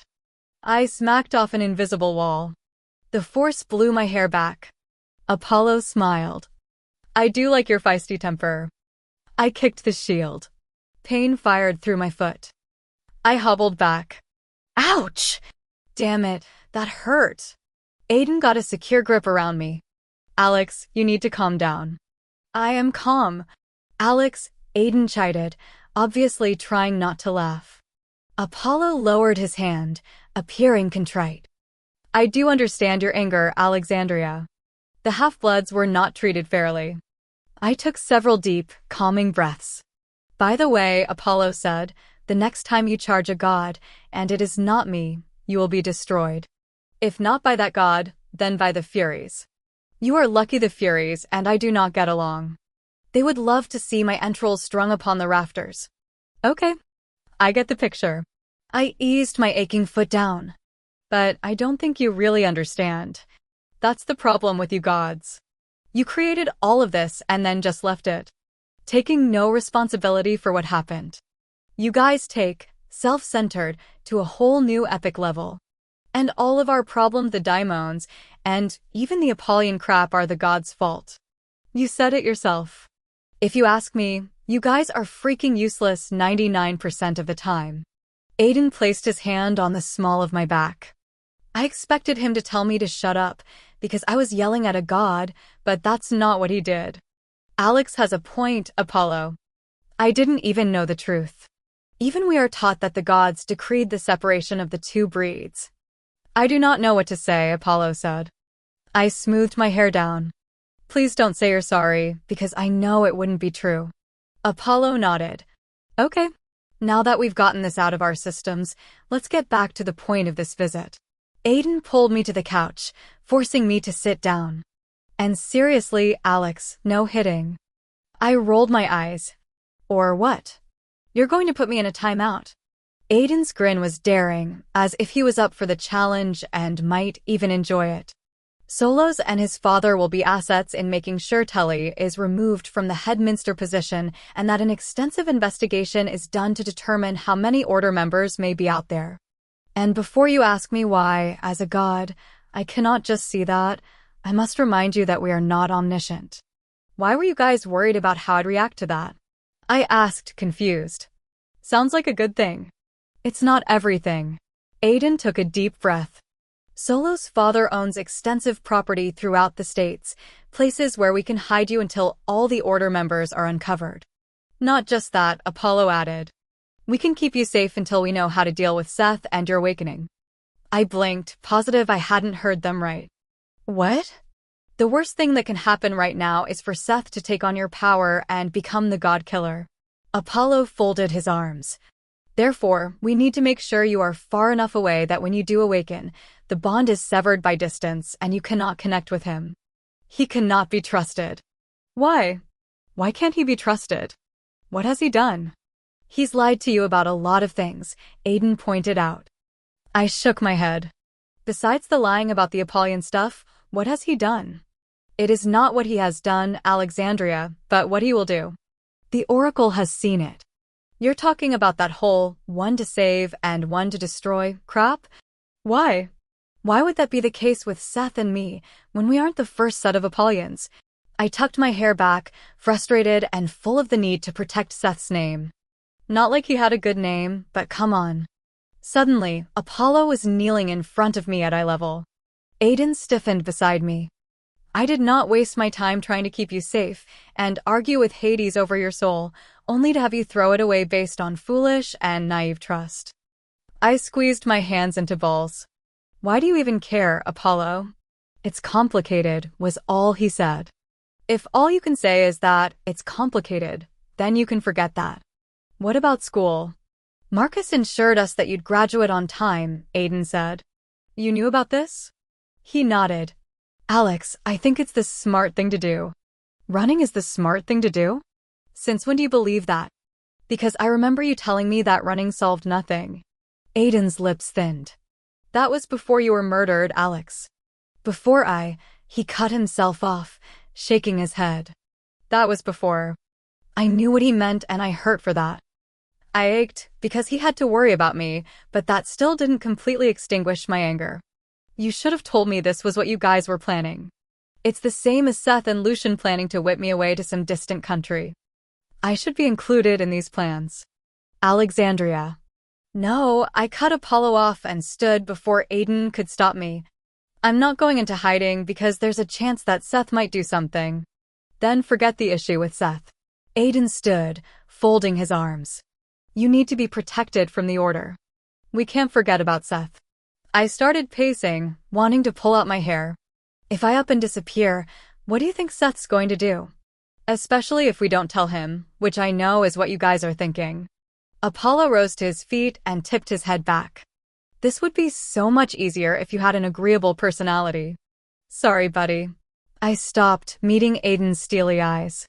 But I can't go along with this. And if you really think that the Order is going to try something again, then we need Seth's help. Aiden turned halfway, his broad shoulders tensed as he growled under his breath. Typically, I'd be annoyed with the testosterone display, but yeah, I kind of found it hot.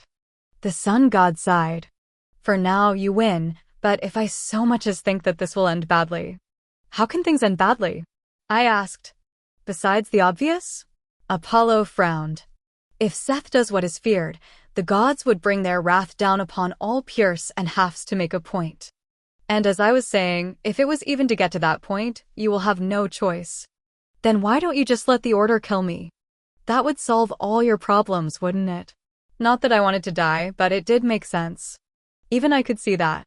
Seth wouldn't become the god killer then. Like I said, it is complicated. Then Apollo simply vanished. I hate when he does that. I glanced at Aiden. He stared back at me, brows furrowed, jaw tight. I sighed. Don't look at me like I've kicked a baby Pegasus into the street. Aiden exhaled slowly. Alex, I don't agree with this.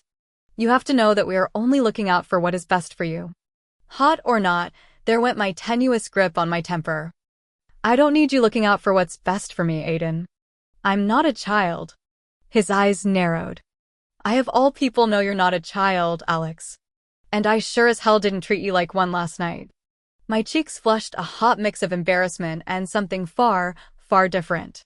Then don't make decisions for me. We're trying to help you. Why can't you see that? Then his eyes deepened to a tumultuous gray. I will not lose you again. You haven't lost me, Aiden. I promise you. Some of the anger seeped out of me. Fear was behind his fury. I could understand that. It was what drove my tantrums on a regular basis. You haven't and you won't.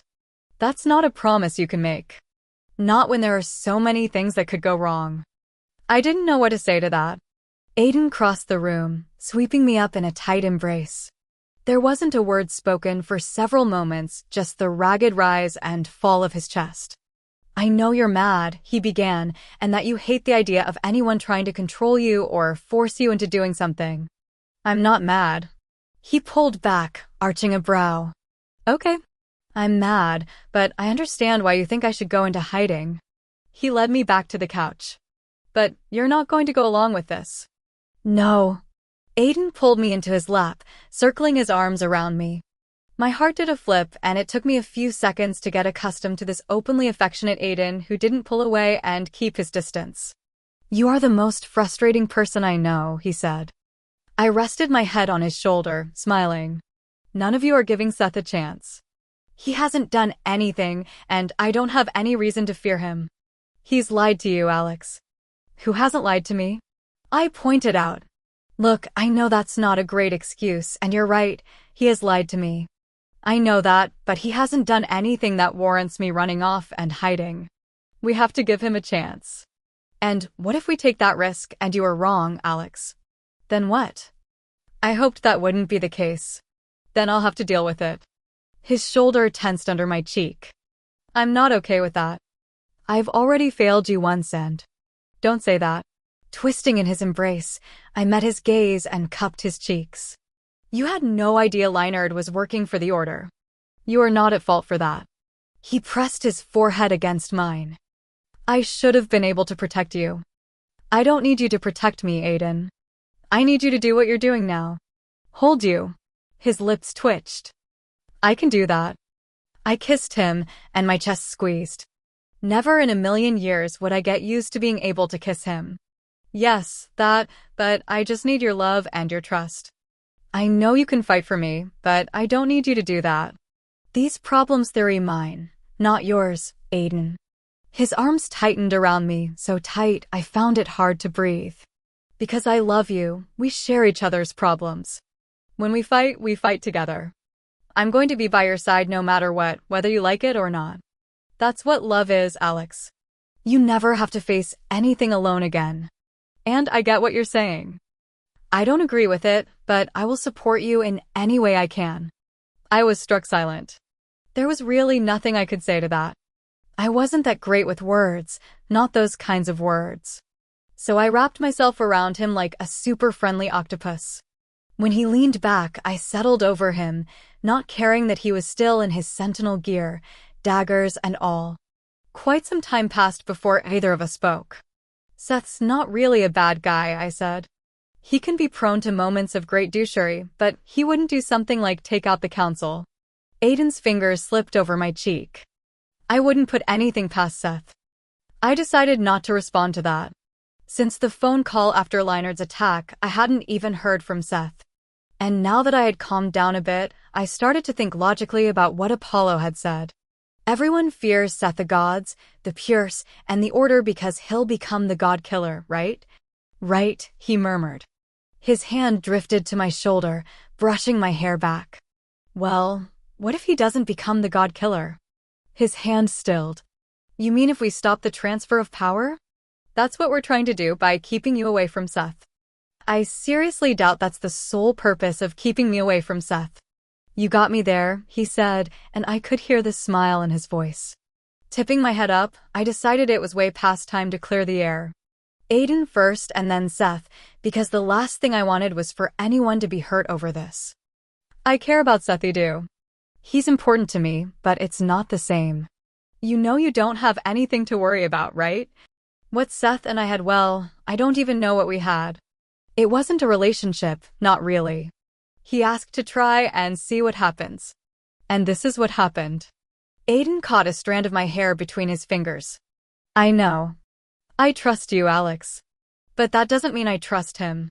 There was no winning this with him. Anyway, I can talk to Seth and let him know what's going on with the Order and what people fear. And you think he'll go along with that? I do. Seth won't force me into anything by using the connection against us. I wiggled up Aiden's chest and kissed his chin. Seth once told me that if things ever became too much, he'd leave. So there's a way out. Huh, he actually said that? His eyes burned silver. Maybe he's not so bad. He's not. I don't like this, but like I said, I will support you any way that I can. Thank you. I kissed his cheek again. A sigh shuddered through him. Alex? What? He leaned back, watching me through heavy lashes. Did you guys eat all the cookie dough last night, or did you actually make any cookies? I laughed at the turn in conversation. We made some. I think there might be a few left. Good. He placed his hands on my hips and tugged me forward, pressing our bodies together. What's Valentine's Day without cookies? I think the mortals put a lot of emphasis on chocolate this time of the year. I placed my hands on his shoulders, and the stuff with angry gods, Order members, Seth, and everything else took the back seat. But cookies work. One hand slid up the curve of my spine, slipping under the mass of tangled hair and sending a fine shiver over my skin. So there's no lame Christmas tree involved? There's no such thing as a mortal holiday tree. My breath caught as he guided my mouth toward his, stopping just as our lips brushed. But I'm sure the mortals would appreciate the thought of that kind of tree. You do. He pressed his mouth to one corner of my lips and then the other. Eyes drifting shut, my fingers dug into his shirt. When he kissed me slowly, pouring all his unstated passions into that one act, his powerful body tensed under mine. I couldn't remember what we were talking about. There was just the heady, wild rush of feelings that stormed through me. This was a 10th man I'd loved for what felt like forever, in my arms, under me, against me, and touching me. Happy Valentine's Day, he murmured. Aiden held me close and still, and in those moments, he showed rather than told me just how much we were in this together. Chapter 24. I'd fantasized so many times about what it would be like to be in a relationship with Aiden. There had been days, not too long ago, that I would have smacked that dream right out of my head because it seemed so hopeless. But for a week I lived that fantasy to the fullest. We stole as many moments alone as we could, filling them with deep kisses and quiet laughter. And plans, we actually made plans. Or at least we tried to. My back arched and a giggle escaped. "Oh, so you were ticklish?" Aiden murmured against the flushed skin of my neck. This is a very interesting development. It seemed that, when we were together, we could never keep our hands off each other for very long. Aiden had to be touching some part of me. Whether it was just a slight contact of skin, his hand wrapped around mine, or our bodies flush with our legs tangled lazily, we were always touching. Maybe it was because he'd fought it for so long, or maybe we both were crazy, intoxicated by the simple act of just lying together, and we were addicted to it. Our legs pressed together and our heads rested on the arm of the couch in the room with the family portraits. It was safe in here as no one dared to enter it. What had once been Aiden's sanctuary had become ours. Today was no different. But it wasn't all fun. As the days passed and I knew Seth's return was approaching, anxious energy built inside me. There was also barb-tipped guilt that sank in deep. Sometimes, when I thought of him, I remembered those glimpses of vulnerability he'd shown after our midnight swim in the Catskills and the day after I'd been given the brew. Seth was a lot of things, almost a complete enigma at times, but under it all, he was a guy who cared, and he cared about me. Maybe more than I did for him. Maybe not, but I didn't want to hurt him. I wiggled on the couch beside Aiden, trying to shake the sudden dark cloud that had settled over me.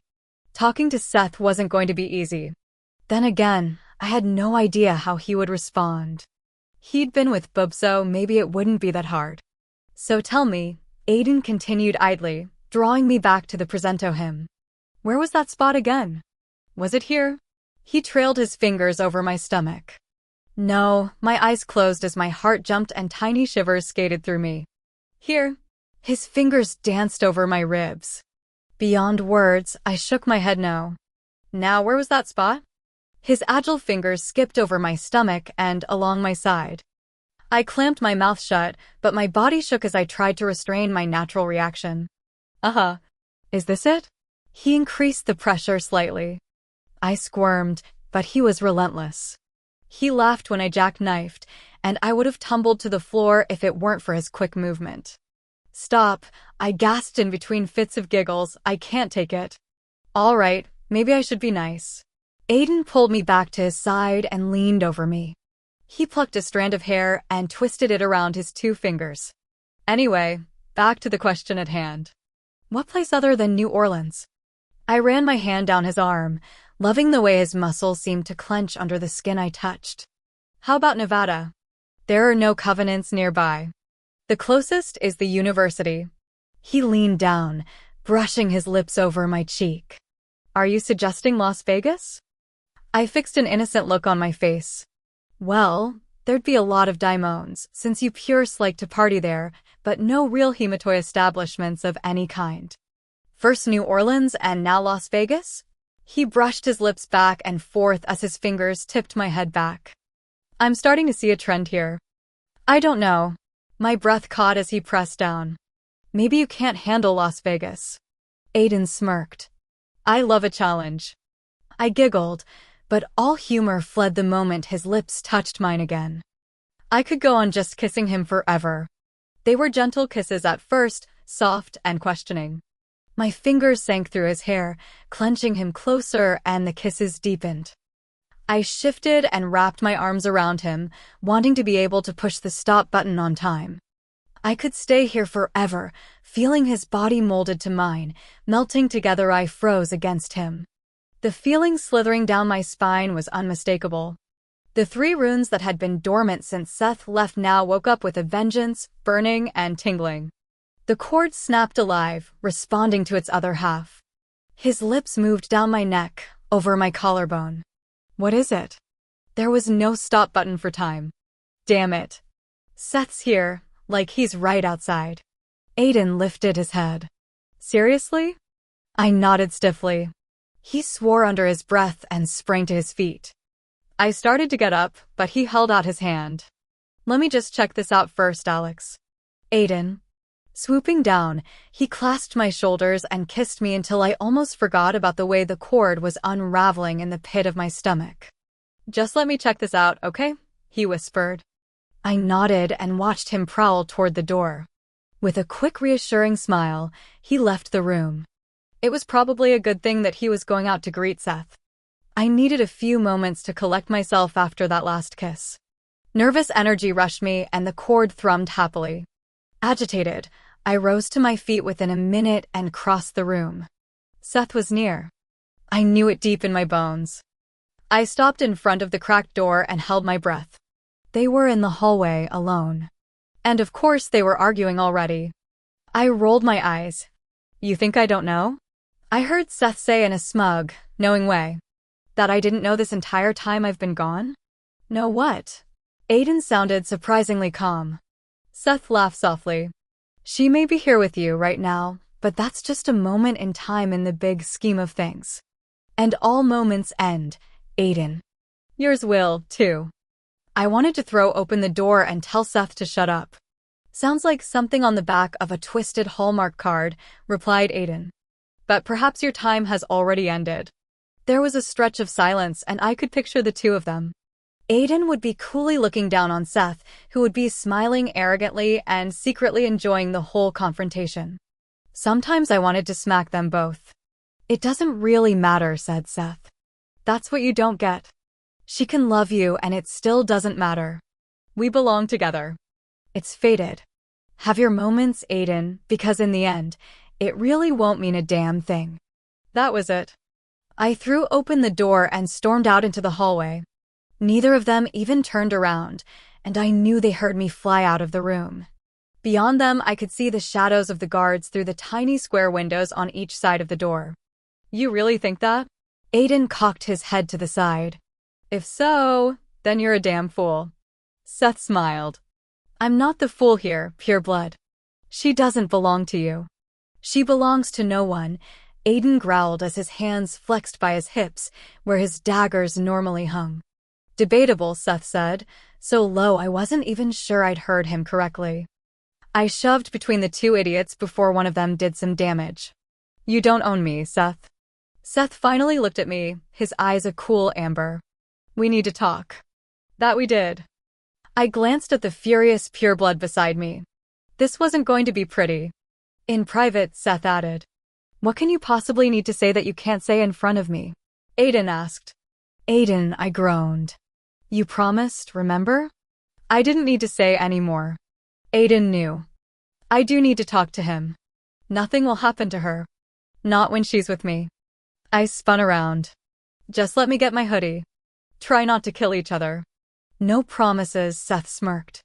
Grabbing my hoodie off the back of the couch, I quickly hauled it on and hoofed it back to the hallway. Gods knew a second of those two together was a second too long. I passed Aiden a meaningful look as I followed Seth to the front door. He looked severely unhappy, but nodded. Brutal temperature sucked away my breath as I stepped outside. I was unable to remember the last time it had been this cold in North Carolina. Seth wore just a black thermal and cargos. Nothing else. I wondered if I got built-in weather padding once I awakened. The guards immediately stepped aside, revealing the strong winter sun glaring off the still waters. At first I was surprised, but then I remembered whose guards they were. Lucian's. Aiden moved uneasily. His hands opened and closed at his sides. Seth feigned a look of sympathy. Don't look too happy about this, Aiden. I kicked Seth in the shin. Ouch, he hissed, blasting me with a look. Kicking is not nice. Antagonizing people isn't nice, I shot back. Aiden sighed. You have 20 minutes. Then we'll come looking for you. Backing down the steps, Seth bowed at Aiden and then pivoted around. Wind caught and tossed his hair around. Sometimes I forgot how beautiful Seth was. He could give Apollo a run for his money. Both of them had this type of cold beauty that didn't seem real, because it was flawless both far away and up close. I fell into step beside him, shoving my hands into the center pocket of my hoodie. I wasn't expecting you back so soon. Seth arched a golden eyebrow. Really? I'm not surprised by that. My cheeks flushed. There was no way he could have known what had happened between Aiden and me. The bond didn't work over that many miles. Taking a deep breath, I womaned up. Seth, I have to. I already know, Alex. What? I stopped, pushing my hair out of my face. You know what? He faced me and leaned in, bringing his face mere inches from mine. The cord went crazy inside me, but it was manageable as long as he didn't touch me. Oh gods, this wasn't going to be easy. I know everything. Everything could mean a lot of things. I hunched my shoulders, squinting against the harsh glare. What exactly do you know? His lips tipped into a small smile. Well, let's see. I know about that, he gestured to the St. Delphi house, back there. I knew that was going to happen. I went hot and cold all at once. Seth, I'm really sorry. I don't want to hurt you. He stared at me a moment, then laughed. Hurt me? Alex, I've always known how you felt about him. Okay. I must have been on crack when I thought I'd seen vulnerability in Seth before. Silly me, he was the boy with no feelings or something. But even for the cocky, annoying version of Seth, he was taking this surprisingly well too well. My suspicions skyrocketed. Why are you so okay with this? Am I supposed to be upset? Is that what you want? He tipped his head to the side, brows slanted. Do you want me to be jealous? Is that what it takes? No. I felt my face flush again. I just didn't expect you to be so okay with it. Well, I wouldn't say I'm okay with it. It is what it is. I stared at him and then a thought struck me. You're not going to turn him in, are you? Seth slowly shook his head. How would that benefit me? You'd be in servitude and on the elixir. And I wouldn't awaken, which it always seemed to come down to, and I was big enough person to admit that stung. I wondered what bothered Seth more, me life being virtually over or my awakening not happening. I looked away, biting my lip. Seth, I found some stuff out while you were gone. So did I, he responded evenly. That was cryptic. You had to know about the order and how an Apollyon is made. His expression didn't change. Why is that? Frustration flared. You once said that when you awakened, you knew everything from the previous Apollyons. One of them would have known about the order and about how they were born. Why didn't you tell me? Seth sighed. Alex, I didn't tell you because I didn't see a point. How could you not see a point after everything that happened to me in New York? If you'd told me about the order, I could have been better prepared. He looked away, lips pursing. And I asked you while we were there if you knew what that symbol meant, I said. Anger and so much disappointment swamped me. I didn't even try to shield my emotions from him. You said you didn't know. When I asked if you knew about a half and a pure mixing, you said you guessed your father had to be a half. You knew the truth. What I don't get is why you didn't tell me. I was told not to. What? Seth started walking, and I hurried to catch up with him. Who told you not to tell me? He stared up the beach. Does it matter? Yes. I practically shrieked. It does matter. How can we have anything if I don't trust you? His brows shot up. What do we have exactly, Alex? I do remember telling you that you had a choice. I didn't ask for labels or expectations. I remembered that too. The night in the pool seemed forever ago. Part of me missed that playful Seth. And you made your choice, Seth continued softly. You made your choice even when you said you chose me. I also remembered that fleeting, satisfied look when I had said that I'd chosen him. Shaking my head, I searched for something to say. Seth, I don't want to talk about this. He stopped where the sand faded into pavement, reached down and brushed his knuckles across my cheek. I jerked back, startled by the contact and the electric shock that followed. Seth lowered his hand, staring at the backs of the small shops lining the main road. Anything else you want to talk about? He hadn't answered a damn question, but I did have one more. Did you see my father, Seth? No, he met my eyes. Did you even look for him? Yes. Alex, I couldn't find him. That doesn't mean he wasn't there. He pushed back the shorter strands that had been blown free. Anyway, I brought you back a gift. I wasn't sure I'd heard him right, but then he repeated it and my heart sank. Seth, you shouldn't have brought me anything. You'll change your mind once you see it. A wicked grin pulled at his lips. Trust me, this is a once-in-a-lifetime type of gift. Great. This was making me feel better.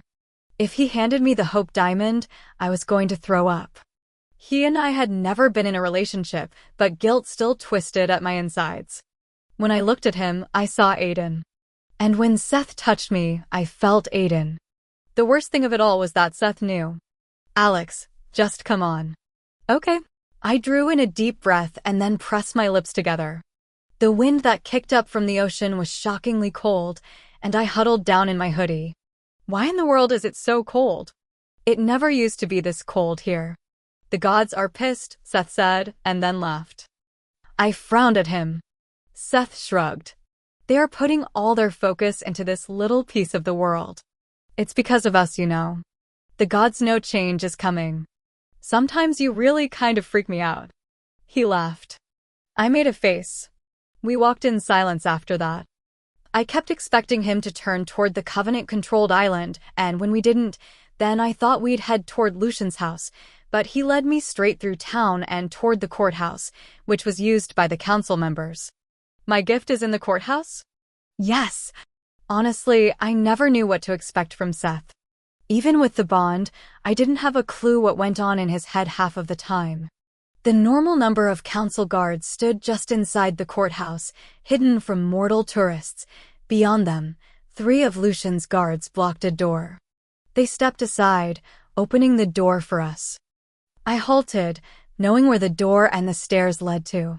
Why are we going down to the cells, Seth? Because I'm going to lock you up and get all freaky. I rolled my eyes. Taking my elbow, he tugged me forward. Down we went. My eyes adjusted to the darkness of the stairwell. Old boards creaked under our feet. The cells weren't underground. They were actually on the first floor. The main entrance opened up to the second floor, but it still felt like we were walking down into some dank, dark place. Dim light lit the hallway. Over Seth's shoulder, I could make out several cells lining the narrow corridor. I shuddered, picturing myself stuck in one of them. Gods, how many times had I come close to that? Ahead of us, 2 guards stood in front of the very last cell. Seth walked up to them and snapped his fingers. Leave us. I gaped as the 2 guards left. Do you have special Apollyon finger-snapping powers? He tipped his head toward me. I have a lot of special Apollyon finger powers. I shoved him. Where's my gift, perv? Seth backed up, grinning. He stopped in front of the barred door and spread his arms. Come look. Okay. I was curious. Stepping forward, I stopped in front of the door and peered through the bars. My mouth dropped open as my stomach hollowed. Huddled in the middle of the cell, with his hands tied to his ankles, Head Minister Telly stared back at us with blank eyes. His face was battered, barely recognizable, and his torn, dirted clothing hung off him. Oh my God, Seth. Chapter 25. Stunned, I jerked back from the cell door. Everything Apollo had warned me about rushed to me at once. Everyone had been afraid of something like this happening, everyone but me, and still I had a hard time believing that this was actually happening. What have you done? I asked. What? I brought you a gift, Telly. I turned to him, shocked that I had to explain all the things wrong with this. Seth, most guys bring girls roses or puppies. Not people, Seth. Not the head minister of the council. I know what he did, Alex. He placed his hand over the scar Leinard had left behind. I know he ordered this. Through the heavy material, I could feel Seth's hand. Seth, I felt something when it happened, like our bond had completely disappeared, he said quietly and quickly. I couldn't feel your emotions, but I knew you were there, and then you weren't for a few minutes. I knew. Then Lucian told me. My first reaction was to bring just his head back to you, but I did the next best thing. I felt physically ill as I stared at Seth. And when I looked at Telly in the cell, I saw Jackson's battered face. I should have known. Good gods, I should have known he'd know and he'd do something like this. It didn't take much for me to find him, he continued casually. And I know people were looking for him. Leon, Seth laughed, or should I call him Apollo? Yeah, I beat him to the punch on this one.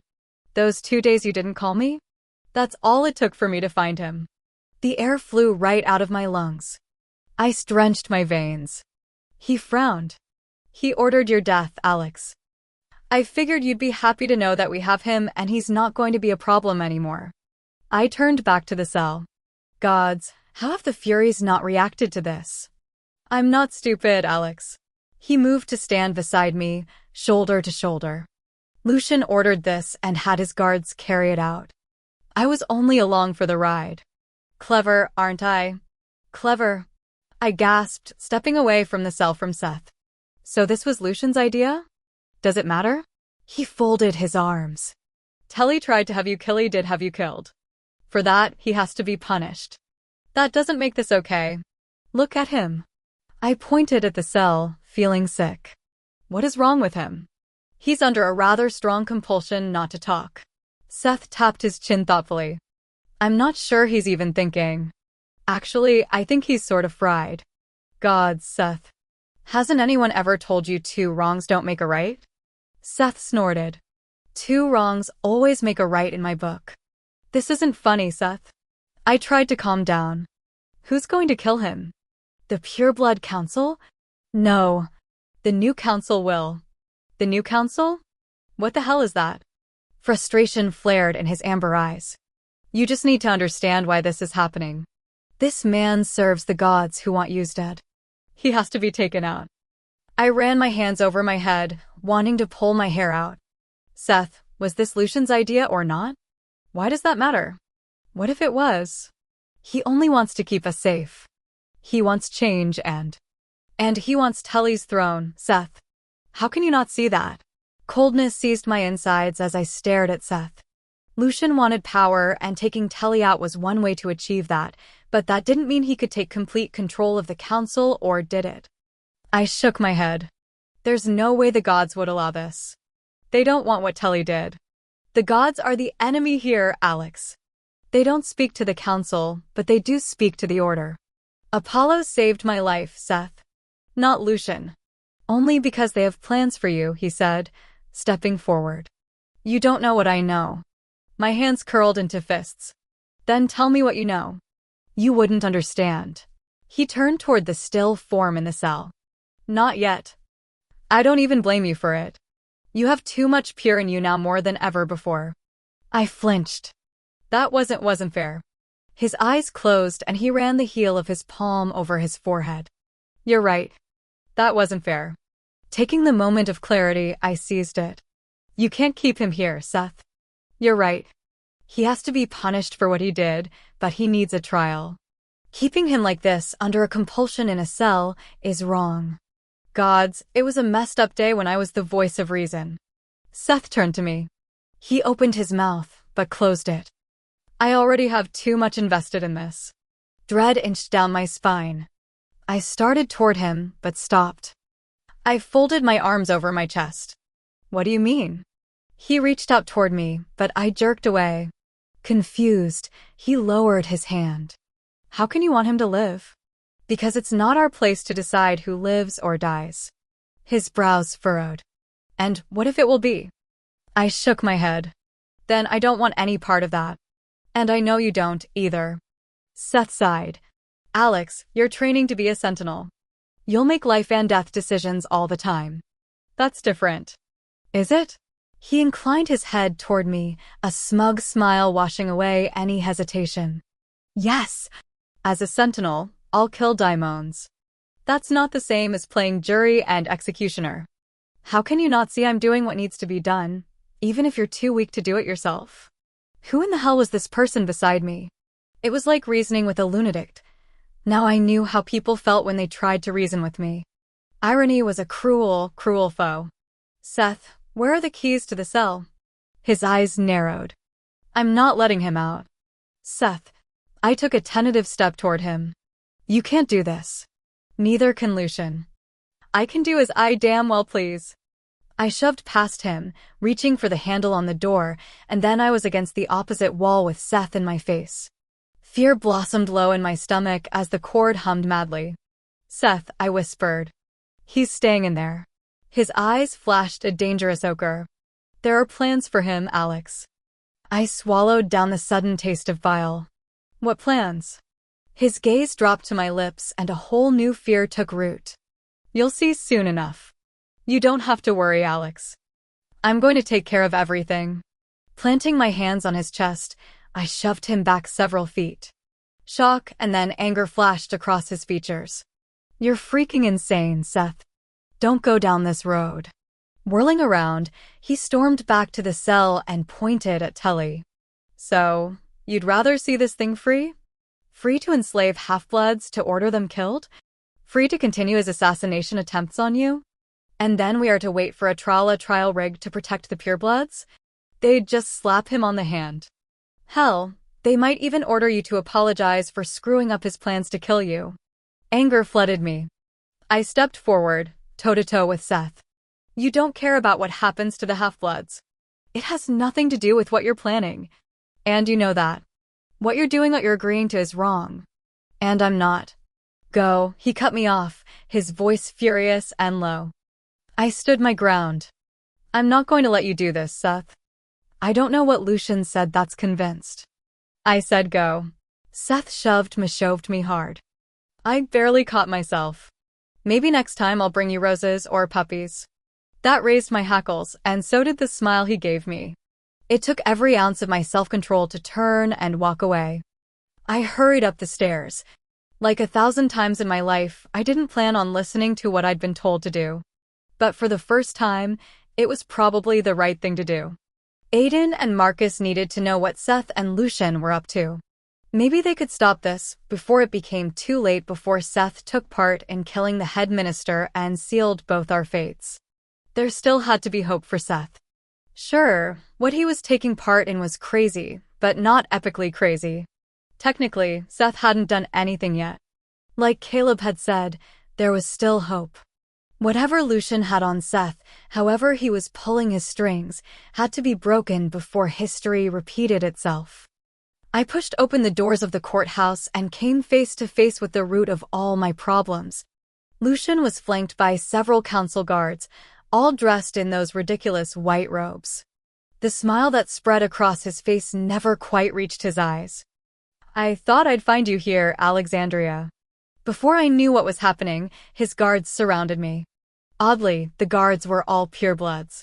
Smart move, I'd give him that. What's going on, Lucian? When will you call me father? He came up the final step, stopping in front of me. Wind blew his robes, giving an appearance that he was floating. How about next to never? His pleasant smile remained. One day that will change. We will be one big happy family, the three of us. Now that was disturbing. You mean Seth? He's as much a part of you as Lamb. Lucian sked softly. You will return to my house, Alexandria. There is no need to stay at the St. Delphi residence any longer. My mouth opened to argue that, but I clamped it shut. There was no way of knowing if Lucian was aware of my feelings for Aiden, or if Seth had told him anything. Putting up a fight would only arouse his suspicions. There was nothing I could do to stop this. Lucian was my legal guardian.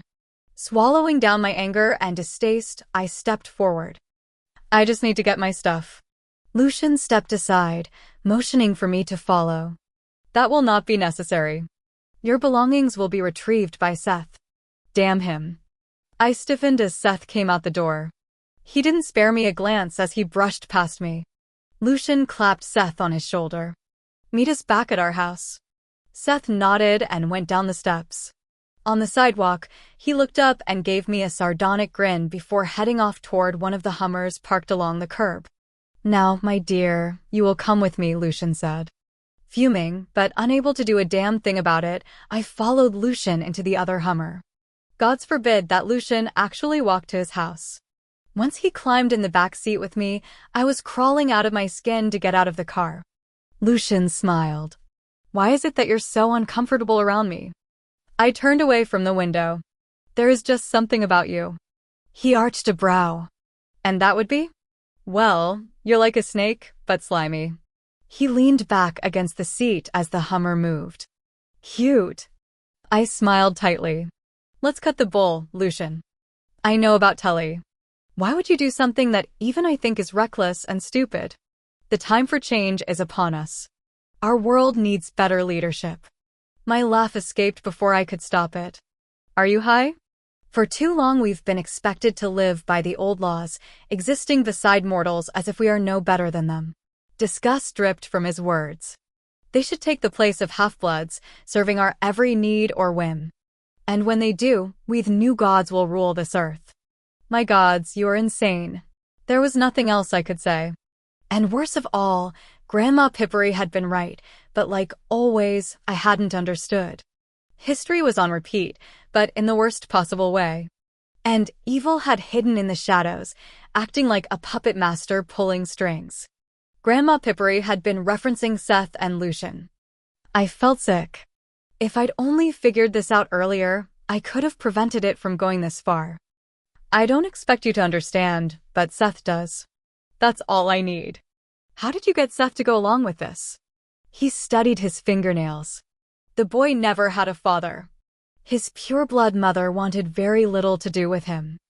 I suppose she regretted her relations with the half, but had been unable to get rid of him while he was still in her womb. I flinched. It's safe to assume that she wasn't a very kind mother, Lucian continued. But that boy still managed to impress the council and gain entrance into the Covenant. He had a tough childhood, always alone. I suppose all Seth has ever wanted is to be loved. He looked at me. Could you do that? Give him the one thing he's always wanted. Suddenly, I knew beyond a doubt, Seth hadn't told Lucian about Aiden. But why? Removing Aiden from the equation would only benefit Seth. Could it be that Seth hadn't because he knew it would hurt me? If that was the case, then Seth was still thinking. He wasn't a lost cause after all. I do hope so. Seth is a good boy. My eyes widened. You sound sincere. Lucian sighed. I've never had a child of my own, Alexandria. Shock rippled through me.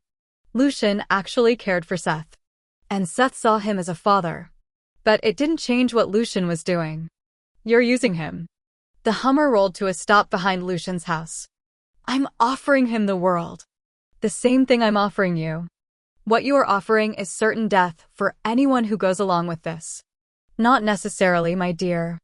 We have supporters in the most unlikely of places, a very powerful supporter. My door opened before I could respond. A guard waited for me to exit, carefully watching me as if he expected me to sprint away, which was what I'd considered, but knew I'd never get away with it. I was led into the house quickly and then left in the opulent foyer with my stepfather. It's a shame that you have to make this so difficult, Alexandria. Sorry to rain on your crazy parade, but I'm not going to go along with this. No one else will, either. Is that so? Do you doubt my impassioned words? His gaze settled on his half-blood guards. I want to see a better life for the half-bloods. Bull, I whispered, and my gaze moved to the guards. The condemnation that filled their expressions when they looked at me said that they did believe Lucian. And the real question was how many halves were behind Lucian? The numbers could be astronomical. Lucian laughed. It was a cold, grating sound. You really have no control over this. We'll see about that. I reached for the doorknob, but froze when it turned and locked in my hand. I loathed the air element with all my heart. Slowly, I faced him. You can't keep me in here. Let me out. Lucian laughed again. I'm afraid you will not be allowed any visitors until your awakening. And do not hope that Apollo will arrive either. He will not be able to enter my house. I frowned. You can't stop a god. Lucian looked pleased as he stepped aside. My gaze fell behind him and up the wall that Seth had once pinned a guard to. There was a mark there, a crudely drawn symbol of a man with a snake's body. Apollo cannot enter any home that bears the mark of the Python of Delphi. It was created so long ago as a punishment for breaching the rules of Olympus. Funny, I never knew that until recently. I swallowed. The drawing looked like it had been done in blood. How did you figure that out? I have many friends of great power and consequence. Lucian gazed at the drawing, a slight smile on his angular face. I have many friends that would surprise you, my dear. I felt the walls closing in, squeezing the breath out of my lungs. I was trapped here until my awakening. My breath hitched. I should have listened to Aiden and never left his house. You can't do this. Why can't I? He drifted toward me. I am your legal guardian. I can do with you as I please. My temper stretched and snapped. Really? When has that worked out for you in the past? In the past I did not have Seth, nor were we so close to the awakening. He caught my chin, digging his bony fingers in. You can fight me on this all you want, but in a few days you'll awaken. First, you will connect with Seth, and what he desires, you will desire. And then your power will transfer to him. You can't stop that. I blanched. I'm stronger than that. You think so? Think about that, my dear. Think about what that means and whether or not there is even a point in fighting what's about to happen. Unease crept over me, but I kept my expression blank. If you don't release me, I will break your arm. You would, wouldn't you? His breath was warm against my cheek. Bile rose in my throat. There was only one thing that Telly and I ever agreed on. What was that? You need to be broken down. He released me, the same damn smile plastered across his face. Except he went about it all the wrong way. I will not make the same mistake that I made with your mother. I allowed her too much freedom. As of now, you're mine. Just like Seth is. And you would do very well to remember that. I recoiled from him. You're a bastard. That may be the truth, but in a few days, I'll control both of the Apollons. Then we'll be unstoppable. Chapter 26. Dinner was awkward for several reasons. There were only 3 of us clustered at the end of the long rectangular table, eating by candlelight as if we'd been thrust into medieval times. Seth alternated between chumming it up with make-believe Daddy Lucian and glaring at me. I refused any attempt Lucian made at luring me into conversation. And I couldn't even bring myself to eat the mouth-watering steak, which really sucked. This was going to be my last dinner. I knew it.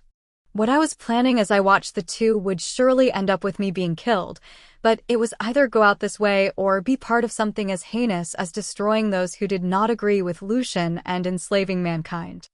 Because that's what they planned, or at least Lucian planned. Lucian needed the Apollons at least. The god Kalerdo achieved this. It made sense. The Apollons had been originally created to keep the Pierce in line, but if he controlled the Apollons, then he had nothing to fear. Once I awakened, Seth could take down any god that went after Lucian, making Lucian practically invincible. It was a brilliant plan.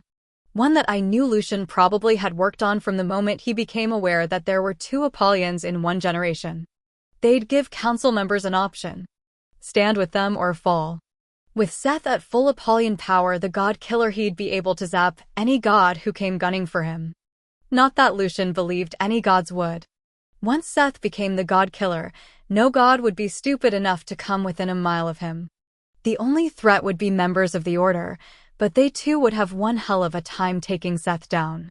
Lucian already had sentinels searching for the remaining members. I shuddered at what I knew they would do to them. And yet, as much as they talked, I felt there was something they weren't sharing. There was more to this, just as I felt there was more to why Apollo had been so adamant about keeping me safe. How did the Order kill the first and Solaris? I asked, speaking for the first time. Lucian raised his brows at Seth as he twirled the crystal flute. They caught them unexpectedly. Seth glanced down at his plate. At the same moment, they were stabbed through the heart. He cleared his throat. Why do you ask? I shrugged.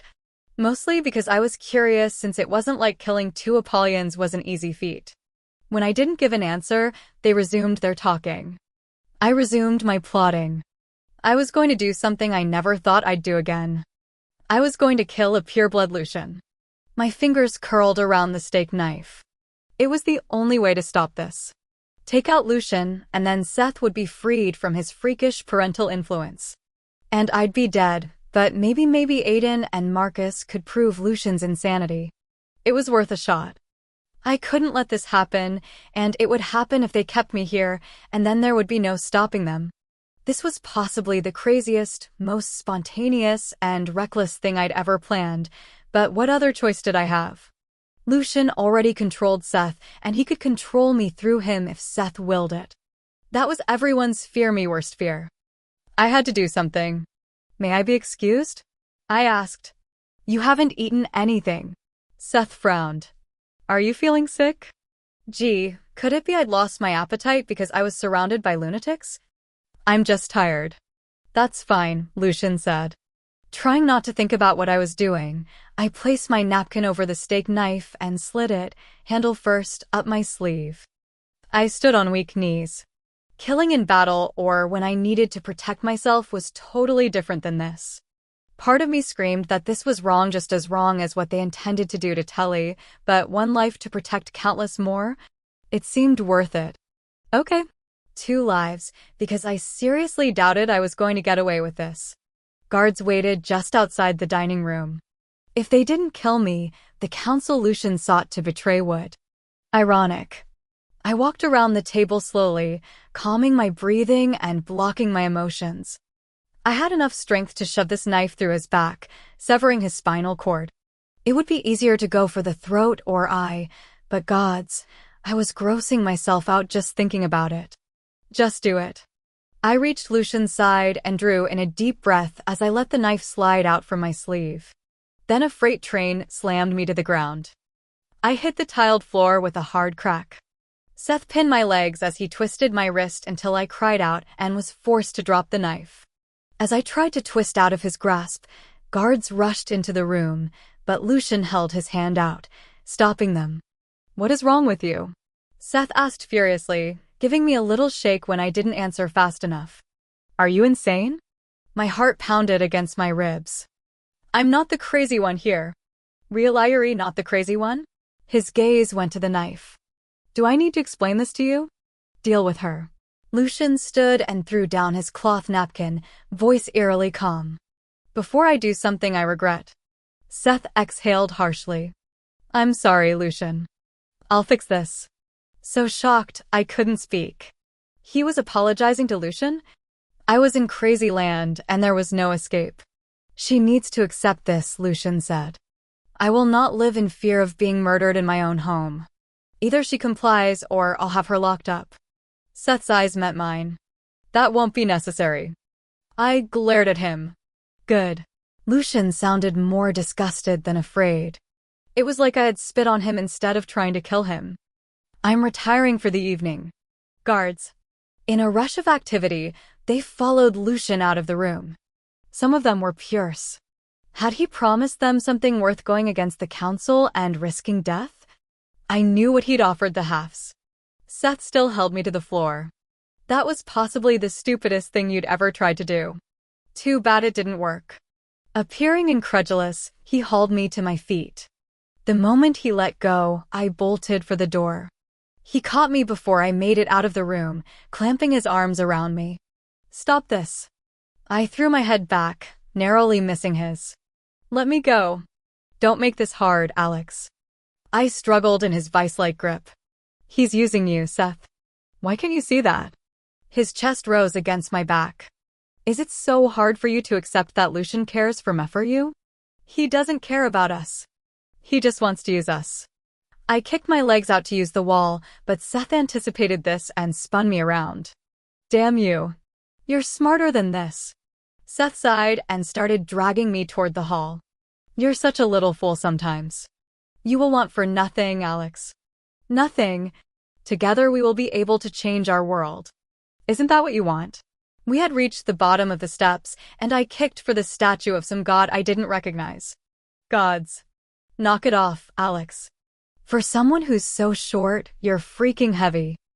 I don't want to have to carry you up these stairs. Gee. Thanks. Now you're calling me fat. What? His arms slackened. I slammed my elbow into his stomach hard enough that the impact rattled my entire body. Seth doubled over, but didn't let go. Cursing wildly, he flipped me around and bent at the waist. He clamped his arm down on my waist and hauled me over his shoulder. Before I could kick him where it counts, he caught my legs and held them down. Put me down. I pounded on his back with my fists. Seth grunted as he started up the stairs. Seriously, I can't believe I have to do this. I continued my assault on his back to no avail. Seth, maybe you deserve a spanking, Alex. Laughing, he rounded the landing as I jabbed him in the kidneys. Ouch! That hurt. We were making enough noise to rouse every guard in the house, but no one intervened. I recognized the upside-down hallway and the door Seth pushed open. It was my old bedroom in Lucian's house. Seth stormed across plush white carpet that so had not been in my bedroom when I'd stayed in this house. Back then, I'd had bare floors that had been cold in the winter. He dumped me unceremoniously on the bed and then planted his hands on his hips. "Behave." I sprang to my feet. Seth caught me around the waist and pushed me back down with little effort on his part. An incredible amount of rage filled me with energy, sweeping through me like a rush of roiling waves. And I let the fury swell and spread like the rising tide. "You're being ridiculous, Alex. And you need to calm down. You're making me wish I had some Valium." My hands balled into fists. "He is using you, Seth. He wants to control us so he can overthrow the council. He wants to be greater than the gods. You know they'll never allow that. That's why the Apollonians were created in the first place." Seth arched a brow. "Yeah, Alex, I know why the Apollonians were first created. To make sure no pureblood achieved the power of the gods and blah blah. Let me ask you a question. Do you think any of the gods care if you die fighting a daimon? Obviously they care, because they brought me back." He rolled his eyes. "What if you weren't the Apollonian, Alex? What if you were just a normal half? Would they care at all if you died?" "No, but do you think that's right? That you're forced to be either a slave or a warrior?" "No, it's not right, but the gods didn't decree that. The Pures did, Seth." "I know, but don't you think the gods could have changed that if they wanted to?" He moved closer, lowering his voice. "Change needs to happen, Alex. And you think Lucian is really going to bring that kind of change?" I willed Seth to understand. "That once he takes complete control of the council, he'll free the servants? Relieve the halves from their duty?" "Yes." Seth dropped to his knees in front of me. "Lucian will. Then who will fight the daimons? There will be those who volunteer just like the Pures who do now. Lucian will do this. All we have to do is support him." I shook my head. Lucian has never cared about the halves. All he has ever cared about is himself. He wants ultimate power to enslave the mortals instead of the halves. He said so himself. With a disgusted humph, he stood. "Lucian has no intentions of doing such a thing. He told me in the car." I grasped his hands, ignoring the way the cord jumped. "Please, Seth. You have to believe me. Lucian will do none of the things he's promised you." He stared at me a moment. "Why would you even care if enslaving mortals was his ultimate plan?" "I don't get it. You couldn't stand living among them when you did. Why would you want to protect the gods when the Order killed you to protect them? And you have a problem with a few Pures dying along the way? Look at how they've treated you." I don't get it. Sometimes I didn't get it myself. The Pures treated us halves like crap. And the gods, well, they were as much to blame as the Pures. They'd allowed this to happen. But this was more wrong.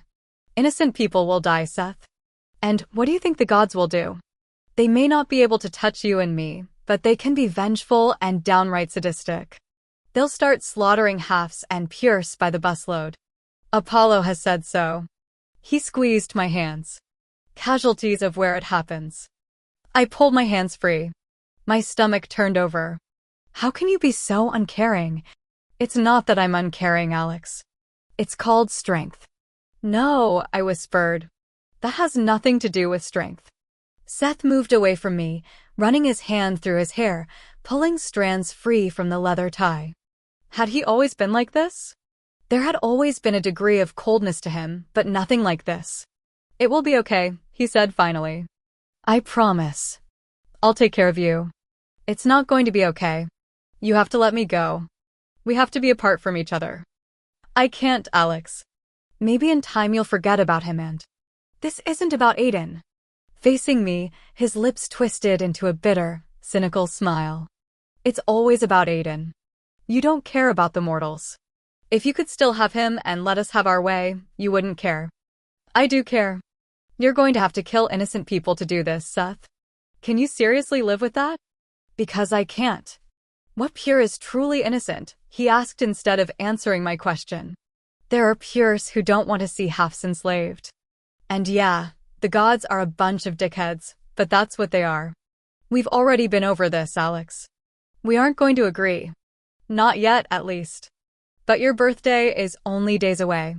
You'll understand then. I gaped. Seth, please listen to me. A cool mask slipped over his face, locking him down. You don't really get it, Alex. I can't let you go. Yes, you can. It's quite simple. You just let me walk out of this house. Seth was in front of me within a second. He gripped my hands, pressing his palms against mine. You don't know what it feels like now, but you will. The more marks you take, the more Akasha drains into me.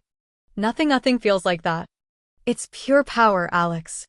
And you haven't even awakened. Can you imagine what it will be like then? His eyes took on that crazed, overly passionate gleam I'd seen and disregarded before. I can't give that up. Gods, do you hear yourself? You sound like a daimon craving ether. He smiled. It's nothing like that. It's better. That was about when I realized that between Lucian's influence and the allure of Akasha, Seth had been twisted into something dangerous. Apollo had been right. Damn it. Grandma Pippery had been right. And I had been so wrong. I was in a precarious, bad position. Anything was possible and my heart rate doubled. I wanted to smack myself for not letting Apollo stash me away, but when he'd made that suggestion, all I could think was that was what Lucian had wanted to do. I was disgusted with myself for the time I'd wanted to throw the towel in. Running was not something I ever did. But now I needed to run, because that was the only smart thing to do. I want you to leave my room. I forced my knees to stop shaking and I stood. Now. I don't want to leave, he replied evenly. My heart leapt into my throat. Seth, I don't want you in here. He cocked his head to the side, eyes heating up a notch. Not too long ago, you had no problem with me being in your bedroom or your bed. You have no right to be in here. You're not my boyfriend. Seth's brows flew up. You speak as if what we are can be simplified with little labels. We aren't boyfriend and girlfriend. You're right about that. I pushed away from the bed, eyes desperately searching for a way out of the room.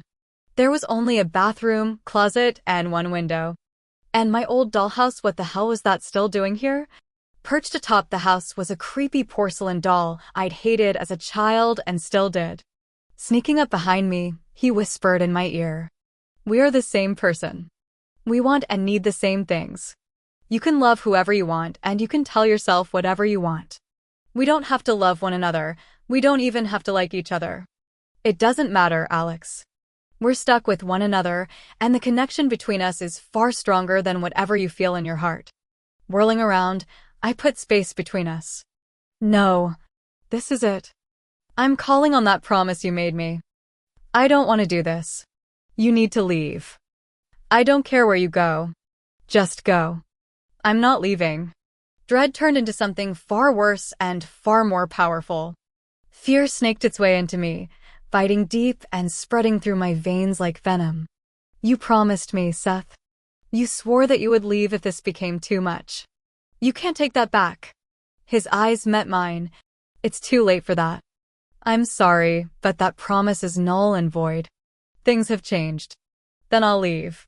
I took in a deep breath, but it did nothing to calm the pounding in my chest. You can't keep me here. I don't care that Lucian is my legal guardian. He tipped his head to the side, his stare becoming almost curious. Do you think there is any place in this world that I couldn't find you if I wanted to? God, Seth, do you even know how stalkerish that sounds, how creepy? I'm just pointing out the truth, he replied blithely. When you turn 18, which is in what? 5 days? You don't have any control over that. My hands balled into fists. Gods, I hated when he was right. Especially when he was scary right, and Seth was pretty damn scary right now. I refused to show that. So I relied on anger. You don't have any control over me, Seth. Seth arched one eyebrow. A slow, wicked smile spread across his face. Recognizing that look, I shot back, but he was so incredibly fast. His arm snaked out, catching me around the waist. Instinct took over. My brain switched off and I flipped into fight mode. Letting my legs go limp, I became dead weight in his arms. Seth cussed, and as he dipped to catch me, I sprang up, slamming my knee into his midsection. A whoosh of air left his lungs as he stumbled back. Spinning around, I threw out my arm, catching him across the chest. It wasn't a meek hit. I put everything into it, and Seth went down on one knee.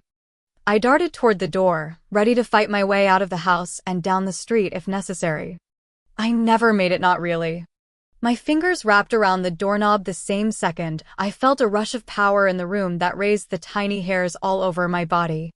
Then suddenly, I was off my feet, flying backward. Hair blew around my face, clouding my vision.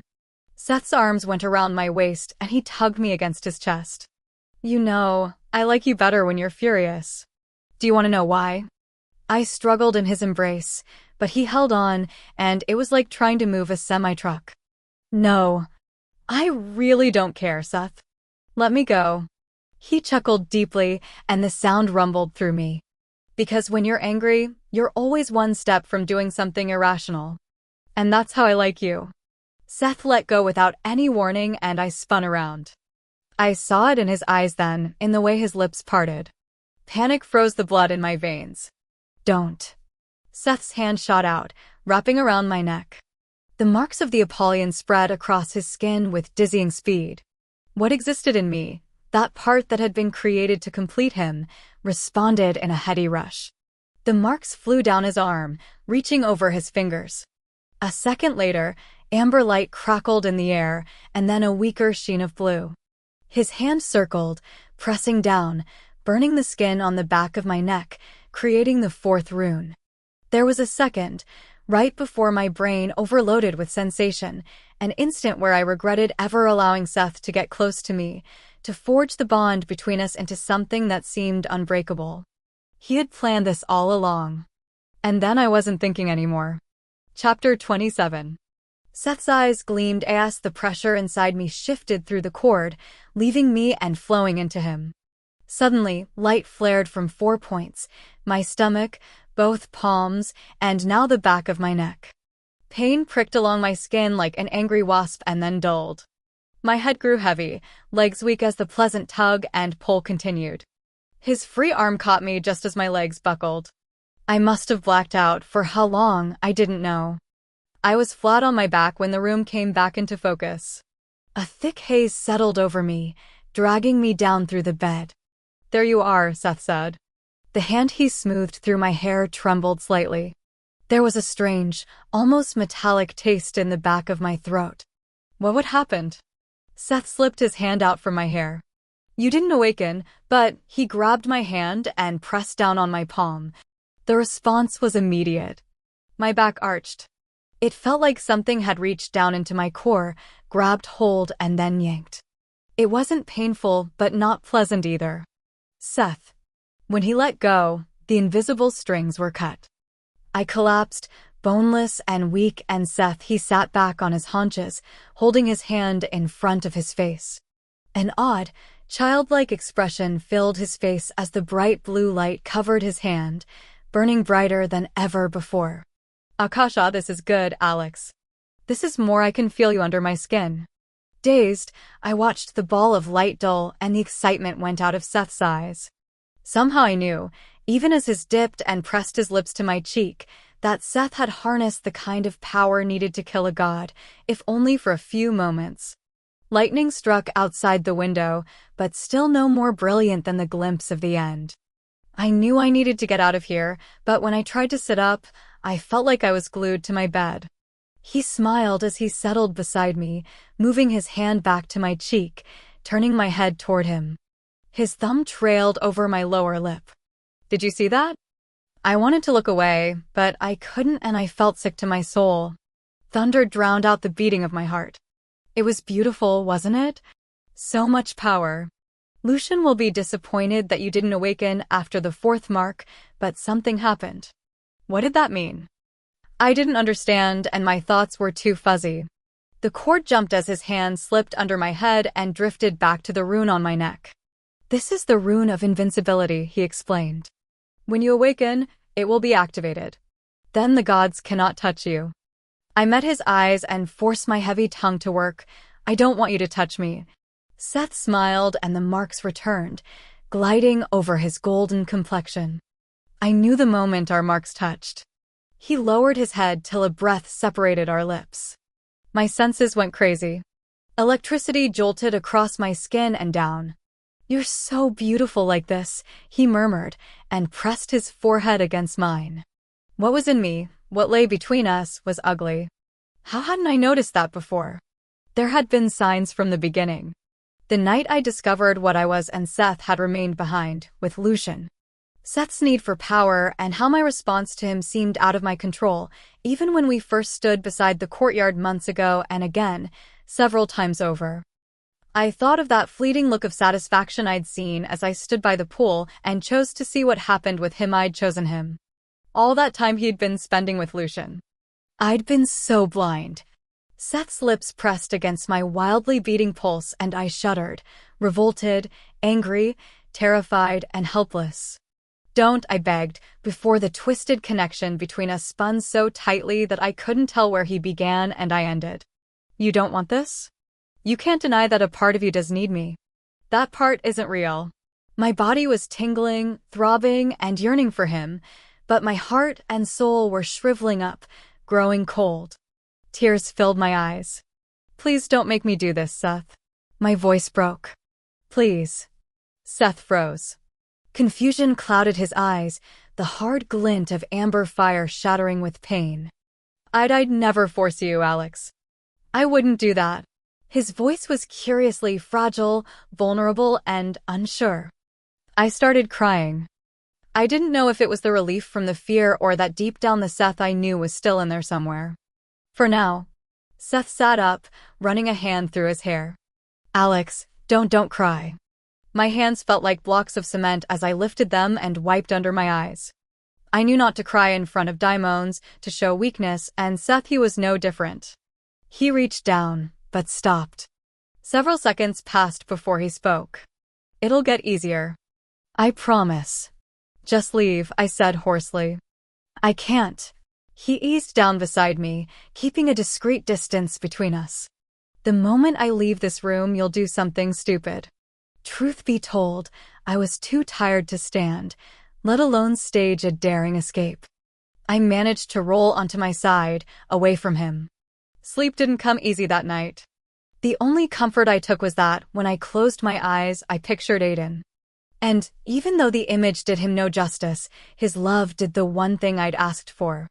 Not to protect me, but to give me strength to figure a way out of this mess. Seth rarely left my side the next 2 days, having food brought to the room, and it took those 2 days for me to regain any real strength. The last rune had taken more from me than the others, and I knew, just like Seth had said, that something was different. He'd only pulled Akasha from me once more, when he'd brought Lucian into witness. Seth had been right. Lucian had been disappointed that I hadn't awakened, but he'd been pleased by the new power Seth gained, even though it had been temporary. And gods, Seth had beamed like a kid showing his father his prized science fair project.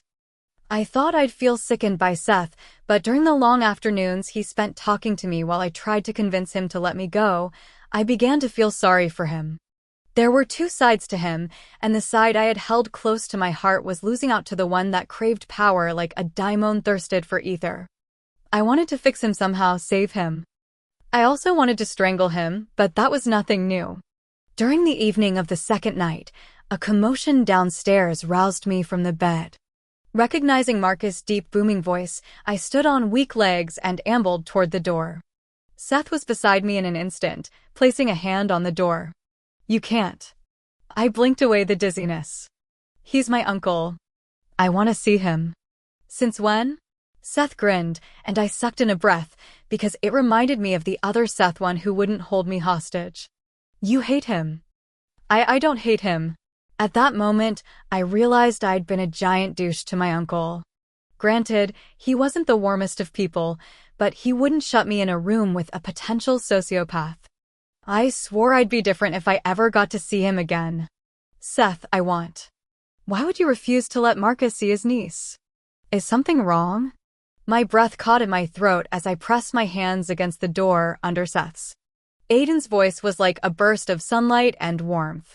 I was this close to kicking Seth in the junk just to make him move, and he must have anticipated that, because the warning in his eyes told me not to even think it. She is resting, but fine. There is no need for concern, I heard Lucian say, and then his voice faded out. Drawing in a shallow breath, I closed my eyes. Aiden was so close, and yet I couldn't get to him. I knew he had to be worried, assuming the worst. If I could just see him, let him know that I was okay, it would ease some of the aching around my heart. You really love him? Seth asked quietly. Yes. I opened my eyes. His gaze was downcast. Thick lashes fanned his cheeks. I do. He slowly lifted his eyes. I'm sorry. I seized the moment. And I care about you, Seth. I really do. Seeing what you're doing at your Beckham is killing me. You're better than this, stronger than Lucian. I am stronger than Lucian.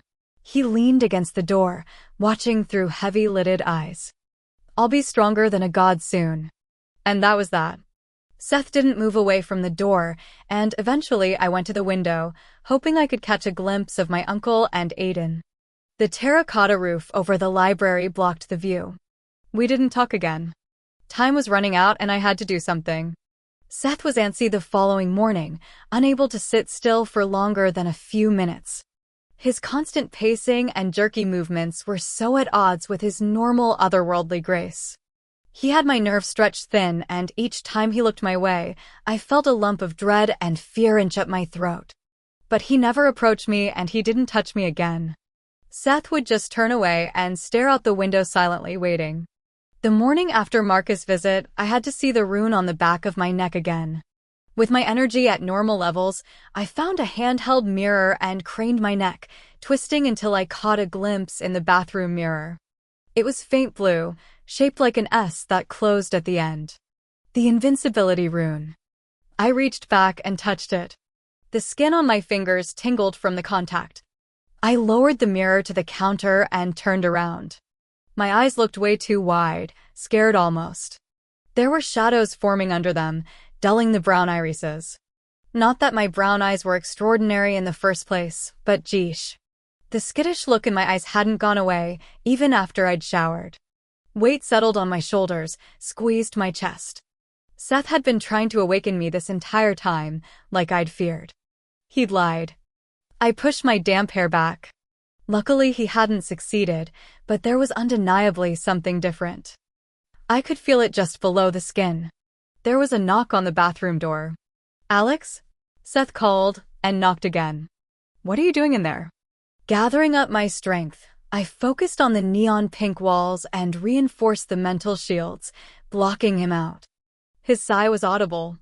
You're just blocking me to tick me off, Alex. I gave my reflection a weak smile, and then I opened the door. Brushing past him, I tossed my dirted clothes in the corner. So you're not going to talk to me? He asked. I sat in the chair and picked up a comb.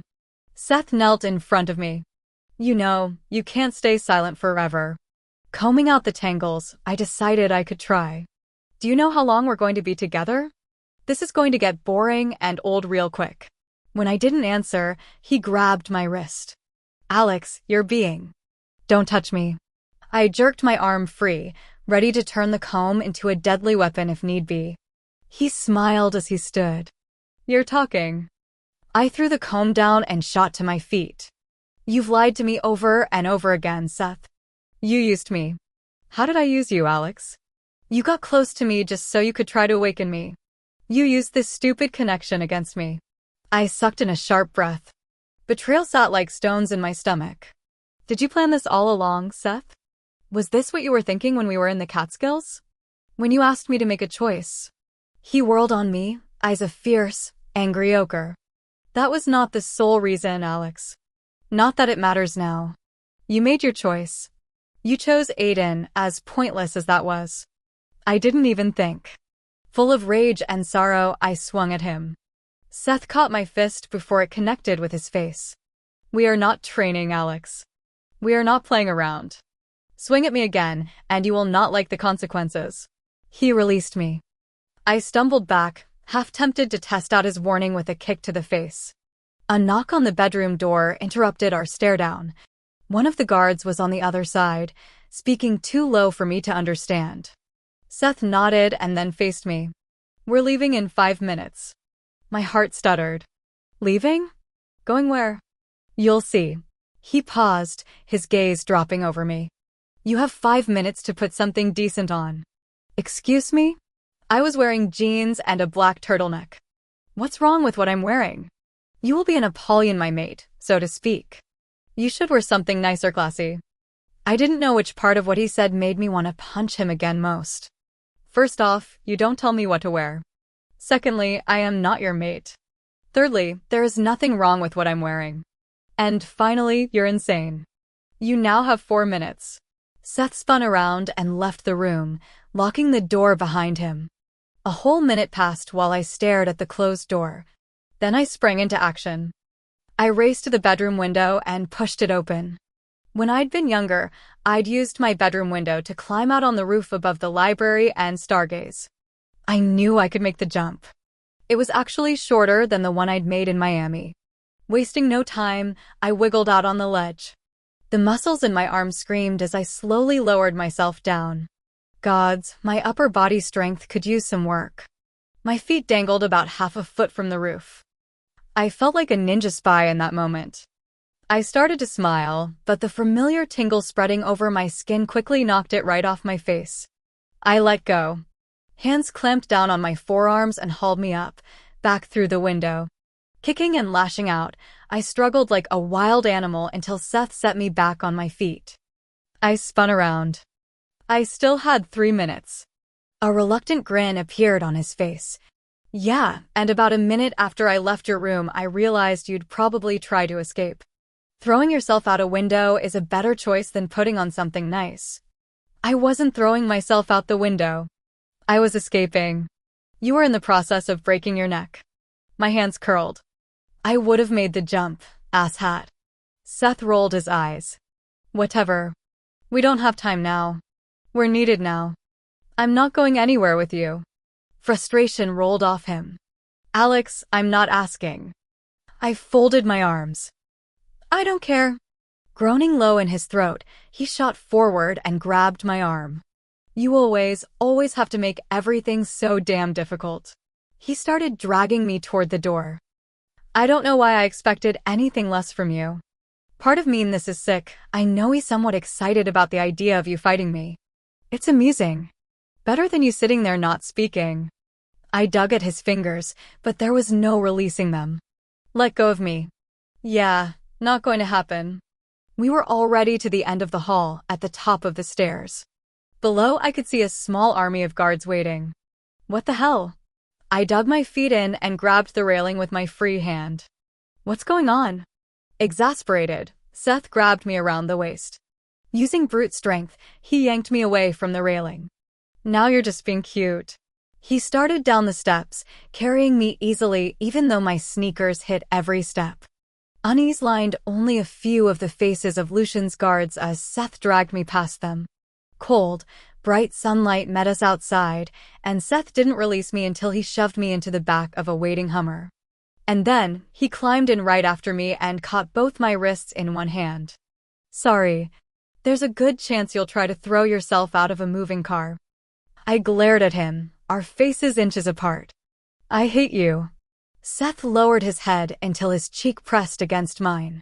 "You keep saying that, but we both know it's not true. You can't hate me." "Is that so?" I elbowed him in the stomach. It did very little. The Hummer started moving.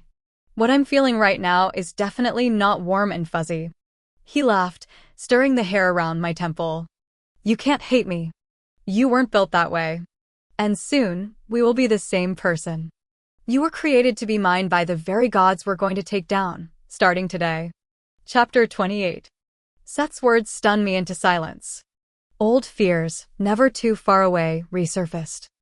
I had no control in this fate, no sense of myself. My heart was racing painfully. I couldn't be built for him. He wasn't my existence. I was my own existence. I kept telling myself that as Seth led me from the Hummer and into the back entrance of the courthouse on the main part of Deity Island. I had a sick feeling about this, knowing that Telly was in a cell in this building and that something horrific was about to happen. I could feel it and there was nothing I could do. Holding my hand in a tight grip, he led me through the narrow halls to the waiting room just outside the glass-domed session area. Through the open door, I could see the place was packed. Every pure who remained on the island during break seemed to be there, as were many of the half-blood guards and sentinels. But even more strange was the presence of the halves who had remained behind at school. Luke sat toward the back with Leah. Both of them appeared just as curious as everyone else, even a bit awkward, like they felt out of place. What were they doing here? Half-bloods were never allowed to attend council unless they'd been summoned to do so. What's going on? I asked. Seth kept his hand on mine, as if he knew I would bolt if given the chance. Lucian has called an emergency council meeting. See, he gestured toward the front of the square room. Everyone is here. The council filled the titanium-trimmed dais. Easily recognizing Don Samos' coppery head in the sea of white robes, I felt my stomach twist. My eyes scanned over their curious expressions and then I turned to the audience. In the back was my uncle. He was standing, arms folded across his chest. There was a hard, cold look to his emerald gaze. Beside him was a man I'd never seen him before, a tall half-blood built like a sentinel. Lean and coiled muscles flexed under the black uniform. His brown hair was on the longish side, pulled back in a ponytail. His skin was a mix of ethnicities, deeply tanned. He would have been handsome if it wasn't for the jagged scar slicing from above his right eyebrow down to his jaw. The doors opened suddenly in the back and more entered the room. Aiden was among them. My heart thundered in my chest as he stopped beside my uncle. He leaned over, his mouth moving quickly. Marcus stared straight ahead, but the stranger nodded. Then Aiden straightened and turned, looking straight at where I was standing. Seth pulled back before Aiden could see us. I scowled at Seth, and he smiled back at me. "We're special guests," he said. "That you are, my boy." Lucian strode through the waiting room. His gaze settled on me and cooled. "Has Alexandria been amicable? What do you think?" I snapped before Seth could respond. Lucian graced me with one of his plastic smiles. "You're not as wise nor strong as you think you are, Alexandria, but soon you will be." I shot toward him, but Seth pulled me back and slipped an arm around my waist. That left my arms completely free and, boy, did I try to get hold of Lucian's hair, face whatever I could grab. "You are lucky that no one can see what you just tried to do," Lucian hissed. He stopped by the open door, his guards blocking the entrance. "Or I'd be forced to do something about it." "Make sure she behaves, Seth. And that she understands the consequences of acting rashly." Seth held me, my back against his chest, waiting until Lucian and his guards reached the dais. "Alex, don't do anything you'll regret." I struggled against him, getting nowhere. "I'm not the one who's about to do something they'll regret." His chest rose sharply. "Alex, please. If you try to run while we're out there, or if you do anything crazy, I'll be forced to stop you." My movements ceased. Weariness crept over me and I felt like I could never be warm again. "You would do that to me?" It seemed like forever before he answered. "I wouldn't want to, but I would." He paused and another breath shuddered through him. "Please don't make me." A lump formed in my throat. "I'm not making you do anything." "But you have," he whispered in my ear. Mixed shivers ran down my spine. "Since the first time I met you.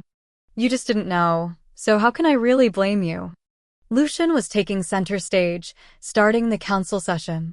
All eyes were on him. No one knew of the drama playing out just behind the walls. "I don't understand." I closed my eyes against the rush of tears. "Seth, please. It's this." Seth shifted slightly, pressing his hand on my stomach, above where I felt the cord, close to the jagged scar. "You don't know what it's been like. To feel your power and mine together, to know that it will only grow stronger. It's the ether, yes, but it's also the Akasha. It sings to me like a siren." My breath hitched and I swallowed hard as the cord responded to him. Seth rested his chin atop of my head. "I can even feel it now. I know how to use it. Together, we'll do this together." I opened my eyes. Gods, you sound insane, Seth. His fingers curled into my sweater. One man's insanity is another man's sanity. What? That doesn't even make sense. He laughed softly. Come on. It's starting. Just like that, Seth changed. He tugged me to the door, where we remained hidden but could hear what was happening. His grip on my hand loosened, but I knew better than to try to make a run for it. I really believed that he'd stop Meppen fully if necessary. The members of the council were talking among themselves, and then they quieted. Lucian glided to the front of the dais, clasping his hands together in front of him. An elderly, stately minister spoke first, her voice raspy but strong. Has there been additional evidence indicating more daimon attacks? Or is it the elixir? Another asked, his hands clasping the arms of a titanium-trimmed throne. Are we having problems here? There was an immediate hum of questions from the crowd and the ministers. Some of the faces were panicked. Daimon attacks had come too close to home, and the idea of the elixir not working probably horrified those who relied on halves to do everything for them. I stiffened and the absolutely worst idea took hold. What are you thinking? Seth's voice was low, soothing, and at complete odds with what he was capable of. Marcus had suspected that the daimons who attacked the council had help, and Seth had suggested that Telly had messed with the elixir to cause a distraction, but as I stared at Lucian, I wondered how much Seth really knew. Lucian, the perfect pureblood in his pristine white robes, gazed over the near-chaotic crowd with a tight, well-practiced smile on his face. Had Lucian been behind all of this? To create chaos? Because I remembered one of my lessons in myth and legend saw how all the societies that had been on the brink of upheaval were the easiest to control, shape, and manipulate and overthrow. Alex? Sucking in breath, I shook my head. I did not call this session to discuss those things, Lucian began. Today is a day of discoveries, my fellow councilmen. Our world is on the brink of great change. A change that is needed, but feared by some. Today, those who fear change, those who have worked in the shadows to stop it, will be unmasked and prosecuted. My breath caught. Telly. But I didn't see him anywhere. What are you speaking of, Lucian? Asked a minister. Her voice was clear but strained. What fear and change is so great that we were called back early, away from our families and our vacations? I almost rolled my eyes at the last part. Lucian remained staring straight ahead. It was then when I realized at least half of the 12 were smiling. They knew they supported Lucian. This did not bode well. But the others had no idea. We have been taught to fear the possibility of two Apollons, Lucian said. Taught to see them as a threat against our very livelihood and the gods. But I am here to tell you that, instead of fear, we should feel joy. Yes! Joy that we will have the god killer to protect us in just a few days. Protect them against what? I muttered. Crazy-ass ministers? Sure, Seth glared at me. My jaw ached from clenching my teeth so hard. But first, we must deal with something that is both unsavory and he clapped his hand over his chest, close to my heart. Guards. The door on the other side opened, and in an ironic twist of fate, guards led head minister Telly out to the center of the dais. I couldn't help but remember when Kelia Lahos, the half who'd loved pure-blooded Hector, had been brought before him, half-naked and shackled. Karma was a bitch. That didn't make what was happening right, though. I itched to run out there and warn all of them what was about to happen, what I could feel building under my skin. There was a collective gasp from the audience and half of the council when Telly was forced to kneel. He lifted his head, but his glazed-over eyes didn't focus on any one thing in particular. This man has plotted against the council's own decision and against my stepdaughter. Lucian's voice hardened as his lips pulled back. And I have evidence. What evidence do you have? Dawn spoke up, her eyes darting from Lucian to the silent head minister. Seth's breath danced along the back of my neck. I tried to step away, but he pulled me back. My temper, my nerves, everything was stretching too thin. During the November council session, my stepdaughter was unfairly targeted. She'd been asked to attend to give her testimony based on the unfortunate events in Gatlinburg. However, head minister Telly proved to have nefarious motives. No one on the council looked too concerned. I wasn't sure if I was supposed to feel angry or sad about that. Lucian turned to Telly. A real smilia satisfied one appeared on Lucian's face. My stepdaughter was a victim of several attacks. Some of you, he glanced over his shoulder at the council, may find this of no concern. But she is not just a half-blood, she will be the next Apollyon. What attacks? Asked an elderly male minister. The cane he clutched in his left hand was just as weathered as his face. She was placed under an unlawful compulsion and left in the cold to die. When that failed, he attempted to coax the Council of 12 to have her placed on the elixir and enslaved, Lucian announced. When the council found no reason for doing so, a pureblood was compelled to give her the brew. Oh gods, I muttered, feeling my cheeks burn. Alexandria was unaware of this, Lucian continued, now appealing to the females on the council. It is believed that she was set up to be found in a compromising position with a pureblood. Son of a bitch, I whispered. The bastard was pulling the family card. Not very nice, Seth murmured. I ignored him. Dawn looked pale as she watched Lucian. That is most revolting. And that is not all. Lucian turned back to the audience. When all of these things failed, Head Minister Telly ordered a pureblood guard to kill her after the daimon attack. If it wasn't for Aiden St. Delphi, who used a compulsion on 2 purebloods, the head minister would have succeeded. My heart slammed against my ribs as my mouth dropped open. I so got what Lucian had just done. He'd let out the cat out of the bag, making it sound like Aiden was some kind of hero to him while knowing what it meant for Aiden. A minister eyed Aiden with open disgust. That is an act of treason against our kind, and must be dealt with immediately. Guards. No. No. No. Several people turned toward where I knew Aiden stood. Guards rushed forward, as if Aiden now was the greatest threat. They surrounded Aiden within seconds, daggers out and ready to be used. Aiden stood remarkably still. There wasn't a flicker of emotion in his face or eyes as the guards closed in on him. There was no way I was letting this happen. I started forward, but Seth stopped me. Don't, Alex. How could you? They'll execute Aiden for this. Raw panic tasted like metal in my throat. He's turned the entire society against him with those words, Seth. Seth said nothing. Wait. Lucian's voice traveled, stopping everyone. The pure is not a concern at this moment. The head minister's attempts in the Catskills failed numerous times, but he did not cease in his actions. He sought her out, leaving the New York Covenant in a state of disarray to continue to threaten her with servitude. What happened to the guard who supposedly attacked her? Asked the female minister who'd spoken first. He has been dealt with, Lucian responded, pushing on before that could be further examined. Head Minister Telly went against the council's wishes and still tried to force her into servitude.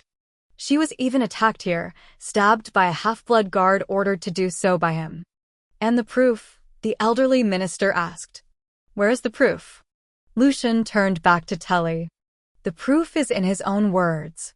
Isn't it, head minister? Telly lifted his head. It is true.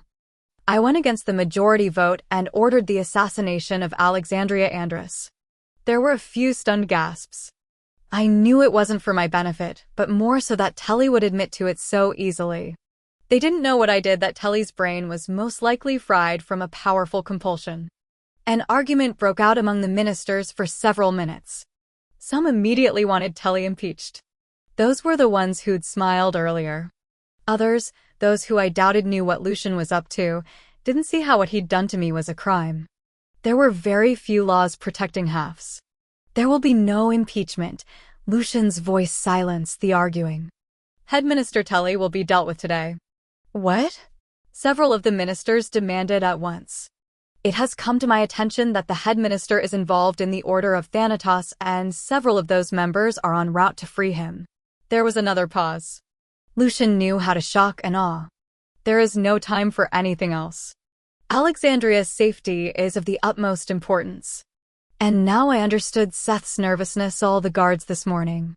Lucian couldn't have the order ruining his plans. He'd strike first. And my safety? It wasn't about my safety.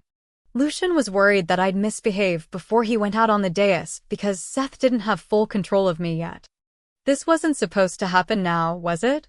I whispered. Seth said nothing. My mouth was dry. You all wanted to wait until after I awakened, but you're doing this because of the order. Because wouldn't that suck for Lucian if the order arrived before I awakened and ended up killing one of us? All of his plans for nothing. Lucian motioned toward where we were hidden. This is a time of change. That change starts now. That's us, Seth said, his hand tightening around mine. And dear gods, please behave. I didn't have much time to respond to that. Seth started walking, and I had no choice but to follow him out into the session room. Silence so thick it choked me descended when we appeared. All eyes were on us as we made our way up the marble steps. We stopped just short of Lucian and Telly. Everyone started talking at once. The council quickly grew uncomfortable, shifting in their seats. A murmur swept through the crowd, escalating as the seconds ticked on. Some were standing, their faces showing shock and terror. No reason to fear two Apollons, my happy but. They knew some out there in the audience recognized the danger. My heart was trying to come out of my chest, and even though I tried to stop myself, I looked for Aiden. He had gone still. I wasn't sure he was even breathing. Our gazes locked, and in an instant, there was relief and then rage in his steely eyes as his gaze dropped to where Seth held my hand tightly. Then he moved, taking a step forward. Marcus threw out an arm, stopping him. I wasn't sure Aiden was going to pay him any heed, but he did. I let go of a breath I didn't realize I'd been holding. What is this about? Cried a minister. I'd stopped trying to keep track of them. Lucian just smiled. I hated that smile. It is our time to take back what is rightfully ours, a world where we rule and do not answer to a sect of gods who do not care whether we prosper or die. A world where half-bloods are not enslaved, but stand beside us. Several startled gasps cut him off there. Go figure, but where mortals kneel at our feet like they should. We are gods in our own right. And that was right about when half of the audience came to their feet. Words like blasphemy, treason, and insanity were tossed around. Some of the half-bloods watched Lucian curiously. His words held a certain appeal to them. But they'd be fools to believe him. Lucian's guards and some I recognized from around the Covenant moved to the back doors, blocking anyone from escaping. I almost laughed. We thought the Order had infiltrated deep within the Covenant, but Lucian had really outdone himself. It was he who had infiltrated the Covenant and Council. This is a time for a new era. Lucian's voice resonated through the large courthouse. Even the lowest half-bloods who stand with us will flourish. Those who do not will fall.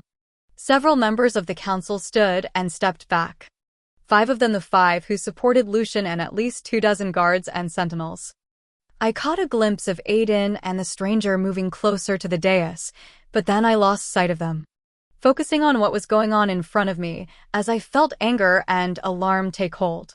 Seth, Lucian said quietly. This man has attempted to end Alexandria's life several times. Is he worthy of life? The elderly minister came to his feet, leaning heavily on the cane. He has no say in this matter.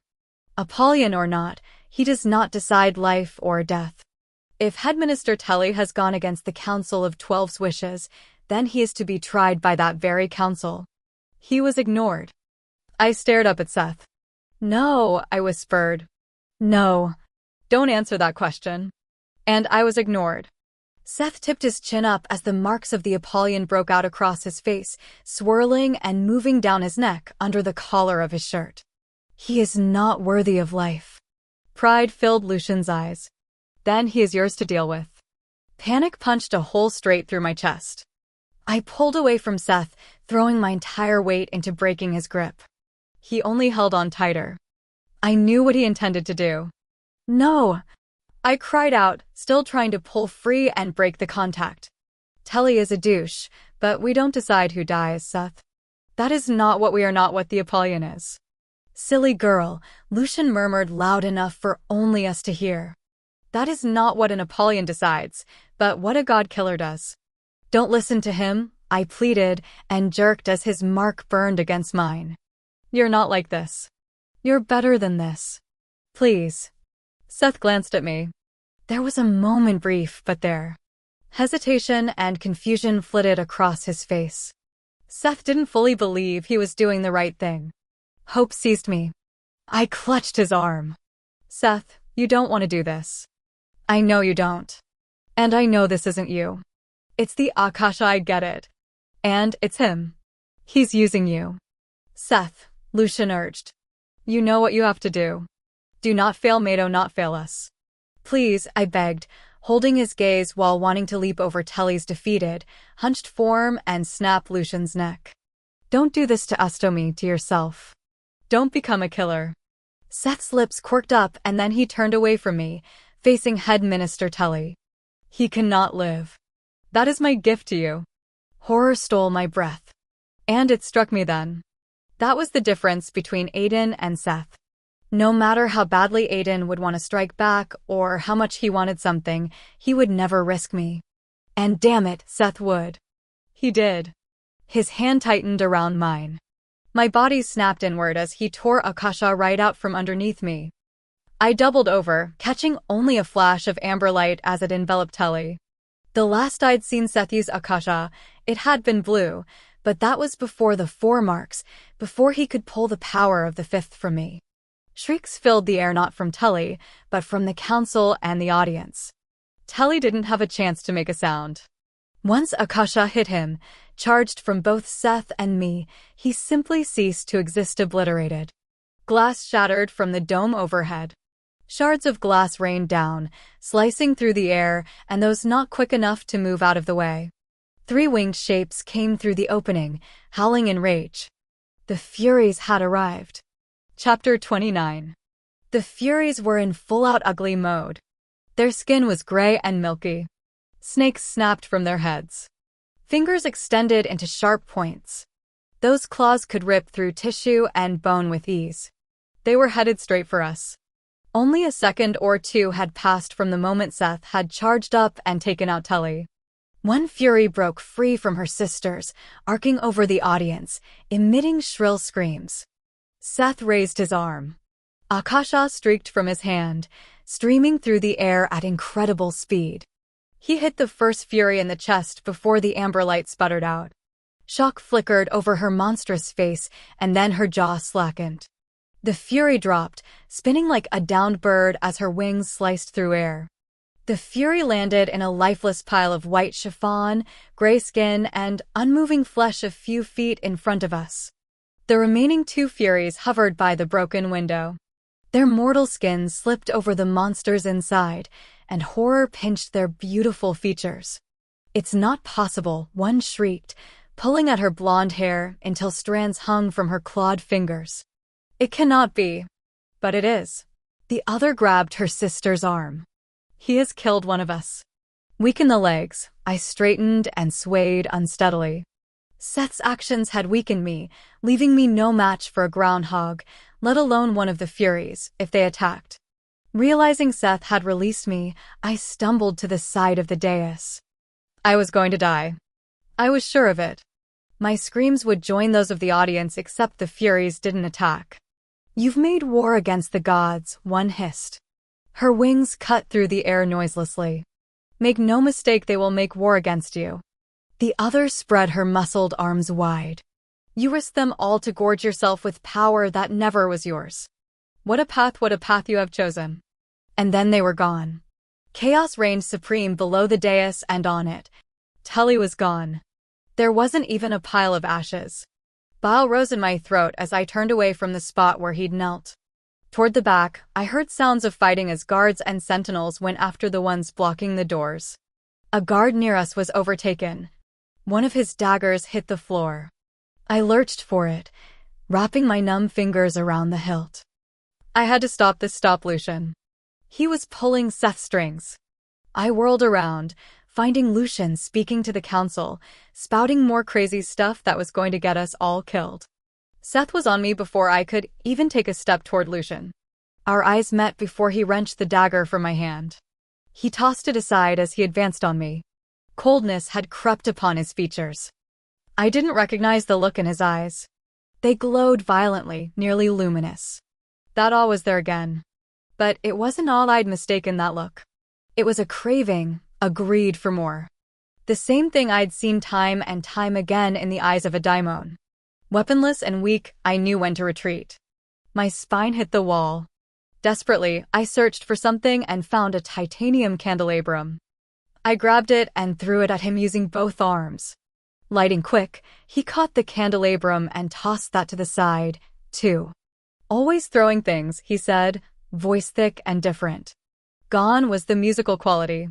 Such a naughty, naughty Alex. I inhaled raggedly. This is not you. It is me. He reached for me. And this is us. Dawn's voice distracted him. This is treason, she said. Terror filled her amethyst eyes. She was trembling, hugging her elbows. Other ministers stood behind her, faces pale. This is treason against the gods, Lucian. What you ask from us cannot be given. Do you think change is not needed? Lucian asked. Yes. She unfolded her arms and raised them in front of her, as if she was shielding herself. Change is needed. Half-bloods need more freedom and choice. There is no doubt to that. I have a half-sister. I love her dearly and want a better life for her, but this is not the way. Lucian cocked his head to the side as he smoothed his hands over his white robes. And what about the gods, my dear? Her breath came out ragged as her spine straightened. There are only masters. All my nightmares were coming true, as were the orders. History was on repeat. Seth stepped to the side, facing the council members who would not bow to Lucian's will. Lucian smiled. No. My voice came out ragged as I slid along the wall, away from Seth. Seth, don't. But Seth was on autopilot. He grabbed my hand again. Mark pressed against Mark. Pressure filled me, and then the cord snapped again, pushing Akasha through the bond. There was no reaching him when the power took over, no compassion. Seth was just Lucian's killing machine. The brilliant amber light erupted from his hand a second time. Screams rose above the pandemonium. I swore I could hear Lee's above them all. I knew that couldn't be true, because everyone was screaming. I was screaming. Seth released his hold, and I dropped to my knees, gagging and choking on the smell of burnt cloth and burnt flesh. Where the 7 had once stood, only 3 remained huddled together as they stared at Seth in horror. One whimpered, clutching a blackened arm. Lee's sister Dawn was gone. He had done it, attacked the council. My cheeks were damp. When had I started crying? Did it matter? I didn't know. Lee's sister was gone. I pressed my hand to my mouth, ordering myself to pull it together. Something had to be done. This was bad, horrendous, but it would get worse once I awakened. In the chaos, I could escape. I couldn't break down now. Struggling to my feet, I held my breath and edged toward the stairs as Seth's back was to me. I reached the steps and arms went around my waist, lifting me over the edge. Warmth immediately surrounded me, my bottomy heart telling me who it was who'd grabbed me. Sweet relief flooded me. I've got you. Aiden set me on my feet. His eyes searched mine intently. Can you run? I heard him as though through a tunnel, and I think I nodded. Within seconds, we were surrounded. Shit. He let go of my hand, blocking my body with his. Coiled tension rolled through his body. I wished I'd had the foresight to find the lost dagger, because then I'd at least have something to ward off Lucian's guards. Not that I'd be able to do much with it. It was taking everything in me to stand, to push through the nearly overwhelming exhaustion that had come when Seth tapped into my power. Then Aiden sprang. Spinning around, his boot connected with the jaw of the closest guard, and then he dipped under the outstretched arm of another. Coming up, his fist struck the second in a fierce uppercut. Without missing a beat, he caught another with a kick to the chest, knocking the guard back several feet. It had been so long since I'd seen him fight. Forgetting how graceful and fast he was, I stared in awe. Not a single guard made it past him. He mowed them down with just his hands and kicks. One, however, did creep up behind us. The guard grabbed me from behind and started to pull me back toward the dais, toward Seth and Lucian. With my arms pinned to my side, I was only able to slam my foot down on his. He grunted and his grip loosened, but that was about it. Aiden turned, seeing my predicament. Our eyes met for a brief second, and then his gaze dropped. I let my legs collapse. Aiden moved so fast the air stirred around me. A second later, the guard hit the ground, unconscious. Nice, I croaked as Aiden tugged me to my feet. His smile was tight as he grabbed hold of my hand again, and we were running up the center aisle. My uncle and the stranger were making short work of the guards by the door. On the floor, Luke was holding Leah, rocking her back and forth as he kept an eye on the battle. When he saw us, he stood and pulled Leah to her feet. She was hysterical. I didn't think she even knew what was going on around her, not even when the stranger with the scar threw a dagger and took out a guard right beside her. Who are you? I asked. He bowed at the waist and grinned. Most call me Solos. Solos from Nashville? Solos nodded, spun around and punched the living crap out of a sentinel who'd made a run at us. The punch knocked the guy off his feet. It was pretty epic. Are we getting out of here? Luke asked. He held Leah close to him, his movements near frantic. We've got to get out of. The air popped and crackled. Light followed, flashing over the entire room. When it receded, Apollo stood in the middle of the aisle. Go, he said. Get off the island now. I will hold him off, give you enough time. Alex, roared Seth. Cold shivers went down my spine. Whatever you all do, do not stop. Do not stay to help, Apollo ordered before he turned around. Go. Come on. Aiden had me again. We have a car waiting down the street by the beach. You can run, Alex. Seth's voice carried over the uproar. Run all you want. I will find you. Aiden dragged me toward the front doors. I looked back, seeing Seth standing in the center of the dais, his chest heaving. The body of the Fury lay at his feet like a sick trophy. Stop them, Lucian ordered, moving behind Seth. Don't let her out of here. The guards in front of the dais turned and froze. Then they scattered like roaches. Apollo moved up the aisle. Yeah, that's what I thought. I will find you.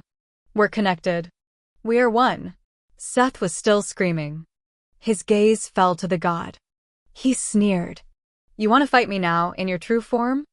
I will fight you in any form, you little punk-ass brat. Seth laughed. You can't kill me. But I can beat the living snot out of you. That was all I heard. We were out of the courthouse, into the sunlight. Pierce and Half streamed out behind us. We kept running. I struggled to keep up with Aiden, breathing harshly. I could barely feel my legs. Stumbling more than once, Aiden caught me each time, urging me on. Then Marcus appeared at my side and, without a word, swooped me up in his arms. Indignation swept through me. I loathed the idea of being carried, but I was more of a hindrance on my feet. Only then did I realize that my runes were still burning, the skin throbbing. My stomach started to roll violently. I'm going to be sick, I gasped out. Marcus stopped immediately, placing me on my feet. I hit my knees, and the contents of my stomach emptied on the sidewalk outside a coffee shop. It was quick and powerful, over as soon as it started, leaving my insides aching. Alex. Aiden tracked back to us. She's okay. Marcus helped me to my feet. She's all right. Aiden, go ahead. Make sure your brother is there and get those kids to safety. Aiden hovered. I'm not leave. I'm fine. Go. Obviously reluctant to do so, it took Aiden a few more seconds before he spun around and took off. Are you okay? Marcus asked. Alexandria. I nodded slowly. My hands trembled. Sorry. I'm so sorry. Marcus' eyes softened, possibly for the first time since I'd known him. He stepped forward, wrapping his arms around me. It was a brief hug, but tight and everything it should have been. And, oddly, I discovered it was something I'd been yearning for. Good gods, girl, he choked out, releasing me. Do you think you can run? It's not very far. We have to get back to the ST. Delphi's. Tears clawed at my throat as I nodded. It wasn't far, but the poor man would die carrying me the whole distance. Hoping my stomach didn't decide to jump out of me again, I started running as fast as I could. The run ended up nearly killing me. When we finally reached the sand and were running into the wind, my muscles screamed and protested. I kept going, almost crying out when I saw the two black Hummers and Aiden. He met us halfway, thrusting a bottle of water in my hands as I slowed down. Drink slowly. I sipped the water as Aiden clasped my shoulders. I wanted to tell him that I was okay, that I wasn't who he should be worried about, but we were moving again.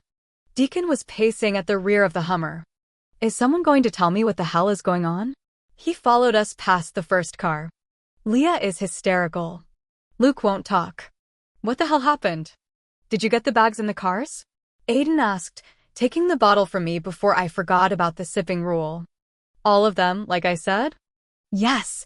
Deacon ran his hands through his curls, eyes wide and intense. What happened? Solos jogged up to us. It'll take about 8 hours to get where we're going. We should have at least half of that time in before we stop for gas. Agreed, Aiden said. He took hold of my limp arm in a gentle grasp, taking on most of my weight. I hadn't realized I'd leaned against the Hummer. His worried gaze kept falling back to me. Tell me what happened, Deacon yelled. Seth attacked the council. I winced at the words. Deacon stared incredulously. Oh my gods. I broke free of Aiden and looked inside the Hummer. Piled in the back were suitcases. They'd had it all planned. Pushing away from the back of the car, I watched for Seth. How long could Apollo hold him off? They were finalizing plans, and I was still staring at the suitcases. Obviously, they'd hoped to grab me at the council somehow, not knowing the kind of chaos that was going to erupt. What would they have risked to get me out of there? Life and limb, most likely. The wind picked up. Aiden headed back to me, all determination and purpose. We have to leave now. Solos called out to Marcus. You ready for this? Let's get out of here, Marcus replied, casting a long look at me. You holding up? Yeah, I croaked and then cleared my throat. This is crazy. Deacon opened the back door and started to climb in. Everything is going bad. No. Aiden pushed Deacon toward the Hummer being driven by Solos. We're the ones they will target. Go with Marcus. Luke, stay with him. All business, Luke nodded and gathered a still sobbing Leah close to him. I wanted to go to her. She'd lost everything and each time had had something to do with me. First my mother had taken her parents, and now Seth had taken her sister. Razor-sharp guilt dug in. Deacon stalled. No, I want. Aiden grabbed his younger brother in a fierce hug. Words were whispered between them, but I couldn't hear anything over the wind. Pushing my hair out of my face, I turned back toward the Covenant-controlled part of the island. Something was happening. I could feel it. Electricity filled the air, raising the tiny hairs on my arms. Deacon stumbled back from his brother and turned away. Tears had gathered in his eyes. He feared for his brother's life, and he should. When Seth came for us, which he wouldn't pay them any attention. Seth would come for Aiden and me, and, even as strong as he was, it was doubtful Aiden would walk away from that confrontation. My heart sank. I couldn't do this to them. Aiden, you can't go with me. You can't do this. Don't start, Aiden growled as he grabbed my arm. Get in the... Lightning erupted from the sky, streaking above us and down, slamming just off the coast of the Covenant. Despite our distance from the impact point, the flash of light still blinded me. Solo stopped, halfway behind the driver's seat. What the? The wind just stopped. It was unnatural, and so was the silence that descended on Deity Island. Then a rush of seagulls took flight, streaming and squawking in a panic. Hundreds and hundreds of them flew overhead, away from the island. What's happening? Leah whispered. Is it him? Is he coming? No, I said, feeling it in my core. This isn't Seth. We need to go now. Aiden started pulling me toward the passenger side of the car. In a flurry of activity, everyone jumped into their respective cars. Behind us, people were gathering on the decks of their homes. Guards were scattering across the beach. All were staring across the stretch of ocean that separated the two islands. I had a really bad feeling about this. Aiden slammed his door shut and threw the Hummer into drive. He grabbed my hand. "Everything is going to be okay." Famous last words. A bone-shaking boom blasted around us, rattling the car. A stream of water jetted into the air on the other side of the island, taller than the highest Covenant building, thicker than 2 of the dorms. The wall of water stilled, reminding me of how Seth had played with the water in the pool. This wasn't going to be good. Another stream burst into the sky, and then another and another until over a dozen walls of water dotted the landscape. Power rippled through the air, sliding over my skin, curling around the cord inside me. And in the center of each of the streams, I could make out a form of a man. "Oh, shit," I whispered. Aiden slammed on the gas and the Hummer lurched forward. "Poseidon." I twisted around in the seat, watching the ocean from the back window. Beyond the formidable Covenant buildings, the walls started spinning into the funnels. A shadow of a giant trident fell over the Covenant, and the sharpened points touched the main island, spelling doom and death for all who remained. Poseidon, the god of the sea, the great earthshaker, was very angry. "Aiden." "Turn around, Alex." My hands clenched the back of the seat. The funnels formed giant cyclone tornadoes over water. "They're going to destroy everything. We have to do something." "There is nothing we can do." With one hand, Aiden grabbed my arm as we crested the bridge to Bald Head Island. "Alex, please." I couldn't turn away. From the way the cyclones moved in, it appeared Poseidon would spare the mortal island, but as the first funnel reached the Covenant, my chest seized. "They can't do this. Those people are innocent." Aiden didn't answer. Water crashed through the structures. Marble and wood sliced through the air. Screams from those on the main island crawled deep into my soul where the sound would remain for an eternity. We flew through the streets of Bald Head, narrowly avoiding the stunned pedestrians watching the freakish outburst of nature. And as we reached the bridge leading to the mainland, I saw the great walls of water recede. No building remained on Deity Island. There was nothing. All of it was gone. The Covenant, buildings, statues, pures and halves, everything had been wiped into the ocean. Chapter 30. Hours passed in stunned silence. I felt sick, cold. How many had been on the island? Hundreds of servants and instructors had remained at the Covenant during winter break, and people had been in their homes. Hands shaking, I smoothed my hair back as Aiden fiddled with the radio until he caught another station. Meteorologists are saying that the earthquake several hundred miles off the coast of North Carolina had produced at least a 30-foot wall of water. However, residents on neighboring islands remained unscathed. Some have reported seeing a cluster of up to a dozen cyclones, but those reports have not been substantiated by the National Oceanic and Atmospheric Administration. A state of emergency has been declared. Aiden turned the radio off. He then reached over, running his fingers over my arm, my hand. He'd been doing that since we got in the car, as if he was reminding himself that I was sitting next to him, that I was still alive after so many lives had been lost. I pressed my forehead against the window and closed my eyes. Had Poseidon gone after Seth and Lucian, or had Apollo somehow managed to prevent total destruction? All I did know was that Seth was still breathing, because the connection was still there. Like I'd done during the last couple of hours, I pictured my pink and glittery walls again and reinforced them with all my strength. "How are you feeling?" Aiden asked quietly. I peeled my head off the window and looked at him. Everything about him was stiff and tense, from the way he held the steering wheel to the line of his jaw. "How can you even think about how I'm feeling right now?" "I saw how you reacted when he pulled power from you." He glanced at me, eyes silvery. Did he hurt you when you were with him?" I was exhausted. My head ached and I was pretty sure my toes were numb, but I was alive. "No, he didn't hurt me. And I'm fine. You shouldn't worry about how I'm doing." All of those people, I shook my head, swallowing against the sudden tightening in my throat. "What Lucian did by telling them you used a compulsion, I'm so sorry." "Alex, you have no reason to apologize. It wasn't your fault. But how can you go back? Being a sentinel." "I'm still a sentinel. And with everything that's happened, I'm sure what I did is the last thing they'll be thinking about." He glanced at me. I knew the risks when I did it.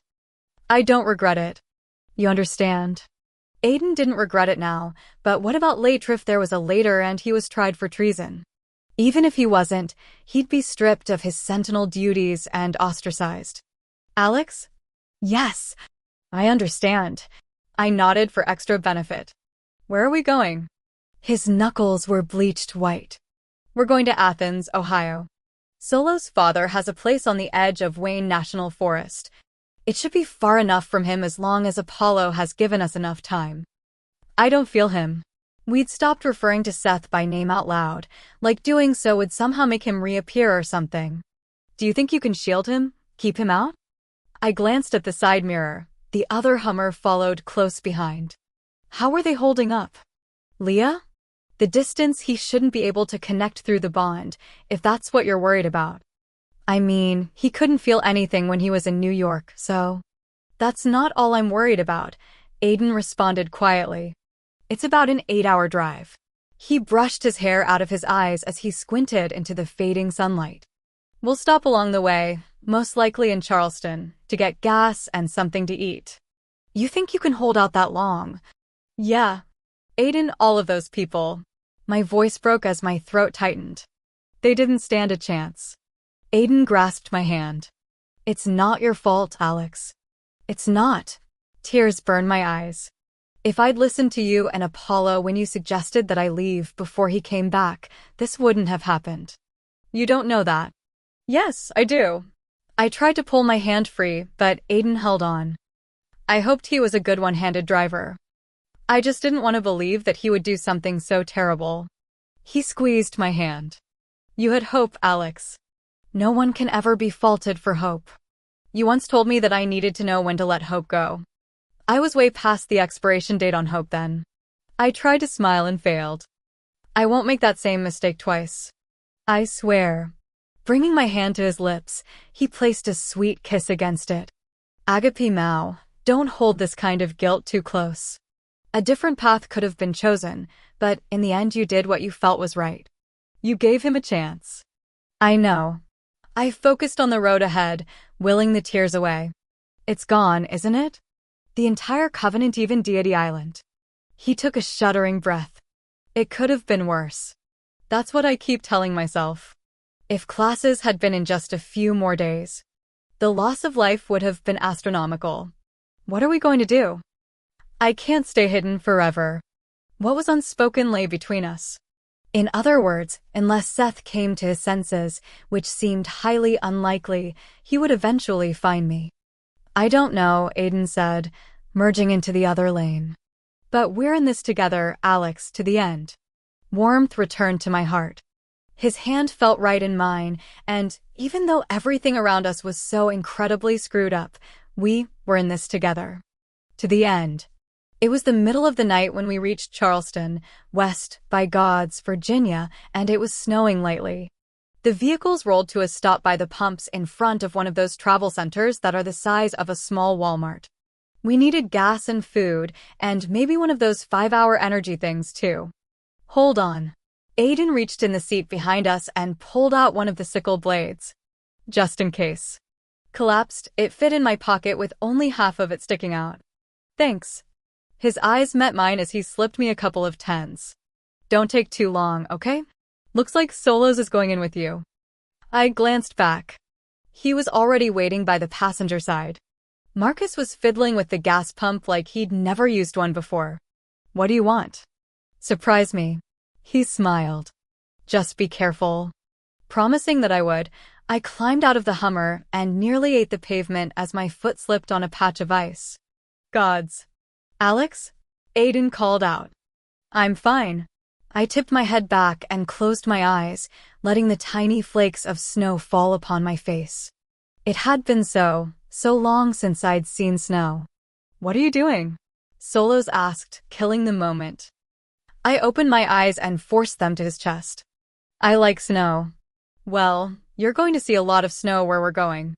We started across the parking lot, mindful of the patches of ice that were bound and determined to take me out. Probably have a foot or more in Athens. For a moment, I fantasized about snowball fights and sled rides. Stupid of me to do so, but it helped keep me from freaking out. You're not what I expected, Solo said as we reached the snow-covered sidewalk. I shoved my hands into my pockets. What were you expecting? I don't know. He smiled, softening the scar. Someone taller. A small smile pulled at my lips. Don't let my size fool you. I know. I've heard tales about your many escapades, especially how you fought during the attack on the New York Covenant. Some say it's because of what you are that makes you fight so well. I shrugged. But I say it has more to do with your training than anything. Solos glanced behind him and then his shrewd gaze settled on me. You and St. Delphi seemed to be very close. I schooled my expression blank as I shrugged again. He's pretty cool for a pureblood. Is that so? Hey, wait up. Deacon hit a patch of thick ice and slid to our sides like a pro skater, eyes wide. Leah wants to eat something. Luke's going to stay with her. Saved by Deacon. How's she doing? Solos grabbed the door, holding it open for us. She slept most of the way here, Deacon answered. Since she woke up, she hasn't really been talking. Luke convinced her that she should eat something, so we're going to share some Cheetos. I felt for Leah and understood her pain. So did Deacon. My presence probably wouldn't be the best, but Deacon he'd be good for her. I shook off the snow once inside the warm, brightly lit travel center. With the exception of the greasy-haired and scrawny cashier who was reading what looked like a smut magazine, the place was empty. Stomach growling, I headed toward the coolers. Aiden would want water, of course, but I was in need of some caffeine. Solo stayed with Deacon because if a random hillbilly daimon appeared, Deacon would be the one needing help. Grabbing a bottle of water and a Pepsi, I scanned the store. The cashier yawned and scratched his chest, never once looking up. Snow was starting to fall in larger flakes. Sighing, I ignored the desire to watch the snow and shuffled toward the chip aisle. The made-to-order sandwiches part of the store wasn't open, so our options were severely limited. A heavy musky, wet scent flooded the air. I sniffed, finding the smell oddly familiar. I passed Deacon with his arms full. You better hurry up. Solos is getting nervous about the mortal. I glanced back at the front of the store. What? There's only one guy in here. I know.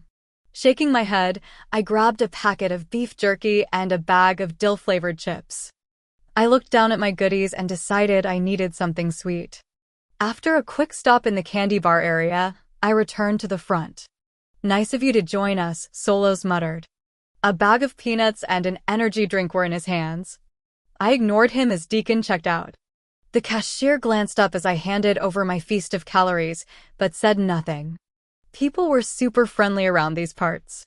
That will be $10.59, the man grunted. Good gods. What did I buy? I dug in my pocket for the cash Aiden had given me. Suddenly, the musky smell returned, but much stronger. And then I remembered that smell. It was the same mossy scent from the underworld. The overhead fluorescent lights flickered once, then twice. Oh man, I whispered, and my heart dropped. Solo stiffened beside me. What is it? Y'all don't worry, the clerk said, glancing up at the lights. It happens all the time with the snow. Drivers hit poles in that black ice out there. Y'all must not be from around here. The air thickened around us, filling with the same electricity that had enveloped Deity Island moments before Poseidon's arrival. The mortal couldn't feel it. There was a pop and sparks flew. The security camera by the door stopped blinking red as smoke wafted from it. What the hell? The clerk leaned over the counter. Now I ain't seen nothin' like that before. I ain't seen nothin' like that either. Solos grabbed Deacon's arm. Time to go. Wide-eyed, Deacon nodded. Whatever you say, man. Leaving my items on the counter, we started for the door. Food be damned. There was definitely something going on, something godly. Hey, where y'all going? You didn't. A deep growl cut off his words. We halted about 10 feet from the door. My heart leapt into my throat. The smell of wet dog grew strong, and the fine hairs on my body rose. I turned around slowly, my gaze darting over the store. I reached down, wrapping my hand around the handle of the sickle blade. Beside the display of Twinkies and cupcakes, the air shimmered. Distinctive shapes of large, booted footprints appeared, blackening the vinyl flooring, filling the air with wisps of smoke and sulfur. The white travel star painted on the vinyl bubbled and smoked. 2 leather-encased legs, then narrow hips, and a broad chest appeared out of thin air. By the time my gaze traveled to his face, I think I'd stopped breathing. Darkly handsome didn't do him justice. Sinfully beautiful wasn't even in the ballpark when trying to describe this raven-haired god. The smell of sulfur and smoke gave away his identity. Hades was sort of hot for a god, and I was sure he was there to kill me. A shotgun blasted, deadening my ears and causing me toe jump. I don't want none of this bad shit up in here. The clerk cocked the gun again. Next time I won't. Hades raised a hand, and the clerk's eyes rolled back into their sockets. He hit the floor without so much as another word. Hades smiled, flashing a perfect set of ultra-white teeth. The underworld had a hell of a dental plan. Now, we can do this the easy way or the hard way, Hades said, charmingly enough. Weirdly, he seemed to have a British accent. All I want is the girl. Solos edged Deacon back against the counter, blocking him in, and casually placed his peanuts and energy drink down. That's going to be a problem. Hades shrugged. Then this will be the hard way. Chapter 31. The hard way didn't sound or look fun when Solos tried to get Deacon out of the convenience store and found that the doors wouldn't open. On the other side, Aiden and Marcus desperately tried to open the doors, going as far as to try to throw a bench at the reinforced glass, but to no avail. Things went from bad to really screwed up within seconds. Hades wasn't alone, not that we'd forgotten the smell and animalistic growl from earlier. Behind Hades, the air shimmered before 2 massive, 3-headed dogs appeared. One was black and the other was brown, but both were as ugly as hell. Matted hair covered everything but their long, hairless snouts. Each head had a mouth on it that could swallow a baby whole, and their claws looked vicious and sharp. 6 sets of eyes glowed ruby red. At the end of each rat-like tail was what looked like a military Flayla Morningstar type of weapon, rough and full of spikes. They flanked Hades, snarling and snapping at the air. We were so screwed. Meet Death, Hades gestured at the black dog, and Despair. Cerberus is a proud papa to his 2 boys. Nice names, I croaked, and then released the 2 sharp edges of the sickle blade. You want to play love? Hades cocked his head to the side. Not really. I wasn't sure which of them I should keep an eye on. It's really nothing personal, Hades said. But we cannot allow the first to become what has been feared. He's already made his choice, and now we must make ours. Trying to kill me was as personal as it got. I saw Hades' chin go up about an inch, and I jumped to the side just as Despair charged me. Darting down the candy aisle, I hoped that Solos was able to protect Deacon. I grabbed hold of a rack and threw it to the floor. Despair went right over the numerous candy bars, his claws ripping through wrappers and chocolate. Hanging a quick right, I glanced over my shoulder. Despair lost his balance and slid into the stand-up cooler, crashing through the glass. Bottles of soda flew through the air, fizzing upon impact. Taking advantage of the situation, I spun around and brought the sickle edge down on the closest head. The blade went clean through muscles and tissue, and a yelp later, Despair became a 2-headed dog until the stump started to grow into another freaking head. Fully restored, Despair bared his fangs and pawed at the ground. I backed up. Nice doggy. Good doggy. Despair crouched, each of his mouths snapping at the air. Bad doggy. I took off running, knocking over cases of beer and anything I could get my hands on. Over the shelves I could see Deacon backed up against the front doors, Aiden and Marcus horrified expressions on the other side. Solos was squaring off with Death, dispatching heads left and right. And Hades, well, he was just standing there in his big bad god glory. Go for the heart. Solos yelled over the chaos.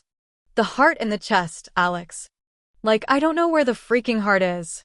I just didn't want to get that close to the thing. I picked up speed when I saw the dining area, getting an idea, not a good one, but better than running laps around the store with a mutant pit bull chasing after me. I leapt over the set of chairs and landed on the table. Spinning around, I grabbed the metal chair and held it legs up.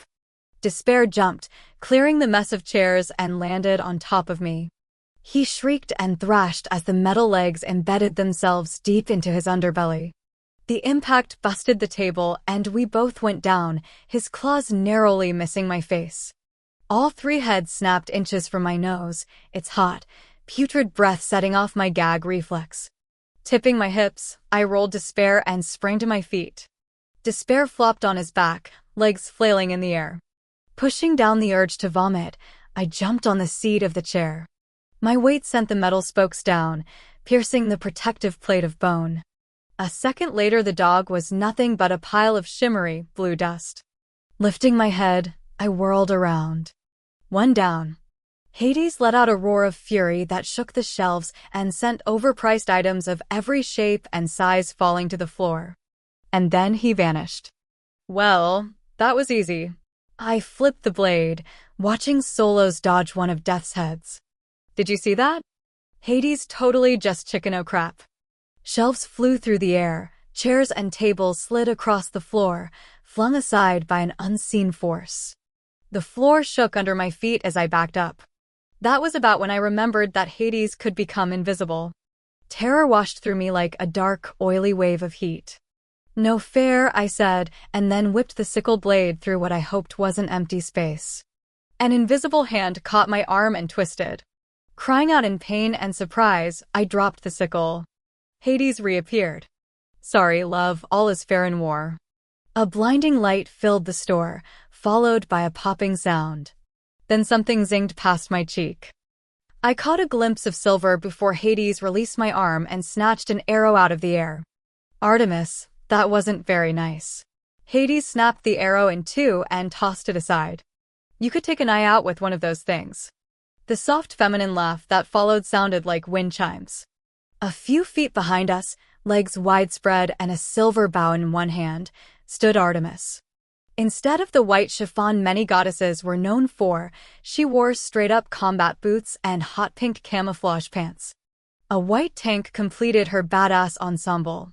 She reached behind her, pulling another arrow from her quiver. Back down, Hades. Hades' lips thinned. She placed the arrow on her bow. You will not catch the next one, Hades. And you will not take her. I slowly backed away from the god smackdown in progress, having no idea why Artemis would come to my aid. Out of the corner of my eye, I saw death finally go down. I picked up my sickle blade.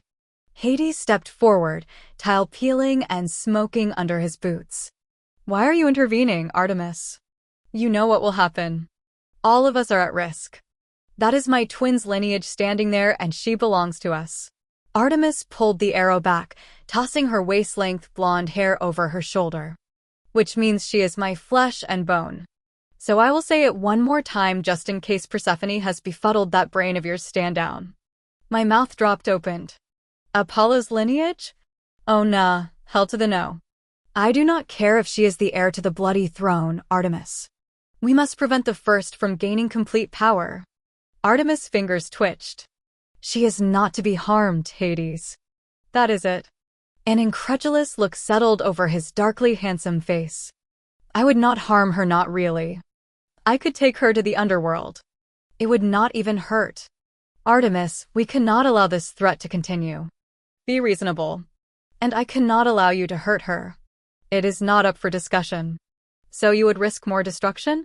Did you see what Poseidon did today? Or were you too busy hunting and playing with your consorts? Artemis smirked. You really do not want to piss me off right now, Hades. Not when I have an arrow pointed between your eyes. He shook his head. You know what Zeus will do if the first becomes the god killer. You risk it all, the lives of our offspring and the mortals, and for what? Watered down familial bonds. We will risk it all for everything, she responded quietly. You know what the funny thing is about prophecies, uncle? That they are always changing? Hades sneered. Or that they are nothing more than a load of rubbish? Any other time I would have clapped, but seeing that Hades wanted to kill me, I wasn't about to celebrate our shared opinions when it came to the oracle. Artemis cocked back her arm. So be it. Fury rolled off Hades in swamping waves. Swallowing down rightful fear, I took a step back. I expected an all-out royal rumble between the two. I should never have allowed her soul to be released, Hades spat. Apollo promised me that it would never come to this. There is still hope, Artemis said. Those words sparked something in me. There is still hope. Was there? I'd seen the look in Seth's eyes, how far gone he'd been when he'd pulled the Akasha from me and taken aim at the council. Poseidon had leveled the Covenant, and there would be more that would go down. More innocent people would die. People that I loved would surely die all to protect me. I glanced back at the doors, seeing Aiden's pale face beside Marcus. I'd been created, like a pawn, to give Seth complete power. There was nothing that could be done about it. None of us could spend our lives hiding. It wouldn't work. I would awaken in little over a day. Seth would find me. And everything would be over. Numbness crept through me as I turned back to the two gods and lowered the sickle. Wait. My voice came out barely a whisper, but everyone froze. No! Deacon yelled, trying to get past Solos. I know what she's going to do. Alex, no. Tears sprang to my eyes as I took in his horrified expression. I can't let what happened back there happen again. Deacon struggled against Solos, his eyes burning a fierce silver, like his brother, so much like him. I don't care. It'll kill, he swallowed, shaking his head. You can't do this, Alex. It would kill Aiden. Hades clapped his hands together. See. Even she understands. My heart cracked. Artemis' eyes widened. Alexandria, please, I understand that the mortal part of you demands that you become a martyr, but you really need to shut up. People are going to continue to die. And Seth will find me. I pressed the button on the handle, and the blades collapsed. I saw him. I couldn't finish. Saying that Seth was lost was too final, and, in a way, it broke my heart. Hades turned those eyes to me. They snapped with electricity. For a moment, I missed Apollo.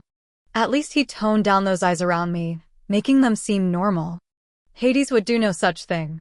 You're doing the right thing, he cooed softly. And I promise you, you will not feel a thing. He held out his hand to me.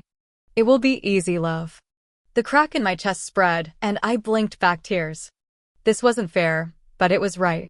It would hurt Aiden and Marcus and my friends, but it would also protect them. One day I hoped they'd understand. Over the pounding of my blood, I heard Solos yell for me. Slowly, I raised my hand. That is it, Hades whispered. Take my hand. Our fingers were only inches apart. I could feel their strange mix of heat and bone-chilling cold. I forced my mind empty. I couldn't afford to think about what I was doing because I'd chicken out. Hades, Artemis called out. He turned slightly. Stay. Artemis released the arrow and it struck where she'd intended Mac dabbed between Hades' eyes. Then he just poofed like Grandma Pippery had poofed in the garden the day she'd given me her last prophecy. The overwhelming scent of damp walls and caverns vanished, and the arrow clattered onto the linoleum.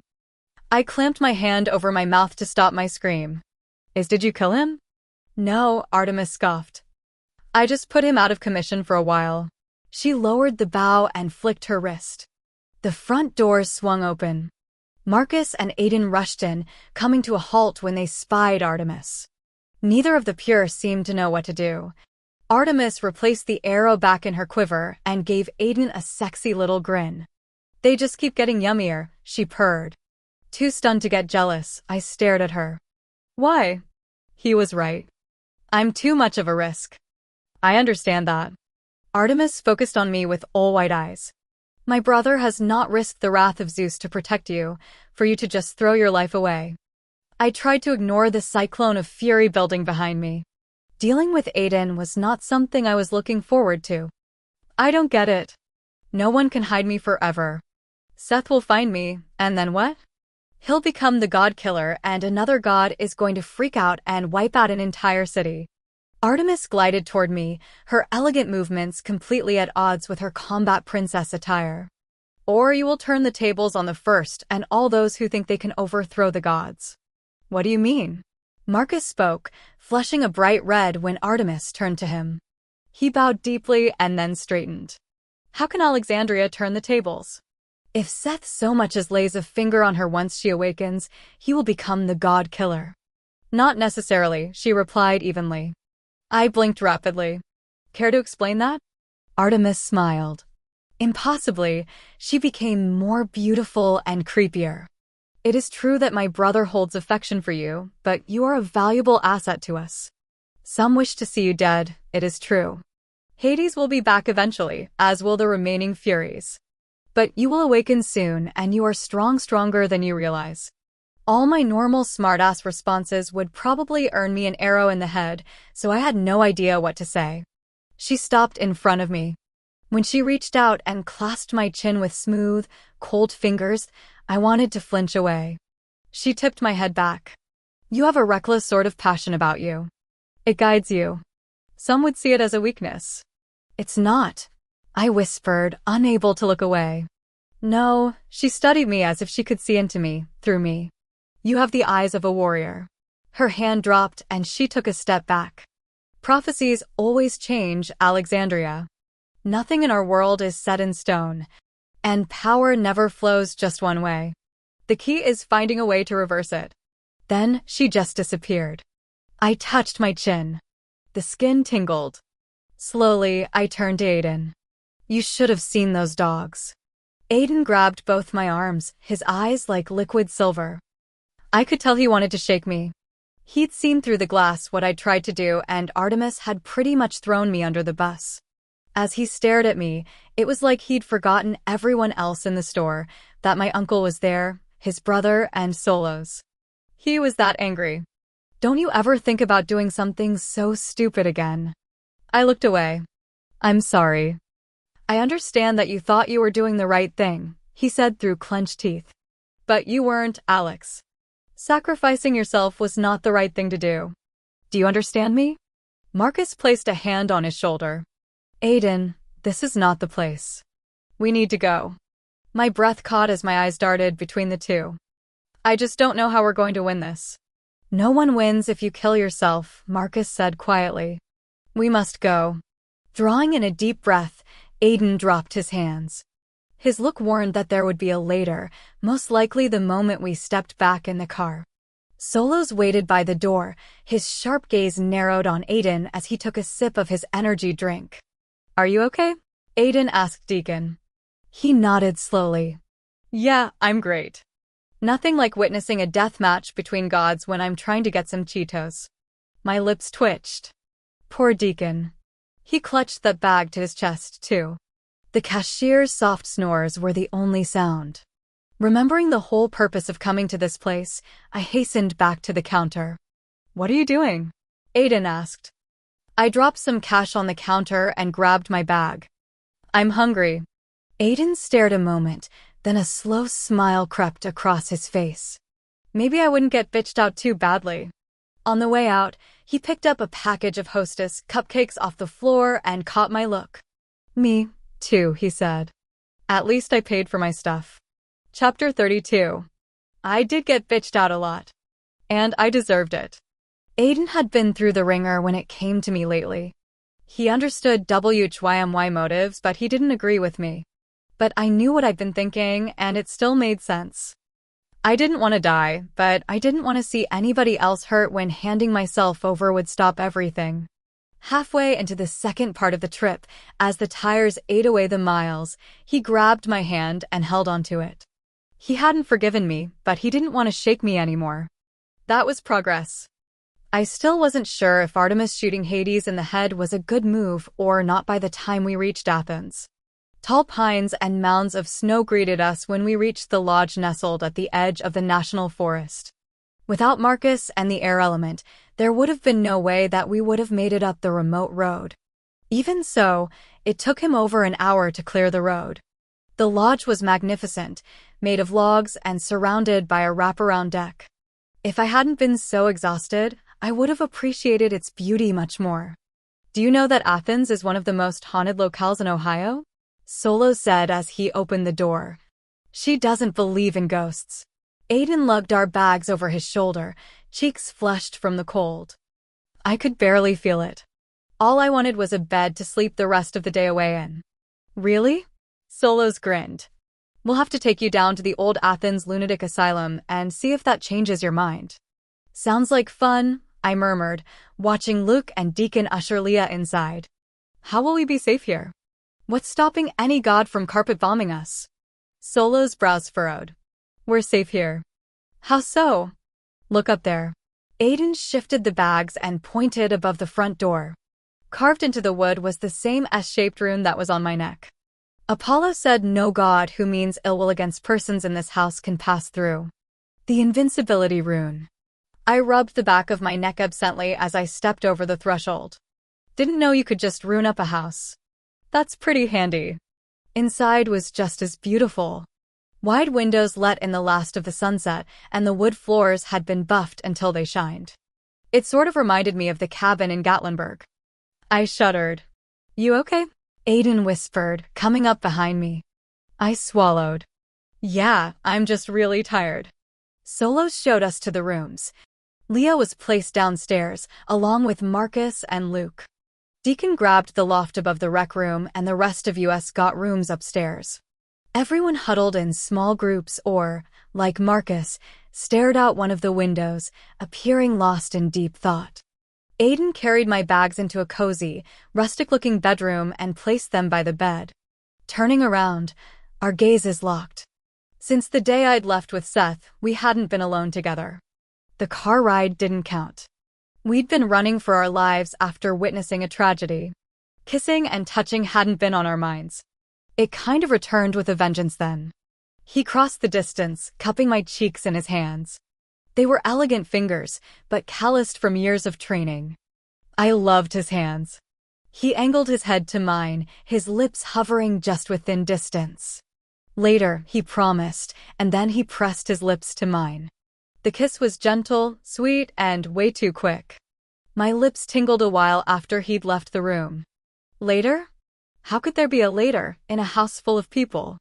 I took a hot shower and let the water ease my aching muscles once I figured out how to use the 3 shower heads without drowning myself.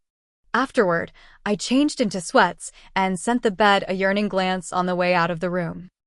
I had something to do before I rested. Leah was sitting on the bed, legs crossed as she stared down at her phone. When I knocked on the open door, she glanced up. Hey, I said. She watched me for several long seconds and then cleared her throat. I texted Olivia in Vale, told her we were okay. Does she know what she's going to do? I sat on the bed beside her, running my hands through the wet tangles in my hair. I thought about Caleb's message to her. Hopefully, I could tell her soon. No. Her mom, her voice caught, and she swallowed. Her mom is freaking out. I think they're going to New York. Thinking of my father, I felt my chest tighten. Would I ever see him again? Then I felt bad for even thinking that. Leah had lost all of her family. Will they be safe there? Long, coppery hair I'd envied for years shielded her face as she tipped her head down. She thinks so. She'll let me know once her mom knows more. I nodded, dropping my hands to my lap. Leah, I'm so sorry for what happened. She drew in a breath of air that seemed to shake her entire body. We've been here before. I know. Leah lifted her head. Her amethyst-colored eyes glittered with tears. I know it's not your fault. What your mom did or what Seth did. Every death that I've seen or been around has had to do with you. They're not your fault, but they still happened. I looked away, feeling the weight of the last 10 months settle over me. 10 months of death, starting with my mom in Miami, and I knew it wasn't over. With the gods involved as they were, with my birthday tomorrow, and with Seth out there looking for us, it wasn't over. But still, what I was feeling was nothing compared to what Leah was going through. And I can't look at you without seeing all those faces, Leah whispered. I'm sorry. I don't blame you, but I just can't look at you right now. I nodded stiffly and stood. I'm sorry, I said again. It was the only thing I could say. I know. Leaving her room didn't diminish the guilt. Crawling into bed didn't make any of what happened disappear. And my guilt wasn't like what I'd felt after Caleb's death. This was like having a child who had done something terrible and everyone was staring at me, wondering where it all had gone wrong. Guilt by association. I rolled onto my side, facing the window. Snow continued to fall outside. Nature was at its best when it was both beautiful and deadly. Watching the snow cleared my mind of everything that was happening, leaving behind a thin layer of static until exhaustion claimed and pulled me under. A feathery light kiss woke me up some time later, drawing my eyes open. Aiden smiled down at me as his thumb traced the shape of my cheekbone. "What are you doing?" I asked sleepily. "What if someone finds you in here?" Solos took Deacon and Luke to the store since the snow has let up a little. Leah is resting and Marcus is keeping an eye on things. He curled around me, finding my hand and threading his fingers through it. And I think the cat's pretty much out of the bag on this. I tipped my head back, my eyes searching his intently. "What do you mean?" "We're in a house full of halves, with the exception of Marcus and my brother. Deacon surely doesn't care and Marcus. My uncle's a stickler for rules," I whispered. Aiden brushed his lips over the tip of my nose. "Marcus knows, Alex. He's not blind. He's okay with it?" "I wouldn't say okay," Aiden grinned. "He actually punched me when he figured it out." I stared. "What?" He chuckled under his breath. "Yeah, he punched me right in the face when he got back from Nashville twice." Oh my, I pressed my lips together to keep from laughing. It wasn't funny, but it was. The first hit was because you were with Seth and Lucian. The second one was after he figured out about us. How did he find out? We were careful. And we had been. I think he suspected something for a while, he mused. But it was when you were gone he figured it out. I think I was pretty transparent during those days. I wanted to ease the lines of concern that had appeared on his forehead. We'd talked about my time spent in Lucian's house on the way here, and I'd reassured him a dozen times or more that I hadn't been harmed there, but it still bothered him. Just like when I died, it was something that would linger with Aiden. "What did he say to you?" I finally asked him. "I don't think you want to know." It was one of the only times I've heard Marcus cuss. I smiled as I lowered my cheek back to the pillow. Gods know I was all too familiar with Marcus being angry. "You don't seem too worried about him knowing." "I'm not.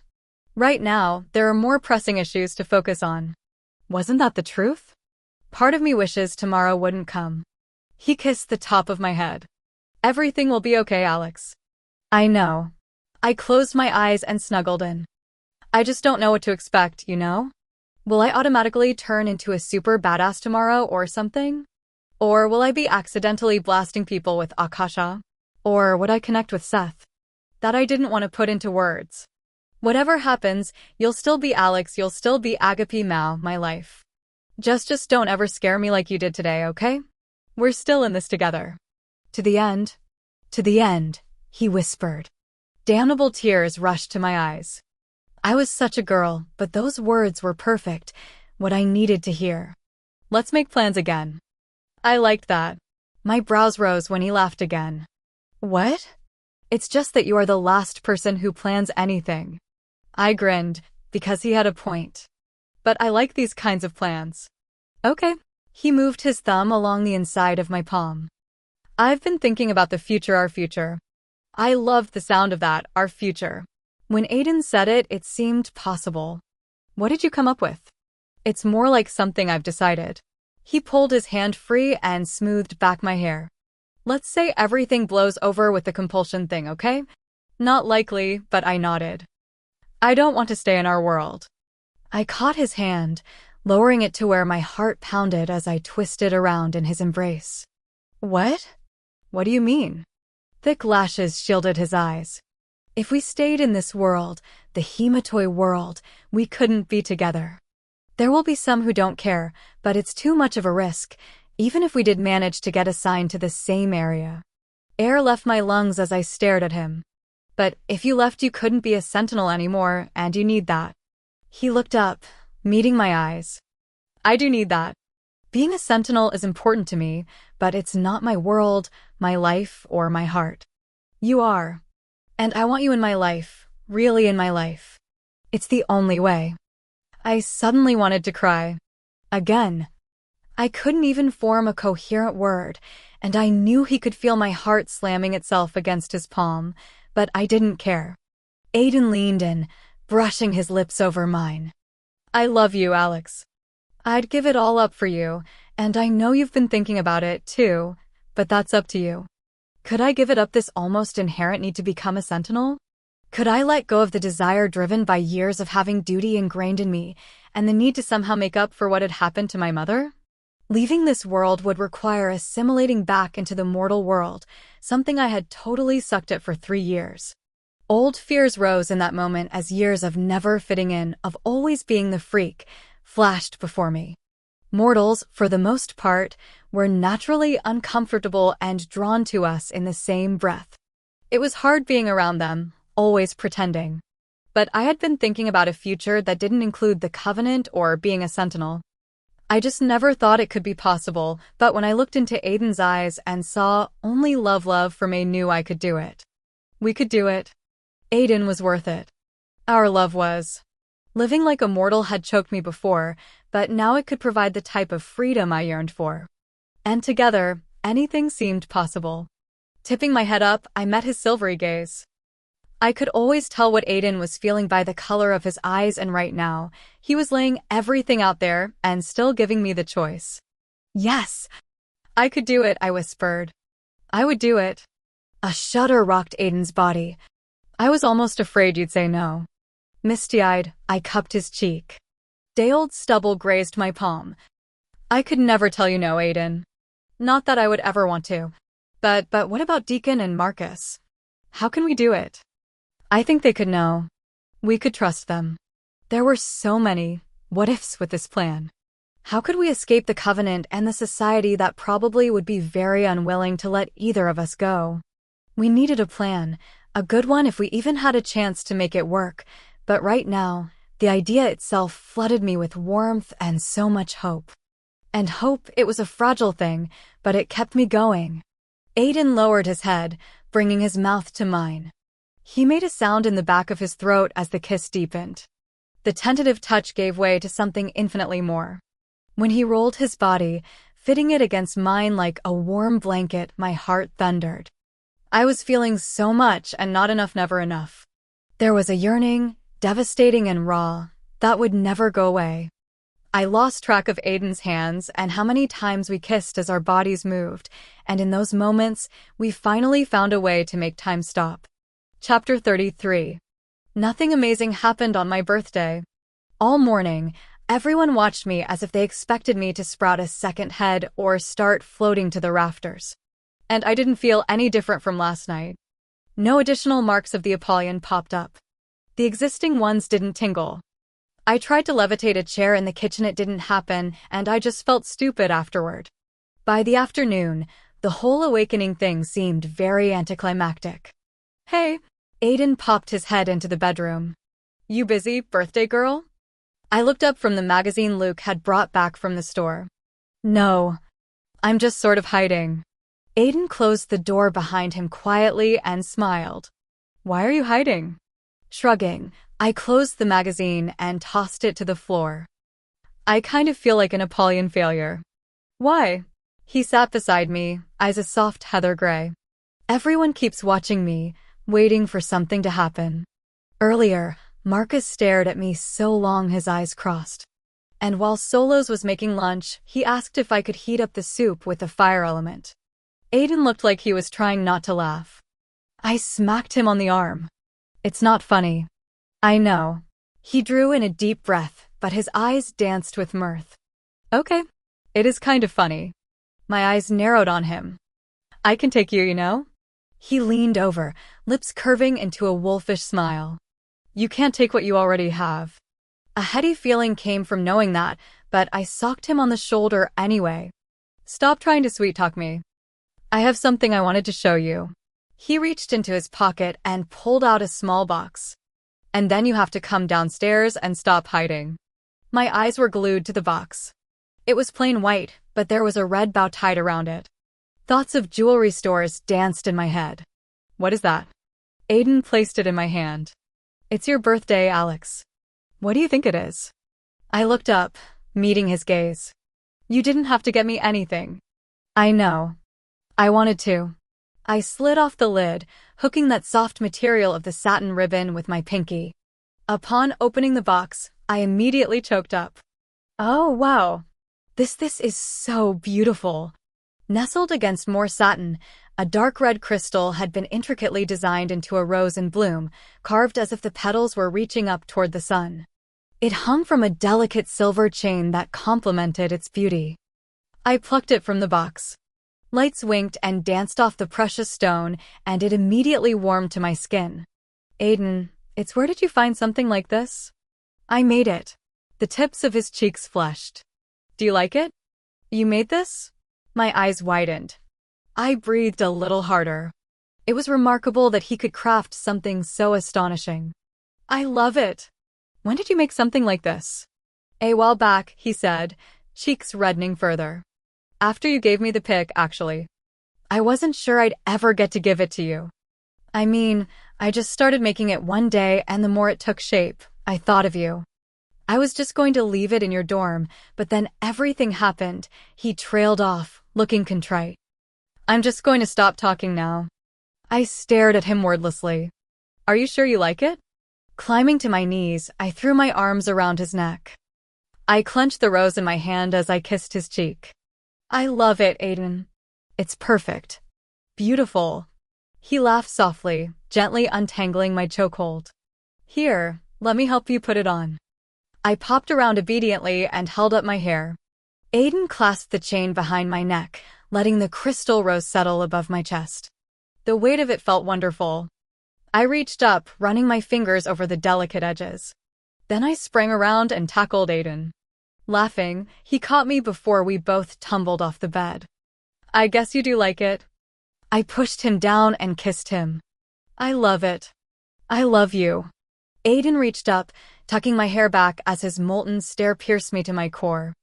I know what you're thinking. Great minds think alike. Later, he growled. I started to protest, but he rolled me to my feet. Boo. He gave me a cheeky grin. You have to come downstairs. I do. Yes. So don't argue with me. Fine. Only because you're wonderful and this necklace is beautiful. I paused, nudging him with my hip. And because you're sexy. Aiden ushered me out of the room after that.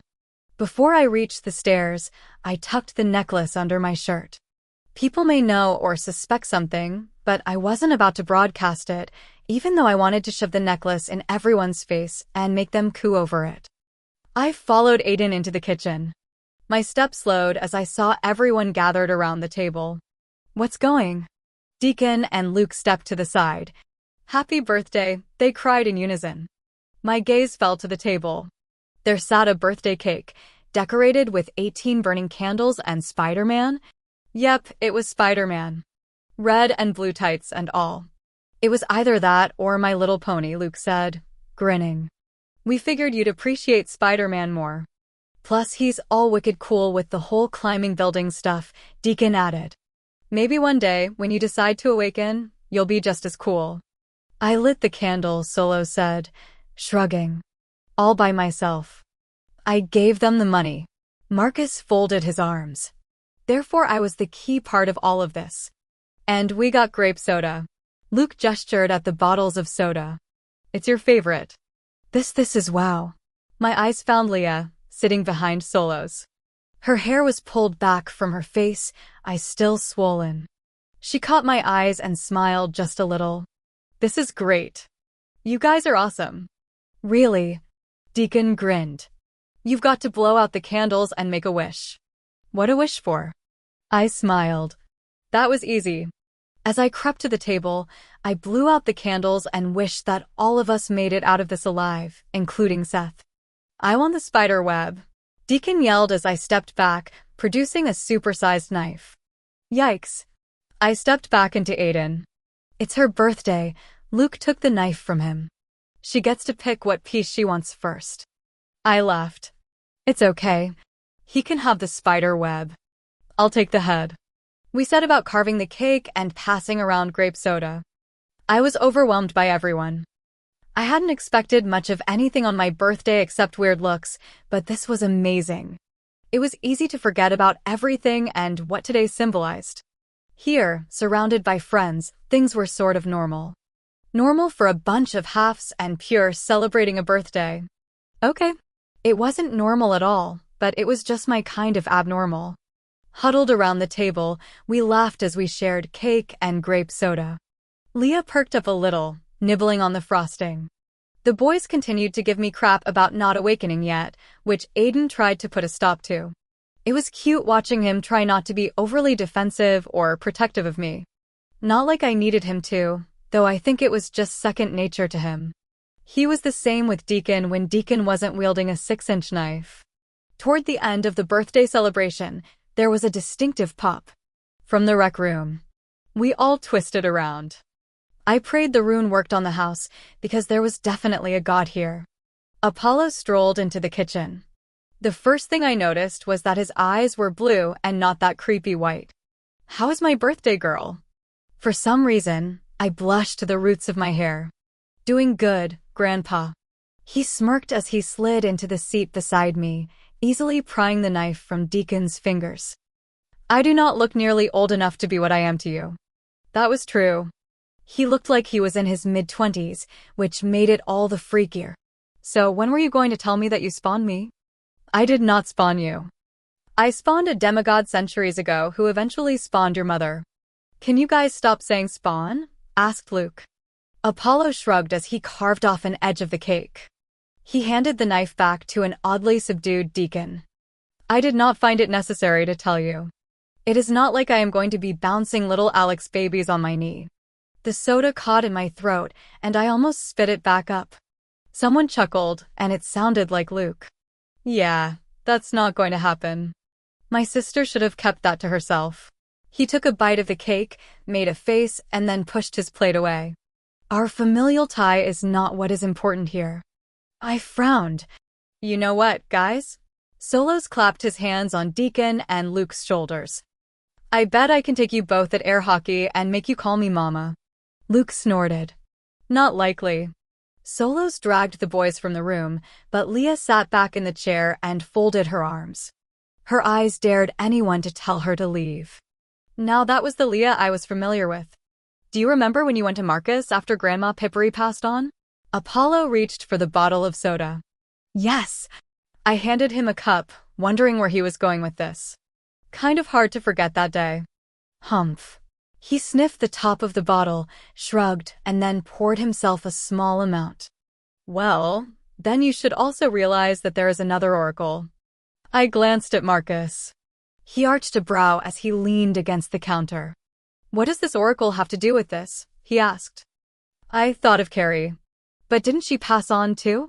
After a few strange looks, I explained. I met her in the underworld. She said she knew what was going to happen. Apollo nodded. She had a few visions before her departure. Probably had something to do with your own untimely visit to the underworld. See, the thing about oracles is that they own their visions. What they see is not seen by others, and I can only see what the oracle tells me. He lifted the plastic cup, took a tentative sip, and immediately made a face. Guess grape soda wasn't his thing. It is part of how it all works why we need an oracle at all, instead of me just knowing the future, he continued, looking up at me. Did she say anything to you while you were there? I shook my head. Just that she knew she would meet me and that she knew how it ended. And knowing how it ends doesn't really tell me what to do. Apollo grimaced. Figures the dead oracle would know. And Hades is not about to let me go down and talk to her now, not after the thing with my sister. Prophecies are always changing. Nothing is set in stone. Artemis said that. Aiden sat beside Leah. Has the prophecy changed? Not exactly. My patience was running thin. So what's going on, Apollo? Artemis said there was still hope and she mentioned something about the prophecy. Can you just, I don't know, get to the point? The new oracle has not had any visions, so the last is tied to the dead one. So all we have to work off of is what we know. His lips quirked into a half smile. Some of us believe that you will be able to stop Seth. The prophecy. I know what the prophecy says, one to save and one to destroy. I get that, but what I don't get is why any of you would risk Seth going all Godzilla on you guys. Eliminating me does eliminate the problem. I ignored Aiden's dangerous look as I stood. There's something more to this. You know something else? And you know the prophecy says there can only be one of you. There is no way around that. Apollo leaned back, letting his arms drop over the back of his chair. Do you really think all of this was Lucian's idea? That he knew about you without anyone telling him? That he has gained as much support as he is based on his charm alone? I started pacing. I wouldn't give Lucian that much credit. Good. Because he has had help, I am sure of it, Apollo said. Which means stopping Seth from becoming the god killer does not fix the overall problem. The god behind this will just find another way to push Olympus to the brink of all-out war, and if that happens, it will spill into the mortal realm. What you saw Poseidon do, that will be nothing in comparison to what can happen. That's just great. I was going to wear a path in the kitchen floor at the rate I was going. Do you have an idea of who this god is? There are many of us who like to cause discord and chaos for the fun of it. Hermes, Marcus said. All eyes turned to him. He raised his brows expectantly. Hermes is known for creating mayhem and mischief chaos. No one said anything. Marcus shook his head. Didn't any of you pay attention in your Greek legends class? Getting Lucian to turn on the council and the gods isn't mischief, Aiden said. And why would Hermes want to do that? Isn't he putting himself at risk from Seth? Not if Hermes controls Lucian. I stopped. A sick feeling crawled down my spine. Lucian controls Seth completely. He'd be safe. Hermes has always been Zeus' personal joke and punching bag. Apollo stood and moved around the table. At the bay window, he grew pensive. And as of late, Hermes has been missing. I was unaware of this, because I was here so much. You see, we all come and go, never staying away from Olympus for too long. Marcus tensed. Do you think it's possible that Hermes has been around us? He looked over his shoulder at us. Strands of blonde hair fell forward, shielding half his face. Like I said before, if the other god made sure we did not cross paths, it is possible. Keep in mind, it may not be Hermes. It could be any of us. Whoever it is will need to be stopped. I stared at him, wondering how Apollo expected any of us to stop a god. Only Seth would be able to, and he wasn't playing for our team right now. How can she stop him? Leah asked, her voice hoarse. How can she stop Seth? Isn't that the point of all of this? Apollo gave her a little smile. That is the point. Alexandria would have to kill him once she awakens. Chapter 34. I couldn't have heard him right. There was no way. What? Apollo turned back to the window. You would have to kill him, Alexandria. As an Apollyon, you will be able to. The idea of killing Seth horrified and sickened me. There was no way I could do that. I ran my hand over my face, feeling nauseous. I can't do that. You can't? Leah stared, her eyes glistening in the light. He killed my sister, Alex. He killed those council members. I know, but it's not his fault. Lucian has warped his mind. And he'd hesitated before he took out the council. I'd seen that. For a moment, the Seth I knew didn't want to do it, but afterward he'd looked thrilled. It wasn't his fault. And it sounded like I was trying to convince myself. Lee's lips thinned. That doesn't make what he did okay. I know that, but I couldn't kill Seth. I sat in the chair heavily, staring at the remains of Spider-Man. There has to be another way. I know a part of you cares for him, Apollo said quietly. You were built to feel that way. A part of him is you and vice versa, but it is the only way. I met his eyes for a long second, and then Apollo looked away. A shadow passed over his face. A strange, almost bad taste sprang up in the back of my mouth. Is there another way, Apollo? Does it matter? Leah slammed her hands down on the table, causing me to jump. He needs to die, Alex. I flinched. Leah, Marcus said gently. No, I'm not going to shut up about this. She shot to her feet, coming alive. I know it doesn't seem fair, Alex. But Seth killed those people, me sister. And that wasn't fair. My throat closed up. Leah had a point. There was no arguing that, but she hadn't seen what I'd seen and she didn't know Seth. Then again, maybe I didn't even know him. And it sucks, Leah continued. Her hands balled into fists that shook. I even thought Seth was hot, but that was up until he incinerated my sister. You like him? That's great. You're a part of him. Awesome. But he killed people, Alex. I understand that, Leah. I looked around the room, my gaze settling on Aiden. Everyone keeps saying there's hope. Maybe we can save him. And Artemis mentioned something about power going both ways. Maybe there's something to that. Pain flickered in his silver eyes, and then I remembered his words and my own realization. Sometimes you have to know when to let hope go. She sucked in a sharp breath as she clearly struggled to rein her anger and sorrow back in. You loved your mom, right? You loved her even after she became a daimon. Leah, Aiden cut in sharply. But you knew she needed to be stopped. She rushed on before Aiden could shut her up. You loved her, but you did the right thing. How is this any different? I recoiled from the table. Her words were like a punch in the stomach, because they were true. How was this any different? I had done the right thing with my mom, so why was it so hard for me to understand why this needed to be done now? I think that's enough for today, Marcus interjected. Leah stood her ground for a few more seconds, but then stormed out of the room. Part of me wanted to go after her and try to explain myself, but I had enough common sense to know that wouldn't be wise. She's in a dark place right now, Marcus said. She hurts. Maybe later she'll understand that this is hard for you, also. It's not as hard as it is for her. I tucked my hair back. I just can't. The idea of killing him makes me sick. There has to be another way. Apollo glided toward me. All of this can wait. Today is your birthday, your awakening. Yeah, well, I don't know what's going on with that. I stared at the runes on my palms. They glowed faintly. Nothing had changed about them. I feel the same. Nothing's happened. When were you born? Apollo asked. March the 4th. He arched a brow. What time, Alexandria?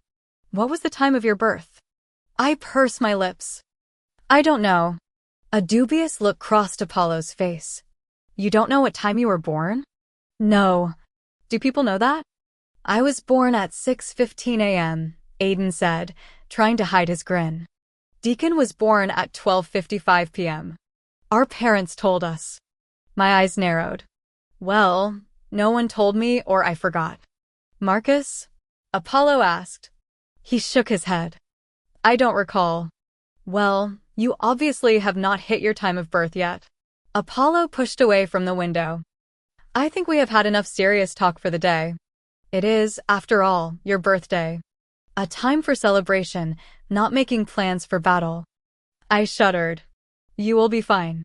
Apollo placed his hand on my shoulder and squeezed.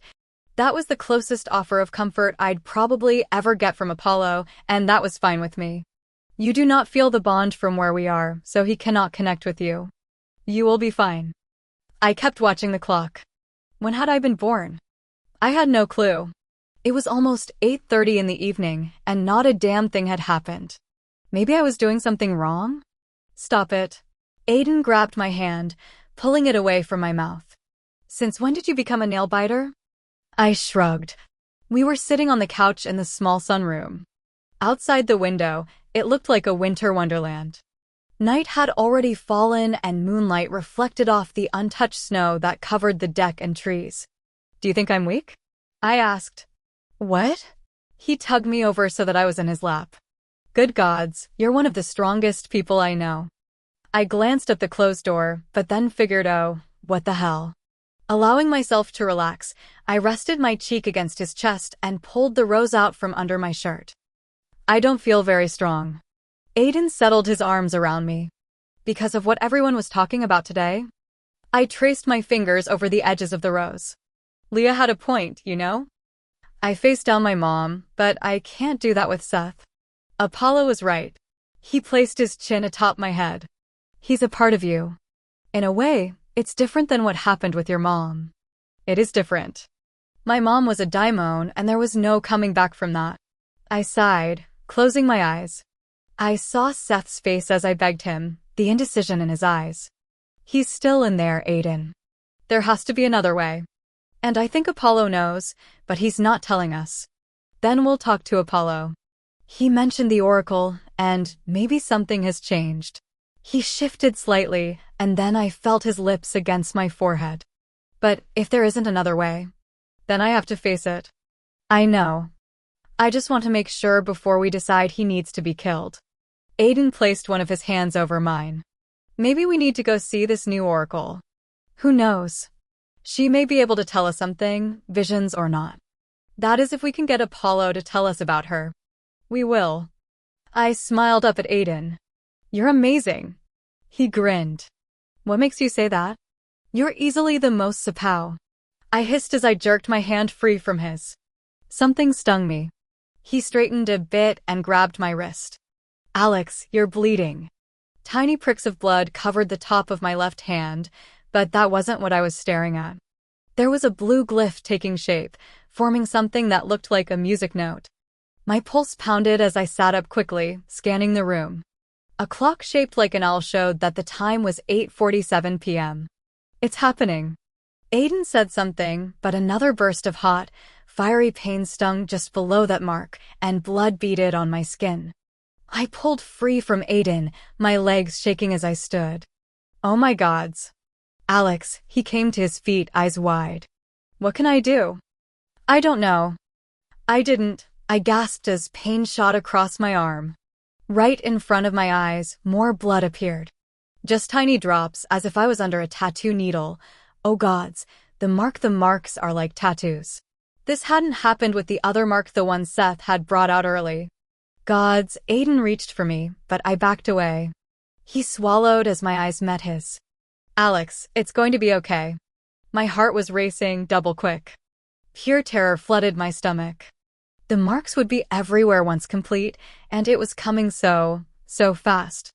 Pain spread up my neck, dampening my skin. When it reached my face, I screamed and hit the floor. On my knees, I doubled over, my hands curling in the air around my cheeks. Oh man, this is gonna blow.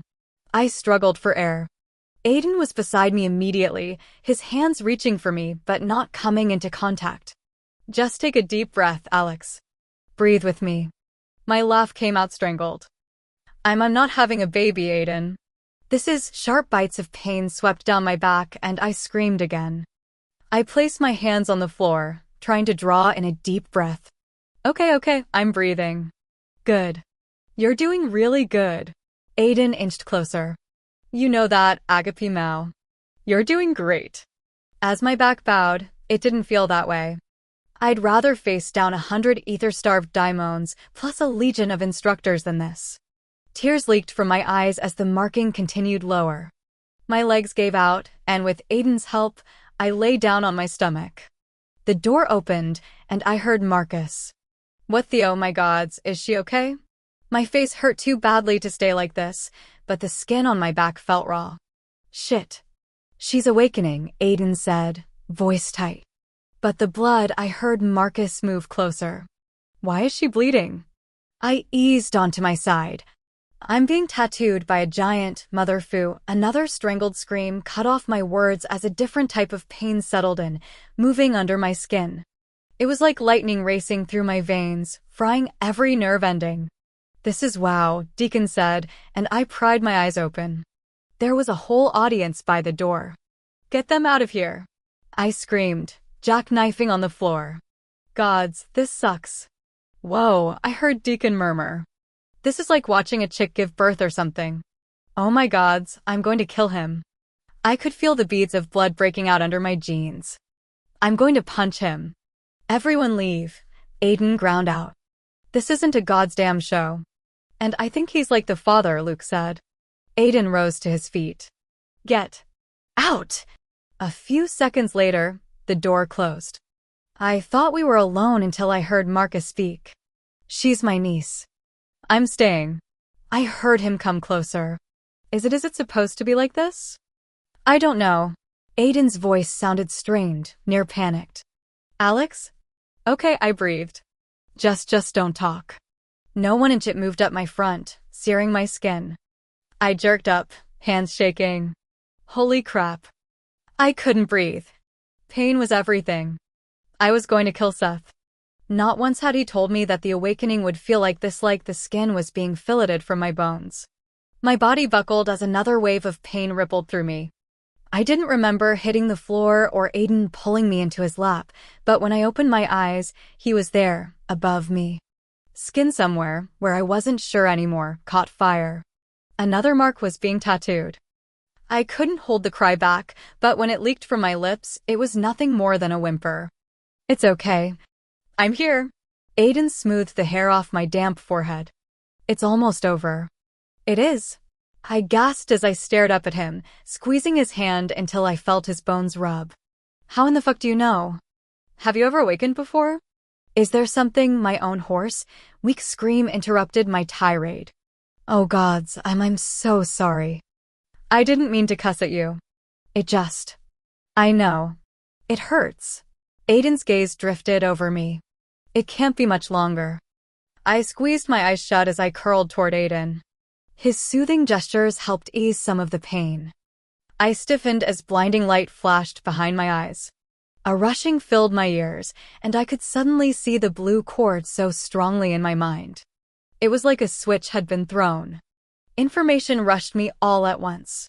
Thousands of years of the Apollyon memories dumped into me just like Seth had warned they would. Like a digital download, I couldn't keep up with it. Most of it didn't make any sense.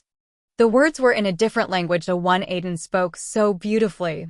The knowledge of how the Apollyon was born passed on to me, as did the nature of the elements and of the fifth and final one. Images flickered in and out, battles won and long since lost. I saw he felt Takasha shooting through someone's veins for the first time, igniting and destroying. Saving all those lives. And the gods, I saw them through the eyes of the past Apollons. There was a relationship there, strained and full of mutual distrust, but there was, and then I saw her. I knew it was Solaris, felt it in my core. I saw her turning on a beautiful boy, raising her hands as she whispered words, powerful words. Akasha flared from her, and I knew in an instant that she had turned on the first. Not to kill him, because there was infinite love in her eyes, but to subdue him, to stop him.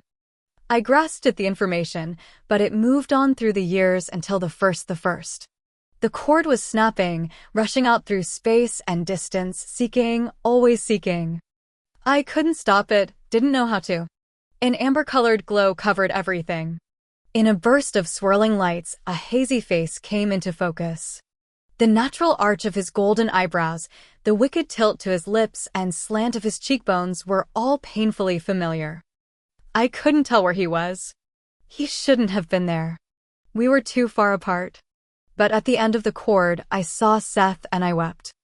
I knew in an instant that the distance between us had meant nothing when it came to our bond. It may have diminished our ability to feel each other, but it couldn't prevent this. Not with the 4 marks, not when he had pulled on my own power.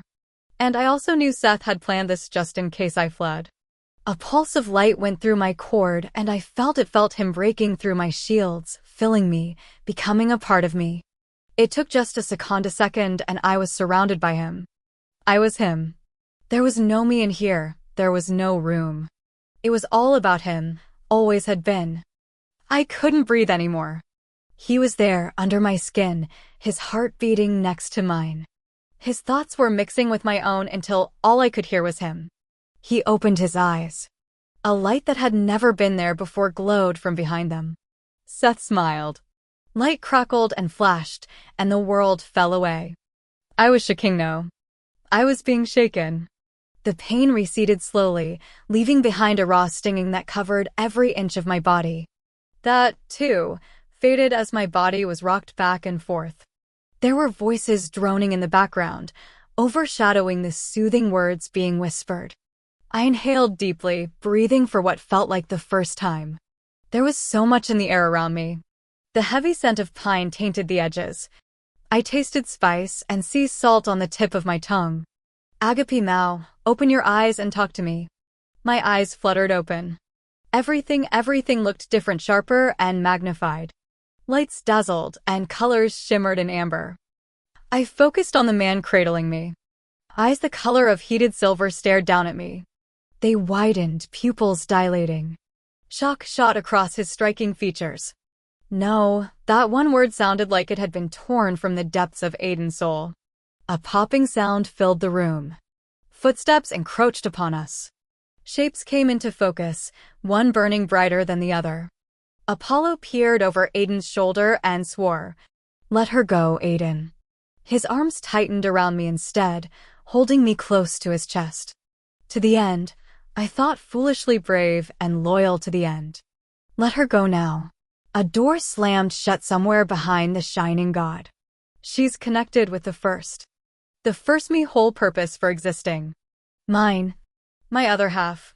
He was here, waiting. Already inside me, seeing what I was seeing, whispering to me, promising me that he was coming. Seth. Mine. And they all were going to die. I smiled.